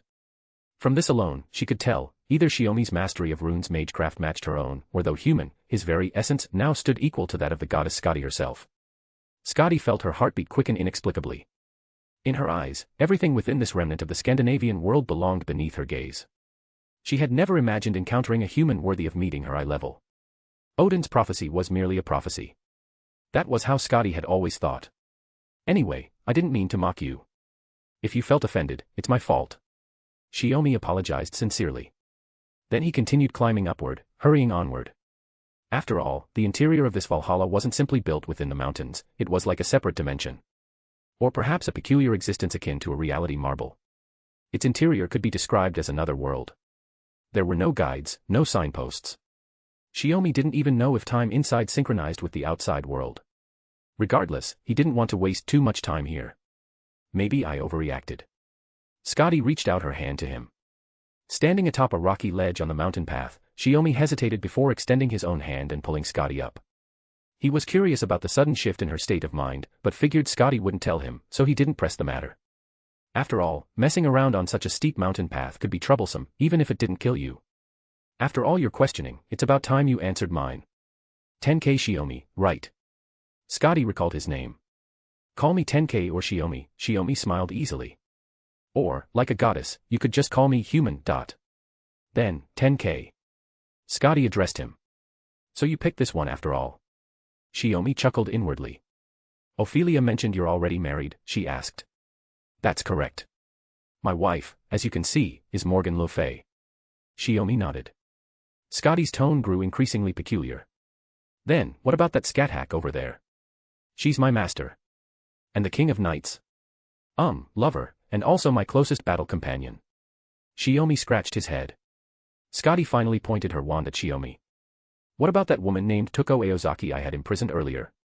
My ex-girlfriend. Shiomi began to sweat. After all, hardly anyone ever asked him about the women in his life or the nature of their relationships. Everyone maintained an unspoken understanding to not pry into such matters. It was Shiomi's private life, and he never let it interfere with his duties. Suddenly grilled by Scotty like this, Shiomi was on the verge of breaking. I see. So that's how it is. Scotty thoughtfully withdrew the wand, pointing at Shiomi, muttering to herself. This man was honest, she didn't dislike that. Shiomi shrugged his shoulders. If you have any grievances or criticisms, feel free to voice them. I don't regret my choices, and they've all accepted this. I won't let any of them down. It's not that kind of issue, Scotty denied coolly. Just some unmet expectations. No, it's more of a sense of dissonance, a mismatch with what I anticipated. The one prophesied by the great Odin turns out to be this sort of person. You really know how to put it. You've got me feeling like my character doesn't live up to the great Odin who's looked out for me so many times. Shiomi pinched the bridge of his nose. Scotty suddenly raised her voice, her tone filled with authority. These are mere trifles. The trials Odin said in Valhalla, even if they test your character, have nothing to do with your personal affairs. I've already guessed as much, Shiomi said abruptly. They climbed to the mountain's peak. Standing atop the summit, they could see the land shrouded in dark clouds and ice. Within the thick fog of wind and snow, a massive, shadowy figure watched them. It seems Odin's first trial involves Niflheim, Scotty declared, standing firm against the gale. Her beautiful purple hair fluttered in the wind. And within that thick fog and blizzard lies Fenrir. Shiomi immediately recognized the mythical giant wolf and gripped the holy sword tightly. Though the blizzard obscured its full form, Shiomi understood its immense size, no less than that of the goddess Tiamat when she appeared in Uruk. Indeed. That is one of the culprits who brought about Ragnarok, the giant wolf that devoured the concept sun. Scotty stood firm against the gale. This is your first trial. Demonstrate your true power. Let me witness it. Her gaze upon Shiomi held complexity. Then, like them, be captivated by you. Scotty silently whispered within her mind. If you'd like to support my work and unlock advanced chapters, you can follow me on p-at-trian. p-at-trian.com/pinksnake, 100 chapters ahead. You can also follow as a free member to read a few advanced chapters. Chapter 677, Chapter 677, Volume 9, Chapter 27, Fenrir. Shiomi was well acquainted with the legend of the giant wolf Fenrir. Ragnarok, that pivotal event in Scandinavian mythology, was also a crucial part of the decline of the Age of Gods from the surface world, serving as the very symbol of the Scandinavian pantheon's waning. However, unlike the myth circulating among ordinary people, within the world of magi, it was widely believed that Odin and most of the Scandinavian gods did not perish in Ragnarok. Yet they remained powerless to halt the inevitable decline of the Age of Gods. According to the Magi's worldview, after Ragnarok, the Scandinavian gods, like deities from other mythologies, retreated to the outer edges of the world, relinquishing the fabric of this planet called the world to humanity. But that was the state of affairs in proper human history.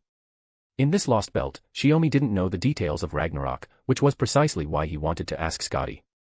Rest assured, that isn't the true form, Scotty said. The real Fenrir was consumed long ago during Ragnarok. What appears here is a replicated concept, existing solely within the Valhalla trials, an infinite approximation of the original. I knew that without you saying it. As they reached the summit, the mountain mist grew thicker.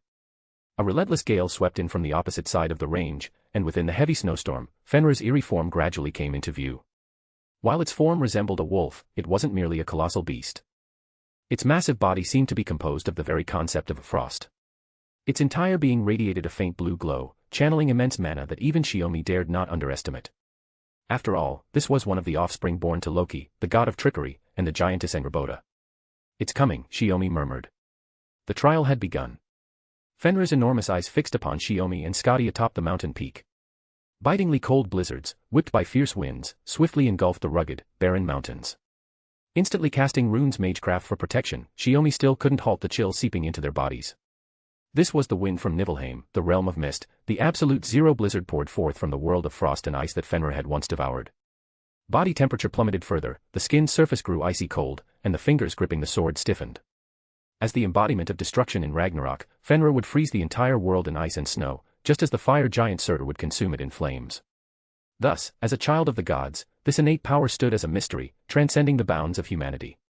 Don't push yourself. Focus on your own defense. Only by surviving this blizzard will you have the right to consider counterattacking. Scotty sternly warned Shiomi. Having witnessed Ragnarok, Scotty exerted maximum effort from the start, concentrating on shielding herself with runes. Mana formed a barrier around her, isolating the goddess from the storm. But Shiomi's defenses, compromised by miscalculation, were swallowed by absolute zero ice. Leaning on his sword, he instantly froze into an ice sculpture before Scotty's eyes. Only the faint pulse of life indicated Shiomi still clung to existence. Scotty gritted her teeth, edging closer to revive him and temporarily withdraw from this place. The trials of Valhalla were not insurmountable, but this was an absolute barrier. One must either break through or remain forever obstructed, or become part of this world's ice and snow. Just as her hand was about to touch Shiomi, the solid ice encasing his body began to crack. The hand gripping his sword slowly rose, striking down toward the vast, swirling blizzard ahead. Niflheim's winds were cleaved apart in an instant. Even Scotty, shielded by runes protection, sensed the onslaught of the blizzard being temporarily severed. He raised his hand, shaking the long sword in his grasp. The frozen ice on his body flaked off like plaster, revealing eyes of unyielding resolve. So that's it, it's a divine power, Shiomi analyzed with understanding. No wonder. After all, he's Loki's child. Possessing such an ability isn't surprising. You're actually unharmed. Scotty gasped in shock. Even she wouldn't dare claim to withstand Fenrir's power unprotected, yet Shiomi appeared completely unscathed. Overall, it's nothing. I focused solely on Fenrir's mana and overlooked its true nature. Shiomi gripped the holy sword horizontally before her. I'll draw its attention. Whether you choose to watch or lend a hand is up to you.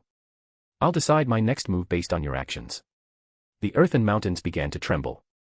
Fenrir lifted its limbs and advanced toward their position, its four-legged stride accelerating from a walk into a full gallop. In an instant, it closed the distance. Amid the blizzard, Fenrir raised its right foreleg, its vicious claws slashing toward Shiomi. Like a mountain crushing down, Shiomi lowered his stance, sensing the aura of the holy sword. Roar, holy sword of the planet. He stepped forward half a pace, his eyes blazing with fierce light. The blade of the holy sword condensed magic, rapidly expanding and extending before striking Fenrir's outstretched paw. The giant wolf's body was incredibly hard. Though Shiomi's strike failed to pierce the foreleg, it temporarily knocked the beast off balance. It swayed sideways, struggling to maintain its stance. Even as a phantom created by Valhalla, it was, as Scáthach had said, infinitely close to the real thing. Therefore, it was only natural for it to underestimate such a small enemy. Without exerting full force, Fenrir's strike was deflected by the holy sword. By the time it regained its footing, both Shiomi and Scotty had vanished from their original positions. Fenrir immediately scanned the area for Shiomi's location, but suddenly sensed an expanding surge of mana directly below him. One more strike. The light of the holy sword struck Fenrir's body from directly below. Still unable to pierce through, but this time Shiomi attacked on a larger scale. The holy sword finally pierced Fenrir's abdomen in his grasp, causing the giant wolf to let out an enraged roar. That massive jaw, capable of swallowing the concept sun, opened to its fullest extent in that instant. Arctic mana surged forth, crashing directly onto the ground like a torrent devouring the earth and radiating outward from Fenrir's center. Rather than pursuing a small target, Fenrir chose a broader counterattack. The earth continued to tremble with Fenrir's movements, yet it sensed a shaking not originating from itself. The solid ice covering the plains and mountains was shattered from below. Countless twisted trees burst forth like thorns, growing wildly along Fenrir's body. Perched atop one such tree, Shiomi held the holy sword, its blade pointed directly at Fenrir's eye. The battle has only just begun. Let our powers converse properly. Chapter 678, Chapter 678, Volume 9, Chapter 28, The Radiance of the Holy Sword. Once the battle commenced, Scotty soared into the sky, surveying the shifting dynamics on the battlefield. By all logic, facing an opponent thousands of times larger than herself, humans should be the ones defending and evading. Yet the current situation completely defied Scotty's understanding. Despite being an opponent she herself knew she couldn't defeat alone, Shiomi fought with extreme aggression. Though he should have been the defender, he had forced Fenrir into a passive position. And what the hell is going on? From the moment they entered Valhalla until reaching this place, the landscape had been barren wasteland as far as the eye could see. Not a blade of grass, not even moss, only ice, snow, and rock. Yet now, trees capable of forming a forest had sprouted from this land. Even if the trunks grew crooked and twisted, it didn't matter. For the forest seemed to possess a will of its own, growing toward the direction that bound and restrained Fenrir. With a single swipe of Fenrir's claws, the trees would be slashed down, yet more branches and leaves would surge upward with ever greater fury, binding Fenrir ever tighter within their grasp. Scotty's rune could only restore vitality to lives on the brink of death, it could not make unrelated life flourish in this barren land. She was the goddess of ice and snow, the cold winter goddess, and she did not possess the power to create life. Power. At this thought, Scotty was startled, murmuring the word softly. Her eyes trembled slightly, yet she never let Shiomi vanish from her sight, her gaze fixed intently upon his figure.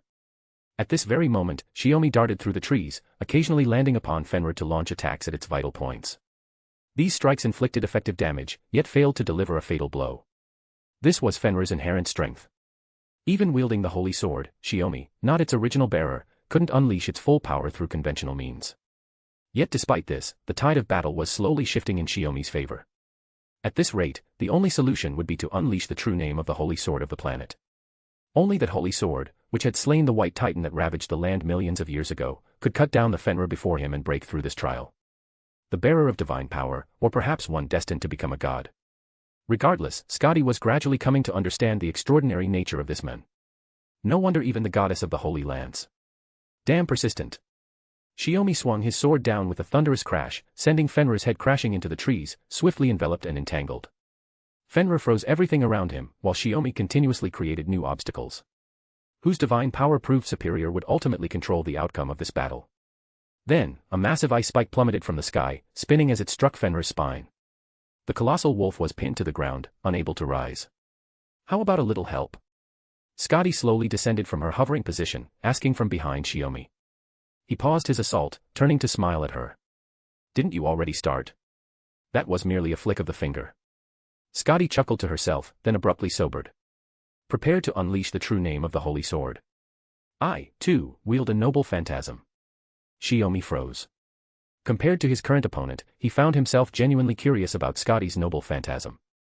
Whether as a potential future adversary or a present battle companion, it was information worth knowing. He leapt upward, landing on high ground outside the forest after several bounds. He watched the forest, constantly destroyed and reborn, while Fenrir attempted to close in on him. Shiomi swung his arm violently. Several clones burst from the trees, weapons raised to distract Fenrir. That beast possessed divine spirit tier magic resistance. Rather than wasting time with magecraft, close-quarters combat posed a far greater threat. Scotty hovered in the air behind him, arms outstretched, chanting slowly. The city of shadows I know not, the city of shadows I possess. From the heavens above, come to this place. The surrounding space rippled like the surface of a lake, and the being that emerged from it startled even Shiomi. That place, deeply etched into his mind, the very origin of 1,000,000 years and 10,000 journeys. The core of the land of shadows, the royal city ruled by his master Scáthach, the city of shadows. Who would have thought that Scotty, who had merged with the entity known as Scáthach, would wield this as her noble phantasm? Gate of Sky, she murmured, invoking the gateway to the demonic realm overflowing with death. Bring me victory. As the true name of the noble phantasm was unleashed, what appeared was not a gateway to the realm of the dead, dragging all living things into its grasp. Instead, the city of shadows itself emerged, enveloping them within its bounds. This is. Shiomi felt his power surge. I do not know why I can wield this noble phantasm.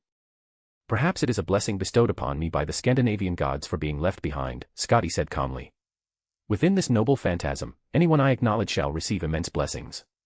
But in truth, even without Scotty's acknowledgement, Shiomi already stood under the protection of the noble phantasm. It wasn't that she had acknowledged him, but rather that he was already cherished by the city's mistress. The love of Scáthach, queen of the land of shadows, had always sheltered Shiomi within the land of shadows. This truth stirred a quiet melancholy within Scotty. A gale bearing a bitter killing intent swept in. Scotty snapped her gaze upward, seeing Fenrir had once again summoned the winds of Niflheim. With both enemies within sight, this choice was inevitable. How about this? Scotty pointed her wand at Fenrir. The winds of Niflheim could not immediately consume both of them. Though the power of the noble phantasm had diminished due to its prolonged duration, Scotty still felt the absolute zero coldness climb up her wand and into her fingers. This was the consequence of bearing the full brunt of the attack. Had she focused solely on protecting herself, it would not have been so severe. She was about to warn Shiomi, but saw he had already raised the holy sword. My name, the king's name, the holy sword's name.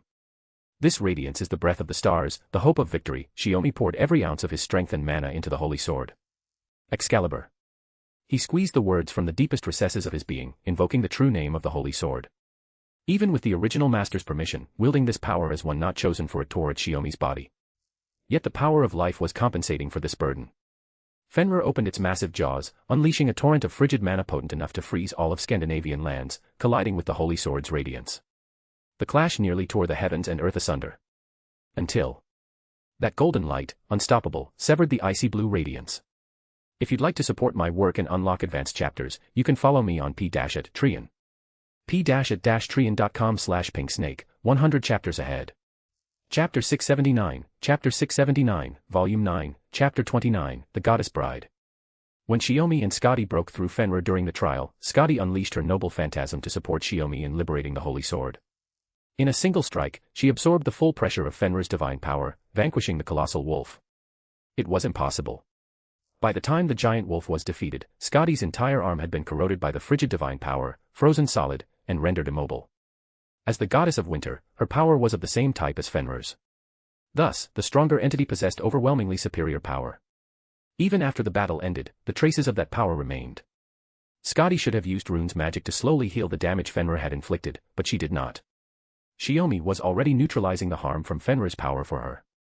They crossed the barren wilderness where Fenrir had dwelled and returned to the temple built within the mountain range. Before entering, Shiomi and Scotty paused briefly to rest. He cradled Scotty's arm, wrapping it in a warmth that felt like spring returning to the earth. The warmth coiled around her frozen limb, which had been immobilized by the cold, and Scotty felt sensation slowly returning to her arm.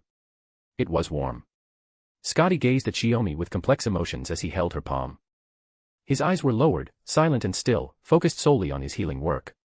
Compared to the man who had just moments ago fought Fenrir to the death, he seemed like a different person entirely. What exactly is this? Scotty felt the answer was on the tip of her tongue. The power of life, Shiomi murmured. It's something only the Earth Mother goddesses, who created countless lives upon the land, possess. I don't know why I can access this power, even if it's only a fragment. So it is. Scotty couldn't say she was surprised. After all, Shiomi had already demonstrated the ability to counter Fenrir's powers in battle. Where the giant wolf froze all life with ice and snow, Shiomi had awakened endless life from beneath the millennia-frozen ice.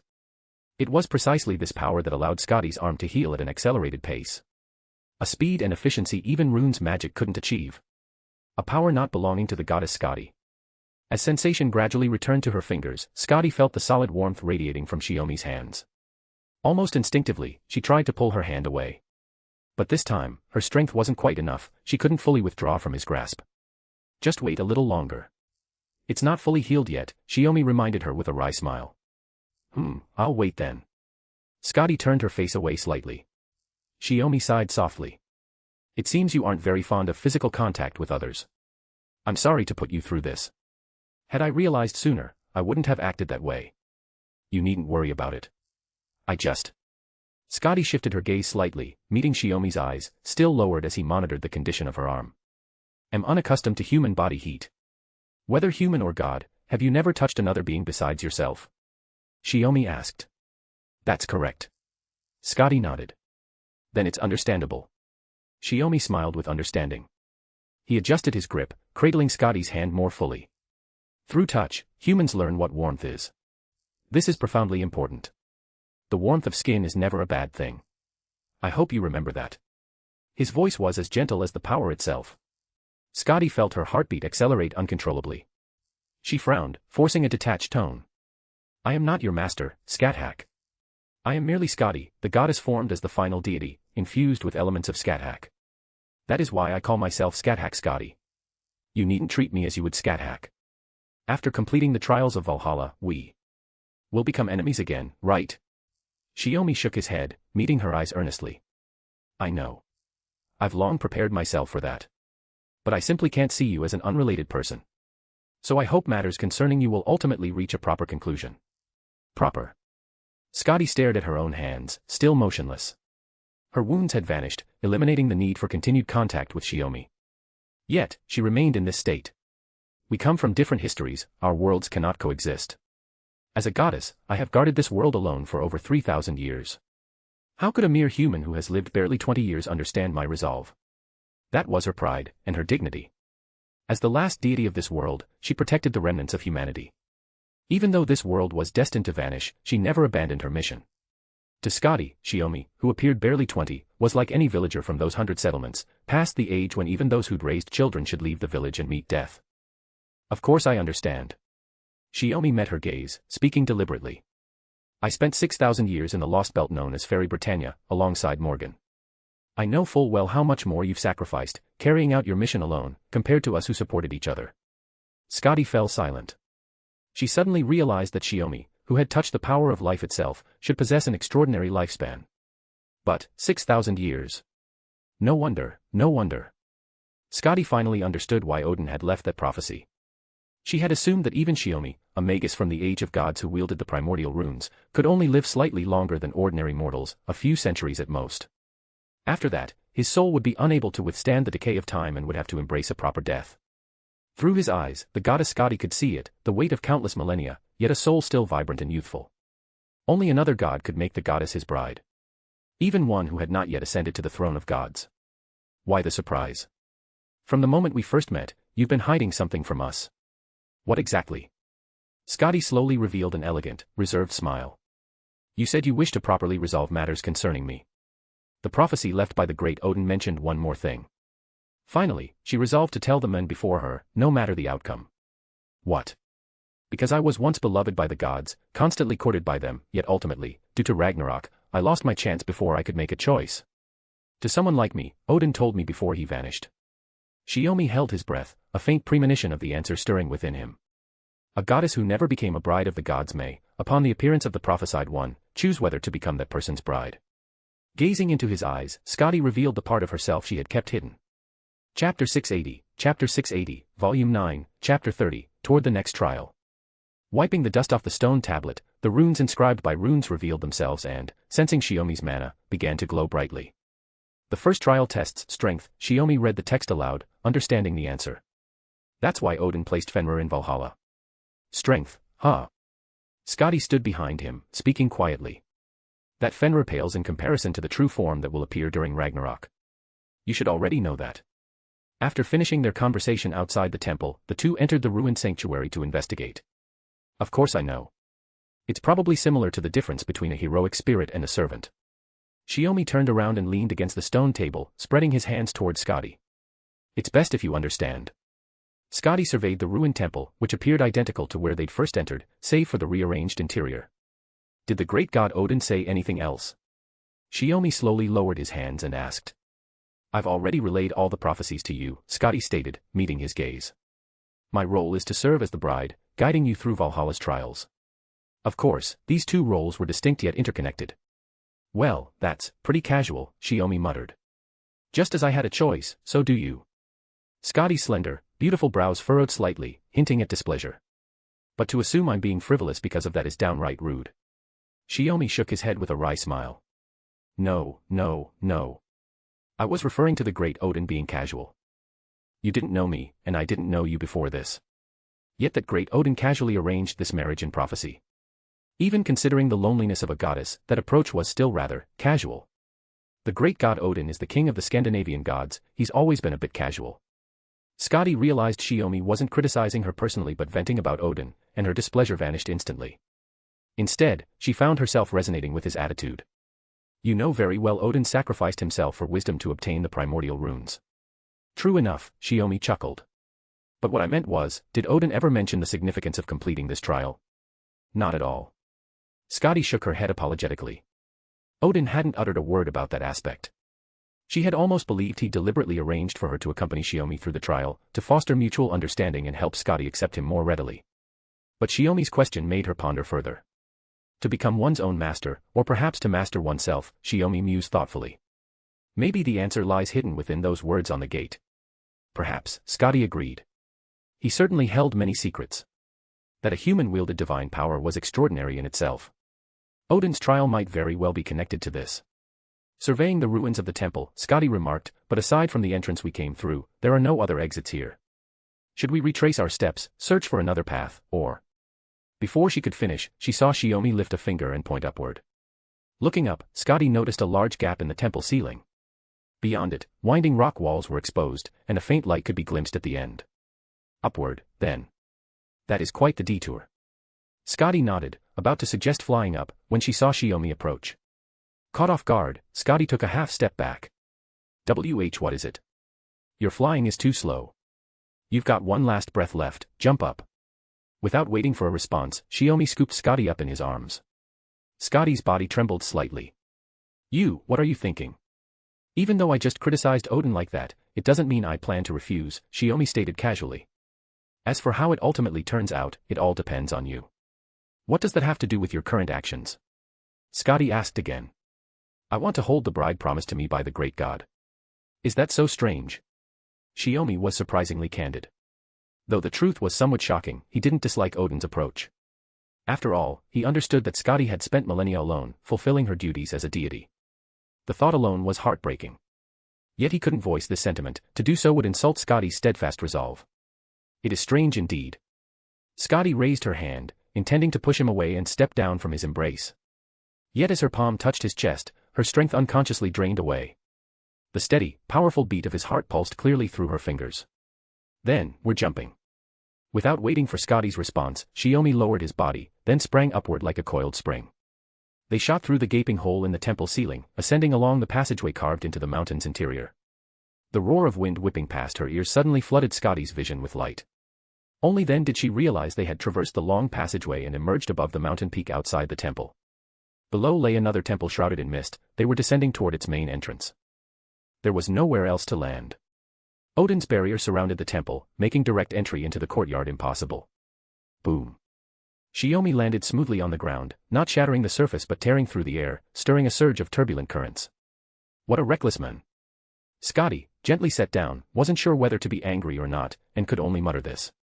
That's just how the land of shadows operates. Shiomi gazed at the new temple. But this trial didn't feature any enemies like Fenrir. I thought we'd be facing Surtur or Jormungandr next. Loki as an opponent wouldn't be so bad either. Scotty felt inexplicably lighthearted and casually echoed Shiomi's jest. Even if it's an illusion, it could serve as revenge for the Scandinavian gods. Huh. Take down the god of mischief. Me. Shiomi feigned surprise, pointing at himself with a smile, though the weapon in his hand had transformed into Gungnir. Unable to predict such a bewildered expression from him, Scotty struggled to maintain her smile without laughing aloud. Not expecting Scotty to be amused, Shiomi ascended the steps first. As he reached to push the door, he paused, turned, and said to Scotty. I seem to have forgotten to ask earlier, how exactly did you test what you told the great Odin? Thick fog poured out from the newly opened door, engulfing the temple interior. A fierce wind blew, forcing Shiomi to shut his eyes. He instantly lost all interest in asking such questions. The second trial had begun without warning. If you'd like to support my work and unlock advanced chapters, you can follow me on p-at-trian. p-at-trian.com/pinksnake, 100 chapters ahead. You can also follow as a free member to read a few advanced chapters. Chapter 681, Volume 9, Chapter 31, Sweet Dreams. A warm, soft spring breeze swept through the courtyard, causing Tenkei Shiomi's hair to curl in the wind. He couldn't help but pause in surprise. This is... Glancing around, Shiomi found it odd that he'd forgotten where he was. This was his home in Fuyuki, Japan. Since heading to the Antarctic for the Chaldean project, Shiomi hadn't returned to Fuyuki in 5 or 6 years. After all, his entire family had reunited at Chaldea. For a family of magi like theirs, living far from home held little significance. As usual, he sat on the veranda facing the courtyard, letting his thoughts wander. The sunlight warmed his skin, and he found himself growing languid and drowsy, tempted to lie down for a nap. Forgetting things occasionally had become familiar to Shiomi. After all, he was a man without a past. Such moments were hardly surprising. Taking a slow, deep breath, he thought to himself, what a beautiful day. Perhaps he should bring the family quilts out to the courtyard to air them. He loved the scent of cotton after it had been warmed by the sun. As these thoughts crossed his mind, Shiomi suddenly sensed a lively bustle in the house.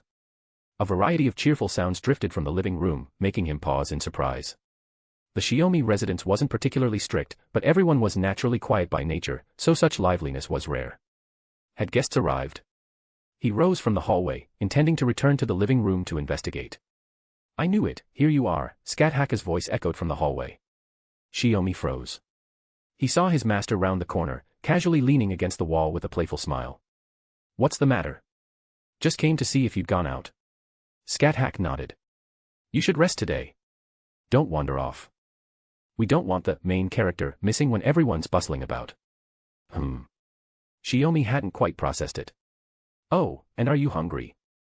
Want me to grab some snacks to tide you over? Scáthach asked again. Shiomi walked up to Scáthach and shook his head. Not for now. Then we'll see when you get hungry.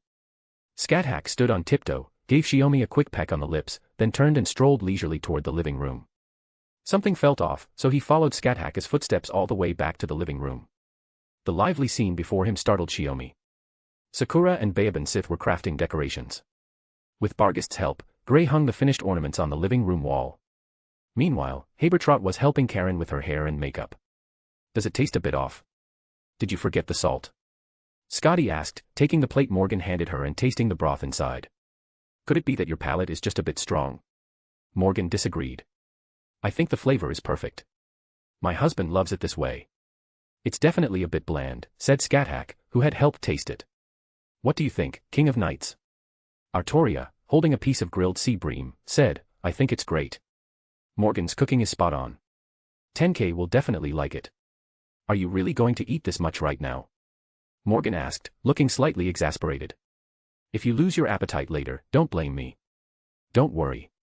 Now is now, and the party is the party. Artoria made a cheerful declaration with a clear-eyed expression. Leaning against the doorframe, Shiomi scratched his head. No wonder the house was so lively. With this many people cooking and decorating, it was impossible not to be bustling. Just then, the doorbell rang. Guests. Shiomi reflexively moved to answer it, but then suddenly felt a hand on his shoulder. You just rest. I'll get it. Tuko walked past him, a faint scent of tobacco on her, probably from sneaking off for a smoke somewhere. What are you doing here? I arrived yesterday. Forgot. Tuko turned back with a carefree smile. I didn't expect there'd be a room for me here. You really do keep your word. Shiomi fell silent. It wasn't that he thought Tuko shouldn't be here. He had always wanted her to stay with him, but she was like a gust of wind, drifting around. At most, he could keep a comfortable room ready for her. But, why the perfect timing? The front door opened. The voices outside grew even livelier. The guests are all here. I've brought the extra supplies. I'll put them in the kitchen first. Could you please help with the reception? Melusine, carrying large shopping bags stuffed to the brim, came in after changing her shoes. When she saw Shiomi, she smiled brightly, nodded, and walked across the living room to the kitchen. Then came a series of lively voices, both male and female. Teacher, long time no see. Happy birthday.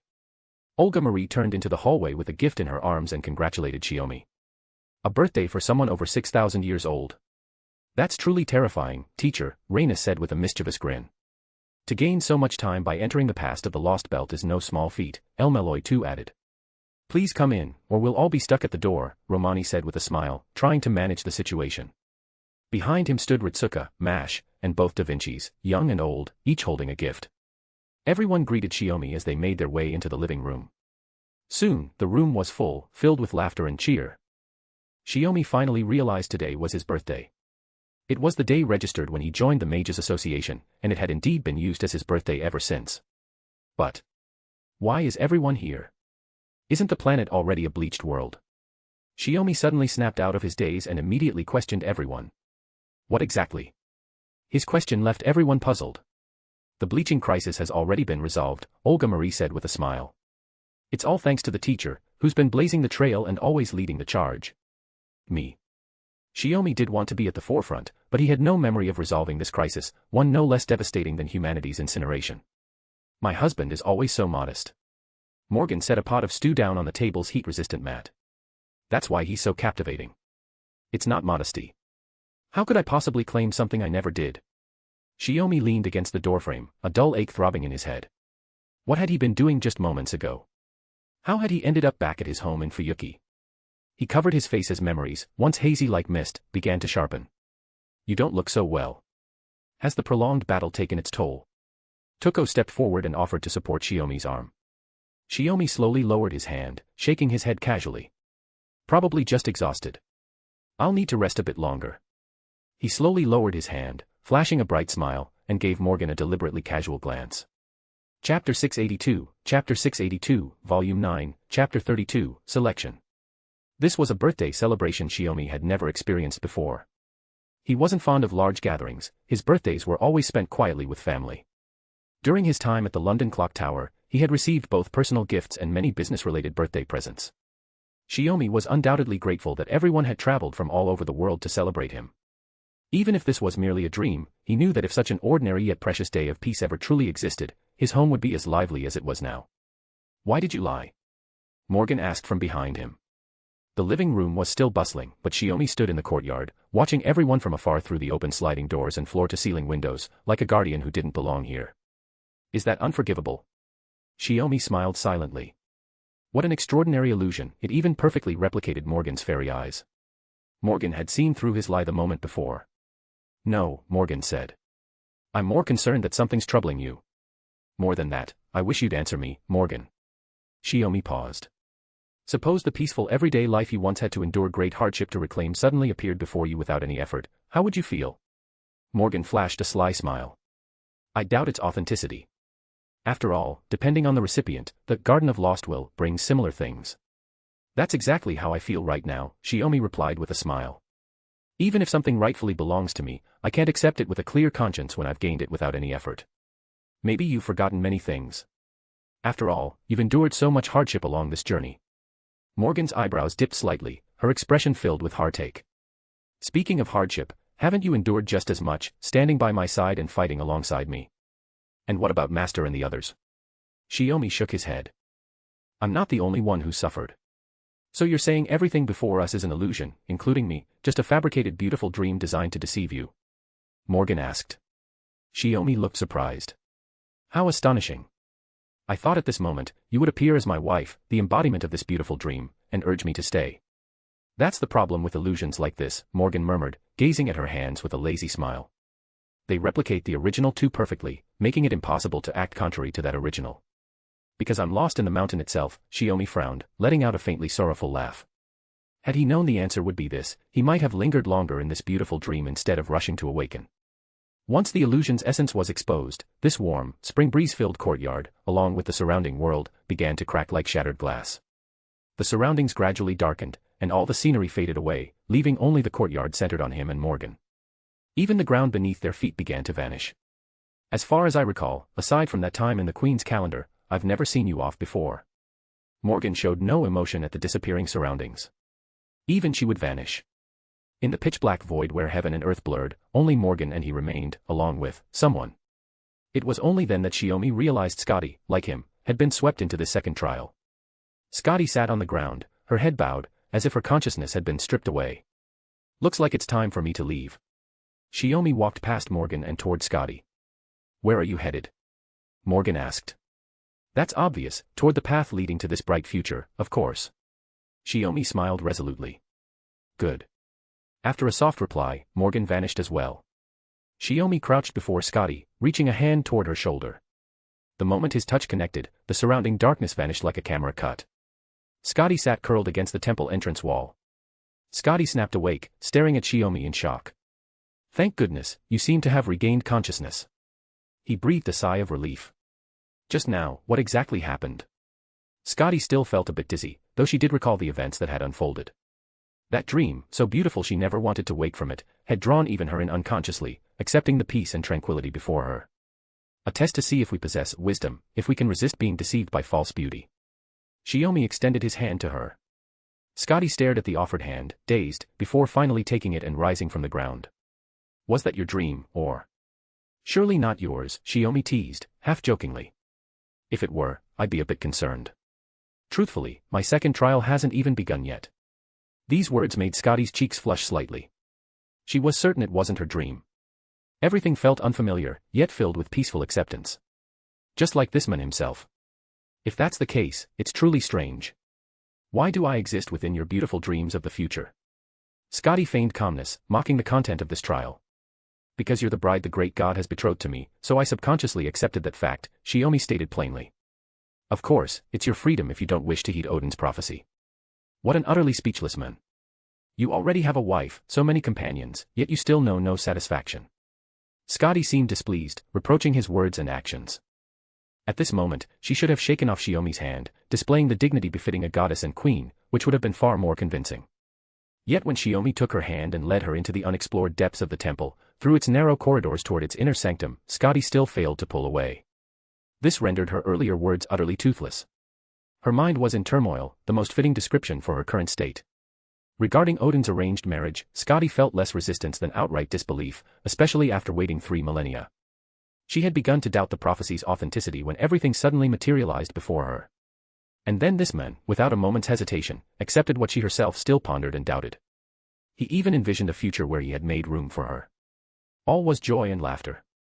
Not as a goddess, not as a queen, but simply as herself. Will there be a third trial? After testing strength and wisdom, what comes next? He asked without turning his head. Perhaps character. Then I'd better turn back now. So you have self-awareness after all. Scotty felt both exasperated and amused, yet she couldn't shake off the hand reaching out to her.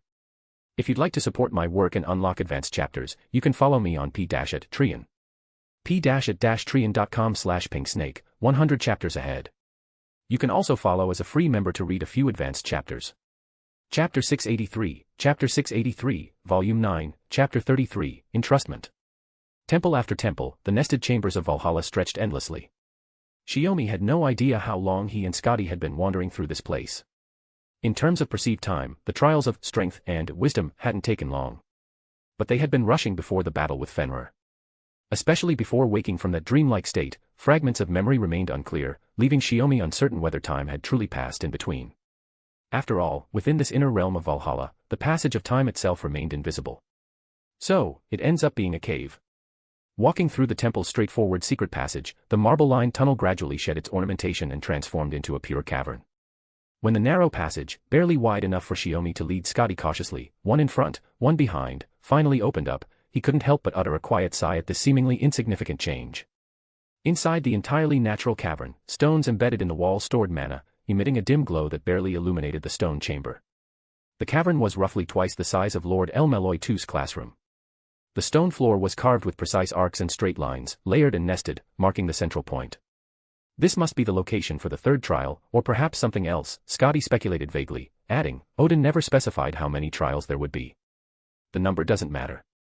If what's hidden here is truly significant, it's only prudent for the great Odin to set multiple trials to sift through candidates. Shiomi remained calm, beginning to survey the surroundings. More important than that, Scotty abruptly changed the subject. How long do you plan to keep holding my hand? Shiomi turned silently, meeting her gaze. Her eyes drifted downward, resting on their intertwined hands. True. Nothing unusual here for now. If you feel uncomfortable, you can let go.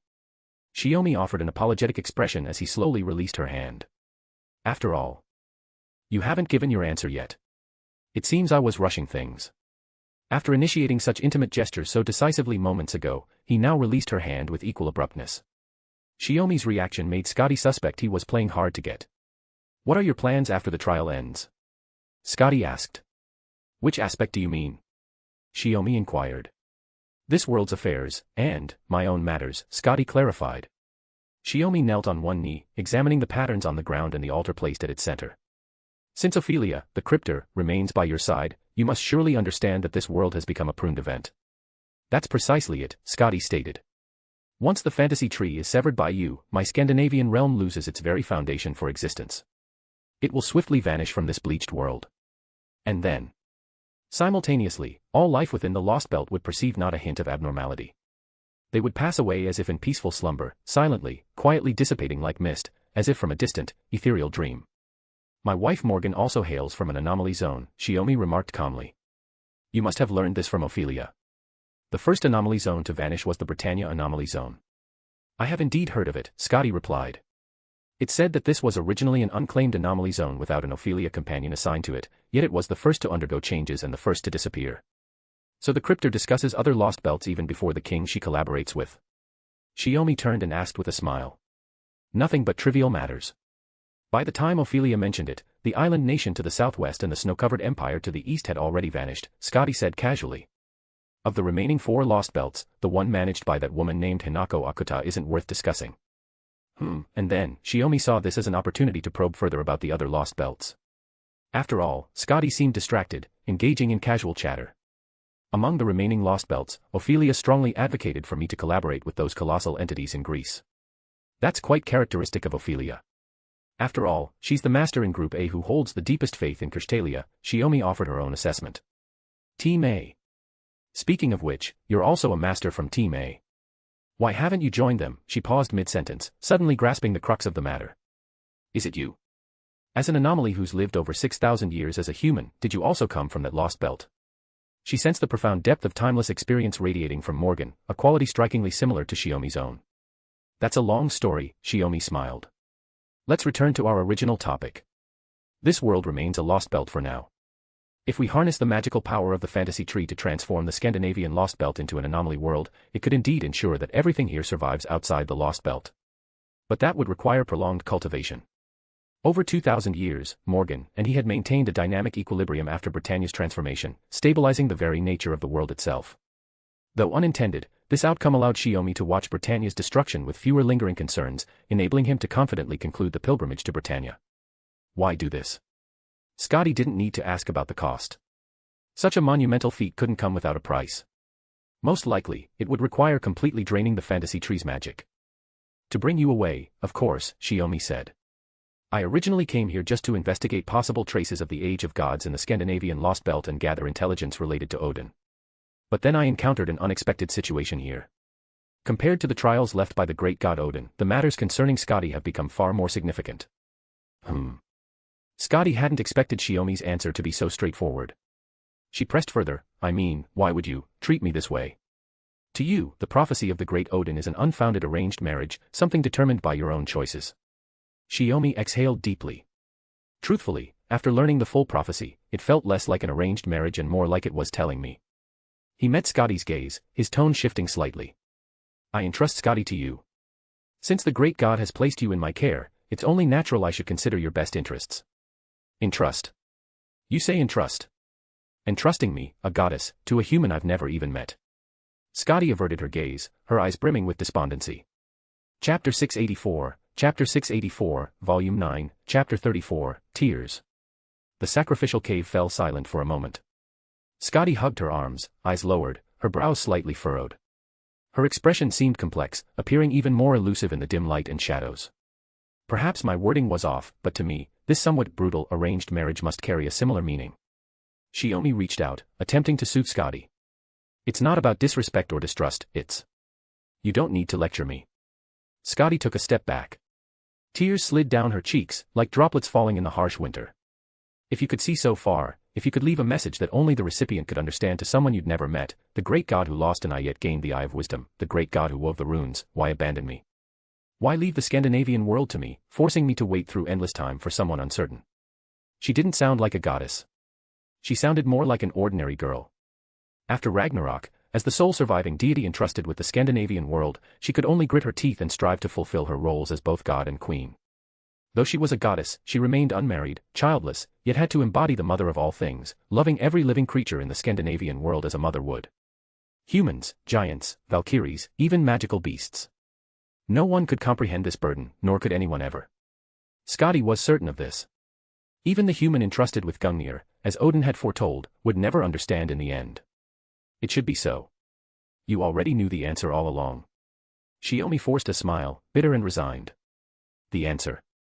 You said that when you came to your senses, all the Scandinavian gods had vanished, leaving only you behind. Shiomi pressed his lips together. That is the answer.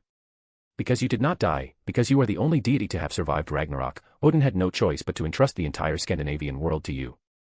That's all. Scotty's eyes widened in disbelief.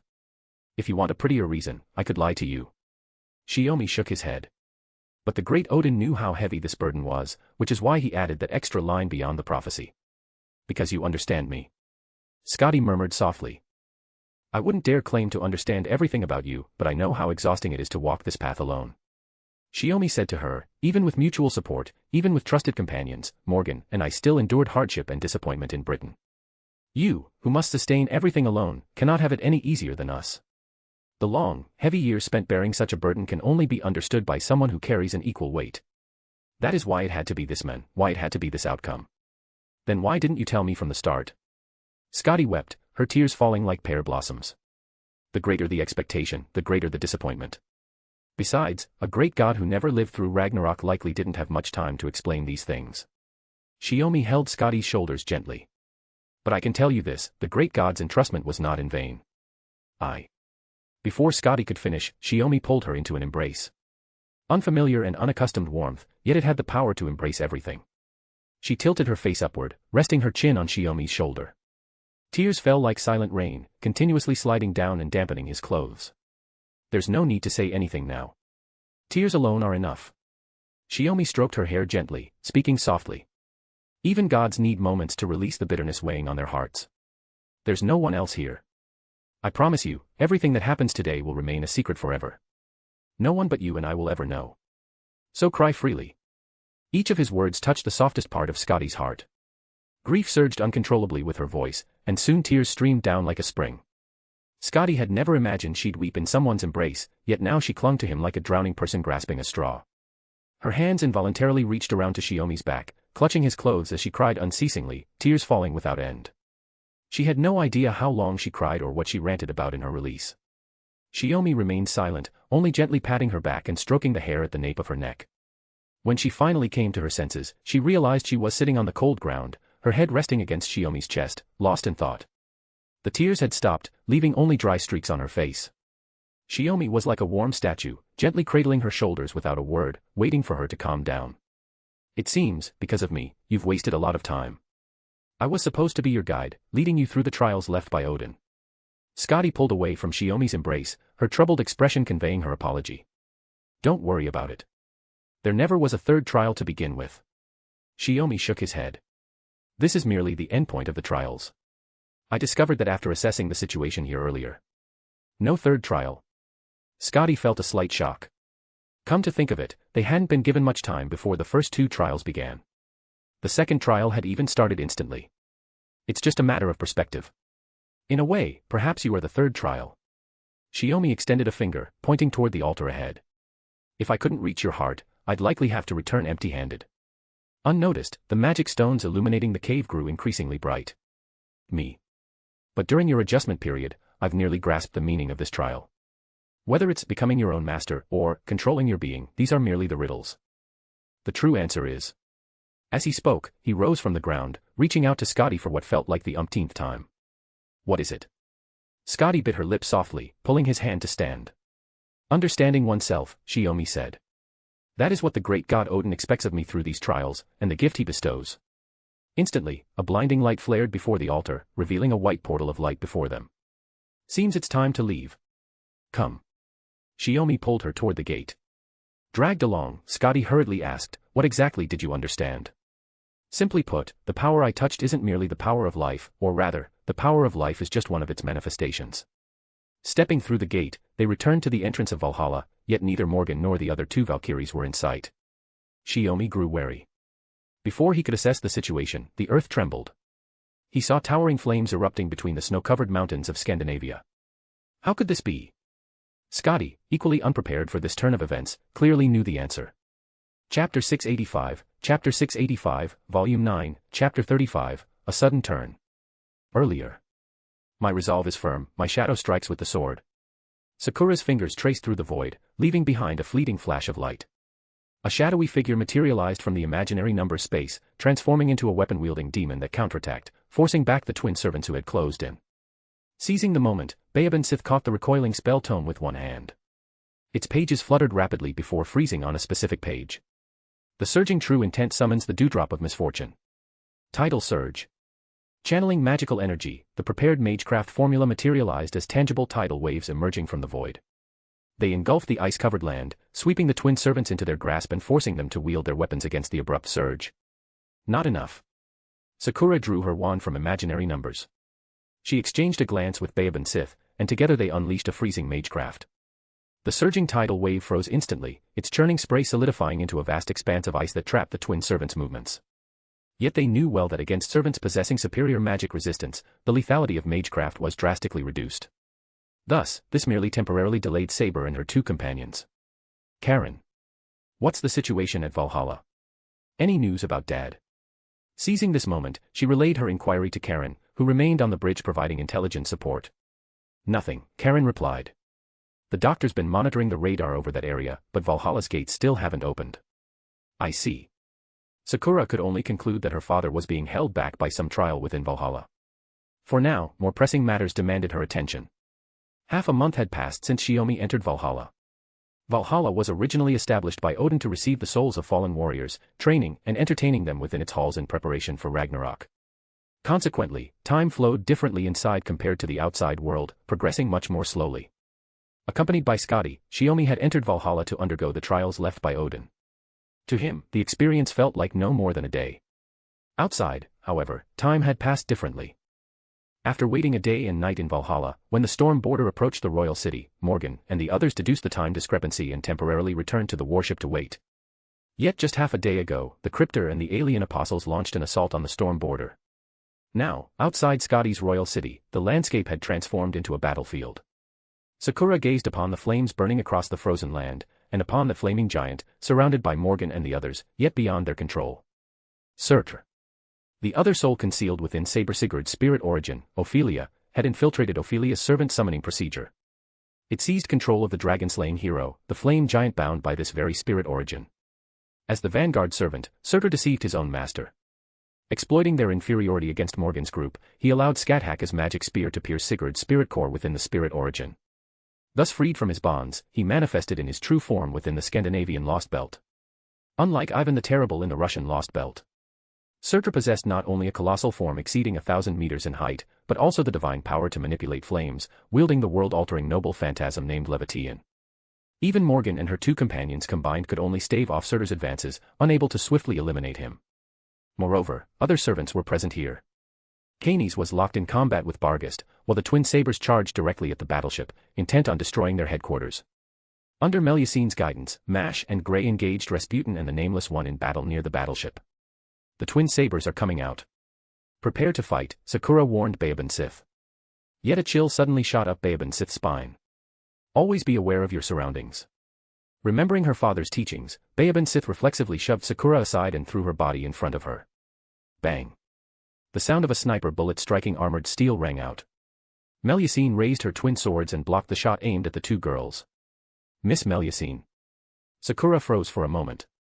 Though the battle zones weren't far apart, Melusine still had the energy to keep an eye on this side, or rather, it was because she had been watching the situation here that the other side was stuck in such a deadlock. I knew something was off. It felt like something was missing. Hiding in the shadows, waiting to snipe an easy target. Peering through the gap between her swords, Melusine saw Koyanskaya stowing away her sniper rifle. Mash, Grey, I will leave this to you too. I'm going after that servant. Before her words had even faded, Melusine launched herself forward like a cannonball, charging toward Koyanskaya, who was hundreds of meters away. However, her advance was interrupted by a rocket coming toward her, forcing her to crash back to the ground in a fiery explosion. Rasputin, who had pulled a rocket launcher out from somewhere, had predicted Melusine's movement and fired. Though it didn't cause any direct damage, it disrupted her actions, giving Koyanskaya the time she needed to relocate. Within moments, she vanished from Chaldea's sight, hiding again to prepare for her next sniping opportunity. Have you always been fighting battles of this intensity? Tuko Aozaki jumped down from the deck. Then, a torrential downpour of magic bullets rained down, overwhelming the twin sabers, as well as Rasputin and the Nameless One, who were facing Mash and Grey. MS. Aozaki. Sakura glanced at her with a troubled expression. Please return to the ship. It's not safe here. If something happens to you, father, there's no helping it. My curiosity as a magus has been piqued. I simply have to witness these strange mysteries with my own eyes, Tuko said as she raised her hand, inscribing runes in the air. But aside from my noble phantasm, Crystal Mayfly, and the sealed box within me, everything else was lost when I was pulled into this lost belt. For instance, she wasn't even sure if she could summon the Golden Wolf to fight alongside them in this lost belt. Rather than testing uncertain possibilities, it was better to use the power she already had to support Chaldea's fight. Besides, she wasn't confident enough to face the flaming giant Surtur in battle. So even so, you can't stop yourself from wanting to fight alongside us. Babe and Sith stepped forward, joining Sakura to shield Tuko from behind, forming a basic defensive formation. Then how about giving these twins a shot from the rune's cannon? Tuko suggested. You both know how to use it. She was referring to the magecraft that Shiomi had come up with. An attack of such magnitude, powered by immense magical energy, was a strike of almost dimensional proportions for human magi. Understood. With the runes inscribed by Tuko as their focus, the three of them gathered their magical energy. Having just escaped from the frozen Grand Magecraft, the twin sabers saw the incoming magic cannon bearing down on them. Chapter 686, Volume 9, Chapter 36, The Flame Giant Surtur. Now. What do you mean, that Surtur isn't Surtur?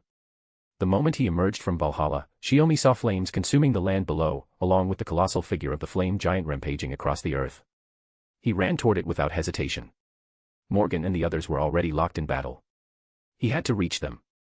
During Ragnarok, after Fenrir devoured the concept sun, he was ambushed from behind by Surtur. Surtur then devoured Fenrir as well, gaining even greater authority.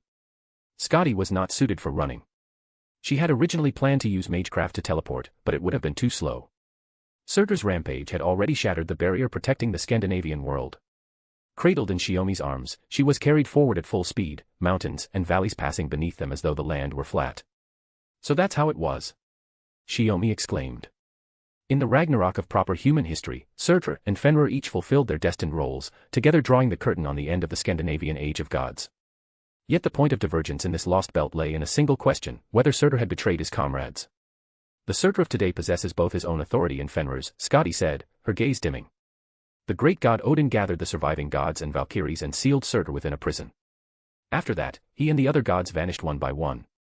Then those blue flames, they're seeping in from outside the barrier? Shiomi asked. That's right. For 3,000 years, I've been diverting my mana to maintain the barrier and resist the invasion of Surtur's icy flames, Scotty said softly. Because of that, I lack the strength to protect all of humanity. I could only. You didn't do anything wrong, Shiomi interrupted gently. You did everything you could within your limits. But if Surtur was sealed by Odin, how was he able to escape? Did I damage the seal's node by clearing the trial? Scotty shook her head. No. The trial and the seal are completely separate. Surtur made use of Ophelia. When she performed a summoning, he used her mystic eyes as a foundation to invade Sigurd's body. He forced Sigurd's soul aside, but Sigurd resisted and managed to lock Surtur within the spirit origin. So when you appeared back then, you were actually worried that I might kill Sigurd and accidentally release Surtur's soul, causing a disaster. Realization dawned on Shiomi. I thought it was because Ophelia begged you. Seeing you made me realize that things were far more complicated than I'd expected, Scotty said, lowering her head, unsure what expression she should show him. They landed atop a mountain ridge. In the distance, Surtur was already close, his presence overwhelming. So Surtur took advantage of the moment you entered Valhalla to break the seal, Shiomi said. That seems to be the case, Scotty replied with a nod.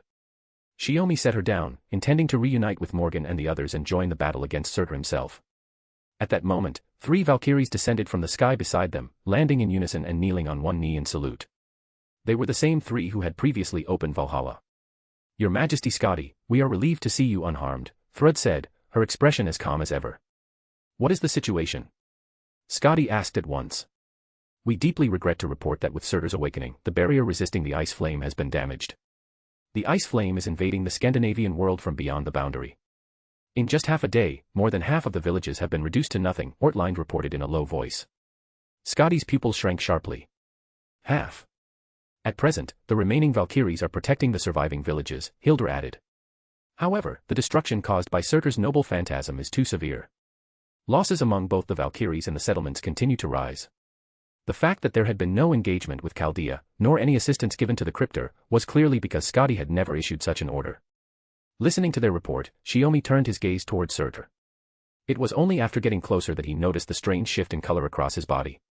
It was no longer pure flame, but half fire and half ice. This was his true form after devouring Fenrir and fully releasing that power. A monster that should not exist in proper human history at all, Surtur Fenrir. This can't continue, Scotty ordered. Release that person's seal immediately. Now that Surtur has revealed himself, keeping her confined serves no purpose. Also, have the Valkyries evacuate as many surviving humans as possible to safe zones. As for me, are you going to fight? Shiomi had already tensed, ready to move. Then I'll go ahead first. Your fighting style is fundamentally closer to that of a Magus. You should provide support from a distance. If you put it that way, isn't your wife also a Magus? Scotty objected. My wife is not someone who only relies on magecraft. With that, empowered by runes, Shiomi launched himself like an arrow towards Surtur's position. You annoying pests. Burn to ashes right here. Surtur's eyes flared as searing beams of fire swept across Morgan and her two companions. But the targets were too small and moved too fast, making it impossible for the attacks to land effectively. Still, Surtur continued to swing Levitian in relentless, wide-ranging assaults, preventing them from easily cutting him down the way they had annihilated the Russian Lost Belt. As a giant, Surtur possessed the innate ability known as the Giant's Shell, allowing him to endure most damage and convert it into mana. The one who'll turn to ashes is you, Flame Giant. An unexpected voice rang out from above. Shiomi descended with the holy sword raised, the tremendous impact of his strike nearly throwing Surtur off balance. You're finally back. Everyone was worried about you. Scáthach hovered nearby. I didn't realize time flows differently inside and outside Valhalla. Sorry to keep everyone waiting, Shiomi said as he handed the holy sword back to Artoria. Leave the rest to me. What exactly can my husband do? Morgan asked as she raised her hand, continuously bombarding Surtur with magecraft. Without sparing Surtur a glance, she turned her head toward Shiomi. This giant keeps releasing flames and blizzards. If we pull away, he'll attack others. If we stay too close, we can't prepare our noble phantasms. She quickly relayed the situation on the battlefield. That was precisely why they had been forced into a stalemate with Surtur here. Creating distance recklessly would risk Surtur's indiscriminate attacks engulfing the nearby storm border and their companions. Because of that, they could only keep his attention focused at close range through direct engagement. Of course there's a way. Actually, there's something I want to confirm. Shiomi pulled Morgan close as the two of them narrowly avoided Levitian cutting down through the smoke. Why not let me show you the results of the trial? You're not seriously saying that result is Scotty suppressing Surtur with magecraft, are you? Scáthach asked with a laugh. Scotty, who had arrived at the battlefield a moment later, was already exerting her magecraft from afar, doing everything she could to restrict Surtur's movements. That's not what I meant. Shiomi let out a wry laugh, loosening his hold on Morgan as he rose alone into the higher sky. Just hold Surtur back for another 10 seconds. Chapter 687, Volume 9, Chapter 37, The Star of Creation That Split Heaven and Earth, Enuma Elish. For Surtur, his previous defeat at Shiomi's hands had never been a matter of lacking strength. It was because he had been bound within Sigurd's spirit origin, and because Ophelia had suppressed the Dragon Slayer's spirit origin, preventing his power from being fully released. Now, having broken free from the great god's cage, he had reclaimed his super-complete state after devouring Fenrir. In Surtur's eyes, Shiomi's return to the battlefield after finishing the so-called Valhalla trial merely meant that one more annoying fly had joined the fray. If you're that eager to die, then I'll start with you, human. Surtur roared, his massive head tilting upward, eyes locking onto Shiomi as he continued to rise slowly. Blazing mana gathered, transforming into a flame beam capable of scorching the earth, on the verge of bursting forth. Too fixated on what's in front of you, and you forget the existence of other enemies. It seems that what's truly enormous about you is only your body, Flame Giant. A cold voice tinged with mockery rang out. Surtur didn't even turn to look in its direction, simply swinging the flame sword in his hand, Levitian. What answered him, however, was an even more violent impact. The holy sword, with part of its power released, extended until its blade matched Levitian in length. Striking in from the side, it forcibly blocked Surtur's slash. Humph. A holy sword wielder resorting to petty tricks. Realizing that Artoria was relying mainly on mana release, reinforced by rune magecraft to contend with him, Surtur immediately poured more strength into his strike. As an apocalyptic giant, Surtur possessed B+++ rank monster strength. This exceptional rank itself was a manifestation of phenomena collapsing under sheer force. Coupled with EX rank magic resistance and an A rank giant shell, the fact that Morgan and her two companions could hold Surtur here at all was already astonishing. That the three of them could restrain him from expanding the battlefield and unleashing his noble phantasm to burn the entire Scandinavian world was nothing short of extraordinary. Feeling pressure like a mountain bearing down on her, Artoria's hands tightened around her sword, strain creeping in by the second. Only when another reinforcing rune arrived did the downward spiral of being overpowered come to a sudden halt. Scotty flew to Artoria's side, layering further amplification atop Scáthach's reinforcing runes. For a brief moment, they managed to block Surtur's Levitian. But Surtur seized that opening and fired a searing beam straight toward Shiomi. Its scale rivaled that of an anti-city noble phantasm. Then I'll wipe out those irritating eyes of yours as well, giant. At the same time, a golden pillar of light descended from the sky. Morgan's Tower. The lance of the farthest end, mastered through magecraft, the Holy Lance Rangaminiad. The Holy Lance fell and struck Surtur's body. Seizing the opportunity, Artoria released the true name of her holy sword. Excalibur. Pressing the advantage, it detonated with another thunderous roar, shaking the earth itself. Shrouded in smoke, Surtur's form became indistinct for a moment. Morgan and the other three regrouped, observing the situation while confirming Shiomi's condition. In barely more than a dozen exchanges, they had unleashed power on par with the earlier drawn-out struggle. Yet the violent gale that followed left all four of them stunned. Ice and fire, two absolute opposites, intertwined, forming a suit of armor. Scathe of branches. Surtur's flames, a supreme mana release capable of scorching the world tree, doubled as armor, resisting extreme temperature changes and physical attacks alike. The authority of Fenrir that he had devoured, the Wind of Niflheim, was the power of absolute zero. Possessing two extreme forces, Surtur could not be effectively harmed through frontal noble phantasm bombardment alone. This defense had to be broken, or else pierced through together with it. The sky. A mystery-laden noble phantasm carrying immense magical energy suddenly manifested. When everyone recognized what had appeared above Shiomi's head, shock spread across the battlefield. Marduk's axe. The noble phantasm Shiomi had once used in Uruk to defeat Quetzalcoatl. It was originally the weapon of Marduk, the Mesopotamian god-king. When Shiomi, a mere human, had forcefully wielded it back then, he had suffered severe backlash, falling unconscious for 10 full days. Later, Shiomi took the axe of Marduk with him and never brought it out again. Over time, almost everyone had forgotten that this noble phantasm even existed. The reason it had not been used before was simple. Shiomi could not bear its burden. To wield a noble phantasm that symbolized Marduk's power and authority, one needed authority of equal standing. To gamble one's life on it recklessly meant that if the strike failed, the user would suffer the consequences instead. Now, however, the situation had changed, just as it should have, with the completion of the Valhalla trial. Up until now, Shiomi had failed to fully understand one crucial thing. The authority he had obtained was not life, but creation. A supreme authority that stood at the very pinnacle of all mythologies. Because he had misunderstood its essence and could not fully control it, Shiomi had treated it merely as a convenient tool for healing and nurturing life. The goddess Tiamat had never told him. Or perhaps she believed there was no need to, choosing instead to wait for a child to one day reach that understanding on his own. By dispelling the misunderstanding and grasping its true nature, he gained the qualification to wield this noble phantasm, a symbol of the chief god's authority and power. Though Shiomi's body was not even 1/10 the size of the hand axe, it moved as if completely under his control, rising with his motion and preparing to fall. Interesting. Then vanished together with the flames. Surtur, who had once battled the gods of Scandinavia, immediately recognized that the axe was no ordinary weapon, even without knowing its true name. It was a noble phantasm on the same level as Gungnir, perhaps even surpassing it. Oh, star, come to an end. Return to ashes. Shine brighter than the sun, sword of flame, Lopter Legjarn. Pouring out all of his power, Surtur unleashed a world-ending attack through his noble phantasm Levitian, the flames of finality. Levitian, like the holy sword of the planet, was a divine construct born from the planet itself. At the same time, it possessed a function identical to that of the Holy Lance Rangaminiad, serving as a device that severs the world from reality. It was the catastrophic fire that delivered the final blow to the world of Ragnarok, burning everything to ash. Surtur's noble phantasm was not aimed solely at Shiomi. Centered on himself, it prioritized the annihilation of all life in its vicinity, followed by beings with physical form and the gods of the Age of Gods. Morgan and the others were forced to deploy their defenses together, resisting the initial shockwaves of Surtur's strike. Only Shiomi, standing directly before the noble phantasm, slowly clenched his fist. Forgive me, mother. This strike is not an act of disrespect toward you, but a means to save even more of your children. God King Marduk, hear my voice. Your divine authority rests in my hands now. Dispel destruction, Enuma Elish. At that moment, Marduk's axe transformed into pure light, crashing straight down to collide head-on with Surtur's noble phantasm. Enuma Elish. Rank, EX. Category, Creation Myth, Anti-World Noble Phantasm. Range. Maximum Targets. Chapter 688, Volume 9, Chapter 38, Intertwining. The poem of creation that gives birth to new life.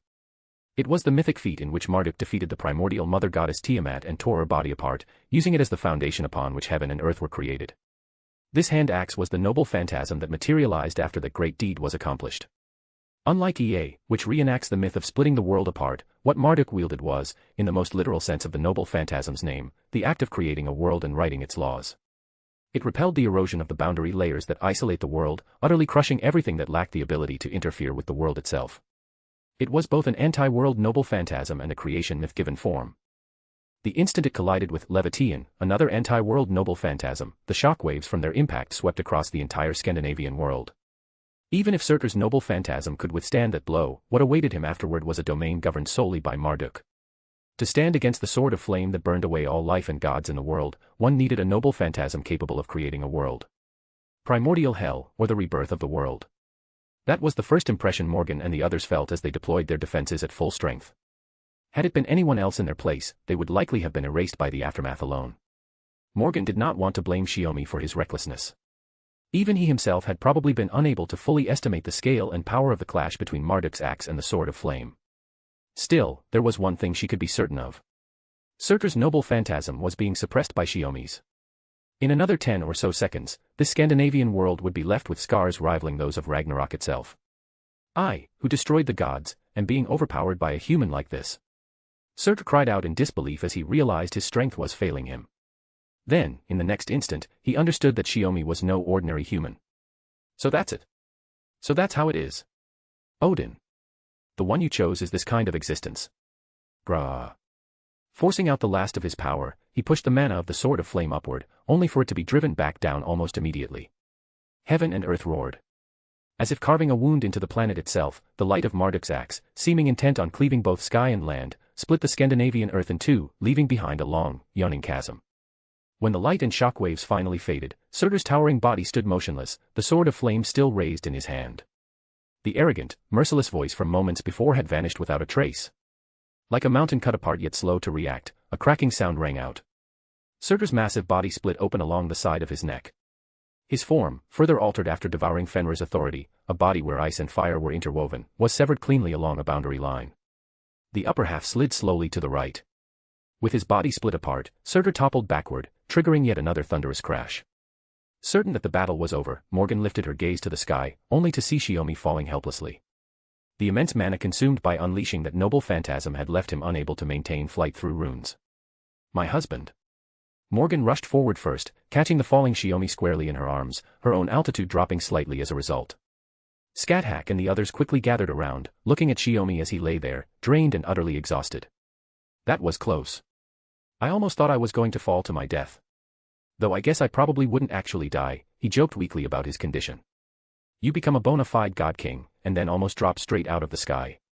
Maybe you should change your title to the king who doesn't break, Scáthach said helplessly, rubbing his head. Well, not quite. After all, Marduk's noble phantasm wasn't fully released, Shiomi replied, unable to dodge the comment and only managing a dry chuckle. One by one, smiles appeared on their faces.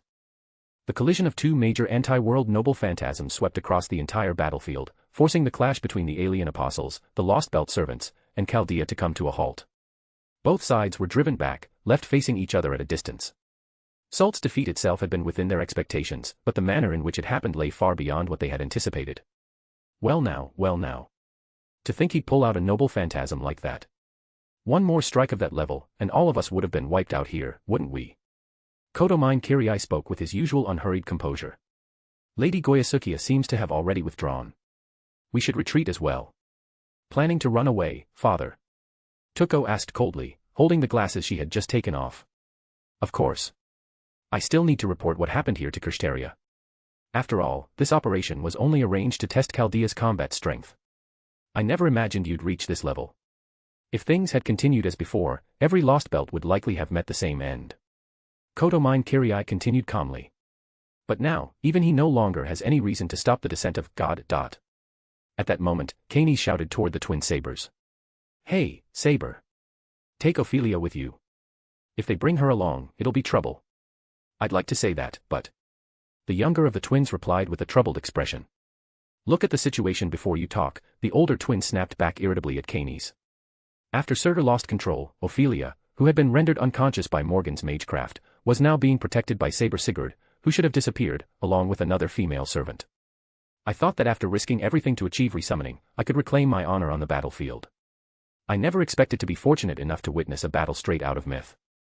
Sigurd raised his azure longsword, facing the alien apostles as he blocked their path. So for now, I suppose I'll settle for guarding prisoners. My love, these people aren't easy to deal with. Be careful. The female servant he addressed as his love, Brynhild, stood beside him with her spear in hand. She had only just been released from her seal by the three sisters. I understand. Perfectly. You be careful as well, Sigurd. TCH, surrounded, huh? Kanes clicked her tongue in annoyance, though there was no hint of panic. But unfortunately for you, this still won't stop us. As her words fell, countless paper shikigami poured down from the sky. Sensing that something was wrong, both Chaldea's side and Sigurd's group launched their attacks at the same time, only for them all to be blocked by the shikigami. Well then, everyone. It's time to head back. Caster Limbo had been lurking near the battlefield all along, waiting as a safeguard for their retreat. He had thought it unnecessary at first, but the situation had turned out to be far more unpredictable than expected. Koyanskaya, ever sharp, had already withdrawn the moment she saw things turning against them. Listen up, Chaldea. Kanes pointed her spear toward them. You can take Ophelia with you this time, but don't think things will keep going so smoothly. No matter which lost belt you head to next, we'll be waiting to give you a proper welcome. With that declaration of war, Kanes and her group vanished from the battlefield under the escort of the shikigami. From Surtur's defeat to their complete withdrawal, less than 3 minutes had passed. They really did pull out fast. Toko muttered as she put her glasses back on. Before her words could fully settle, a violent tremor suddenly surged from the direction of the fantasy tree. If you'd like to support my work and unlock advanced chapters, you can follow me on p-at-trian. p-at-trian.com/pinksnake, 100 chapters ahead. You can also follow as a free member to read a few advanced chapters. Chapter 689, Volume 9, Chapter 39, Farewell to the World of Ice and Snow. To be precise, ever since Chaldea arrived in the Lost Belt, the fantasy tree had never been observed. The reason was simple. Scotty had concealed the fantasy tree's coordinates with magecraft, hiding the very phenomenon of its existence. The barrier Scotty had originally erected to protect Scandinavia was shattered by Surtur's rampage. After Surtur was cut down by Shiomi, and after the near-world-ending collision between two anti-world noble phantasms, the entire Scandinavian region was thrown into chaos. The magecraft that hid the fantasy tree's position was completely destroyed, allowing its form to reappear before everyone's eyes. However, the real problem lay elsewhere. Though Surtur was dead, his ice flames that could burn the world had not vanished, continuing to erode the land of Scandinavia. The area surrounding the fantasy tree was also being engulfed in flames. According to Chaldea's prior information, the fantasy tree was not a tree composed purely of mana, so ordinary fire should not have been able to harm it. But Surtur's flames were an authority further strengthened after devouring the giant wolf Fenrir. At the same time, that authority was one of the cornerstones that allowed the fantasy tree to sustain this world, anchoring it into the bleached planet and maintaining a Scandinavian world that should have long been pruned away. With Surtur gone, it was only a matter of time before Chaldea felled the fantasy tree. Before Chaldea could even finish analyzing the situation, the fantasy tree near Village 23 had already begun to show signs of collapse, as though it could disappear at any moment. What exactly is going on? Do you know anything? After Morgan and the others brought Shiomi back to where the storm border was stationed, Toko immediately pressed for answers. I can't give you an answer right away. We should head over there, Scotty insisted on approaching the fantasy tree. No, it's better not to, Shiomi said. That's a sign the fantasy tree has already begun to wither. The moment he said that, Chaldea fell silent. No one raised any further objections. Morgan had once analyzed a fantasy tree and seized all of its mana in one go, using it to bring back Britain after it had been destroyed by calamity. That incident had been compiled into official records and archived as important reference material for future Lost Belt operations. Who could it be? Bayaban Sith murmured in confusion, then suddenly froze. Don't tell me, the alien apostles. Morgan, who had been holding Shiomi, slowly set him down at his request before giving her own assessment. It seems the alien apostles, no, the alien god, changed its original plan and decided to reclaim the mana of the fantasy tree. While confronting you on the battlefield, other alien apostles who never revealed themselves were operating in the shadows to carry out that task. Judging by its current state, the whole thing is probably already finished. Even if we rush over now, it'll be too late. Shiomi crouched down, examining the condition of the land along its ley lines. Although the land itself is gradually calming down, still. Will this world disappear? Scotty gripped her staff tightly and asked in an unnervingly calm voice. Originally, this world was meant to be pruned 3,000 years ago. The reason it managed to persist until now is something you understand better than I do. Shiomi knew his words were cruel, but trying to soften them would have been an even greater lie. Once it loses its fixed anchor, this lost belt layered onto the surface of the planet will quickly return to the pruning phenomenon. With that, he stood up at once, activated the communicator, and issued his orders. Begin preparations for immediate evacuation via imaginary number submersion. All personnel currently deployed outside the ship are to return aboard immediately and stand by. To Chaldea, Shiomi was a pillar of reassurance, a trust built through one battle after another and firmly rooted in everyone's hearts. His orders were carried out without delay. One by one, the girls boarded the ship through the hatches. Mash even accepted the unconscious Ophelia from Sigurd, who had come to return the personnel, and brought her back aboard as well. Are we leaving this place behind? Scotty asked quietly at Shiomi's side. Not leaving it behind, Shiomi replied, his brows drawn tight but his voice firm. We take as many people as we possibly can. There's still a little time before the fantasy tree fully collapses and this world is pruned. Even if it's only one village. Why do you say that? Scotty asked in surprise, quickly pressing for an answer. Once they lose the world they originally belonged to, and since they aren't inhabitants of another lost belt, they become drifters. Shiomi looked down at his clenched hand. But the way I am now, I should be able to serve as the proof that keeps them from disappearing. If I can bring you and myself along, then bringing at least some of the survivors with us should be possible. Scotty lowered her eyes, sorrow filling her expression. Are you treating yourself as a god? Even I, with these hands, can save at most 10,000 people. And even then, under my protection, they still wouldn't live long enough to grow old. My love, my snow, can only carry the sign that spring plants will one day sprout. Not treating myself as a god, Shiomi said calmly, his words landing like a silent explosion in everyone's hearts. But becoming a new god. The unknown gods we'll face in the other lost belts, and the even more mysterious alien god. Tenkei. Artoria murmured softly. The moment she saw him finally bring Marduk's axe under control, she had already known that Shiomi had made his choice. Even if I'm still half-baked and clumsy, Shiomi continued, looking directly at Scotty, I at least want to save whatever can still be saved. In that instant, Scotty understood. Above all else, he was prioritizing saving her, and only after that, the people she cherished yet had been powerless to protect. Once she grasped that, Scotty nodded silently. She had already accepted him in her heart, accepted the bond Odin had granted them. Scotty would no longer refuse Shiomi. Because he had fully understood her as a goddess, she chose to place her complete trust in him. Then the Valkyries, the dragon-slaying hero Sigurd, and the eldest Valkyrie, Brynhild, Shiomi said, looking at them in turn. I know this is an unreasonable request, but please take care of the villagers. They agreed without hesitation. The 3 Valkyrie sisters, along with the 2 servants, immediately rushed to Village 23, the settlement closest to the battlefield. Thanks to its proximity to the storm border, it had suffered relatively little damage, allowing them to evacuate the survivors onto the Ark. By the way, what about Gerda? Morgan asked at that moment. Wasn't she still in the royal capital? Is there still time to get there from here? Scáthach asked, unable to hide her concern. There's no need to worry, Ortline said as she descended with 2 children in her arms, offering an explanation. Gerda was transferred to your ship before the fighting began. She has not yet received the judgment of our goddess, and therefore cannot die so easily. The answer was still somewhat mechanical, but its outcome put everyone more at ease. Chapter 690, Volume 9, Chapter 40, The Journey Home. Before the fantasy tree, whose mana had been reclaimed by the alien apostles, completely vanished, Stormborder finished taking in the survivors from Village 23. Most of them were children, with only a handful of adults left to care for them. Once the evacuation was complete, Scotty and the 3 Valkyries followed Chaldea and withdrew from the Lost Belt via imaginary number submersion. Before entering the Wandering Sea, Stormborder surfaced once more from imaginary space and slowly passed over the paper-white expanse of Scandinavia. So this is the outside world, Scotty murmured as she looked down at the white land below. It's like a planet that's lost all possibility of nurturing life, where even the Great Source has run dry. But I can still sense the Great Source, Shiomi said. It's just a metaphor, Scotty replied. With the planet in this state, does that mean you're the last of humanity? Shiomi looked toward the direction of the Lost Belt. The storm wall was fading away, revealing a planet beneath it that had likewise been bleached white. Scotty followed his gaze. Thinking of those who could not be brought along, she instinctively wrapped her arms around herself, a sharp, knife-like pain twisting in her chest. In the very end, I still couldn't save everyone. I couldn't even face the end of the world together with them. Even though she had already made her choice, and even though she had taken as many people as possible in the extremely limited time they had, Scotty still could not let go of everything that remained behind. Then let me tell you a little about myself. Shiomi let out a quiet sigh and spoke slowly.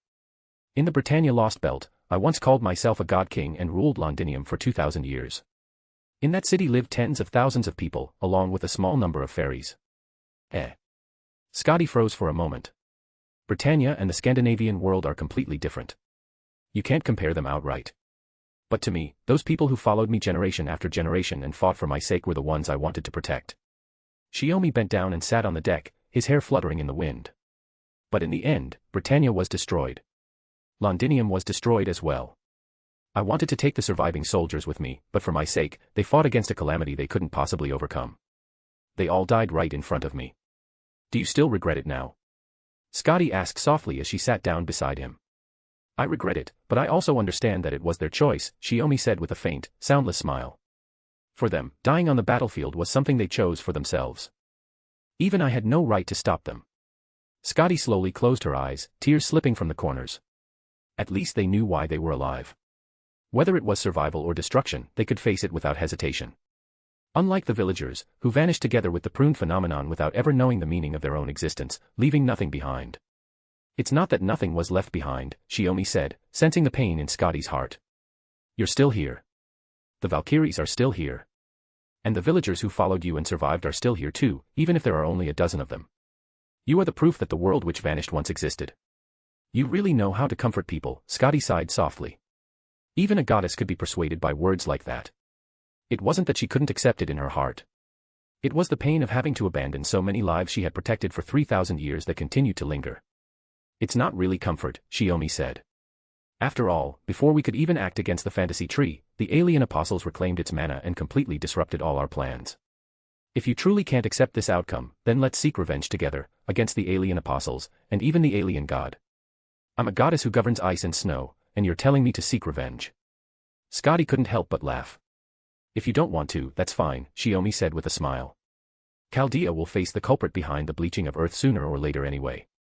It's just a matter of whether you want to hitch a ride with us. Hitch a ride, honestly. Scotty found it all the more amusing. She slowly raised her hand. I wouldn't mind doing you a small favor, but the moment the Scandinavian world disappeared, I could already feel my own existence becoming unstable. It's not just you.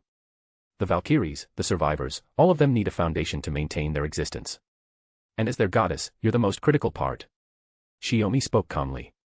As long as you can continue to exist after losing your world, they can persist through their faith in you. Then, what exactly should I do?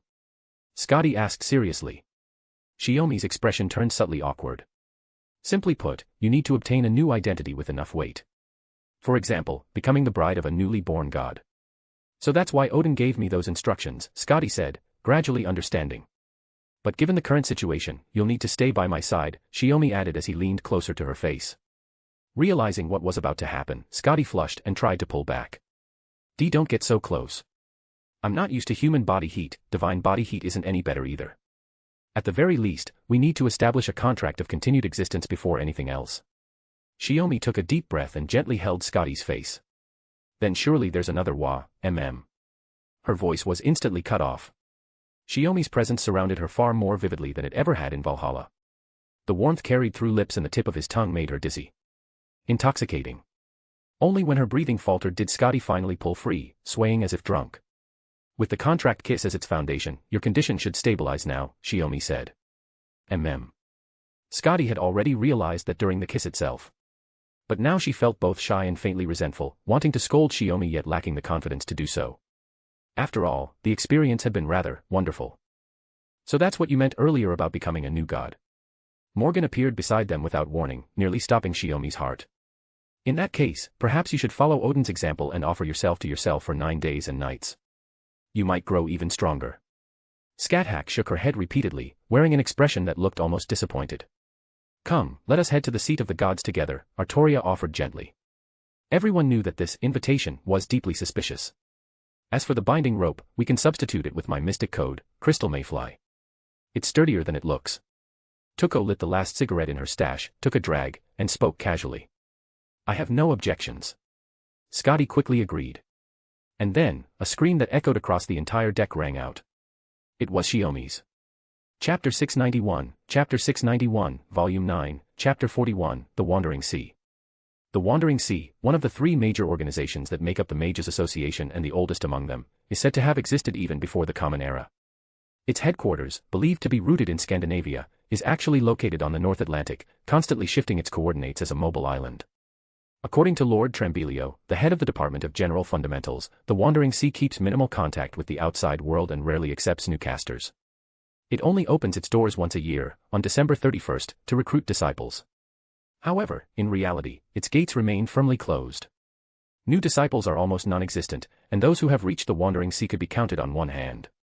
Ironically, the crisis of Earth's bleached world has led to an unusual increase in the number of visitors to the Wandering Sea. Moreover, as the oldest organization within the Mages Association, the Wandering Sea rejects the progress and changes that civilization has brought to magecraft. It acknowledges only the magecraft of the Age of Gods as true magecraft. In other words, magecraft after the Common Era is mere child's play, only the magecraft of the Age of Gods is supreme. So, this is the Wandering Sea. Tuko said, surveying her surroundings with interest after descending from the storm border.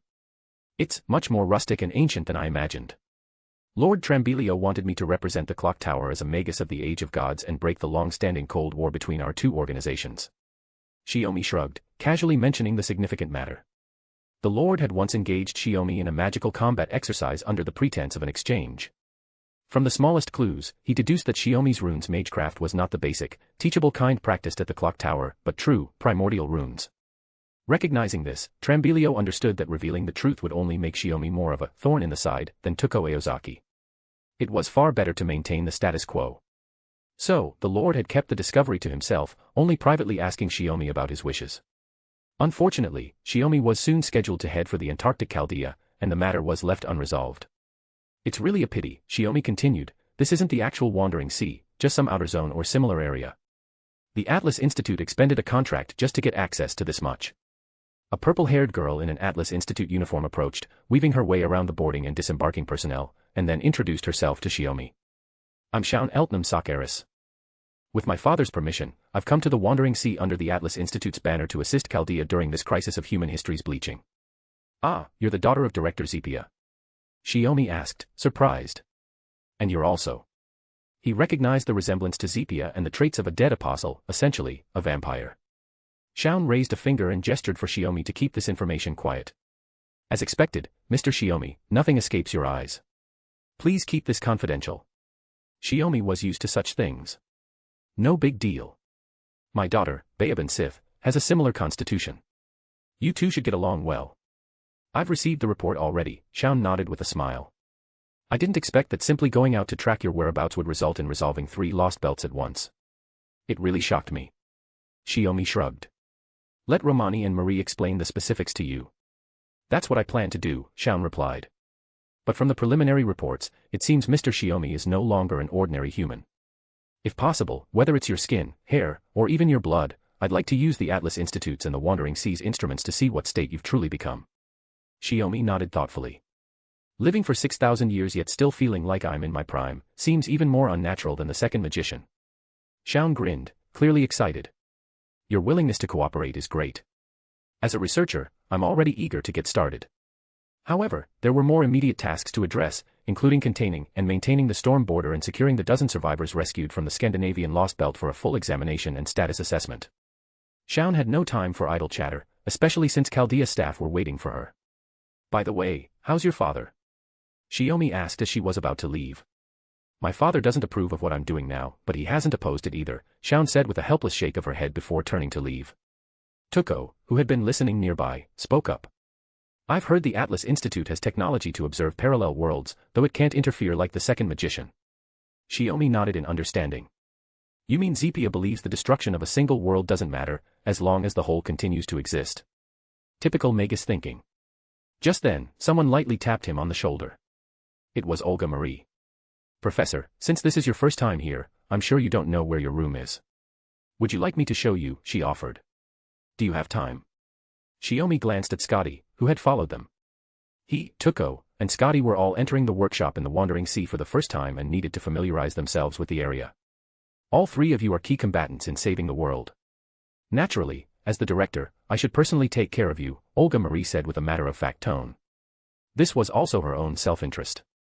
If she singled out Shiomi, it would be too obvious.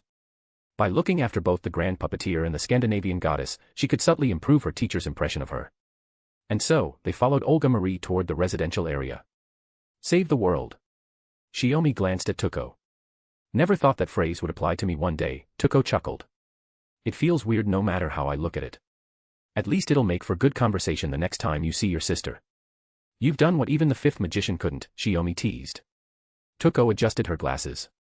Well, I've already surpassed her in other areas. Ah. Other areas? Shiomi was surprised. Like being more charming than her? No, I mean you. Toko smirked. After all, when we met 2 years ago, she didn't even have a lover.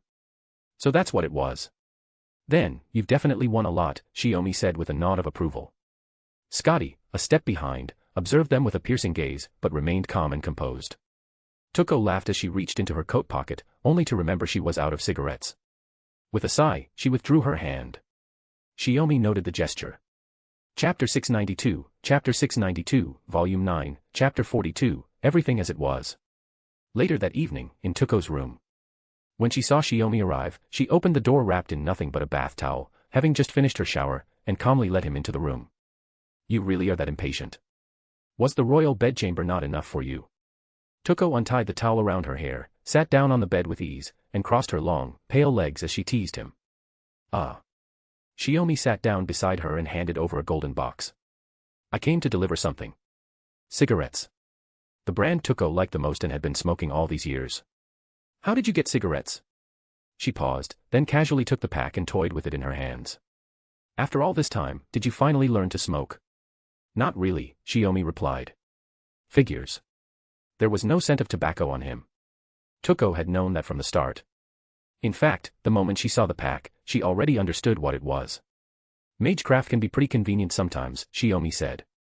With a bit of magecraft, some items can be preserved for 10 or 20 years, just as they were. Yeah. Toko looked at the open pack. One cigarette was missing. It was the summer of 2003, after the incident at the Twin Towers. When they were parting ways, she had run out of cigarettes, and Shiomi had intended to return this pack to her. In the end, she had only taken one, asking him to keep the rest for her, saying, next time we meet, I'll ask you for a cigarette. It had been meant as a joke, yet somehow, it was still valid. What's wrong? Did it go bad? Shiomi asked. No, it's been kept perfectly, Toko said, staring at the pack in her hand. To be honest, I thought I'd already come to terms with everything. Money, dolls, even my family's magecraft and my own body. None of it seemed to matter anymore. Money could be spent freely. Dolls could be sold if someone wanted them. She no longer cared to fight over her family's magecraft or magic. Her body was the same. If it died, a new one would replace it. She could calmly regard every doll as herself. Yet as time flowed on and everything changed, there were still things she couldn't let go of. In the end, it seems the only thing left is you. I can't treat it as some passing whim and just toss it into the past. Toko let out a self-mocking laugh. No one ever said a Magus isn't allowed to have normal human feelings, Shiomi laughed softly. You don't pursue the route anyway, so it doesn't really matter to you, does it? Toko nodded in agreement. At the end of the day, the problem is you. Whether as a man or as a Magus, you're too unconventional. Every time I see you, the changes in you nearly leave me dumbfounded. Isn't that a good thing? Shiomi joked. At least it means I'm still something new to you. His hand rested on Toko's bare shoulder. She didn't move away, instead leaning into him. Maybe so, but it doesn't really matter anymore. I've got nowhere else to go anyway, so I'll just stay at New Chaldea on your coattails. Toko's attitude was carefree to the extreme, as if she were nothing more than a freeloader passing through. Shiomi gently cupped her cheek and leaned down to kiss her. More relaxed than last time, and gentler as well. See? One time was never going to be enough, Toko teased him lightly. You're the one who got out of the shower and didn't even change, just wrapped yourself in a towel. I had no reason to hold back, Shiomi tried to shift the blame.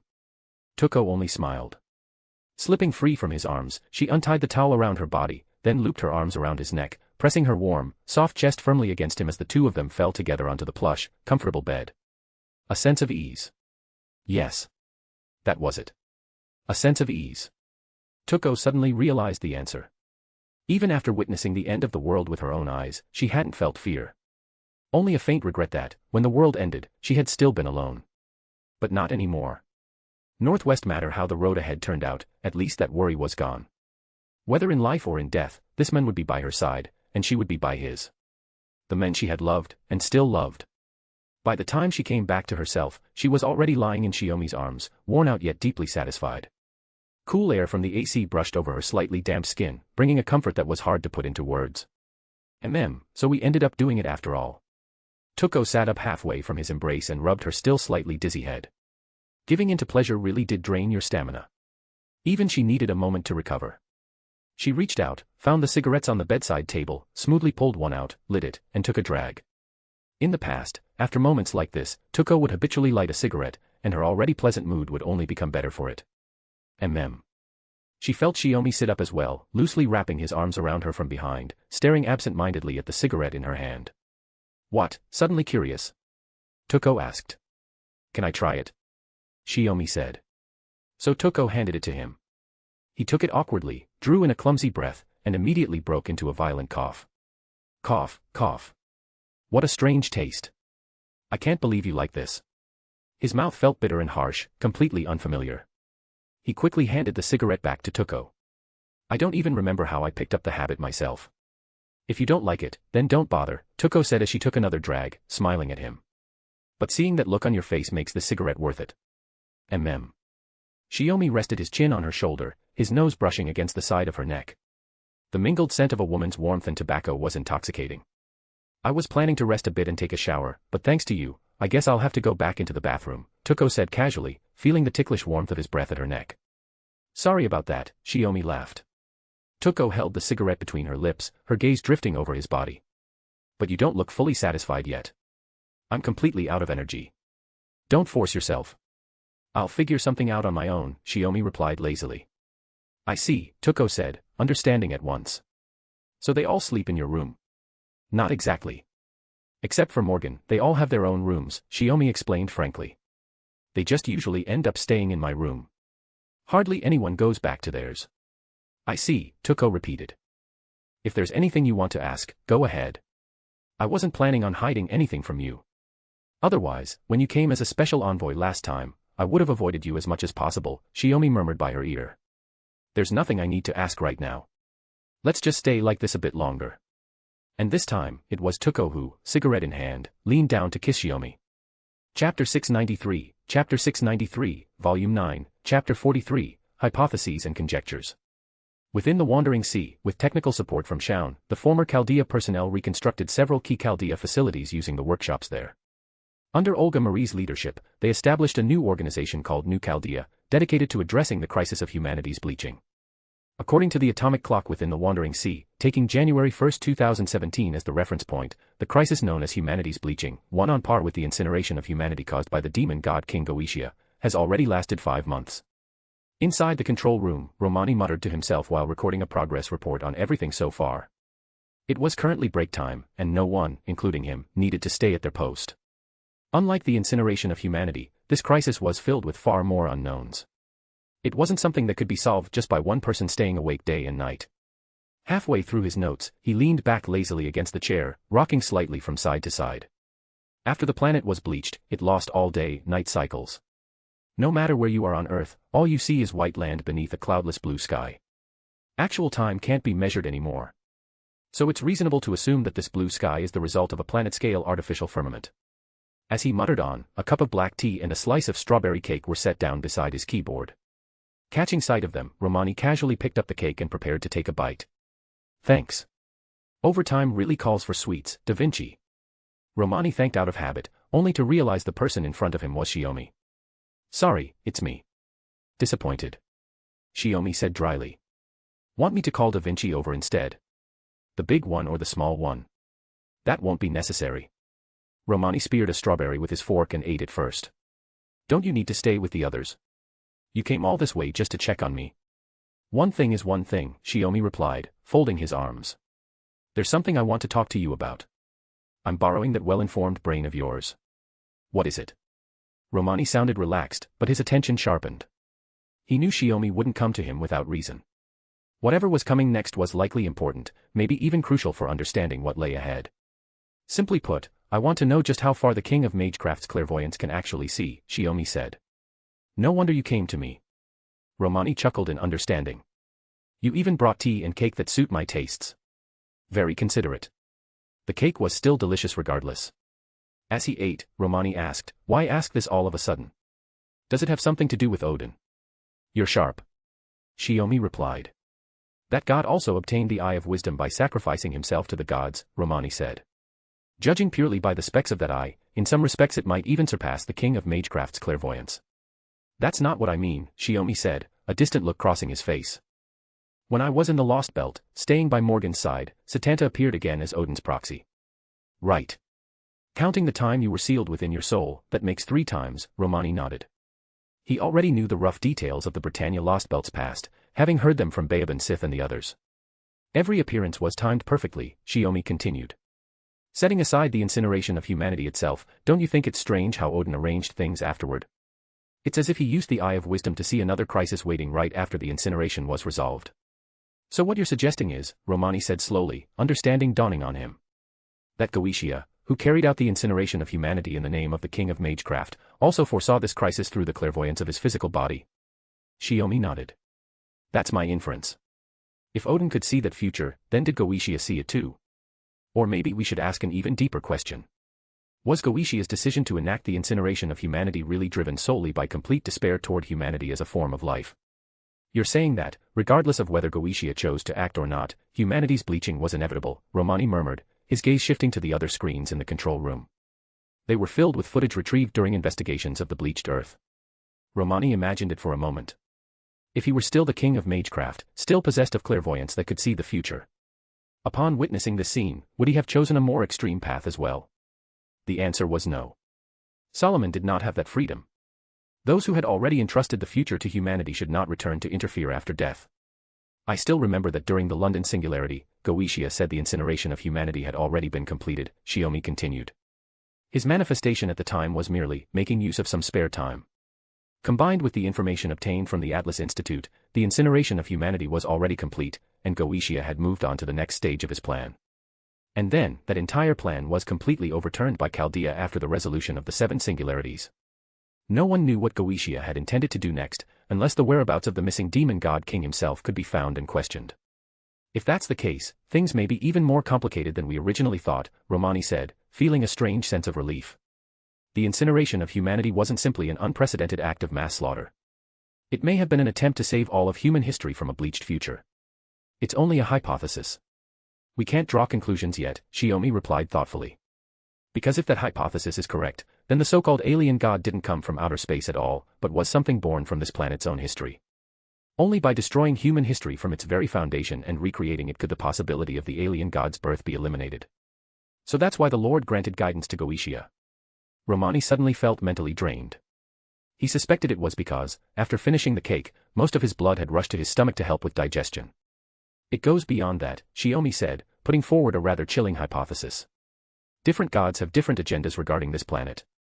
Just as Goetia received a revelation, the gods, Odin included, have been observing, guiding, and even protecting me.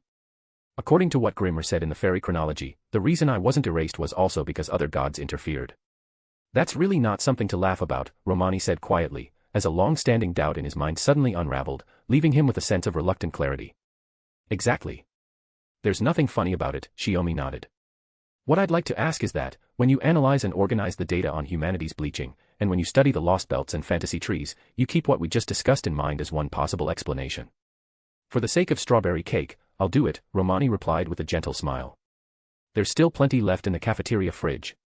Eat too much and you'll gain weight, Shiomi added casually. With that, he waved his hand and left the control room. Chapter 694, Chapter 694, Volume 9, Chapter 44, Don't Knock Lightly. When Shiomi arrived at the Magecraft workshop, he found Scáthach already waiting for him. She was idly fiddling with the Magecraft equipment, clearly bored, yet with no intention of actually making anything. I'll be heading back to my room a bit later. Sorry for making Master come all this way just to urge me to rest, Shiomi said as he pulled out a chair, sat down at the desk, and continued organizing the relevant materials. Having lost 3 lost belts in succession and with 2 cryptors captured, this was certainly not a situation Kirsthalia, as the team leader, could sit still about. No matter where they were headed next, there was no room for complacency. Anyway, everything Artoria and I were handling has already been handed back to you, Scáthach said casually as she strolled to the door and locked the electronic lock with a flick of her hand. As key combat assets, all we really have left to do is train the others. With that, anyone outside would need to knock before entering. Yeah. While I was gone, Master and she both put in a lot of effort, so from here on, Shiomi lifted his head, about to say as much, when his words were abruptly cut off. Scáthach braced one hand against the desk, lifted his chin with the other, and kissed him. Shiomi stopped what he was doing, his palm resting over the wrist she had placed on the edge of the desk. In the magecraft workshop, filled with a distinctly modern atmosphere, only the soft, lingering sounds of lips and tongues intertwined echoed quietly. Rather than thanks, I'd be happier spending some time alone with you like this, Scáthach murmured, leaning down until their foreheads touched.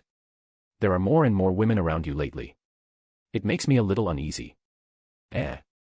My feelings for you haven't changed at all, Master, Shiomi said quickly. No, it's mainly Scotty, Scáthach replied. Unlike me, she has a kind of maternal gentleness and warmth. It's something I don't possess. Shiomi couldn't help but laugh. But that dignified, commanding presence you have is something Scotty doesn't have either. You really know how to talk, Scáthach said, giving him another light kiss. Then she withdrew her hand, stroking down along her disciple's chest as her fingers slowly traveled lower. When she sank down between Shiomi's legs, he froze for a moment. Wait. Master, are we really doing this now? I still have things I need to finish, Shiomi tried to remind her. Why not take care of this first? Scáthach replied. She deftly undid his fly, leaning in closer, her eyes curved with a languid, bewitching smile. As if caught by a charm spell, Shiomi felt his mind go completely blank, incapable of handling any complicated thoughts. All he could do was surrender everything to his master. Of course, he knew perfectly well that Scáthach wasn't using magecraft, nor did she need to. Her very existence was already the most effective temptation for her beloved disciple. Lately, it seemed his master had grown fond of this sort of thing, deliberately choosing moments like these to come and trouble him. As time passed, Shiomi found his fingers interlacing with Scáthach's without thinking. When the emptiness in his mind finally burst, his fingers were tightly locked with hers, their palms warm and slick with sweat. Meeting his master's mischievous gaze, he realized his rationality was only a hair's breadth from snapping. Then, a visual call notification came from the door, breaking the sultry atmosphere and pulling Shiomi's thoughts back to reality, if only for the moment. Is it this button? Tenkei, are you in the workshop? Scotty's voice sounded from outside. Shiomi hurriedly helped his master up, hastily straightening himself out. When he went to zip his pants, his nerves made him pull too hard, nearly ripping the zipper tab off. It wasn't even an affair, yet he was this flustered. Even Shiomi found it strange. He glanced back at his master. Scáthach merely covered her mouth lightly, looking completely unhurried. As Shiomi unlocked the door, the corner of his eye caught the subtle movement of her throat as she leaned against the desk, and a chill crept up his scalp. Being interrupted like this made the mental stimulation twice as intense. I'm here. What is it? Shiomi asked, forcing himself to sound calm. That tool for making shaved ice, that's what it's called, right? It seems to be under maintenance in your workshop. Scotty walked in naturally, nodding politely to Scáthach. Scáthach is here too. Were you discussing something? She had already gotten used to referring to herself simply as Scotty, to avoid confusion with Scáthach. More or less, Shiomi said with a small smile. The shaved ice machine was modified into a magecraft device. Just pour in water and it turns into ice immediately. It'll be sent to the cafeteria tomorrow. I see. Scotty sounded a little disappointed. She had just had a sudden craving for another serving of shaved ice, really liking that cool, delicate texture. Well, if you absolutely want to make some now, it's still usable. It's just that the workshop doesn't have any syrup, cough. Before he could finish, Shiomi saw his master open her mouth behind Scotty, silently showing him that it was completely empty. She had eaten everything. The sheer impact of that realization made Shiomi start coughing. Are you feeling unwell? Scotty asked. The man who plans to become a god, catching a cold. No, that's not what I meant, Shiomi said, turning his gaze aside, refusing to look at his master, who was clearly suppressing laughter. You seem a bit off today. Less composed than usual, Scotty said thoughtfully. Anne. She looked around the room. What? Cold sweat broke out down Shiomi's back. I've been in your workshop before, but today there's a strange smell, kind of unpleasant, but not exactly, Scotty said, assuming he had brewed some odd potion. She sniffed the air again. In the end, she followed the scent all the way to Scáthach. That's the scent of life. You'd agree, wouldn't you, my dear disciple? Scáthach said leisurely, clearly waiting to see Shiomi's reaction.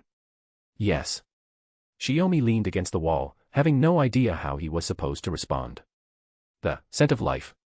Scotty froze for a second before finally understanding, her face instantly flushing red.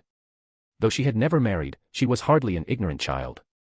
After all, she oversaw the survival and reproduction of nearly 10,000 humans. There were things she inevitably knew. Why you, what were you doing in the Magecraft workshop? Scotty panicked, a rare sight indeed. Compared to Shiomi's earlier tension, she was on an entirely different level. Judging by your tone, you're not completely unaware, Scáthach said calmly. Why not confirm it for yourself? She approached Scotty from behind, guiding her forward until she was pressed up against Shiomi. Scotty fumbled helplessly, ending up leaning against Shiomi's chest.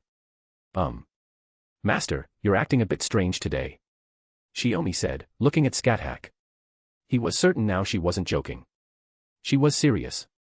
Having one's private time interrupted would make anyone annoyed, Scáthach replied. Let this goddess pay the price for her unintentional mistake. Besides, she was the goddess bride promised to you by the great god Odin from the start. It was bound to happen sooner or later, wasn't it? Scáthach wrapped her arms around Shiomi from behind. Caught between master and disciple, Scotty had completely lost the ability to think. Chapter 695, Volume 9, Chapter 45, Tender Moments. Unlike when he was with Scáthach, Shiomi's movements this time were exceedingly gentle and lingering.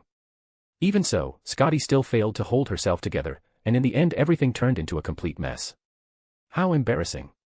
A goddess, yet reduced to such a sorry state, Scáthach said as she lay on her side beside Shiomi, looking at Scotty. Scotty was sprawled across Shiomi's chest, her expression vacant, her body seemingly out of her control as it twitched now and then. Well, it was her first time. Going up against a shameless veteran like me, she never really stood a chance, Shiomi said with a helpless smile, gently stroking Scotty's hair. Shameless indeed. Even if I was the one who started it, I'm impressed you could stay so focused with someone else right there, Scáthach said, poking Shiomi's cheek with a grin that was both sly and suggestive.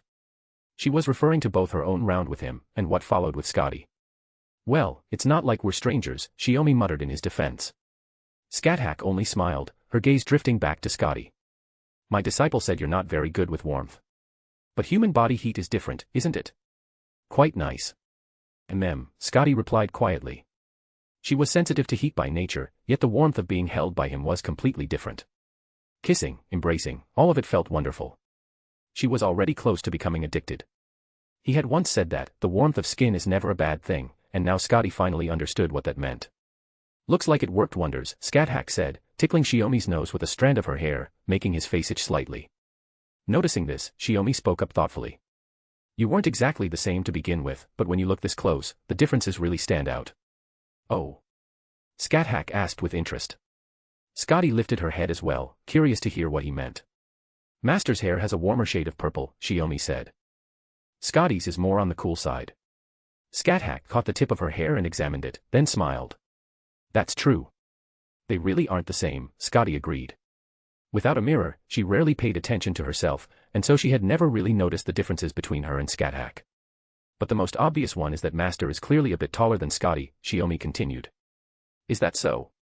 I always thought it was just the shoes, Scáthach said, having never paid attention to such details. In the Lost Belt, in the royal capital, or on the battlefield, it had never mattered. What else? Scotty asked. Her voice sounded drowsy, still heavy with lingering aftereffects, clearly not yet fully awake, as though she were still immersed in the afterglow of a spring night. Aside from that, the way you feel is a bit different too, Shiomi said with a laugh. Master's body is more flexible, while Scotty's is softer. Probably because Master focuses on physical training as a combatant, while Scotty, being more of a magus and a goddess, doesn't really need to train. Scáthach leaned in, smiling as she teased his ear. So you've started evaluating our bodies now. You're getting bolder by the minute, my dear disciple. It'd be strange not to care, Shiomi said, looking utterly innocent. I'm just describing how it feels. And well. Master's hips are a bit more shapely, but Scotty's bust is a few centimeters bigger. So each has her own strengths. Scáthach asked. That's exactly what I mean. Shiomi pulled both of them into his arms. Scotty murmured softly, I thought my first time would be more ceremonial. I didn't expect it to just happen like this. Sorry. Shiomi said, not adding that it was because Scotty hadn't refused. There's no need to apologize. It's just a little different from what I imagined, Scotty said. Her eyes were so soft and alluring they looked as if they might melt into water at any moment. And she truly was quite soaked, leaving most of the narrow mattress damp. Still, the workshop's a complete mess now. We'll need to tidy it up, Scáthach said as she sat up and casually smoothed her disheveled hair. Even if it's your place, it's not like only the three of us ever come here. It's fine, it's fine. That's on me. I'll clean it up later. No need to trouble you or Scotty, Shiomi said, starting to get up. Do you really have to clean it right now? Scotty asked, tugging him back. Having finally found satisfaction in both body and mind, she was now firmly in a mood to cling and be pampered. For 3,000 years, she had borne the burden of sustaining the Scandinavian world, with no one truly able to understand that hardship. Now, it was as if a storm long pent up in the sky had finally poured down, and she couldn't help but relax completely. It doesn't have to be right now, but your clothes are scattered everywhere. At least let me help gather them, Shiomi said as he helped Scotty sit up, still holding her close. You'll need them sooner or later. His hands, however, remained far from well-behaved, lingering over Scotty's body with slow familiarity. But after sweating this much, I should really go back to my room and take a shower. There aren't any facilities for that in the workshop, Scáthach said, stretching lazily. You can sleep in my room tonight. I wouldn't mind. Shiomi was cut off mid-sentence when the workshop door, which had been locked, slowly opened on its own. I thought I'd come check whether you were staying up late working. Turns out you really are staying up late working. Morgan walked in with light, unhurried steps, parting the space as she approached, and stopped beside the floor mattress, pointedly commenting on the scene before her. It was obvious that the two instances of staying up late working carried entirely different meanings. She was the only one who could enter the workshop from outside even while it was locked from within. Such was the privilege of the official wife. Used at a time like this, it carried more than a hint of catching someone in the act. Ahaha, Shiomi started, thinking Morgan was angry and about to say something to placate her, when a stocking-clad foot suddenly pressed against his face. The pressure was neither light nor heavy, more teasing than reproach.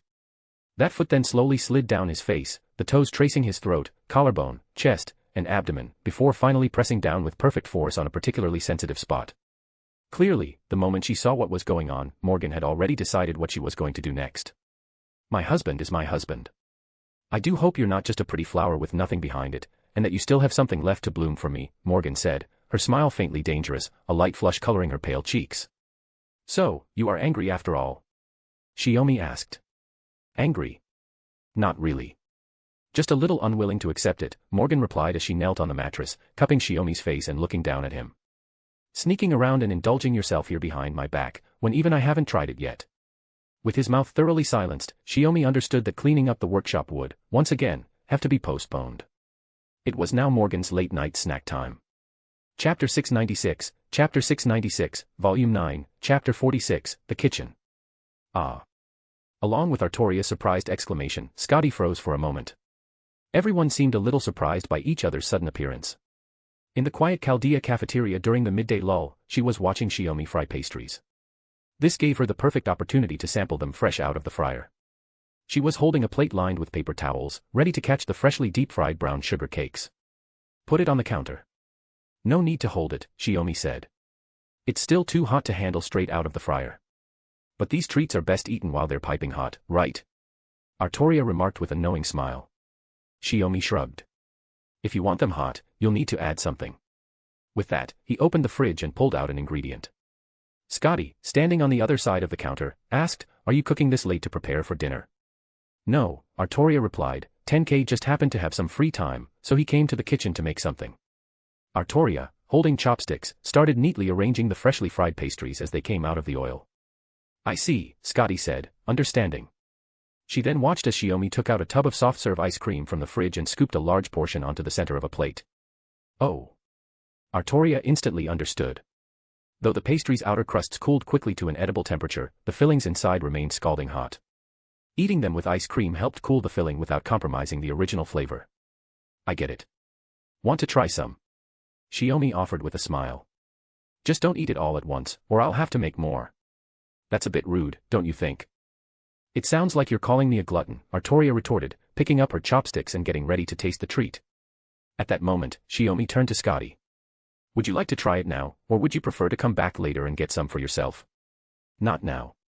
I just had lunch, and I'm not that hungry, Scotty replied, shaking her head. I only came for the ice cream. In the Lost Belt, ice cream wasn't something they had the means to make, and as a goddess, Scotty had become completely enamored with the cool sensation of the treat since she first tried it. Though the fridge only contained handmade ice cream, Scotty was more than satisfied. There's an apple flavor I made this morning, it's a little tangier than the previous batch, Shiomi said as he smoothly opened the freezer, pulled out 2 cartons, and handed them to Scotty as she rounded the counter. The palm-sized handmade ice cream cartons were just the right size, and even Scotty would only indulge in one at a time. On the one hand, she didn't want to take more than her share, knowing others at Chaldea would want some. On the other, she practiced a little self-restraint to avoid getting bored with it too quickly. 2 boxes. Scotty caught them with both hands, slightly taken aback. The cold sensation in her palms contrasted sharply with the warmth of Shiomi's hand when they briefly touched. She couldn't help but think that he was purposely favoring her. Ever since their relationship had become physical a few days ago, Scotty felt her heart race whenever she saw him, a subtle warmth spreading through her body. Though they had moments of privacy, he rarely let her go unscathed. Still, their physical closeness hadn't interfered with their normal lives. At other times, Shiomi remained his usual composed and calm self, never making Scotty feel uncomfortable. I remember you mentioning at lunch that you planned to visit Ophelia Famsaron in the detention room this afternoon, Shiomi said, his tone casual. It wouldn't be right to go empty-handed. I've heard that she hasn't spoken since being confined. As her former collaborator, I've come to care for her like one of the many children under my protection. Scotty nodded, a faint smile appearing on her face. So. In that case, why not take this opportunity to try and persuade her to cooperate with Chaldea? Artoria suggested, setting down her chopsticks. You want me to be the one to speak with her? Scotty asked, surprised. This was definitely outside her usual skill set and something she wasn't particularly good at. You're the honored guest at the table, while she's the prisoner beneath the stairs. Shiomi leaned casually against the refrigerator door. Of course, if you prefer to let things take their natural course and have Ophelia come to terms with it on her own, that's fine too. I've pieced together most of the circumstances surrounding her becoming a cryptor, Scotty mused. Ophelia held immense respect for that man, Kirsteria. Even during the Lost Belt incident, her loyalty and trust in him far exceeded what she showed me. Artoria nodded as she listened. If that's the case, her loyalty to the captain, another cryptor, makes it unlikely she'd betray her comrades to provide more intelligence or assistance. Persuading someone to surrender has always been a tricky business, Shiomi admitted with a sigh. But since this situation is different from Scáthach's, there's still room for case-by-case discussion. Scotty steadied the 2 ice cream boxes in her hands. Then I'll give it a try. Don't rush it. Start by greeting her like an old acquaintance, to lower her guard, Shiomi advised. The Lost Belt King aligning with Chaldea, she might be pretty disappointed in you. But it wasn't my fault. Scotty's face flushed instantly. It was you men, who took me from the Lost Belt without permission. I never surrendered to you. As soon as the words left her mouth, she regretted them. Because in private moments of intimacy, she hadn't exactly been shy about begging Shiomi for mercy, even if those flirtatious words had slipped out unconsciously, fueled by physical pleasure. Right, so it's a partnership. Shiomi raised a finger. And you, like Morgan, are an exceptionally special case. Without Odin acting as a mediator, the outcome would likely have been nothing short of an unending, deadly conflict. Scotty couldn't help but gasp. His approach was truly flawless. She suddenly felt a pang of regret. If he had actually brought up those past events, it might have been more interesting. I'll head over now. No need to save dessert for me. Scotty sealed the ice cream's temperature with runes to prevent melting during the delay. After a moment's thought, she steeled herself against her shyness and tiptoed to press a kiss to Shiomi's lips before turning away. Was that, for my benefit? The King of Knights chewed on her chopsticks. She'd been sneaking bites too, the plate was already a quarter empty. Not at all. Shiomi chuckled, then lowered his head to kiss the ice cream off Artoria's lips. You've got ice cream all around your mouth. Well, that just proves how amazing Tenkei ice cooking is, I'm too busy to notice such details. Just rearrange it and bring it back. Otherwise, it'll look weird. Yeah, you're right. Artoria's voice carried a touch of cheerful awkwardness. Chapter 697, Volume 9, Chapter 47, Mystic Eyes. Oh, right, Tenkei, I've organized the materials you asked for earlier. See if they're of any use. That day, when Tuko casually asked as Shiomi's door swung open, the sight inside caused her words to trail off abruptly. Tenkei Shiomi and Morgan were sitting face to face on the carpet, locked in an intense stare. The potent magical energy circulating in the room was immediately detectable to Tuko. Are they arguing? Tuko asked, leaning against the closed door, looking to the others in the room.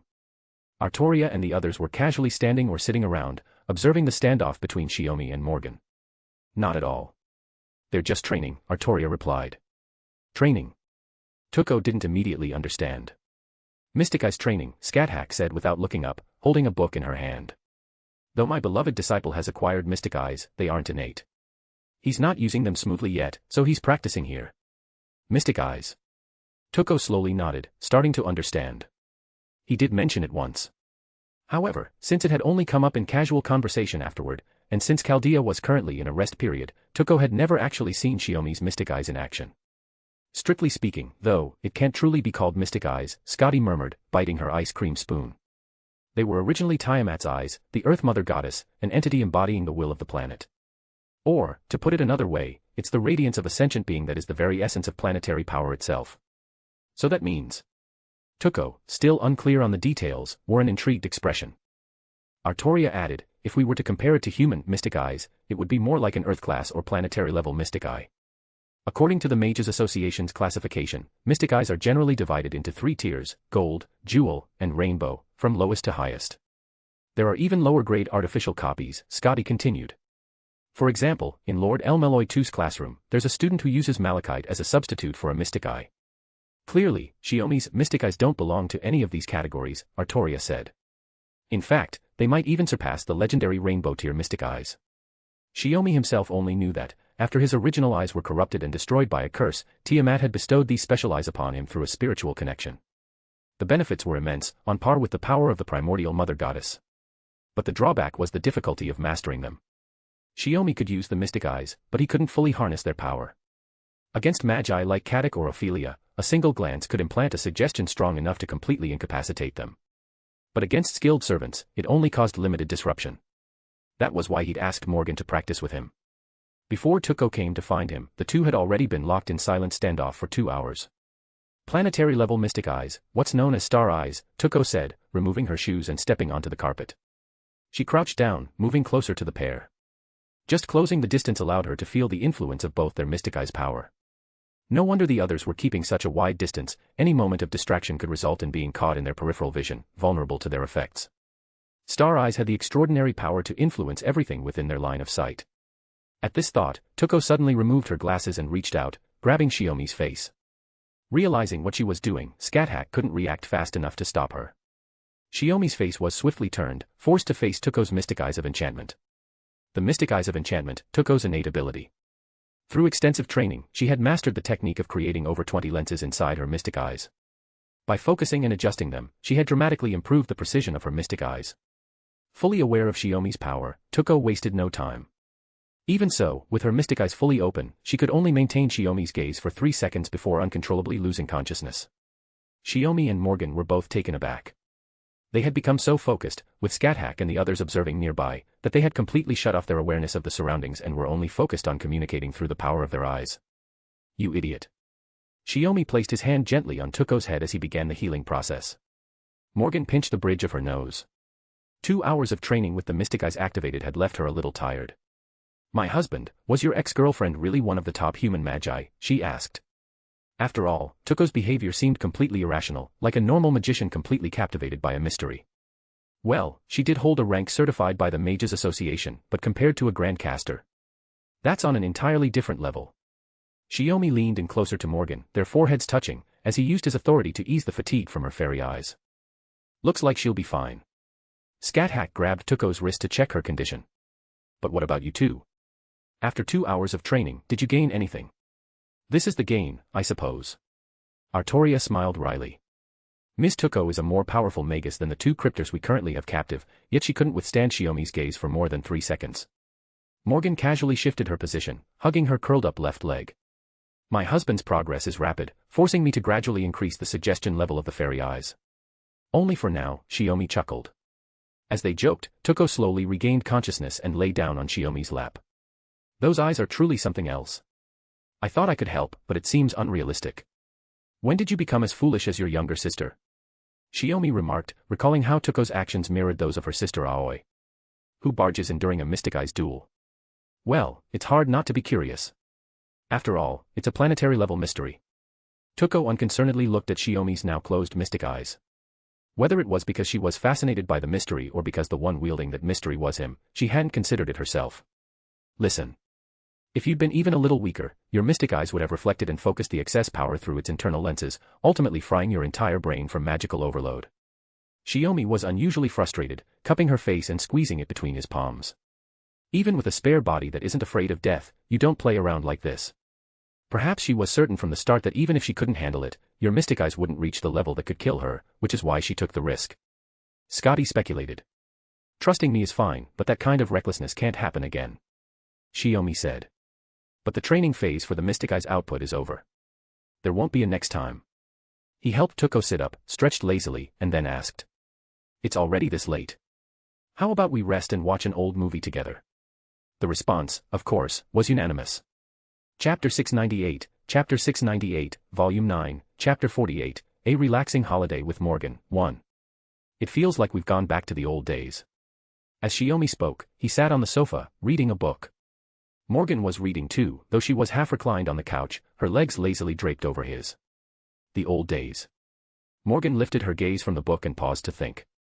Yeah, back then I loved reading with you in the room, especially on rainy days. Running his fingers gently over Morgan's smooth, jade-like instep, Shiomi asked with a smile, and now? Nothing's changed. Except sometimes it stings a little knowing you don't belong only to me anymore. Morgan shielded her face with the book, her eyes sparkling with mischief. Shiomi pressed his lips together helplessly. Does that make you angry? That I never told you anything back then, tricked you into marrying me, made you my wife? Not at all. Because I kept secrets from you too, I made you my husband. Morgan's eyes narrowed slightly, her expression full of delight. Is that really how it was? Shiomi murmured in wonder. The room was quiet, save for the rustling of pages. Feeling bored? Morgan keenly sensed Shiomi's mood. Not at all, Shiomi replied. You're here with me. It's just that suddenly having nothing to do feels a bit unfamiliar. The new Chaldea had weathered its initial chaos. Now, everything was running smoothly, systems in place, everyone with their tasks, and plenty of time to rest and recuperate. Shiomi was no exception. Today was, in a sense, his day off.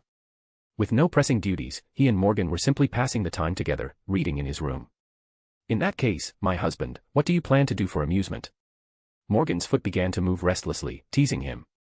My wife's suggestion is tempting, but there's something else I'd rather do right now. Shiomi set down his book and reached out to Morgan.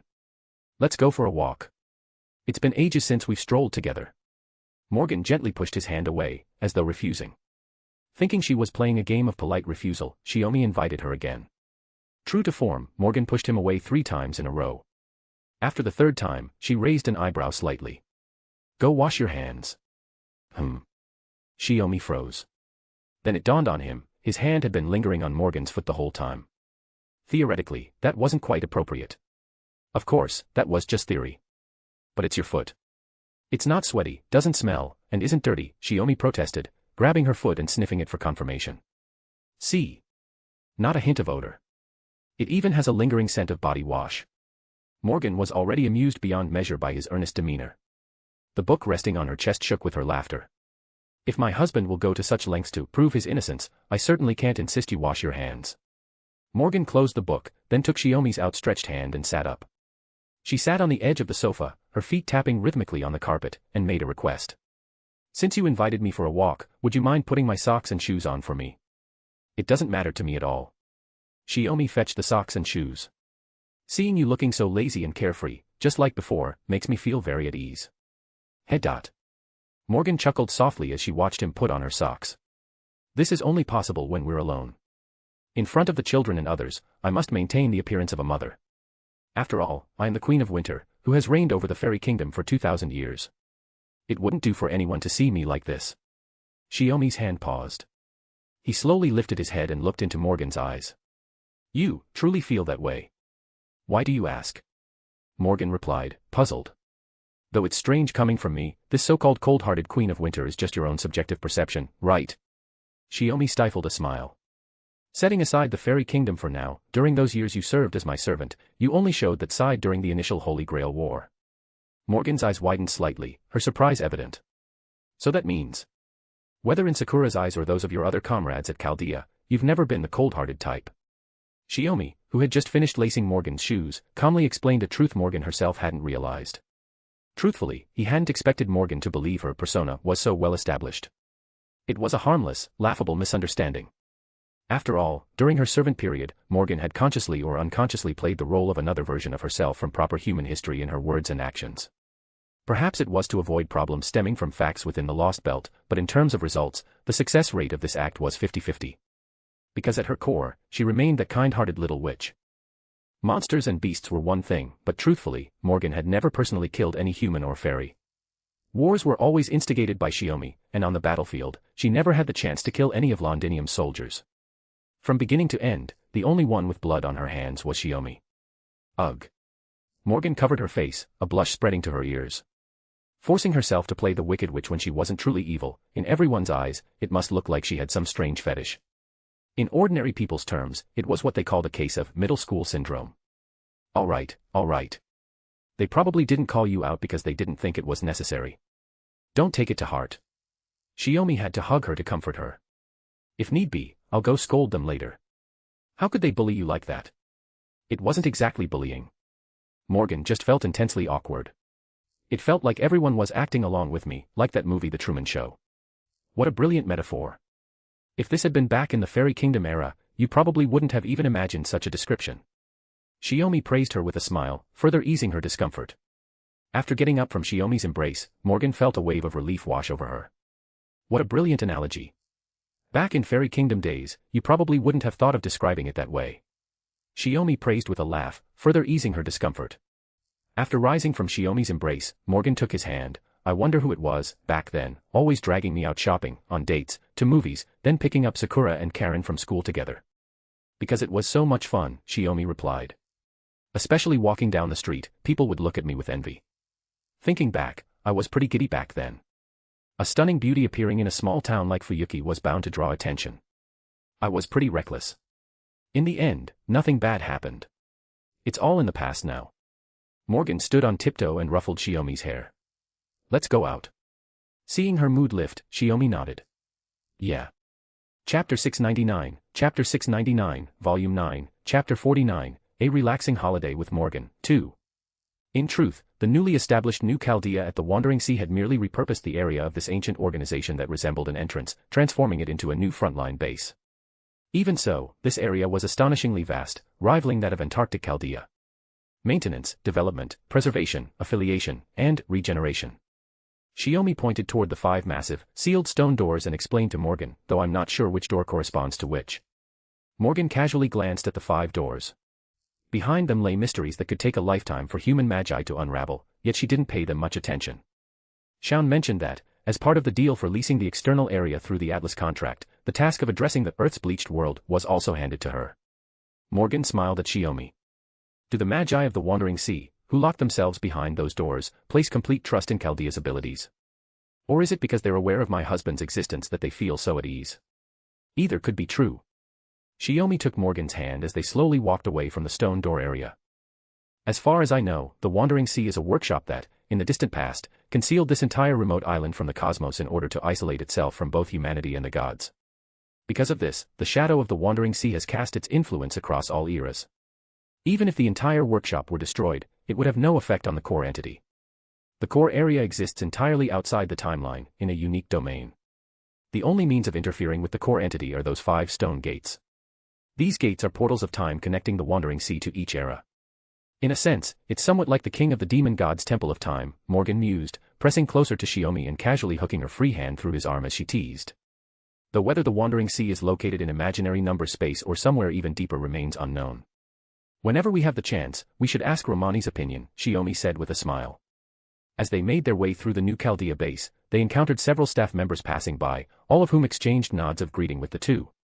At this moment, Scáthach and Artoria were with Gray and Mash, overseeing combat training. Scotty was visiting the 3 Valkyries tending to the survivors of Village 23, and Tuco was in Da Vinci's workshop, discussing with the 2 geniuses how to design mass-produced combat automata, with plans to create Chaldea's own army for future Lost Belt expeditions. Given the circumstances, Shiomi and Morgan were indeed quite free today, with no pressing matters demanding their attention. This was intentional. Everyone had made it a point for them to rest more, considering they had fought for millennia in Chaldea's timeless existence. After wandering aimlessly around the base, the 2 of them sat by a large window, gazing out at the relentless storm outside. Unlike Antarctica, all you see here is storm after storm, Shiomi remarked offhandedly. Using extreme weather as a cover for hereditary defense, probably to avoid being casually discovered by human magicians, Morgan murmured. But the trade-off is that even if Earth becomes bleached world, it won't affect this place. Not a bad idea. What are you thinking? Shiomi asked with a sly grin. Once everything's settled, we could buy a similar uninhabited island, Pacific or Atlantic, it doesn't matter, move there to live, and set up a legacy defense like this around it, Morgan mused aloud, a satisfied smile spreading across his face. In a way, it could be called a paradise. Shiomi nodded in agreement. It's a good idea, though talking about it now feels a bit unlucky, like some kind of death flag. Has my husband never considered something like this? Morgan took his hand, trying to persuade Shiomi. I'm not opposed to it, Shiomi answered earnestly, but it'll cost a fortune. We'd have to sell off our assets. He added, besides, I've always wanted to be with the real you, not just your servant form. Though I don't see much difference, Morgan pressed, I still want to ask, what would you want to do with me like this? Well, obviously.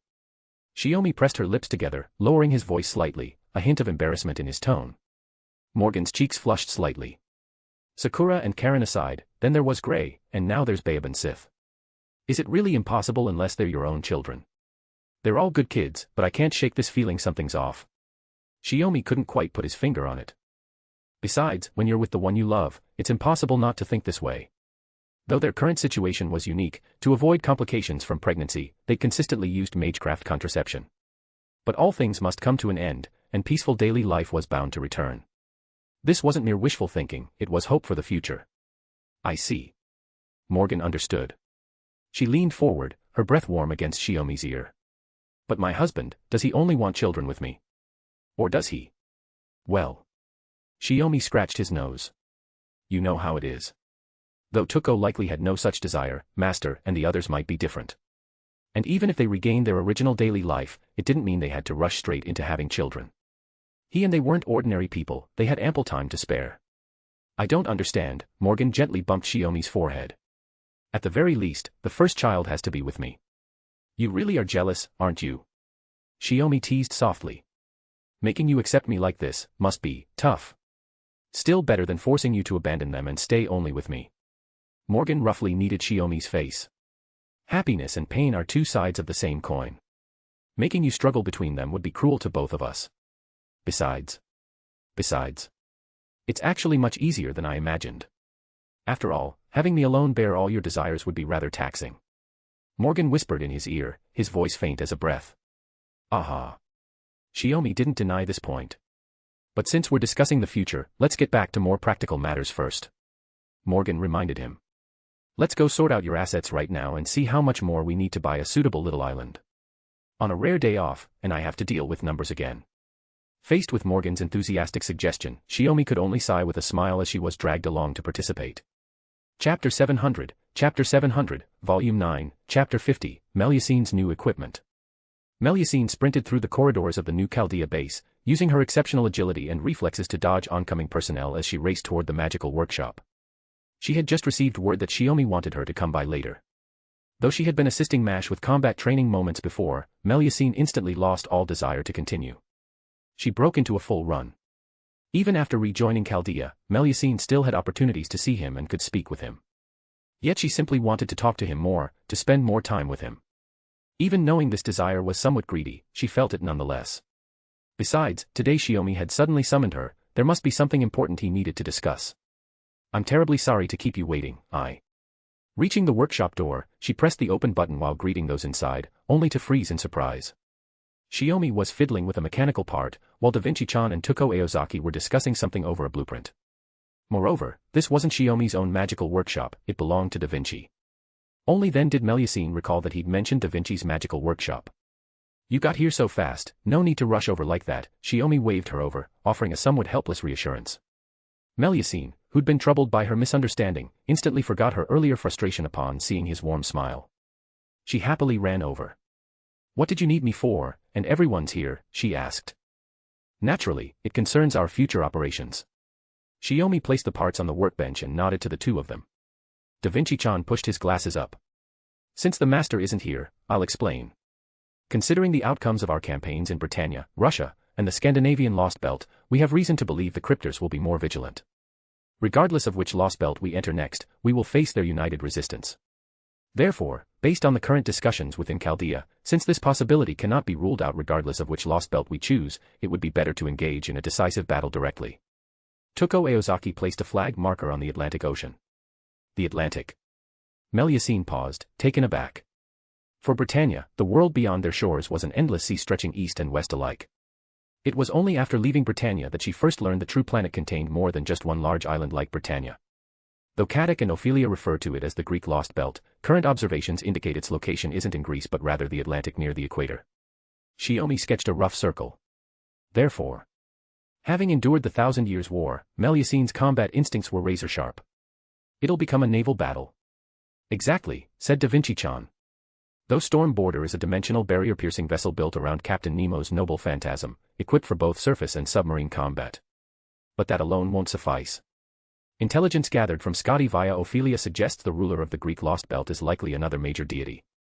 Tuko twirled the marker in her hand. The supreme deity of Greek mythology, Zeus. Of course, in the end, during the Scandinavian Lost Belt, Chaldea had already faced the genuine goddess Scotty. Fortunately, she became an ally rather than an irreconcilable enemy. This time, it wasn't just any god, but the renowned main god Zeus. Even Melusina, confident in her own strength, understood this would be a formidable battle. So, you and the others summoned me here, do you have expectations for me? Melusina's expression was earnest yet cheerful. Shiomi nodded. Simply put, we want you to lead those 3 Valkyrie, forming Storm Border's aerial combat unit.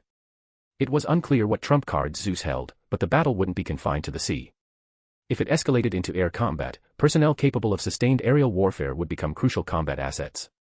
High-speed flight would be even better. But Melusina hesitated slightly. She couldn't fly yet, only hover briefly. But if Shiomi needed it, she could use her own power to reclaim her Albion form, though doing so would likely mean she could never return to being Melusina. That won't be necessary, Shiomi pressed her shoulders. We called you here precisely for this reason. Without requiring you to revert to your dragon form, we want to grant you aerial combat mobility. Realizing Shiomi also preferred her to maintain her current appearance, Melusina couldn't help but feel happier knowing they shared this wish. However, when Da Vinci-chan pulled back a canvas in the workshop, revealing the machinery beneath, Melusina was completely captivated by the flight apparatus, feeling overwhelmed by its complexity. Unlike most girls, she preferred mechanical marvels over delicate trinkets. What is this? She asked, turning to inquire. A flight assist outfit prepared for you, Tuko explained. Its design and construction drew inspiration from the Svanvit, the noble phantasm bestowed by the great Odin upon the Valkyries. Though it can't compare to the original, it comes remarkably close. For me. Melusina was overjoyed, finding it hard to believe. Shiomi crossed his arms and nodded calmly. Of course it's for you. Why else would I call you over? All right, stop just touching it. Put it on and try it out. After all, it was only designed based on your body measurements. The specifics still need fine-tuning, Da Vinci-chan said excitedly. But don't activate it, okay? Blowing this place up would be a real hassle. Melusina laughed while expressing her distress. What should I do? I really want to pilot this thing and see how it flies. But Shiomi was right there. She focused more intently than usual to suppress her fervent passion for machinery. Looks like our fairy knight is quite fond of her new gear, Tuko said with a smile to Shiomi. But its actual performance still needs to be tested in combat, Shiomi replied thoughtfully. Considering the intensity of future battles, we need to push its limits to see what it can handle, and assess Melusina's compatibility with the equipment. Tuko snapped her pen shut. Wait, are you saying the intensity of your sparring matches is a bit high? Compared to the enemies we'll face, I can at least hold back and keep it within the scope of a combat drill, Shiomi shrugged. But I haven't finalized the specifics of the drill yet. Might need your help, you know. You really know how to boss people around. Tuko chuckled cheerfully. Chapter 701, Volume 9, Chapter 51, Casual Talk with Tuko. After Da Vinci returned to the workshop, the task of helping Melusina debug her equipment was handed over to her. As for Shiomi, he left Da Vinci's workshop alongside Tuko. The analysis results are in regarding those substances on the bleached world that appear to be somewhere between sand grains and soil, Tuko said as they walked. The findings confirm they are still materials native to this planet. However, the process of their origin and transformation remains unclear. At least we can confirm they are not genuine extraterrestrial visitors, Shiomi added. Morgan mentioned that through analyzing the fantasy tree, she deduced the true form of the alien god. But, lacking concrete evidence, she only shared this with me. So the alien label is merely superficial. The bleaching is actually identical to the incineration of humanity, both orchestrated by some hidden will on this planet. Tuko didn't seem surprised. Rather, faced with this world-ending situation, every possibility must be considered, every conjecture allowed, then subjected to verification to determine plausibility. Reaching the mastermind's location and uncovering their true purpose is a crucial process. For now, that's about right, Shiomi nodded slightly. And things have stabilized recently, haven't they? Shaun used the Spirit Ron calculation engine, Trismegistus 2, and the paper moon as substitutes for Chaldea and the near-future observation lens, Sheba. They discovered that even on this bleached world, singularities can still be observed forming and vanishing.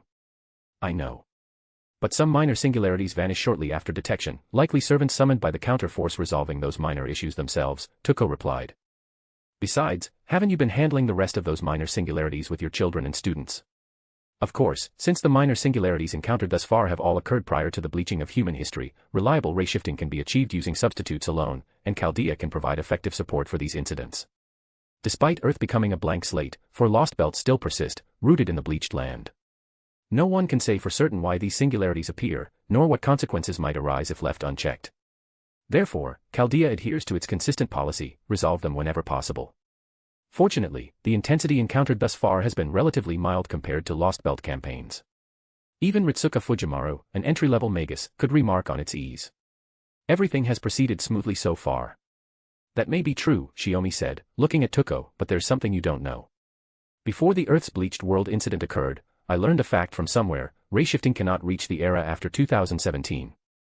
Wait, so while Chaldea was busy dealing with the Mages Association, you already knew the bleaching would happen? Toko looked at Shiomi. Shiomi shook his head, his expression equally somber. Had circumstances not been so dire, had I not been overwhelmed by the situation, I truly intended to keep you at Chaldea, to keep you by my side. I see. Toko couldn't help but smile. I'm sorry for worrying you. Quite worried, actually. Shiomi deliberately stiffened his expression, nodding repeatedly. You were like a gust of wind, always appearing without warning, vanishing without a trace. At least when I broke up with you back then. Toko trailed off, suddenly frozen in place. Only then did she realize she really had left without a word back then, quite irresponsible of her. See? You just up and left without a word. When I got back that day and saw you and your luggage gone, I thought the clock tower's ceiling designation enforcer had arrived. Shiomi spread his hands helplessly. Aren't you exactly that? Toko teased with a smile. But I never got the assignment to arrest you. After all, the clock tower doesn't think I'd arrest my own teacher, Shiomi chuckled. Besides, it's pretty well known that I don't resemble a Magus at all, aside from my magecraft abilities. What can I say? It was just a spur-of-the-moment thing back then. Plus, my mind was completely focused on returning to Misaki and reclaiming control over the land ley lines. Toko said nonchalantly. Shiomi knew this well. Later, when they met in Tokyo, she had told him about this period after their separation. It was an undeniable crushing defeat. Toko had lost to her younger sister, Ayoko, who had inherited the 5th magic. She had also been cursed. If she ever set foot in Misaki again, she would transform into a Madagascar rainbow frog. Though Toko had broken the curse herself by swapping bodies. But when we met again in Tokyo, you seem to have sunk into self-destruction far more than when we first met, Shiomi said. Magic be damned, mystery be damned, she worked hard to earn money only to spend it recklessly, even to the point of not being able to pay her employees. Shiomi had felt too embarrassed to ask her for the money she owed him and ended up covering the debt himself. Compared to that, you've been living the high life, raising a daughter, marrying a wife, Toko teased. It wasn't until my sealing designation was lifted that I found out you'd actually participated in Fuyuki's Holy Grail War and killed a clock tower's lord. Life and death hold little mystery in the magician's world. What was extraordinary was that a caster without background or lineage dared to kill, and succeeded in killing, the lord of the clock tower. Remember back at Twin Tower? You said if you'd brought me along when you returned to Misaki, our chances might have been better. Shiomi added. You remember that.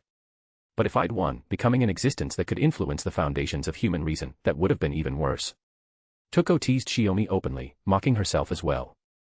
She had come to terms with everything, even able to laugh about the injustice her grandfather had suffered. Of course, she only shared this with the men before her. Who knows? Unless we truly went back to that time, we couldn't be certain of the outcome, Shiomi said. But I'd definitely be on your side. Toko had no doubts. Then I'd much rather you use your current strength to help my past self. Unashamedly greedy, my goodness. He exclaimed dramatically. Do you want me to chop your sister in half with an axe? Or would you prefer I stab her to death with a nether spear? You're the strange one, actually contemplating how to kill Ayoko. Toko chuckled uncontrollably. Enough, enough. Let's drop this bloody topic. Shiomi waved his hands dismissively, still laughing. Nothing else planned. How about we grab a drink? Let me show you my moonshine skills. I've already tasted it, but I wouldn't mind another round. Toko gladly accepted the invitation. Chapter 702, Chapter 702, Volume 9, Chapter 52, Bathing Together with Scáthach Scotty. Sigh. Scotty climbed out of bed, intending to get dressed. But when she picked up the silk panties that had fallen to the floor, she noticed the liquid still trailing down her thigh. Her face instantly flushed, and she let out a soft sigh. How is there still so much? She frowned slightly and cast an unhappy glance toward the bathroom, where the sound of running water could be heard. Sorry. Maybe you should go take a shower first. You're sweating quite a bit. He stepped out of the bathroom, wrapped his arms around Scotty from behind, and coaxed her with a light laugh. She was just about to voice another complaint, but before she could get a word out, Shiomi sealed her lips with a kiss. Her mind went blank all over again, and by the time they separated, she couldn't manage a single word. What were you trying to say? Shiomi asked. Nothing. Scotty murmured, her cheeks burning. The water's ready. You go wash up first. I'll take care of the clothes on the floor. As he spoke, Shiomi lightly pinched her cheek. She really wanted to protest the way he treated her like a little girl, but her emotions got there before her reason. In the end, she could only head to the bathroom first. After rinsing off, Scotty sat in the bathtub, lightly hugging herself. The lingering afterglow of their intimacy, prolonged by Shiomi's tenderness, hadn't completely faded. Even now, she felt strangely light, as though she were floating. Ever since they'd crossed that line, this man kept finding chances to ask for her again and again. Especially when they were alone like this. One moment they'd be talking about serious matters, and before she realized it, they'd already ended up in bed, with her beneath him, yielding to his affection. Really, how indecent. She teased herself quietly in her thoughts, yet a smile had unknowingly formed on her lips. What are you thinking about? You look pretty happy, Shiomi's voice sounded. He turned on the shower and began rinsing himself. Wait, was I actually smiling? Scotty awkwardly cupped her face, as if checking her expression that way. Is that such a big deal? Can't people see a goddess smile? Shiomi asked. That's not what I meant. Scotty denied it, her face reddening. I just didn't realize I was smiling at all. Shiomi nodded. Is that really strange? Anyone smiles when they're happy. I know that, it's just. Scotty's gaze drifted to Shiomi's well-built body, and her face heated up again. It was still hard to say out loud. She'd been unconsciously savoring what had just happened, especially the parts involving his body. That naturally elegant form, the sensation of her fingertips gliding over smooth, firm, warm skin, there was too much to count. Just what? Shiomi stood by the tub, motioning for her to make room. Scotty's thoughts were a mess. Acting on reflex, she shifted aside to let Shiomi sit down, then leaned back herself, settling into his embrace. After realizing just how familiar she'd become with every part of being with him, Scotty gradually stopped overthinking things. The words that had been circling at her lips finally slipped out. I was just thinking about you. Really? That makes me happy, Shiomi replied sincerely. It's this kind of thing. Scotty said. I'm only making casual conversation, yet you always respond so seriously. It honestly gives me a headache. Because you're definitely feeling uneasy, Shiomi said. Especially now, with the situation of bleaching. All I can do is try my best to make sure you believe that some things won't ever waver. Uneasy. Scotty paused. There was no avoiding it. With no homeland left where she could belong, she had followed Odin's prophecy and set out on a journey with the men she had only met 2 days earlier, heading toward an unknown future. Scotty, who had long been accustomed to controlling everything as a goddess, couldn't help but feel unsettled by things slipping beyond her grasp. That was why she kept going to visit the surviving villagers. Even though the Valkyries were already watching over them. Because when she faced them, she could still be the omnipotent goddess she was meant to be. Of course, that was nothing more than emotional reassurance. Those children and adults no longer needed Scotty to do anything for them. They had already learned how to live in an unfamiliar environment. I didn't think you'd notice even that, she said helplessly. When we're alone, your reactions are much more natural than when you're with everyone else. You don't cling to me like someone desperately trying to adapt to a strange place, Shiomi said softly by her ear. Even someone as dense as me would have noticed by now. This kind of awkwardness. So that's how it is. Scotty almost wanted to sink herself into the bathtub, just to escape the fact that her body always revealed her true feelings faster than her mind. So, what do you think? Shiomi asked again. Huh. Scotty didn't immediately understand. Are you happy, being with me? Shiomi asked seriously. Happy? Scotty couldn't answer right away. That's a bit hard for me to answer. All I can say is, just like you said, I am happy enough. But there are also things that trouble me. I see. Then I'm really sorry about that. I'll try to be more careful from now on. Shiomi knew exactly what was troubling her, so he could only brush it off with a light-hearted response. And no, that's not necessary. Scotty said. I'm already used to it. Are you really used to it? Shiomi rested his chin on her shoulder and asked lightly. His breath brushed against her ear, and Scotty felt the warmth slowly spreading through her body again. That rich, spring-like feeling flooded her thoughts once more. After tasting it, it was hard to give up such simple pleasure. Let's just forget it, Scotty hurriedly refused. My waist is already a bit weak. If we meet the others later, I'll probably get laughed at. But you kissed me in front of Artoria just the other day, Shiomi said. Why didn't you think about a queen's dignity then? That was different, Scotty explained carefully, word by word. That was something I chose to do myself. I wasn't being led around by you. So no matter how people looked at me, I wouldn't have cared. Shiomi chuckled. This so-called dignity of a queen really isn't simple, is it? Exactly. That's how it is. As my husband, you need to remember how much effort I put into this, Scotty nodded. But haven't you noticed a problem? Shiomi said. Aside from Tuko, everyone else is a queen too. And they don't seem to worry about this at all. Having that fact pointed out, Scotty felt like she'd been poked right where it hurt. Embarrassed, she couldn't come up with any way to justify herself. Turning around with a mix of shame and irritation, she glared at Shiomi. Ah. Then, with a hint of punishment in her intent, Scotty pressed her lips against Shiomi's overly talkative mouth, and the two of them sank beneath the surface of the bathwater together. Chapter 703, Volume 9, Chapter 53, Interest. After adjusting her collar in the mirror, Scotty even hummed a wordless tune, clearly in an unusually good mood. Whether it was because of the new outfit or the night they'd just shared, only she knew. After all, this was the new everyday attire she'd asked Habitrot to make for her using materials from Chaldea. Scotty was quite fond of these contemporary garments from proper human history. Shiomi had come to see her today, bringing not only business matters but also a new outfit. She had just changed into it. Thank goodness you're in such a good mood.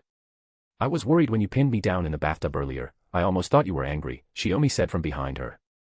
My mana circulation feels unusually smooth today, so naturally, my mood lifted, Scotty replied, turning around with a smile. That interaction itself had a mana replenishment effect. Even though she hadn't depleted any mana while resting at Chaldea, it still held a similar benefit. As she'd mentioned, her mana was flowing more freely than usual. So next time, can I come find you again? Shiomi asked, one eye closed, half teasing. As expected, a blush spread across Scotty's face. She gave a feigned, dismissive snort before turning and walking out the door. Do as you please. Understood. Shiomi followed her out of the room. After finalizing the details, they were now preparing to visit Da Vinci's workshop once more. As part of expanding their combat capabilities, Scotty had provided the technology to replicate Valkyries. Chaldea would apply this to Tuko's puppet craft, allowing the combat dolls to possess various operational functions for handling complex battles. Scotty had initially planned to mass-produce more Valkyries, but Shiomi had stopped her. Even as emotionless copies, the mass-produced Valkyries possessed sentience. Using them as expendable battlefield tools felt unnecessarily cruel. Shiomi believed it would be better to keep them purely as dolls. Speaking of which, this ray-shifting thing, can only those girls and you participate? Scotty asked. Not necessarily. It depends on whether one possesses the innate adaptability. But that applies only to humans. As a goddess, you should share the same innate adaptability as Morgan and the others, meaning you should be able to participate in ray-shifting as well, Shiomi replied. As he spoke, he suddenly realized why Scotty had asked. Bringing this up suddenly, are you concerned about how we've been handling those minor singularities lately? Shiomi pressed. Not exactly concerned, more just intrigued, Scotty answered. By transforming your body into spirit particle form and using proof of existence, you can travel to different eras to repair their distortions. Even for deities, time travel is a rare power, not easily achieved. After all, a god's power can more easily shake the foundations of an era, leading history toward different outcomes, Shiomi said. Or, do you actually want to go back in time and change the outcome of Ragnarok? Caught off guard by Shiomi's question, Scotty paused for several seconds before slowly shaking her head. I once considered it, she replied. But when I learned that my world was meant to be severed, and that within the compiled event that allowed it to continue, the Scandinavian gods met an entirely different fate than I knew, that was enough for me. I see. It seems I misunderstood. The past cannot be altered, and what's lost can never be regained. Even the greatest mystery can only transform the present, Scotty said with a hint of smug satisfaction. If it were you, you'd say exactly that, wouldn't you? Oh. I hadn't realized you understood me this well, even predicting my words, Shiomi replied, placing his hand naturally on Scotty's shoulder. Our time together hasn't been wasted. Let's not dwell on that. Scotty flushed slightly at his words and quickly changed the subject. Next time we investigate a minor singularity, may I join the girls? It's possible, but you brought this up suddenly. Are you interested in ray shifting itself? Shiomi asked. A little, I suppose. Scáthach also said I should get to know you better, Scotty explained. Master actually said that. Shiomi seemed surprised. She is your master, after all, Scotty observed. It's only natural she'd be concerned about the relationship between us. In truth, Scáthach's meaning was straightforward. Regardless of the nature of her bond with her beloved disciple, she didn't want her to force herself into a relationship with Shiomi merely to fulfill a prophecy. Without genuine affection, their bond would inevitably crack, causing pain to both. Scotty often reflected on their shared experiences lately. At the very least, she was undeniably growing fond of Shiomi. As for how exactly this affection blossomed, Scotty struggled to articulate it. Perhaps, her heart had been captured during their repeated intimate moments. The thought made Scotty's heartbeat quicken again. So undergoing the ray shifting I experienced is the path you've chosen? Shiomi asked. Yes. And since we'll be spending more time together now, I also want to earn the trust of the entire Chaldea team as a comrade capable of fighting alongside them, Scotty replied. No one's expressed doubt about you either, Shiomi reassured her, gently stroking her back. Otherwise, they'd have sealed your combat abilities like they did with Scáthach and Ophelia, keeping you under constant surveillance. But Scotty knew deep down that this was all thanks to Shiomi's kindness, not because she had proven anything through her actions. Also, you mentioned wanting me to persuade Ophelia earlier. So far, she still refuses to cooperate. Because doing so would be a betrayal of that Kirsteria. Regarding the two cryptors imprisoned by Chaldea, Scotty relayed the current situation. She really is loyal to the core. But she said that if allowed freedom of movement, she'd be willing to assist Chaldea's daily operations within restrictions, especially regarding matters involving that girl named Mash, Scotty added. Shiomi couldn't help but laugh. I see. After we deliver the items to Da Vinci, we'll go discuss this with Marie. Restricting a Magus's capabilities isn't difficult for us anyway. Also, don't forget to mention my assistance with ray shifting and repairing the micro-singularity, Scotty added. I won't forget. Rest assured, Shiomi smiled and agreed. Chapter 704, Volume 9, Chapter 54, Simulation Battle, 1. Today's Chaldea was unusually lively. The reason was a mock battle being held to test combat readiness before venturing into the Greek Lost Belt. In the lounge next to the combat simulation system room, most of the idle Chaldea personnel had gathered by the transparent glass to watch the spectacle. After all, one of the participants in the mock battle was none other than Tenkei Shiomi himself. Until now, everyone had only been able to grasp the general situation of the singularity through the ray-shifting support system, leaving them no opportunity to witness Shiomi's combat firsthand. Of course, another reason for the excitement was the limited entertainment options available. The bleaching incident had once again severed Chaldea's connection to the outside world, cutting off access to new entertainment from the human realm. Watching simulated battles and analyzing combat records had thus become a decent pastime in itself. To put it bluntly, it was akin to how ancient Roman nobles would watch gladiatorial combat. Though in reality, there was neither bloodshed nor killing involved. Are you sure it's okay? Having you personally accompany me for combat training? Melusine asked as she checked her weapon's condition, glancing at Shiomi nearby. Shiomi casually shook his head. Considering the intensity of the upcoming Lost Belt battles, I'm the minimum level of opponent needed to gather enough combat data. Plus, this is a good chance to test the limits of that flight gear, right? Melusine nodded, clearly pleased. With a confident smile, she added, I won't lose. Oh, you're quite confident, Shiomi said, mildly surprised. But then again, you are the strongest fairy knight. You even stood your ground against the primordial subbell. Melusine flushed slightly. Not at all. Compared to you, I'm merely. But since you've come with the intention to win, here's the deal, if you really manage to defeat me, I'll grant you one wish. Shiomi raised a finger. Huh. Melusine froze. Her mind raced, trying to think of a suitable wish. After all, if it was too outlandish, her wish might not come true. Hold on. Sakura's voice suddenly rang out over the intercom. Before Melusine could react, Sakura had already dashed into the combat simulation room. Don't pretend you didn't hear that, Dad. Sakura. Shiomi was slightly startled. So you think my offer was a bit too casual, huh? I suppose. No, what I mean is, since Dad offered such a reward, I want to join this training too. Sakura demanded excitedly, looking at Shiomi. The battlefield changes in an instant, right? There will definitely be times when we need to cooperate with Miss Melusine. Let me team up with her. Huh. Shiomi finally understood. That makes sense, Olga Marie said, walking up. If the teacher says so, he'll surely give it his all. To balance the combat strength, I'll join in too. Marie. Shiomi began to regret it. Bayaban Sith pushed her glasses up with a troubled expression. I don't really have any wishes, but since it's a rare opportunity, I'll represent Mother. Bayaban Sith, isn't that a bit too sly? It makes it sound like I'm only thinking about myself. Sakura said. Oh, come on, it's really not like that. Bayaban Sith quickly realized it wasn't quite appropriate. Anyway, let's just beat Father first, okay? If we can't win, then there won't be any reward. Olga Marie nodded. In the blink of an eye, the three girls charged into the simulated battle arena, all drawn by Shiomi's verbal promise. This development sparked a peculiar anticipation among the Chaldea personnel who had merely been spectating. How would Shiomi divide the rewards? Or would every participant get a share? Oh, things are heating up. Scáthach leaned against the monitoring room window, surveying the scene below. My beloved disciple sure loves digging himself into holes. Morgan, holding a cup of tea, commented, that's only because my husband is in such a secure environment that he's completely let down his guard. In this state, it would be awkward for us to intervene. Scotty clearly wanted to join in but hesitated to step forward. Even if you don't participate, whatever you want, Tenkei will grant it. Artoria stated calmly. Tuko shrugged with a hint of schadenfreude, pressing her earpiece. If no one else wants to join the simulation battle, then we'll begin this live-fire test. Tenkei, watch your strength, don't wreck the precious equipment. Shouldn't you be worried about the people right now?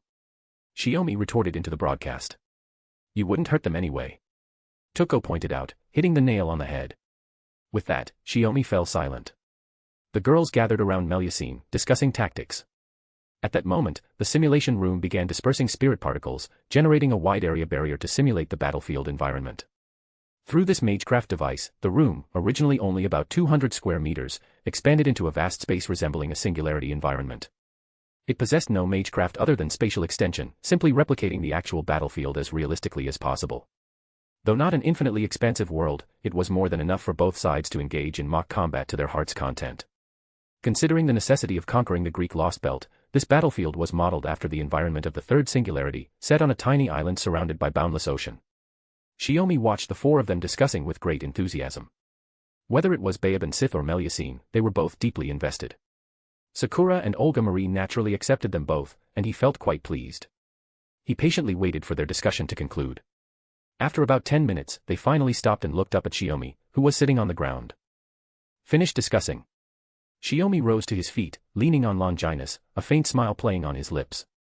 The girls instantly shifted into combat stance. Led by Melusine, they formed a formation, silently observing Shiomi's movements. Well then, let me see what you're truly made of. The words barely left his mouth before Shiomi vanished from his spot. Melusine's eyes widened instantly. She stepped forward, crossing her swords to block the descending spear shaft. A powerful shockwave radiated outward. The three girls behind her almost lost their footing. Putting you up front was the right call. If it had been them, they might have been out after that one hit, Shiomi remarked. After all, they're all Magus. Only I'm a warrior, Melusine replied confidently. Shiomi gave a slight nod. But if you train with a playful attitude, even with Melusine here, you guys would be the first to be eliminated, right? Accompanying his comment, a claw formed from a shadowy silhouette, rising from behind Melusine. Chapter 705, Volume 9, Chapter 55, Simulation Battle, 2. That was Sakura's imaginary magecraft. It interferes with the space of imaginary numbers, summoning entities from the spirit world, transforming them into various offensive means at the caster's will. At first glance, it reminded Shiomi of the Britannian moss, but it was different. This was a purer, more direct form of power. Not attaching a curse was the correct approach. Not because it would harm Shiomi, but because it would likely be returned in full force. The claw snapped open suddenly, striking directly toward Shiomi's head. If he took this blow head-on, even he would leave a significant opening. He exerted force at point-blank range.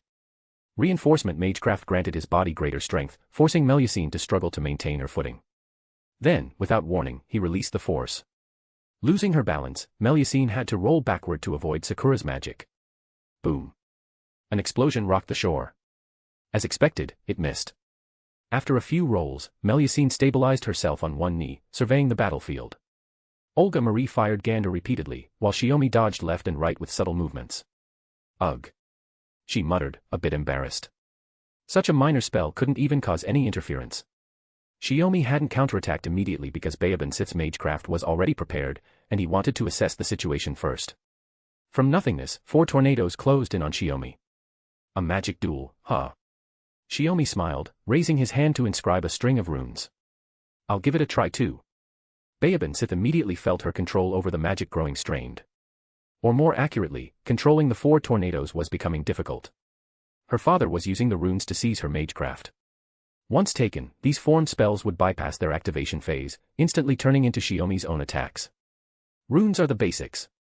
Olga Marie crossed her arms, with 4 rune stones held between each pair of fingers. With a flick of her hands, she tossed all the stones forward. They were quickly devoured by the tornadoes, shattering within their eyes as magic energy surged outward. Huh. Shiomi was slightly taken aback. Better than nothing. I always keep runes on hand, Olga Marie chuckled smugly. What truly startled Shiomi, however, was Marie using a rune to cast magecraft. She imbued it into the tornado summoned by Bayaban Sith, altering its magical wavelength and temporarily nullifying Shiomi's usurping magic. It was like in a tug-of-war, when the losing side suddenly disrupts the winning side's footing, causing the momentum to shift.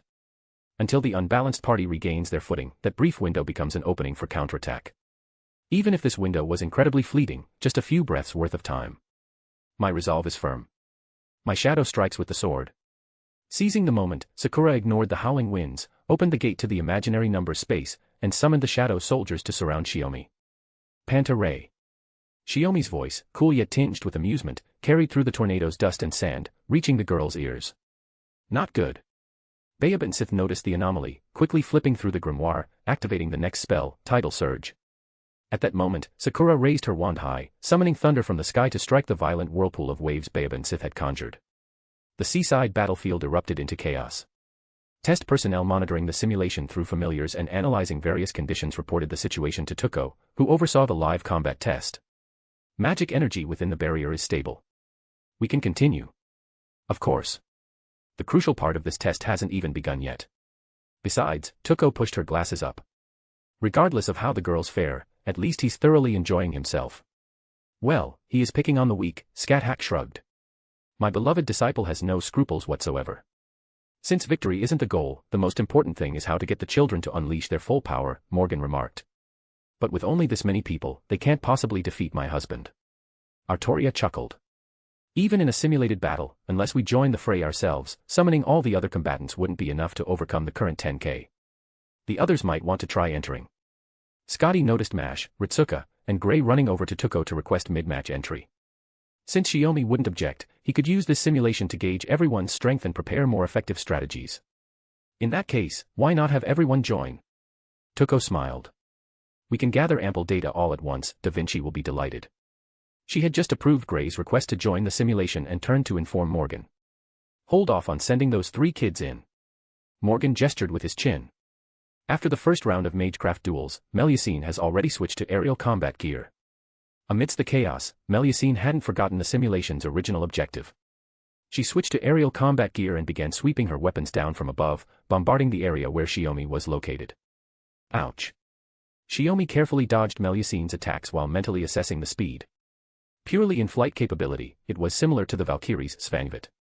However, as the user, Melusine, the incarnation of Albion's left limb, possessed innate prowess surpassing that of Odin's daughters. Thus, the performance gap was bridged by sheer skill. Melusine demonstrated remarkably adept maneuvering and aerial combat techniques. Even if Shiomi relied on magecraft to fly, it would be difficult to match the speed and seize Melusine's opening for a counterattack. But, enemies in the Lost Belt might not be so straightforward. Moreover, Father, don't forget about us. Simulation battles are won against many, you know. Bayaban Sith sheathed her spell tome and charged with a slender warhammer, only to be parried by Shiomi's spear. I know. But why do you favor this weapon, exactly? Shiomi felt like complaining. Morgan and I are both better with spears. Did I forget to teach you spearmanship? I'm not entirely sure. Perhaps I'm simply more accustomed to this weapon, Bayaban Sith pondered. Maybe. I knew how to wield this weapon even before I became your daughter. Back then. Shiomi couldn't quite recall either, since during the pilgrimage years, Bayaban Sith had mostly followed Morgan rather than serving under him. An opening. Baobin Sith swung her hammer gleefully, catching the distracted Shiomi off guard. You never learn the good things, but you've mastered the art of distracting your opponent with words. Shiomi couldn't help but laugh bitterly, realizing he'd inadvertently included himself in his own criticism. He could tell that in today's mock battle, the four of them were determined to win at all costs. If they all passed, he could grant them a wish as a reward. Shiomi silently contemplated this to himself. Chapter 706, Chapter 706, Volume 9, Chapter 56, A Certain Tiny Singularity. Shiomi withdrew Longinus, interlacing his now empty hands and stretching backward. Up until now, his battles had always been life-or-death struggles. It had been a long time since he'd fought just for training. There was no intent to kill, but he pushed himself almost to his limit, simply to demonstrate his strength.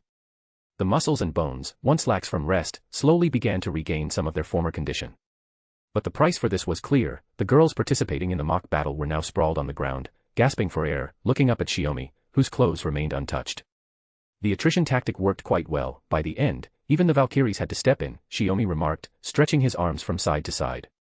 Rather than relying on subjective impressions, seeing everyone's growth through combat like this makes it much clearer how far they've come over time. Sakura leaned on her wand, her mana depleted after being the primary attacker in the Magecraft battle. She was utterly exhausted. Sakura. What do you think? Should we try attacking again while the teacher's guard is down? Olga Marie asked, refusing to admit defeat. She was kneeling on the ground, catching her breath as she pitched the idea to Sakura. Ha ha ha. Sakura let out a dry laugh. Do we really have a chance?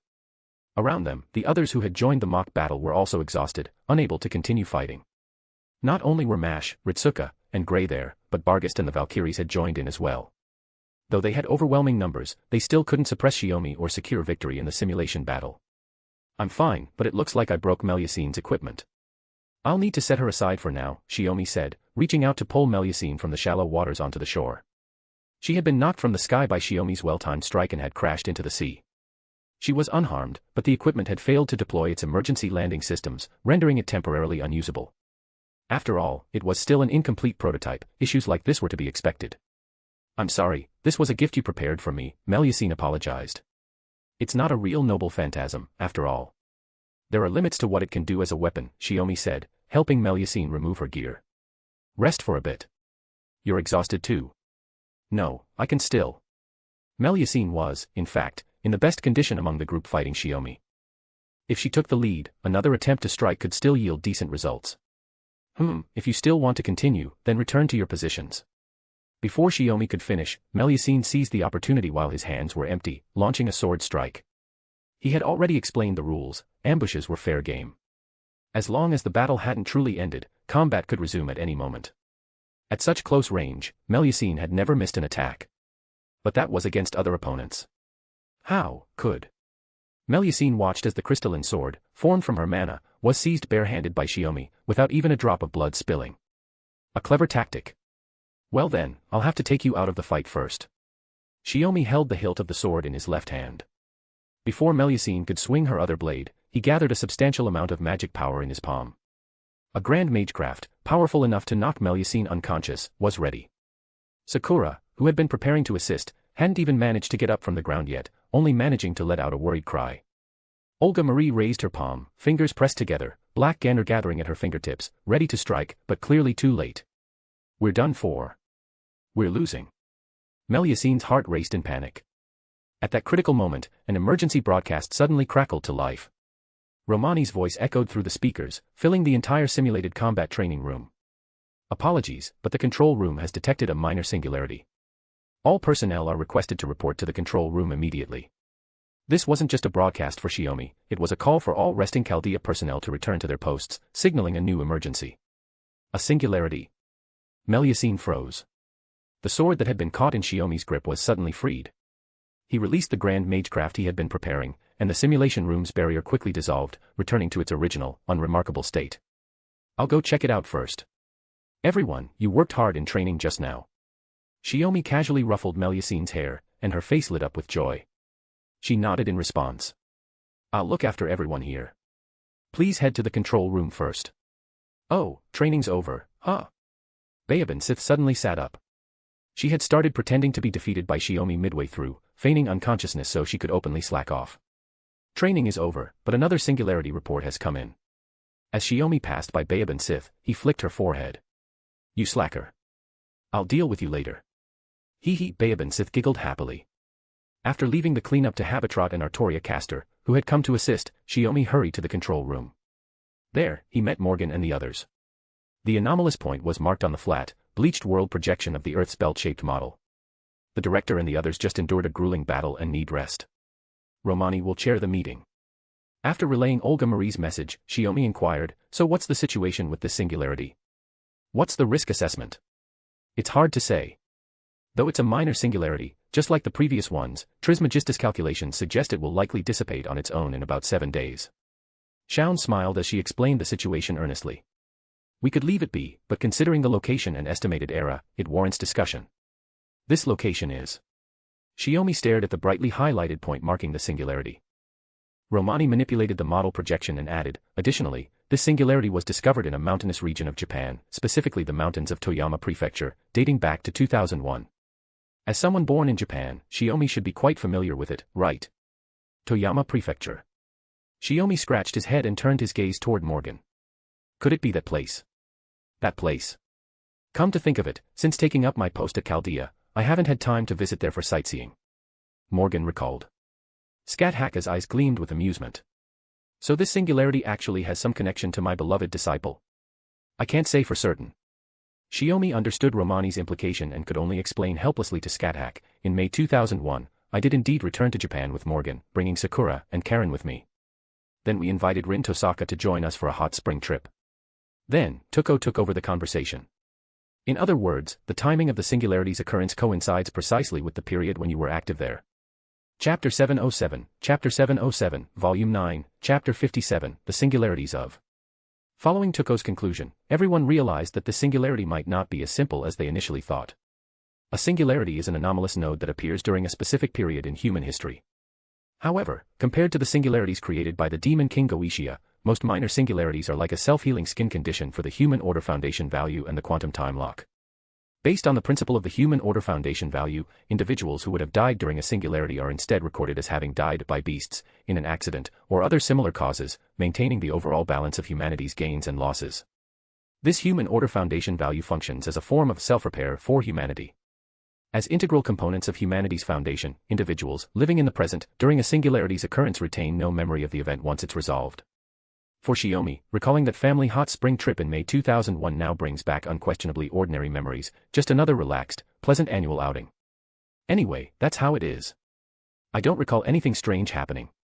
No, I should say I remember that period quite clearly. Shiomi added, nothing unusual at all. What about you?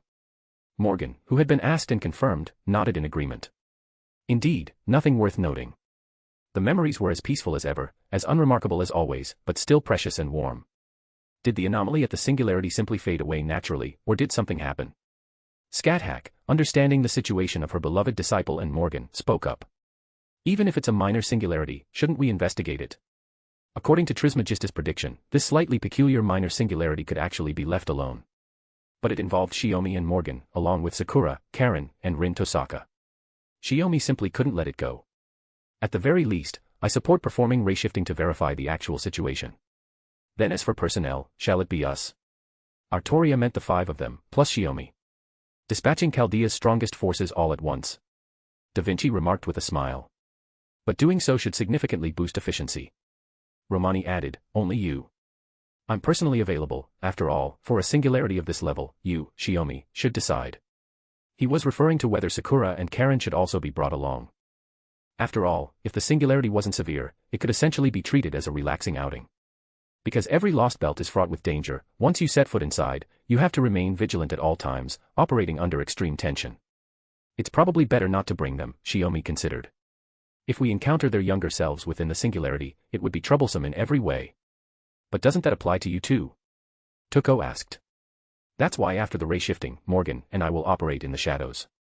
Dealing with the singularity's people on the surface will be up to you and Master. Mid-sentence, Shiomi suddenly caught on. Wait, Tuko, you have ray shifting adaptability too. They hadn't specifically tested for that ability before. Well, sort of, Tuko replied matter-of-factly. As a Magus, she was a prodigy who had attained the rank of Clock Tower Grand Servant, so possessing such abilities wasn't surprising. As for why she hadn't been recruited by Chaldea, it made sense. After all, Chaldea, or rather Marisberry, had no intention of provoking a Magus as unique as Tuko. Alright. Shiomi felt awkward for asking such an unnecessary question and averted his gaze. Tuko found it rather amusing. There was no doubt that Shiomi felt guilty. He constantly asked her to assist with various Chaldea matters while preoccupied with reminiscing about the past, yet hadn't even confirmed whether Tuko possessed ray-shifting adaptability. Though Tuko didn't mind, it was neither a major nor minor issue. Repairing singularities typically didn't require her involvement. This particular singularity just happened to coincide with a hot spring trip, which was why Tuko was participating in the first place. Hot springs. Honestly, I'm not that interested. The water's always scalding hot, right? Scotty seemed uninterested in joining, citing her dislike for anything too hot. So I was thinking. Before Shiomi could interject, Scáthach whispered seductively into Scotty's ear. You wouldn't believe it, but sipping cold drinks while soaking in the hot springs is even more blissful than usual. Well, what can I say? As a Chaldea supporter and a goddess who once stood on the opposite side, I have a duty to show my sincerity at times like this. Scotty shifted her tone with remarkable ease, agreeing to join the trip. Her tendency to take the bait so readily had everyone quite concerned. But considering Scotty had already fallen for Shiomi's charm, perhaps there was no need to worry anymore. Then, the ray shifting is scheduled for 2 hours from now. Take your time preparing, Romani said with a smile. Especially you, Shiomi. You just finished the simulation battle, you need a moment to catch your breath. Shiomi was about to say it wasn't necessary, but he suddenly realized this was a reminder. Being with Morgan and the others, perhaps the pressure of investigating the singularity wasn't as heavy as juggling their demands at the same time. After the operational briefing concluded, Shiomi and the others gradually left the control room to make preparations.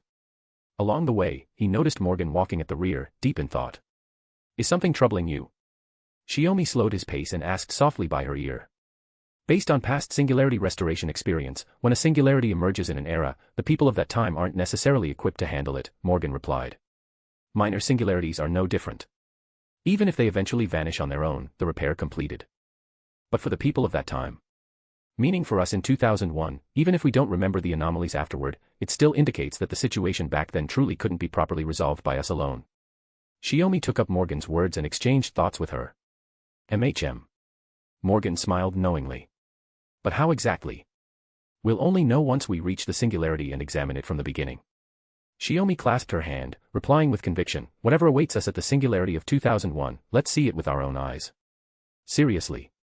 Feeling that familiar warmth, Morgan couldn't help but relax, joining him in a smile. Chapter 708, Chapter 708, Volume 9, Chapter 58, The Unavoidable Link of Ray Shifting. This mountain path is a bit rugged and tricky to navigate.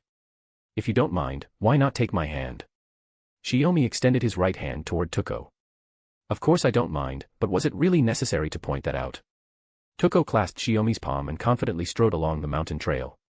Naturally, it's to consider your feelings, Shiomi said with a smile, nodding. You always pay attention to the strangest things, Tuko remarked, unflappable as ever. She teased him as usual. More importantly, do you know where they are? The Singularity, May 2001. En route to Kumanoya Hot Springs in Toyama Prefecture. An unexpected incident occurred during their first ray shifting in a long time. The group of 6 was scattered during the transfer.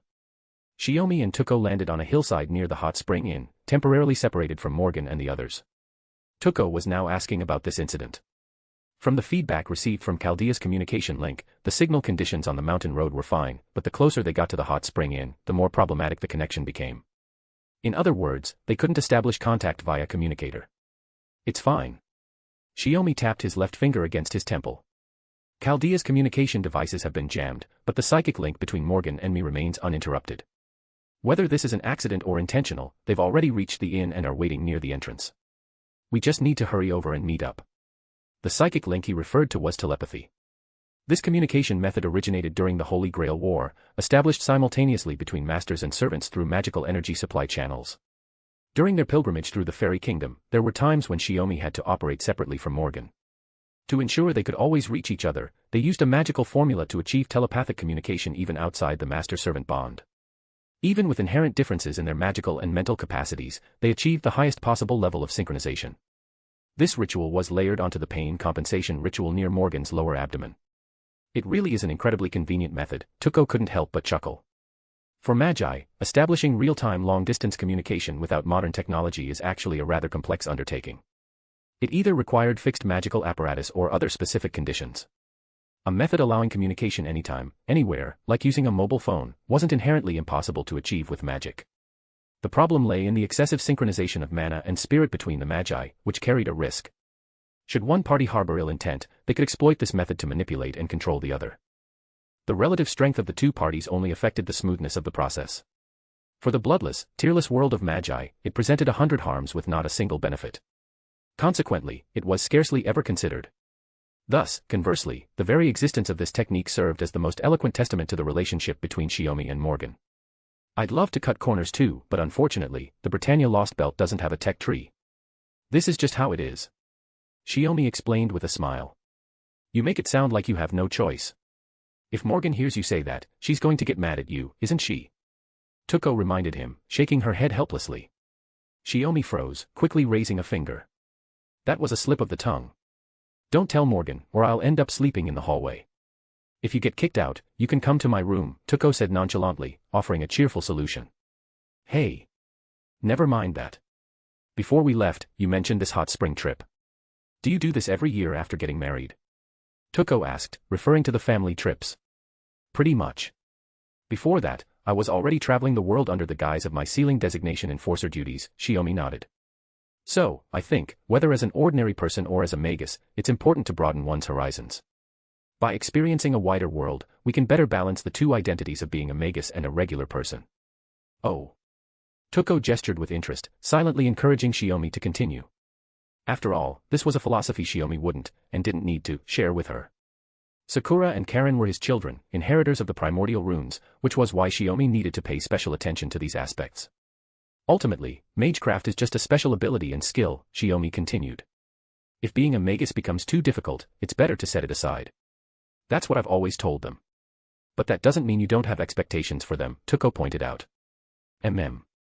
More than hoping they become accomplished magi, I just want Sakura and Caren to find happiness. Shiomi nodded frankly. If that happiness can't be found through magic, then it's better to let it go. After all, I'm not some heir to a 1,000-year-old magus lineage. I was just a disciple chosen by my master, and she never demanded I inherit the techniques of the Land of Shadows. So you chose to prioritize fulfilling your duties as a parent before committing to being a magus. It seemed both unsurprising and utterly unreasonable. Tuko understood that if they hadn't parted ways back then, had they truly married and built a family life together, disagreements over their children's education would have inevitably surfaced. At that time, the Tuko Aozaki she knew was more thoroughly a magus than at any other point in her life. To transform a flesh-and-blood child, through years of brutal training, into a vessel for inheriting magecraft, especially if the child was raised their entire life with that sole purpose, only to be discarded as unfit without a second thought for their suffering. I don't think that's something a human being should ever do. Shiomi released Tuko's hand and leaped ahead onto the steeper part of the mountain path, preparing to pull her up. As he turned back to face her and spoke those words, Tuko froze, then her expression sharpened. It wasn't that she disagreed with Shiomi's words, but something strange, cloaked in black mist, had appeared behind him. Tenkei. Behind us. She raised her voice slightly to warn him, but before she could finish, the spider-like anomaly raised its slender limbs to strike, only for its entire body to be severed midair. What's behind us? Shiomi asked, smiling calmly. You. Tuko sighed, then laughed again.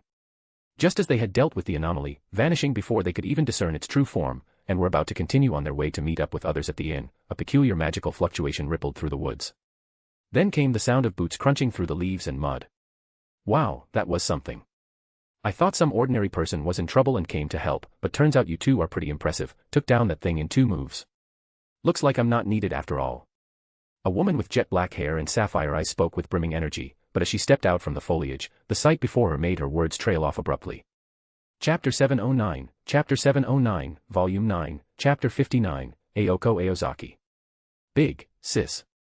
The young woman with black hair and trendy attire muttered as if she had seen a ghost, her words sounding like both a greeting and a way to confirm that she wasn't mistaken.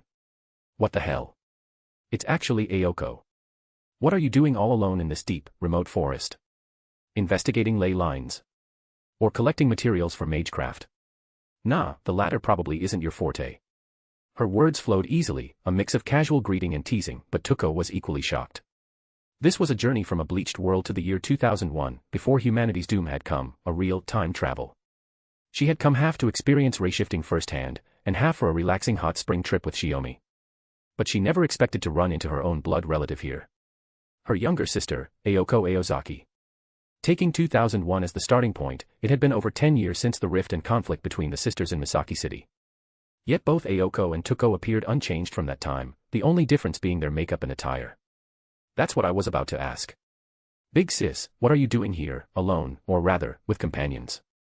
Ayoko seemed a bit tense, even subconsciously overlooking the fact that there was someone else present. It seemed like she was worried about a fight breaking out here. But Ayoko could sense that her sister had no intention of fighting. Tuko looked relaxed, clearly not as confrontational as she had been in the past. Though more than a decade had passed since that incident. Ayoko thought to herself, then suddenly froze. 10 years. Putting herself aside, was her sister truly the sister of this era, or?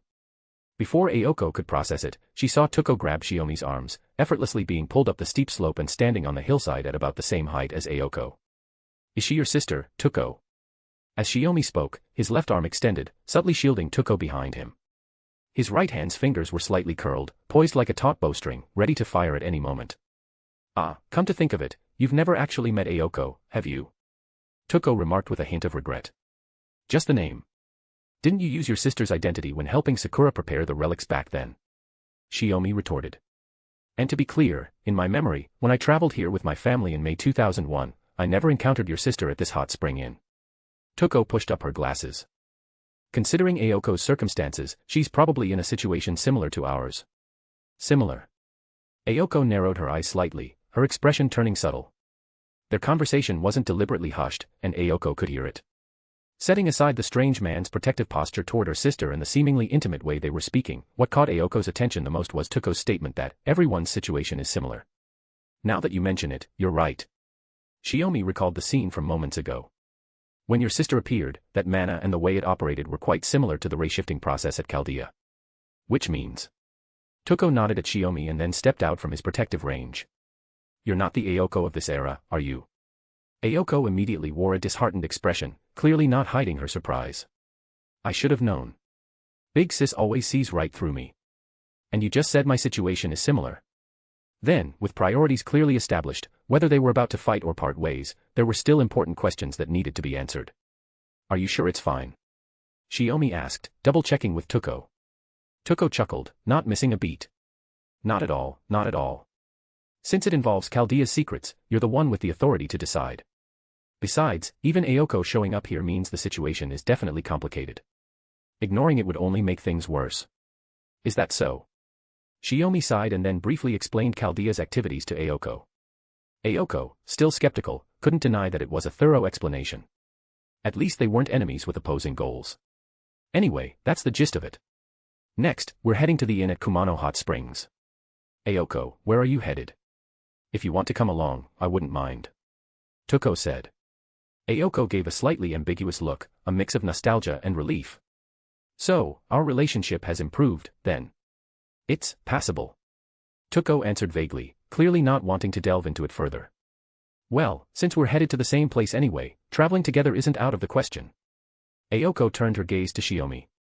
And you, Mr. Magus, could you perhaps rein in that killing intent of yours that's practically bursting out? Then, Tuko discreetly patted Shiomi's back, and he finally relaxed, letting go of his tense posture. My apologies. This is my first time meeting a living magician. After all, I never even had the chance to meet Zelrich, Shiomi said with a soft smile.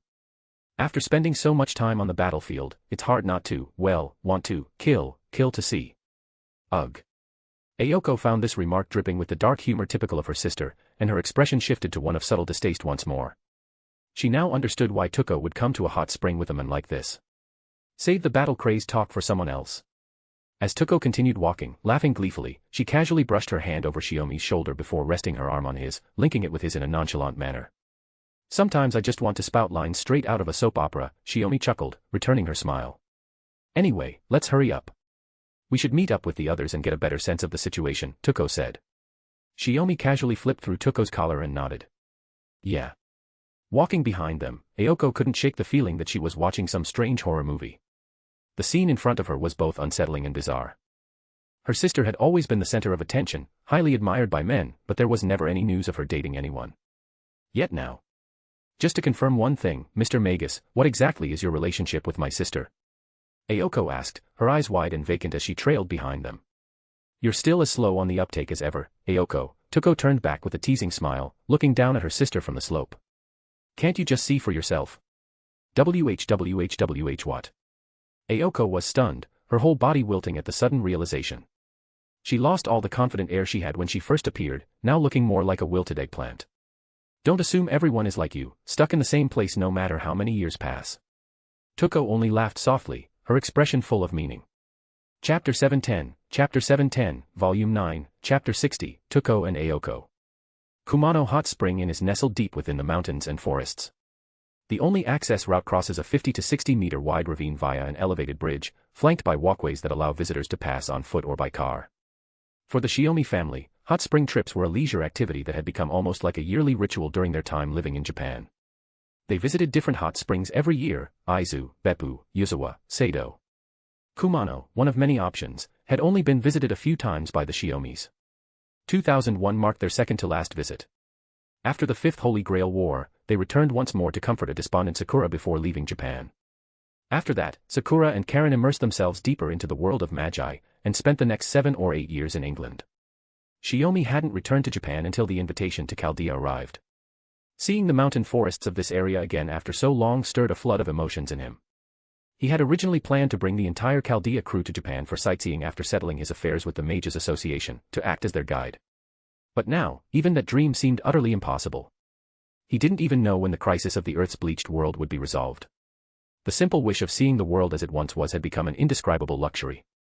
Yet, amidst his reflections, as Shiomi exited the mountain path and crossed the man-made road that led to the bridge into the Kumano Hot Spring District, he noticed another anomaly. Not only was Tuko clinging to his arm, but throughout their journey, she had kept leaning her body against him, half resting on him in a way that gave off an unexpected sense of clinginess. When Tuko wore her glasses, she had a warm and subjective personality, with a bit of the romantic charm typical of her glasses-free persona. But she was certainly not the type to casually cling to others. At least, not in public. In the past, Shiomi had only experienced her leaning like this when they were together in bed, embracing each other as they slept. You are in a great mood, Shiomi murmured. Quite cheerful, indeed, Tuko admitted without hiding her feelings. It makes me happy to see you so content. Shiomi replied without turning his head. But ever since just now, your sister's gaze has felt like a physical stab in my back. Tuko casually glanced back, only to see Ayoko immediately look away, feigning indifference. In reality, Ayoko had been scrutinizing the two of them throughout the entire journey, suspecting that the eldest sister before her might be an impostor, yet also recognizing that this behavior was unmistakably Tuko's style. Because, after all, even after becoming a magician and reaching the pinnacle of the magecraft world, it hasn't changed her situation. She doesn't even have a lover. Tuko withdrew her gaze, her voice loud enough to expose Ayoko's shortcomings. I saw her 2 years ago when I went to London. She was still alone then. 2 years ago. Shiomi understood that Tuko was referring to 2015. By that reckoning, Tuko was indeed getting closer to her 50s now. Even for a magus, the concept of age holds little significance for ordinary people. Tuko, however, still radiated youthful vitality, whether in her appearance, aura, or first impression, she would easily be mistaken for someone around 25. Ayoko was only 4 years younger than her. But Shiomi wouldn't mock Tuko's age. After all, when you really thought about it, his situation was far more unusual. Approaching 40 yet still like this, what do you make of it? Tuko continued her teasing with a smile. Your sister doesn't strike me as such a bad person. Is her luck with the opposite sex really that poor? Knowing Tuko's mischievous nature, Shiomi played along with the banter. Tuko's laughter grew wilder. Well, you're not in the loop. When Ayoko was in elementary school, she had a crush on our tutor. Thinking she liked him, she planned to confess before he left. Hold on a second, sis. What are you saying in front of an outsider? Ayoko protested. Having her childhood embarrassment exposed, even Ayoko couldn't pretend not to hear or see it. After all, the reason that incident became a dark memory was largely due to Tuko's meddling. Oh, right. We shouldn't talk about this in front of you, Tuko said, almost as though she only just realized. But this remark was still directed at Ayoko. Huh. Ayoko was confused. Tuko had already leaned close to Shiomi's ear and added, to learn what happened next, we'll have to wait until we're settled at the inn. We'll talk about it tonight. Well then, let's just leave the suspense hanging for now, Shiomi said, shaking his head repeatedly. Despite her teasing, he felt a sense of relief. During her time at Chaldea, Tuko had clearly been very aware of the situation. Even when it clashed with her personality and habits, she would actively immerse herself in Chaldea's affairs, showcasing her exceptional talents as a Grand Magus. Because of this, she always appeared somewhat serious, even in front of Shiomi. The things Tuko pondered at Chaldea were no fewer than the things Shiomi himself thought about. But now, after participating in ray-shifting and encountering her younger sister Aoko, who had likely come for this singularity too, Tuko's demeanor had become more sly and unrestrained. Undoubtedly, seeing her blood relative had relaxed her. Even if their bond had returned to the closeness of childhood, she now found amusement in teasing Aoko. "Wait, I'm the outsider." Aoko pointed at herself. Upon reflection, Aoko realized it was quite reasonable. After all, no matter how much she repaired her relationship with her older sister, it could never return to what it was in childhood. Listening to Tuko and Shiomi chatting and laughing, Aoko almost felt like abandoning them here. After all, whether it was her sister or this Magus, who seemed anything but simple, they would probably be able to handle whatever problems arose. As Aoko trailed behind them with slumped shoulders and head, crossing the bridge outside Kumano Inn, another set of footsteps echoed, drawing nearer. Despite being high heels, the stride was steady as a rock. Was this someone skilled in movement? Thinking this, Aoko lifted her head. A woman with deep purple hair stepped forward to address Shiomi and Tuko, who had halted. "Not bad. If you hadn't shown up in 5 more minutes, I was about to come find you." Scáthach chuckled, glancing back at Aoko. "Seems you weren't delayed by doing strange things in the mountains after all." "Master." Shiomi quickly reminded Scáthach to mind her manners, then shifted the conversation. "Why are you alone here? Where are the others? Did you get separated too?" "Well, we encountered a little unexpected situation." No, Esk went into the inn first. You'll see when you go inside." Chapter 711, Volume 9, Chapter 61, Many Acquaintances. The name Esk had not been used since Morgan decided to reign over Britannia as the Queen of Winter. It was a name that should have been buried deep in memory. Yet Morgan had used it again. During the 20 years she spent as a servant alongside Shiomi, this name was far more ordinary than the famously notorious Morgan Le Fay, a name that would inevitably draw unwanted attention even in proper human history. And 2001 was precisely the period when Morgan presented herself under this name. When Scáthach mentioned unexpected circumstances, her tone was remarkably casual, clearly not the kind requiring concern. After meeting up with Scáthach, Shiomi and Tuko followed her into the inn. Pushing open the door and stepping into the entrance hall, Shiomi instantly understood what was going on. There, Morgan sat on a sofa in one corner of the lobby, chatting warmly with Sakura and Caren. Joining them was Rin Tosaka. In 2001, Rin was 14, Sakura 13, and Caren only 12. All were at the threshold of adolescence. "Weren't we supposed to wait outside the gate for you two to meet up before finalizing our plan?" Scáthach said, resting her arms on her hips. "But unfortunately, those 3 kids were out exploring on their own and ran into us outside the hotel." Shiomi found this perfectly reasonable. He wasn't the type of old-fashioned parent insisting that girls behave primly. If anything, he preferred seeing Sakura and Caren here, full of energy to run around during the day. Undoubtedly, after Sakura and Caren spotted Morgan outside the hotel, Morgan, playing it safe, didn't avoid them. Instead, she followed them into the lobby to rest and chat. If it were him, he'd probably do the same. But seeing those kids again at this age, Shiomi couldn't help but mutter, "Time flies." Just then, Sakura and the others spotted him, waving their arms excitedly in greeting. Shiomi smiled and waved back, pretending to be his contemporary self to maintain the illusion. He could only silently pray that he wouldn't run into himself. After all, no one could say for certain what impact encounters between different versions of himself across eras might have on the singularity. "It's strange, though. Is this really the famous hot spring you mentioned?" Scáthach asked. "There aren't many guests here." Just as Scáthach observed, the few sofas scattered throughout the lobby were sparsely occupied. And, as luck would have it, these few occupants were almost entirely familiar faces. Shiomi recalled that when his family visited in 2001, besides these familiar faces who had indeed been here before, there had been many guests they didn't recognize at all. It's not just about having no guests, the ones who do come aren't ordinary folks either. Tuko gave a resigned smile. "Looks like this hot spring trip is bound to be lively." Because there were so few guests, any new arrivals naturally drew attention and stares.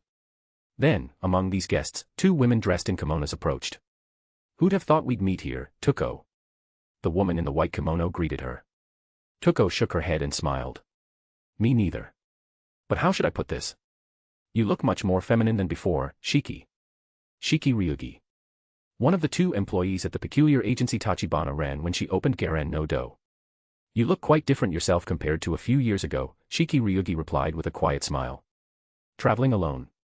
Toko asked. Don't seem like it. Of course, I'm with my husband and daughter, Shiki Ryugi replied. But they're in the room right now. If you'd like to meet them, I can take you. Later, Toko said. I'm here as a tourist too. Since we've run into each other, why don't we take a seat for tea and chat? With that, she waved to Shimi and walked away ahead of Shiki Ryugi, leaving the woman in the red and black patterned kimono behind. Though the woman who had just been speaking with Shiki Ryugi wasn't here to see Toko either. Long time no see, Mr. Shiomi. I trust you're well. You're... Oh, Fujino Asagami. Shiomi recalled. Back in early 98, when he'd gone to find Toko, she was the schoolgirl he'd casually rescued from a gang of thugs. Later, due to special circumstances, after failing to collect a debt from Toko, he'd asked Fujino Asagami to look after her. 3 or 4 years had passed since then. You look much better than before too, Shiomi smiled slightly. Don't mind me over here. You're here on vacation too, enjoy the inn. All thanks to you. I won't disturb your vacation. Fujino replied with a graceful smile before turning to leave. She had merely come to greet her old benefactor out of courtesy. You've done quite a few purely good deeds yourself, Scáthach remarked. I'd have thought you'd flirt with any woman who caught your eye. I know my master doesn't think much of me, but there should be a limit to that, Shiomi scratched his head awkwardly. He then noticed Ayoko Aozaki had somehow procured a paper bag, which she'd pulled over her head. She stood silently nearby, observing the situation. Now even this previously unremarkable individual seemed suspicious. What's the deal? Are you going to accompany your precious daughters, or sit down with us to sort things out? Scáthach gestured toward Artoria and Scáthach. Those two had already settled into massage chairs, blissfully enjoying technology from 20 years ago. I'll go say hi to Sakura and Caren first, Shiomi froze mid-sentence. What is it? Scáthach raised an eyebrow. Shiomi frowned thoughtfully. If Fujino Asagami came here as a tourist these past few days, why would she specifically come to greet me? Given the current foot traffic, she should have seen me already. Either she's been holed up in her room this whole time, or, Scáthach's smile sharpened. She hasn't seen you here before today, so there's no reason to greet a past benefactor. Then, a figure appeared, swiftly offering a reference point for these doubts and speculations. It was a strangely dressed white-haired man with dark skin, wearing round sunglasses. The innkeeper, Yashisuke Kimonoin. Mr. Shiomi, you registered only 5 people when you and your family checked in. But now there are so many more, that doesn't quite fit our establishment's rules. The innkeeper bared his teeth, his expression clearly displeased. And you and your esteemed wife left the children behind for 3 days straight before returning. If you hadn't come back today, I would have called the police. What did you say? Shiomi thought he'd misheard, but his master gripped his shoulder, confirming the words were true. The good news was, Shiomi no longer needed to worry about encountering his past self, nor did he need to consider covert actions. The bad news was, even Shiomi himself couldn't immediately figure out where the 2001 versions of Tenkei Shiomi and Morgan had gone. Chapter 712, Volume 9, Chapter 62, A Wealth of Talent. However, the innkeeper's next words unintentionally gave Shiomi something to work with. What do you mean, the innkeeper said stiffly. Weren't you the Onmyoji hired to assist our inn with exorcisms? And then you suddenly vanished. No one could contact you at all. Sorry. I went to bring in some additional help. Shiomi's mind spun rapidly. With this small bit of information, he pieced together an excuse that sounded just convincing enough. From the sound of it, the innkeeper suspected that Shiomi and Morgan from 2001 had run into trouble while secretly conducting exorcism work, leading to their disappearance. For an inn, guests vanishing or dying during exorcism requests was a far more devastating blow than ordinary missing travelers. It could seriously affect future business. Additional help, huh? The innkeeper scrutinized Scáthach at Shiomi's side, then slowly turned his gaze to the others. Fine. Since these helpers were brought by Mr. Shiomi, I'll allow them to stay, even though this exceeds the original quota. But you'll be paying extra for lodging. No problem, Shiomi replied without hesitation. He did feel a little sorry toward his past self, but there was no other choice. Once the singularity was repaired, this part of the record would be corrected anyway. At that point, his past self would only see an inexplicable extra expense with no clear source. People talked about living on tomorrow's money, but ray-shifting had let him pull off the miraculous feat of spending money from the past instead. Toko Aozaki. While Shiomi was still negotiating with the innkeeper, a short-haired woman coming down the stairs cut into the atmosphere around the front desk. Her voice carried clear surprise as she called out Toko's name. Shiomi paused, immediately recognizing who the short-haired woman was. Bazette Fraga-Mikrimitz, an executor of sealing designations from the Magic Association. By sheer coincidence, Tuko in 2001 was still a magus under sealing designation, wandering the world while skillfully avoiding the Magic Association's tracking. Her deal with the Magic Association to have that designation lifted wouldn't happen until just before the Fifth Holy Grail War.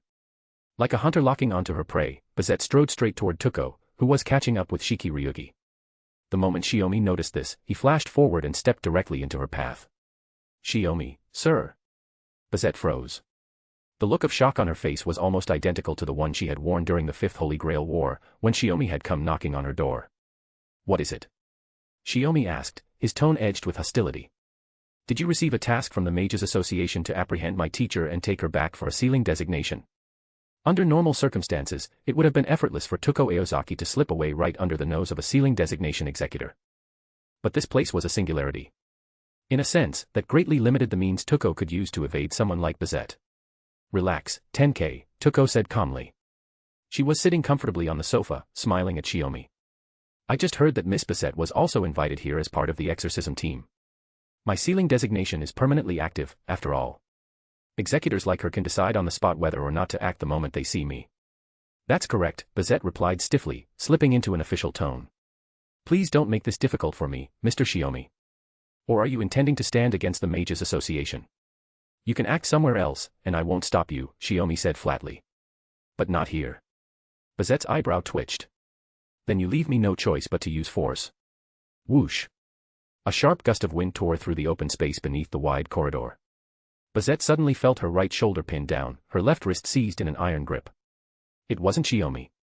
Artoria and Scáthach had moved almost simultaneously. If a fight broke out here, even Shiomi wouldn't be able to avoid damaging the inn. That was precisely why they intervened, subduing Bazette cleanly and efficiently, without causing any destruction. After all, if the hot spring inn were ruined, the losses to those traveling with Shiomi would be far greater. "Do you understand now, Miss Bazette?" Shiomi raised a finger and pressed it lightly against her forehead. "Even as a sealing designation executor, you're not getting past me to lay a hand on Tuko Aozaki here." Cold sweat instantly ran down Bazette's back. If Shiomi chose to unleash magecraft at this distance, she wouldn't have time to react. Even the regeneration runes she had engraved in advance on her heart couldn't escape the eyes of another magus equally proficient in runes. After all, she had only come to Japan for travel and investigation. She had heard about Kumanon hot springs by chance and thought she could earn a little extra money with a side job. Tuko Aozaki appearing at this inn was completely unexpected. "No wonder you seem more carefree than usual," Shiki-Ryugi said with a quiet, knowing chuckle. "So that's how it is." Tuko shrugged without the slightest burden, casually crossing her legs as she looked at Bazette. "That's the situation. As you can see, Executor-san, I've got a few more bodyguards than usual this time. If you're thinking of turning me in for the bounty, maybe next time." "I understand," Bazette said after a pause, slowly relaxing her body. This hadn't been an officially assigned mission. She had no intention of risking her life over it. Artoria and Scáthach released her at once, and Shiomi withdrew the finger where his magical energy had been gathering. Freed, Bazette kept a wary eye on Tuko Aozaki as she turned and sat down on a nearby sofa. Clearly, even if she had backed off for now, she intended to keep monitoring the target of the sealing designation. As long as she didn't cross the line and start an outright fight, Shiomi chose to let it go. "I've been hearing quite a bit of noise from this direction for a while now, so I came to take a look," a cool, unsmiling voice said.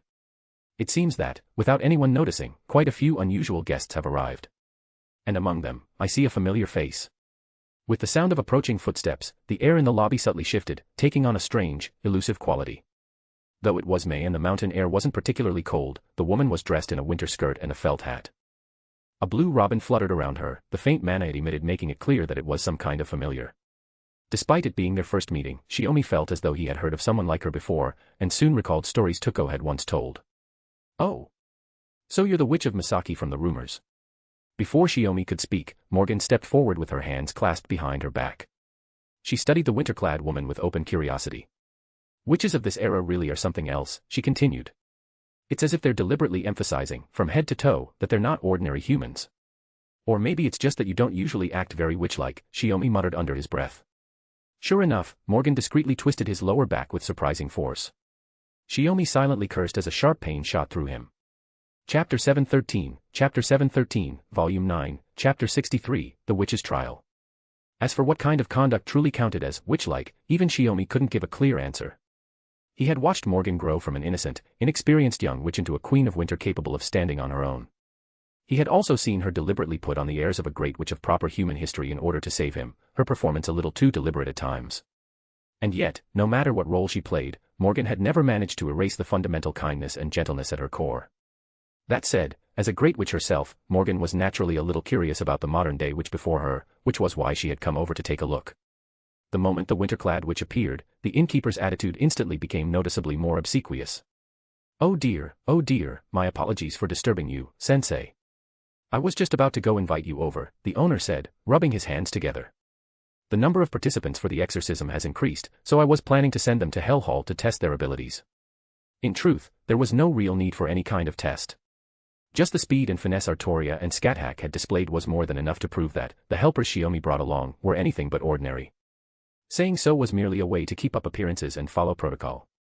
So you're the one overseeing the exorcism work at this inn, Alice Kwanji. Tuko spoke the witch's name, then glanced toward the younger girl standing near the front desk with a paper bag over her head, looking suspicious in every sense of the word. When Ayoko and Alice chose to greet each other was their own matter. Tuko had no intention of interfering. That's right, Alice replied coolly.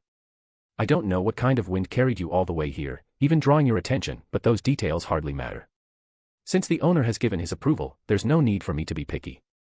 A magus without sufficient ability will naturally be eliminated. At that point, Morgan turned toward the innkeeper. It's an exorcism, but is it really necessary for everyone to go, she said. Leaving aside my husband and the people he brought with him, I'm feeling a bit tired. I'd like to take the children back to our room to rest. If they fail, then I'll automatically lose my qualification. And if they succeed, the same applies. How does that sound? That's entirely up to you, sensei, the owner replied without hesitation, handing the decision over to Alice. Before Alice could speak, however, Shiomi had already started tugging at Morgan. Isn't that a bit awkward? Shiomi scratched his head. We all came together, after all. I think it's perfectly reasonable, Morgan said calmly. After all, one sponsor is more than enough. She casually straightened Shiomi's collar, then leaned in close and whispered in his ear. I'll take Sakura and the others to check the room first. The whereabouts of you and me in 2001 are still unknown. We should look into their personal belongings. Shiomi immediately understood. He nodded slowly, then gently nudged Morgan back a little while holding her by the arm. You're right. You've been through a lot, and after disappearing for several days, the children must have been worried sick. Take them back to the room and let them rest properly. Morgan smiled, then turned to the children. Sakura, Caren, Rin, shall we go back to the room and rest for a bit? Or would you rather stay out here longer? Next, Dad and these guests have something important to take care of, right? Sakura ran over, took Morgan's hand, and asked the question just like that. So it's not very convenient outside, then? Caren nodded in agreement. What about Rin? Morgan asked, smoothly checking Rin's opinion as well. Rin averted her gaze a little awkwardly. Honestly, I wanted to look around outside a bit more, but Sakura's already heading back to the room. Being alone wouldn't be much fun, so I'll pass too, hee. You don't have to accommodate Sakura in everything, Shiomi said, raising a finger. You're you, and Sakura is Sakura. You only need to be responsible for your own choices. Yes. You say that every time. Rin brushed her hair aside, looking thoroughly used to the lecture, though she didn't argue. After that, Morgan took Caren and Sakura by the hand and led them toward the elevator in the new wing of the inn, heading up to their room on the 7th floor. Well then, since we're all going to undergo this so-called test anyway, I'll count heads first, Shiomi said, stretching lazily. After walking mountain paths for half a day, I could use a break too. He looked at the people gathered around him. Master, Artoria, Scáthach, Tuko. Tuko, meanwhile, turned to look at Ayoko, who had finally walked over. And then Susie Ritsuka. With a paper bag still over her head, Ayoko stiffly reported a fake name. You're serious? Tuko froze. The name Ayoko had chosen was so ridiculous she almost couldn't laugh. I can't say much. That's all, Ayoko replied, sounding like someone whose speech functions had partially shut down. Everyone could tell how absurd her reaction was, but no one bothered to comment on it. Only the innkeeper wore an expression that clearly said, so this is what onmyojis are like. Shiomi-san, you really have brought along an interesting companion, Alice Kwanji said. I'll personally handle her test. The rest of you can head to Hell Hall. Ayoko nodded quietly, clearly understanding the hidden meaning in Alice's words. Alice then turned her gaze toward a young man who had been sitting in the lobby the entire time, observing everything with a gentle expression and without saying a word. He looked to be around 28 or 29, with an air so ordinary it was almost remarkable. "Shizuki-kun, could you come along as well?" "I'll need your help," Alice added. This time, Ayoko let out what sounded like a thoughtful hum. Tuko, who knew the three of them had a shared past, took Shiomi by the hand and gestured lightly. "Since Ritsuka is going to be handled personally by Miss Kwanji, let's leave her be for now. Shall we go?" "Sure," Shiomi replied, not particularly bothered. He just wanted to finish the so-called test as soon as possible and get everyone settled into the hot spring inn. But just as they started down the path toward Hell Hall, Scáthach suddenly threw an arm around Shiomi's neck with bold familiarity. "Perfect timing. You can explain it to me on the way, my beloved disciple." "Explain what?" "I'm your master," Scáthach said coldly. "So why did you just call Tuko your teacher?" Her tone was unusually sharp, as if one wrong answer would earn Shiomi a swift execution. "Now that you mention it," Artoria added, "does Tenkei have another teacher?" "Nothing like that," Tuko laughed. "Just going by his level in rune magecraft, he could be my teacher instead." That was just a story he fed the clock tower to cover up his origins. Shiomi could only laugh helplessly. "So stop interrogating me here, master. If it gets out that Tuko isn't actually my teacher." "And what if it does?" Scáthach replied calmly. "Once the singularity is repaired, all memories here will be corrected. The fact that we came will be forgotten." She tightened her arm just slightly. "I'm the only one who gets to be your master." "Understood." "Understood." Shiomi answered immediately, cold sweat pouring down his back. Chapter 714, Volume 9, Chapter 64, A Test of Wits. The so-called Hell Hall referred to a cave hidden deep in the mountain woods behind the Kumano Hot Spring Inn. According to local lore, it had once been a site where mountain spirits were worshipped. Over time, it had fallen into neglect. The trial awaiting Shiomi and the others was nothing more than a massive number of Yamabiko, yokai said to be connected to echoes. For ordinary people, even a single Yamabiko was extremely dangerous. To Shiomi, however, they were little more than weeds meant to add another layer of wear to his spear. After confirming that the cave held nothing but swarms of Yamabiko, Shiomi told his master and the others to wait outside and enjoy themselves while he went in alone to deal with it. The cave was dark, damp, and cramped. It would be easy to get filthy inside. This time, they had deliberately changed into clean, neat, and even rather nice everyday clothes before ray-shifting.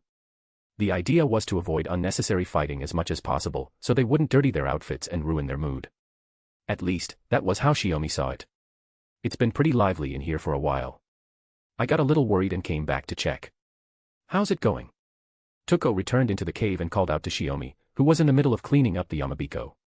Shiomi swung the crimson spear as casually as if he were cutting through tall grass. Under the sharp edge of the weapon, the Yamabiko offered no resistance at all, splitting cleanly in two before vanishing. "Going smoothly. There's just a lot of them.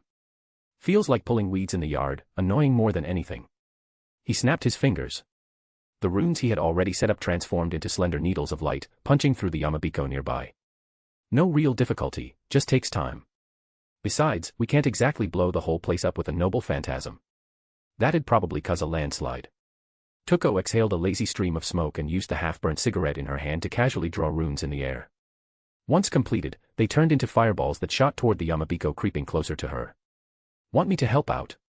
"Can't just leave you here while we head back to rest," Tuko said with a grin. "Go ahead if you feel like it.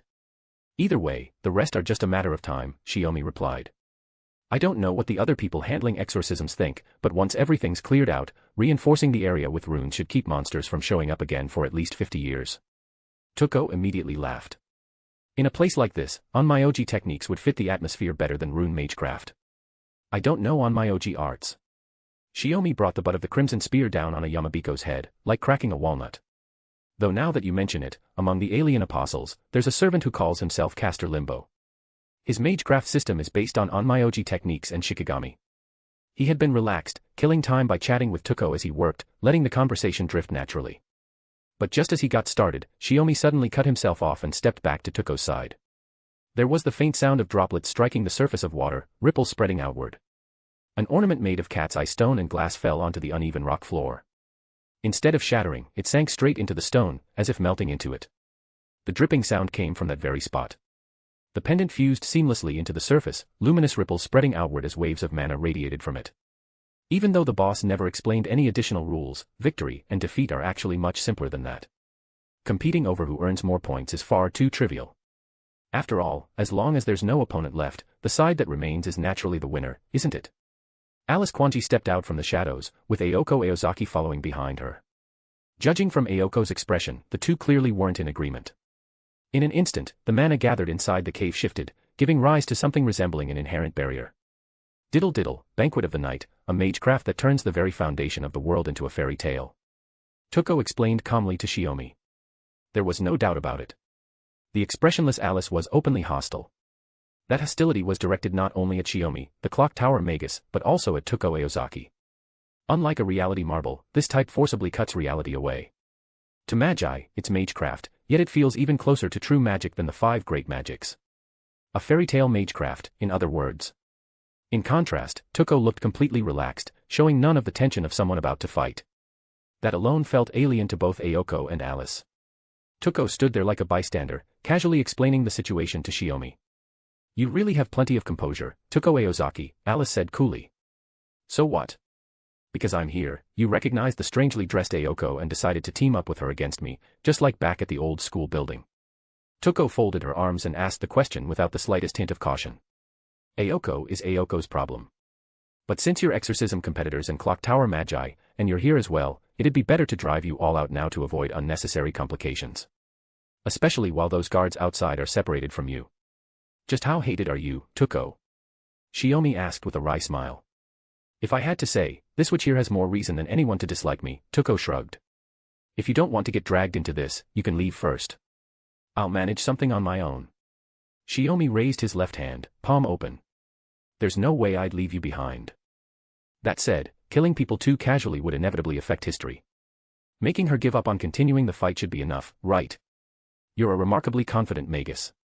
I can sense something ancient about you, something completely different from magi of this era. Are you one of those who inherited magecraft from the Age of Gods? Alice Quanji pinpointed Shiomi's nature with sharp insight. She had been watching from the shadows for some time, and she was already certain that Shiomi's runes operated on an entirely different level from Tuko's. A beautiful assessment. Shiomi slowly crouched down, pressing his palm to the ground. My name is Tenkei Shiomi. I was taught by Scáthach, the queen of the land of shadows who trained countless heroic warriors. Allow me to show you my magecraft.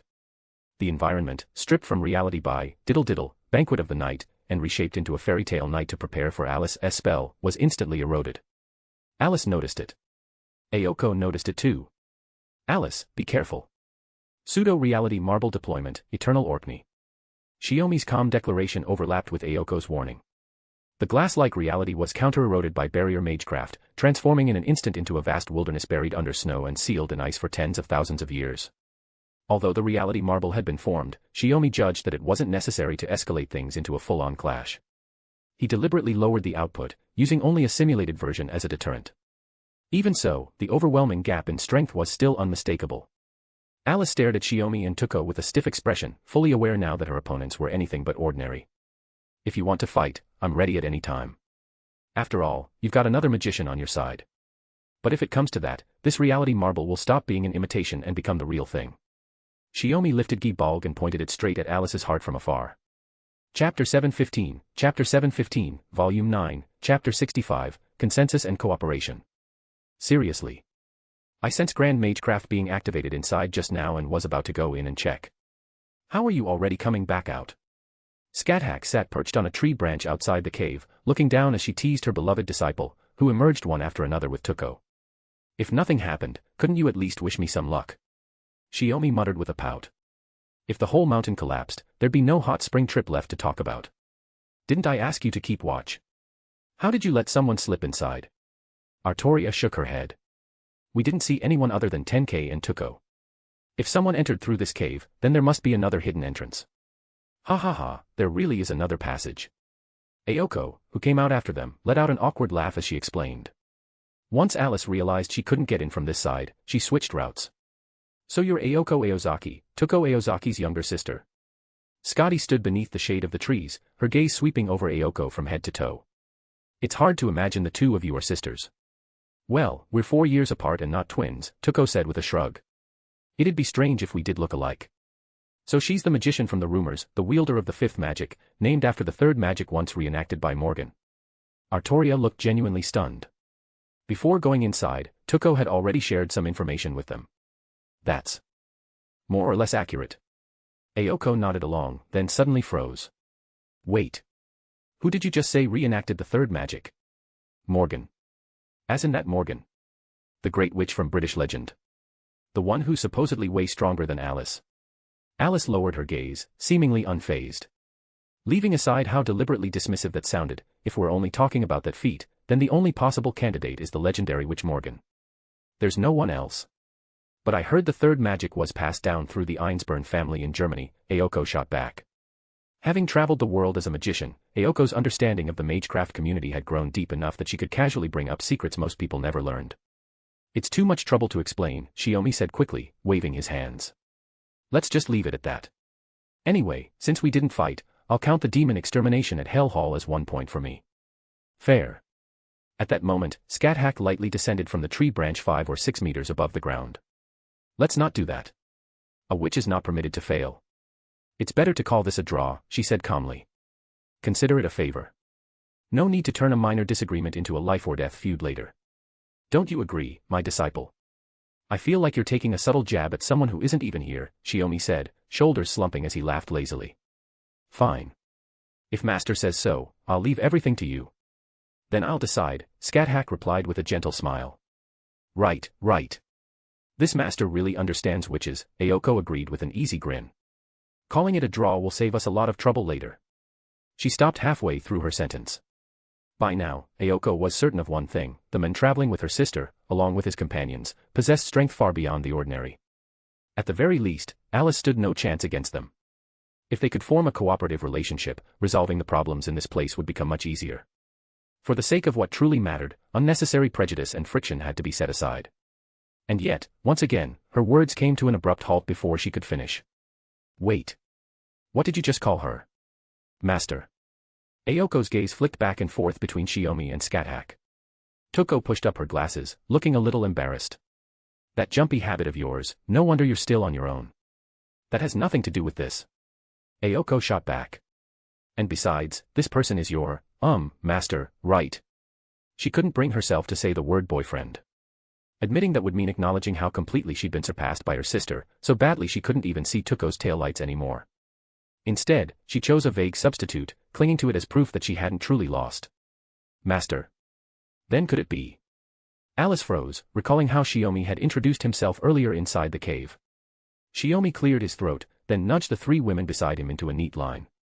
With unmistakable pride, he began introducing them one by one. Alice Kwanji, who was usually so expressionless, now stared wide-eyed. Ayoko was no better, her mouth hanging half open in shock. Scáthach, the queen of the land of shadows from Celtic mythology. Skadi, the goddess of ice and snow from Norse legend. And at the very center of Arthurian legend itself, King Arthur. And King Arthur was a woman. Ayoko felt her understanding of historical myths cracking at the seams. More importantly, she knew about the system of heroic spirit summoning, about reducing those legendary beings into servants, familiars meant to fight in the so-called Holy Grail Wars. Yet the presence these 3 gave off was clearly not that of servants. It felt like their true forms. Her intuition grasped the abnormality before her rational mind could catch up. For once, even Ayoko felt her thoughts lag behind her astonishment. So, like I explained on the way to the inn, Tuko said, flicking the burned-out cigarette into a portable ashtray and snapping it shut, we're all part of an organization called Chaldea. A magecraft organization tasked with preserving human order and correcting singularities that appear in human history. To be precise, she continued calmly, we don't belong to this era. These heroic spirits and divine spirits whose names are engraved into human history chose to assist us because they acknowledge Chaldea's work. Chaldea. Alice's eyes narrowed slightly, unconvinced. I've never heard of such an organization within the Mages Association. Ayoko, have you? Me neither, Ayoko replied frankly, narrowing her eyes in thought. Shiomi rested one hand on his hip. Of course you wouldn't. In 2001, Chaldea is still struggling due to lack of funding, so its progress is slow. Ah, right. I don't know how much you know about the clock tower, but Chaldea was founded by the Animosphere family for their Grand Order, a mission their lineage has carried since before the Common Era. Grand Order. Ayoko murmured, momentarily at a loss for words. So it's a Magus family that exists solely for a single purpose, Alice said flatly, sounding uninterested, yet clearly understanding what Shiomi meant. Revealing this much was already unusually forthright by Magus standards. Going any further would mean touching on secrets in the truest sense. That was territory no outsider could be allowed to tread. Witches and magicians were no exception. In any case, Shiomi said, spreading his hands, we have our reasons for being here. Whether those reasons conflict with your position is another matter, but we're confident in one thing. We won't do anything that harms the world.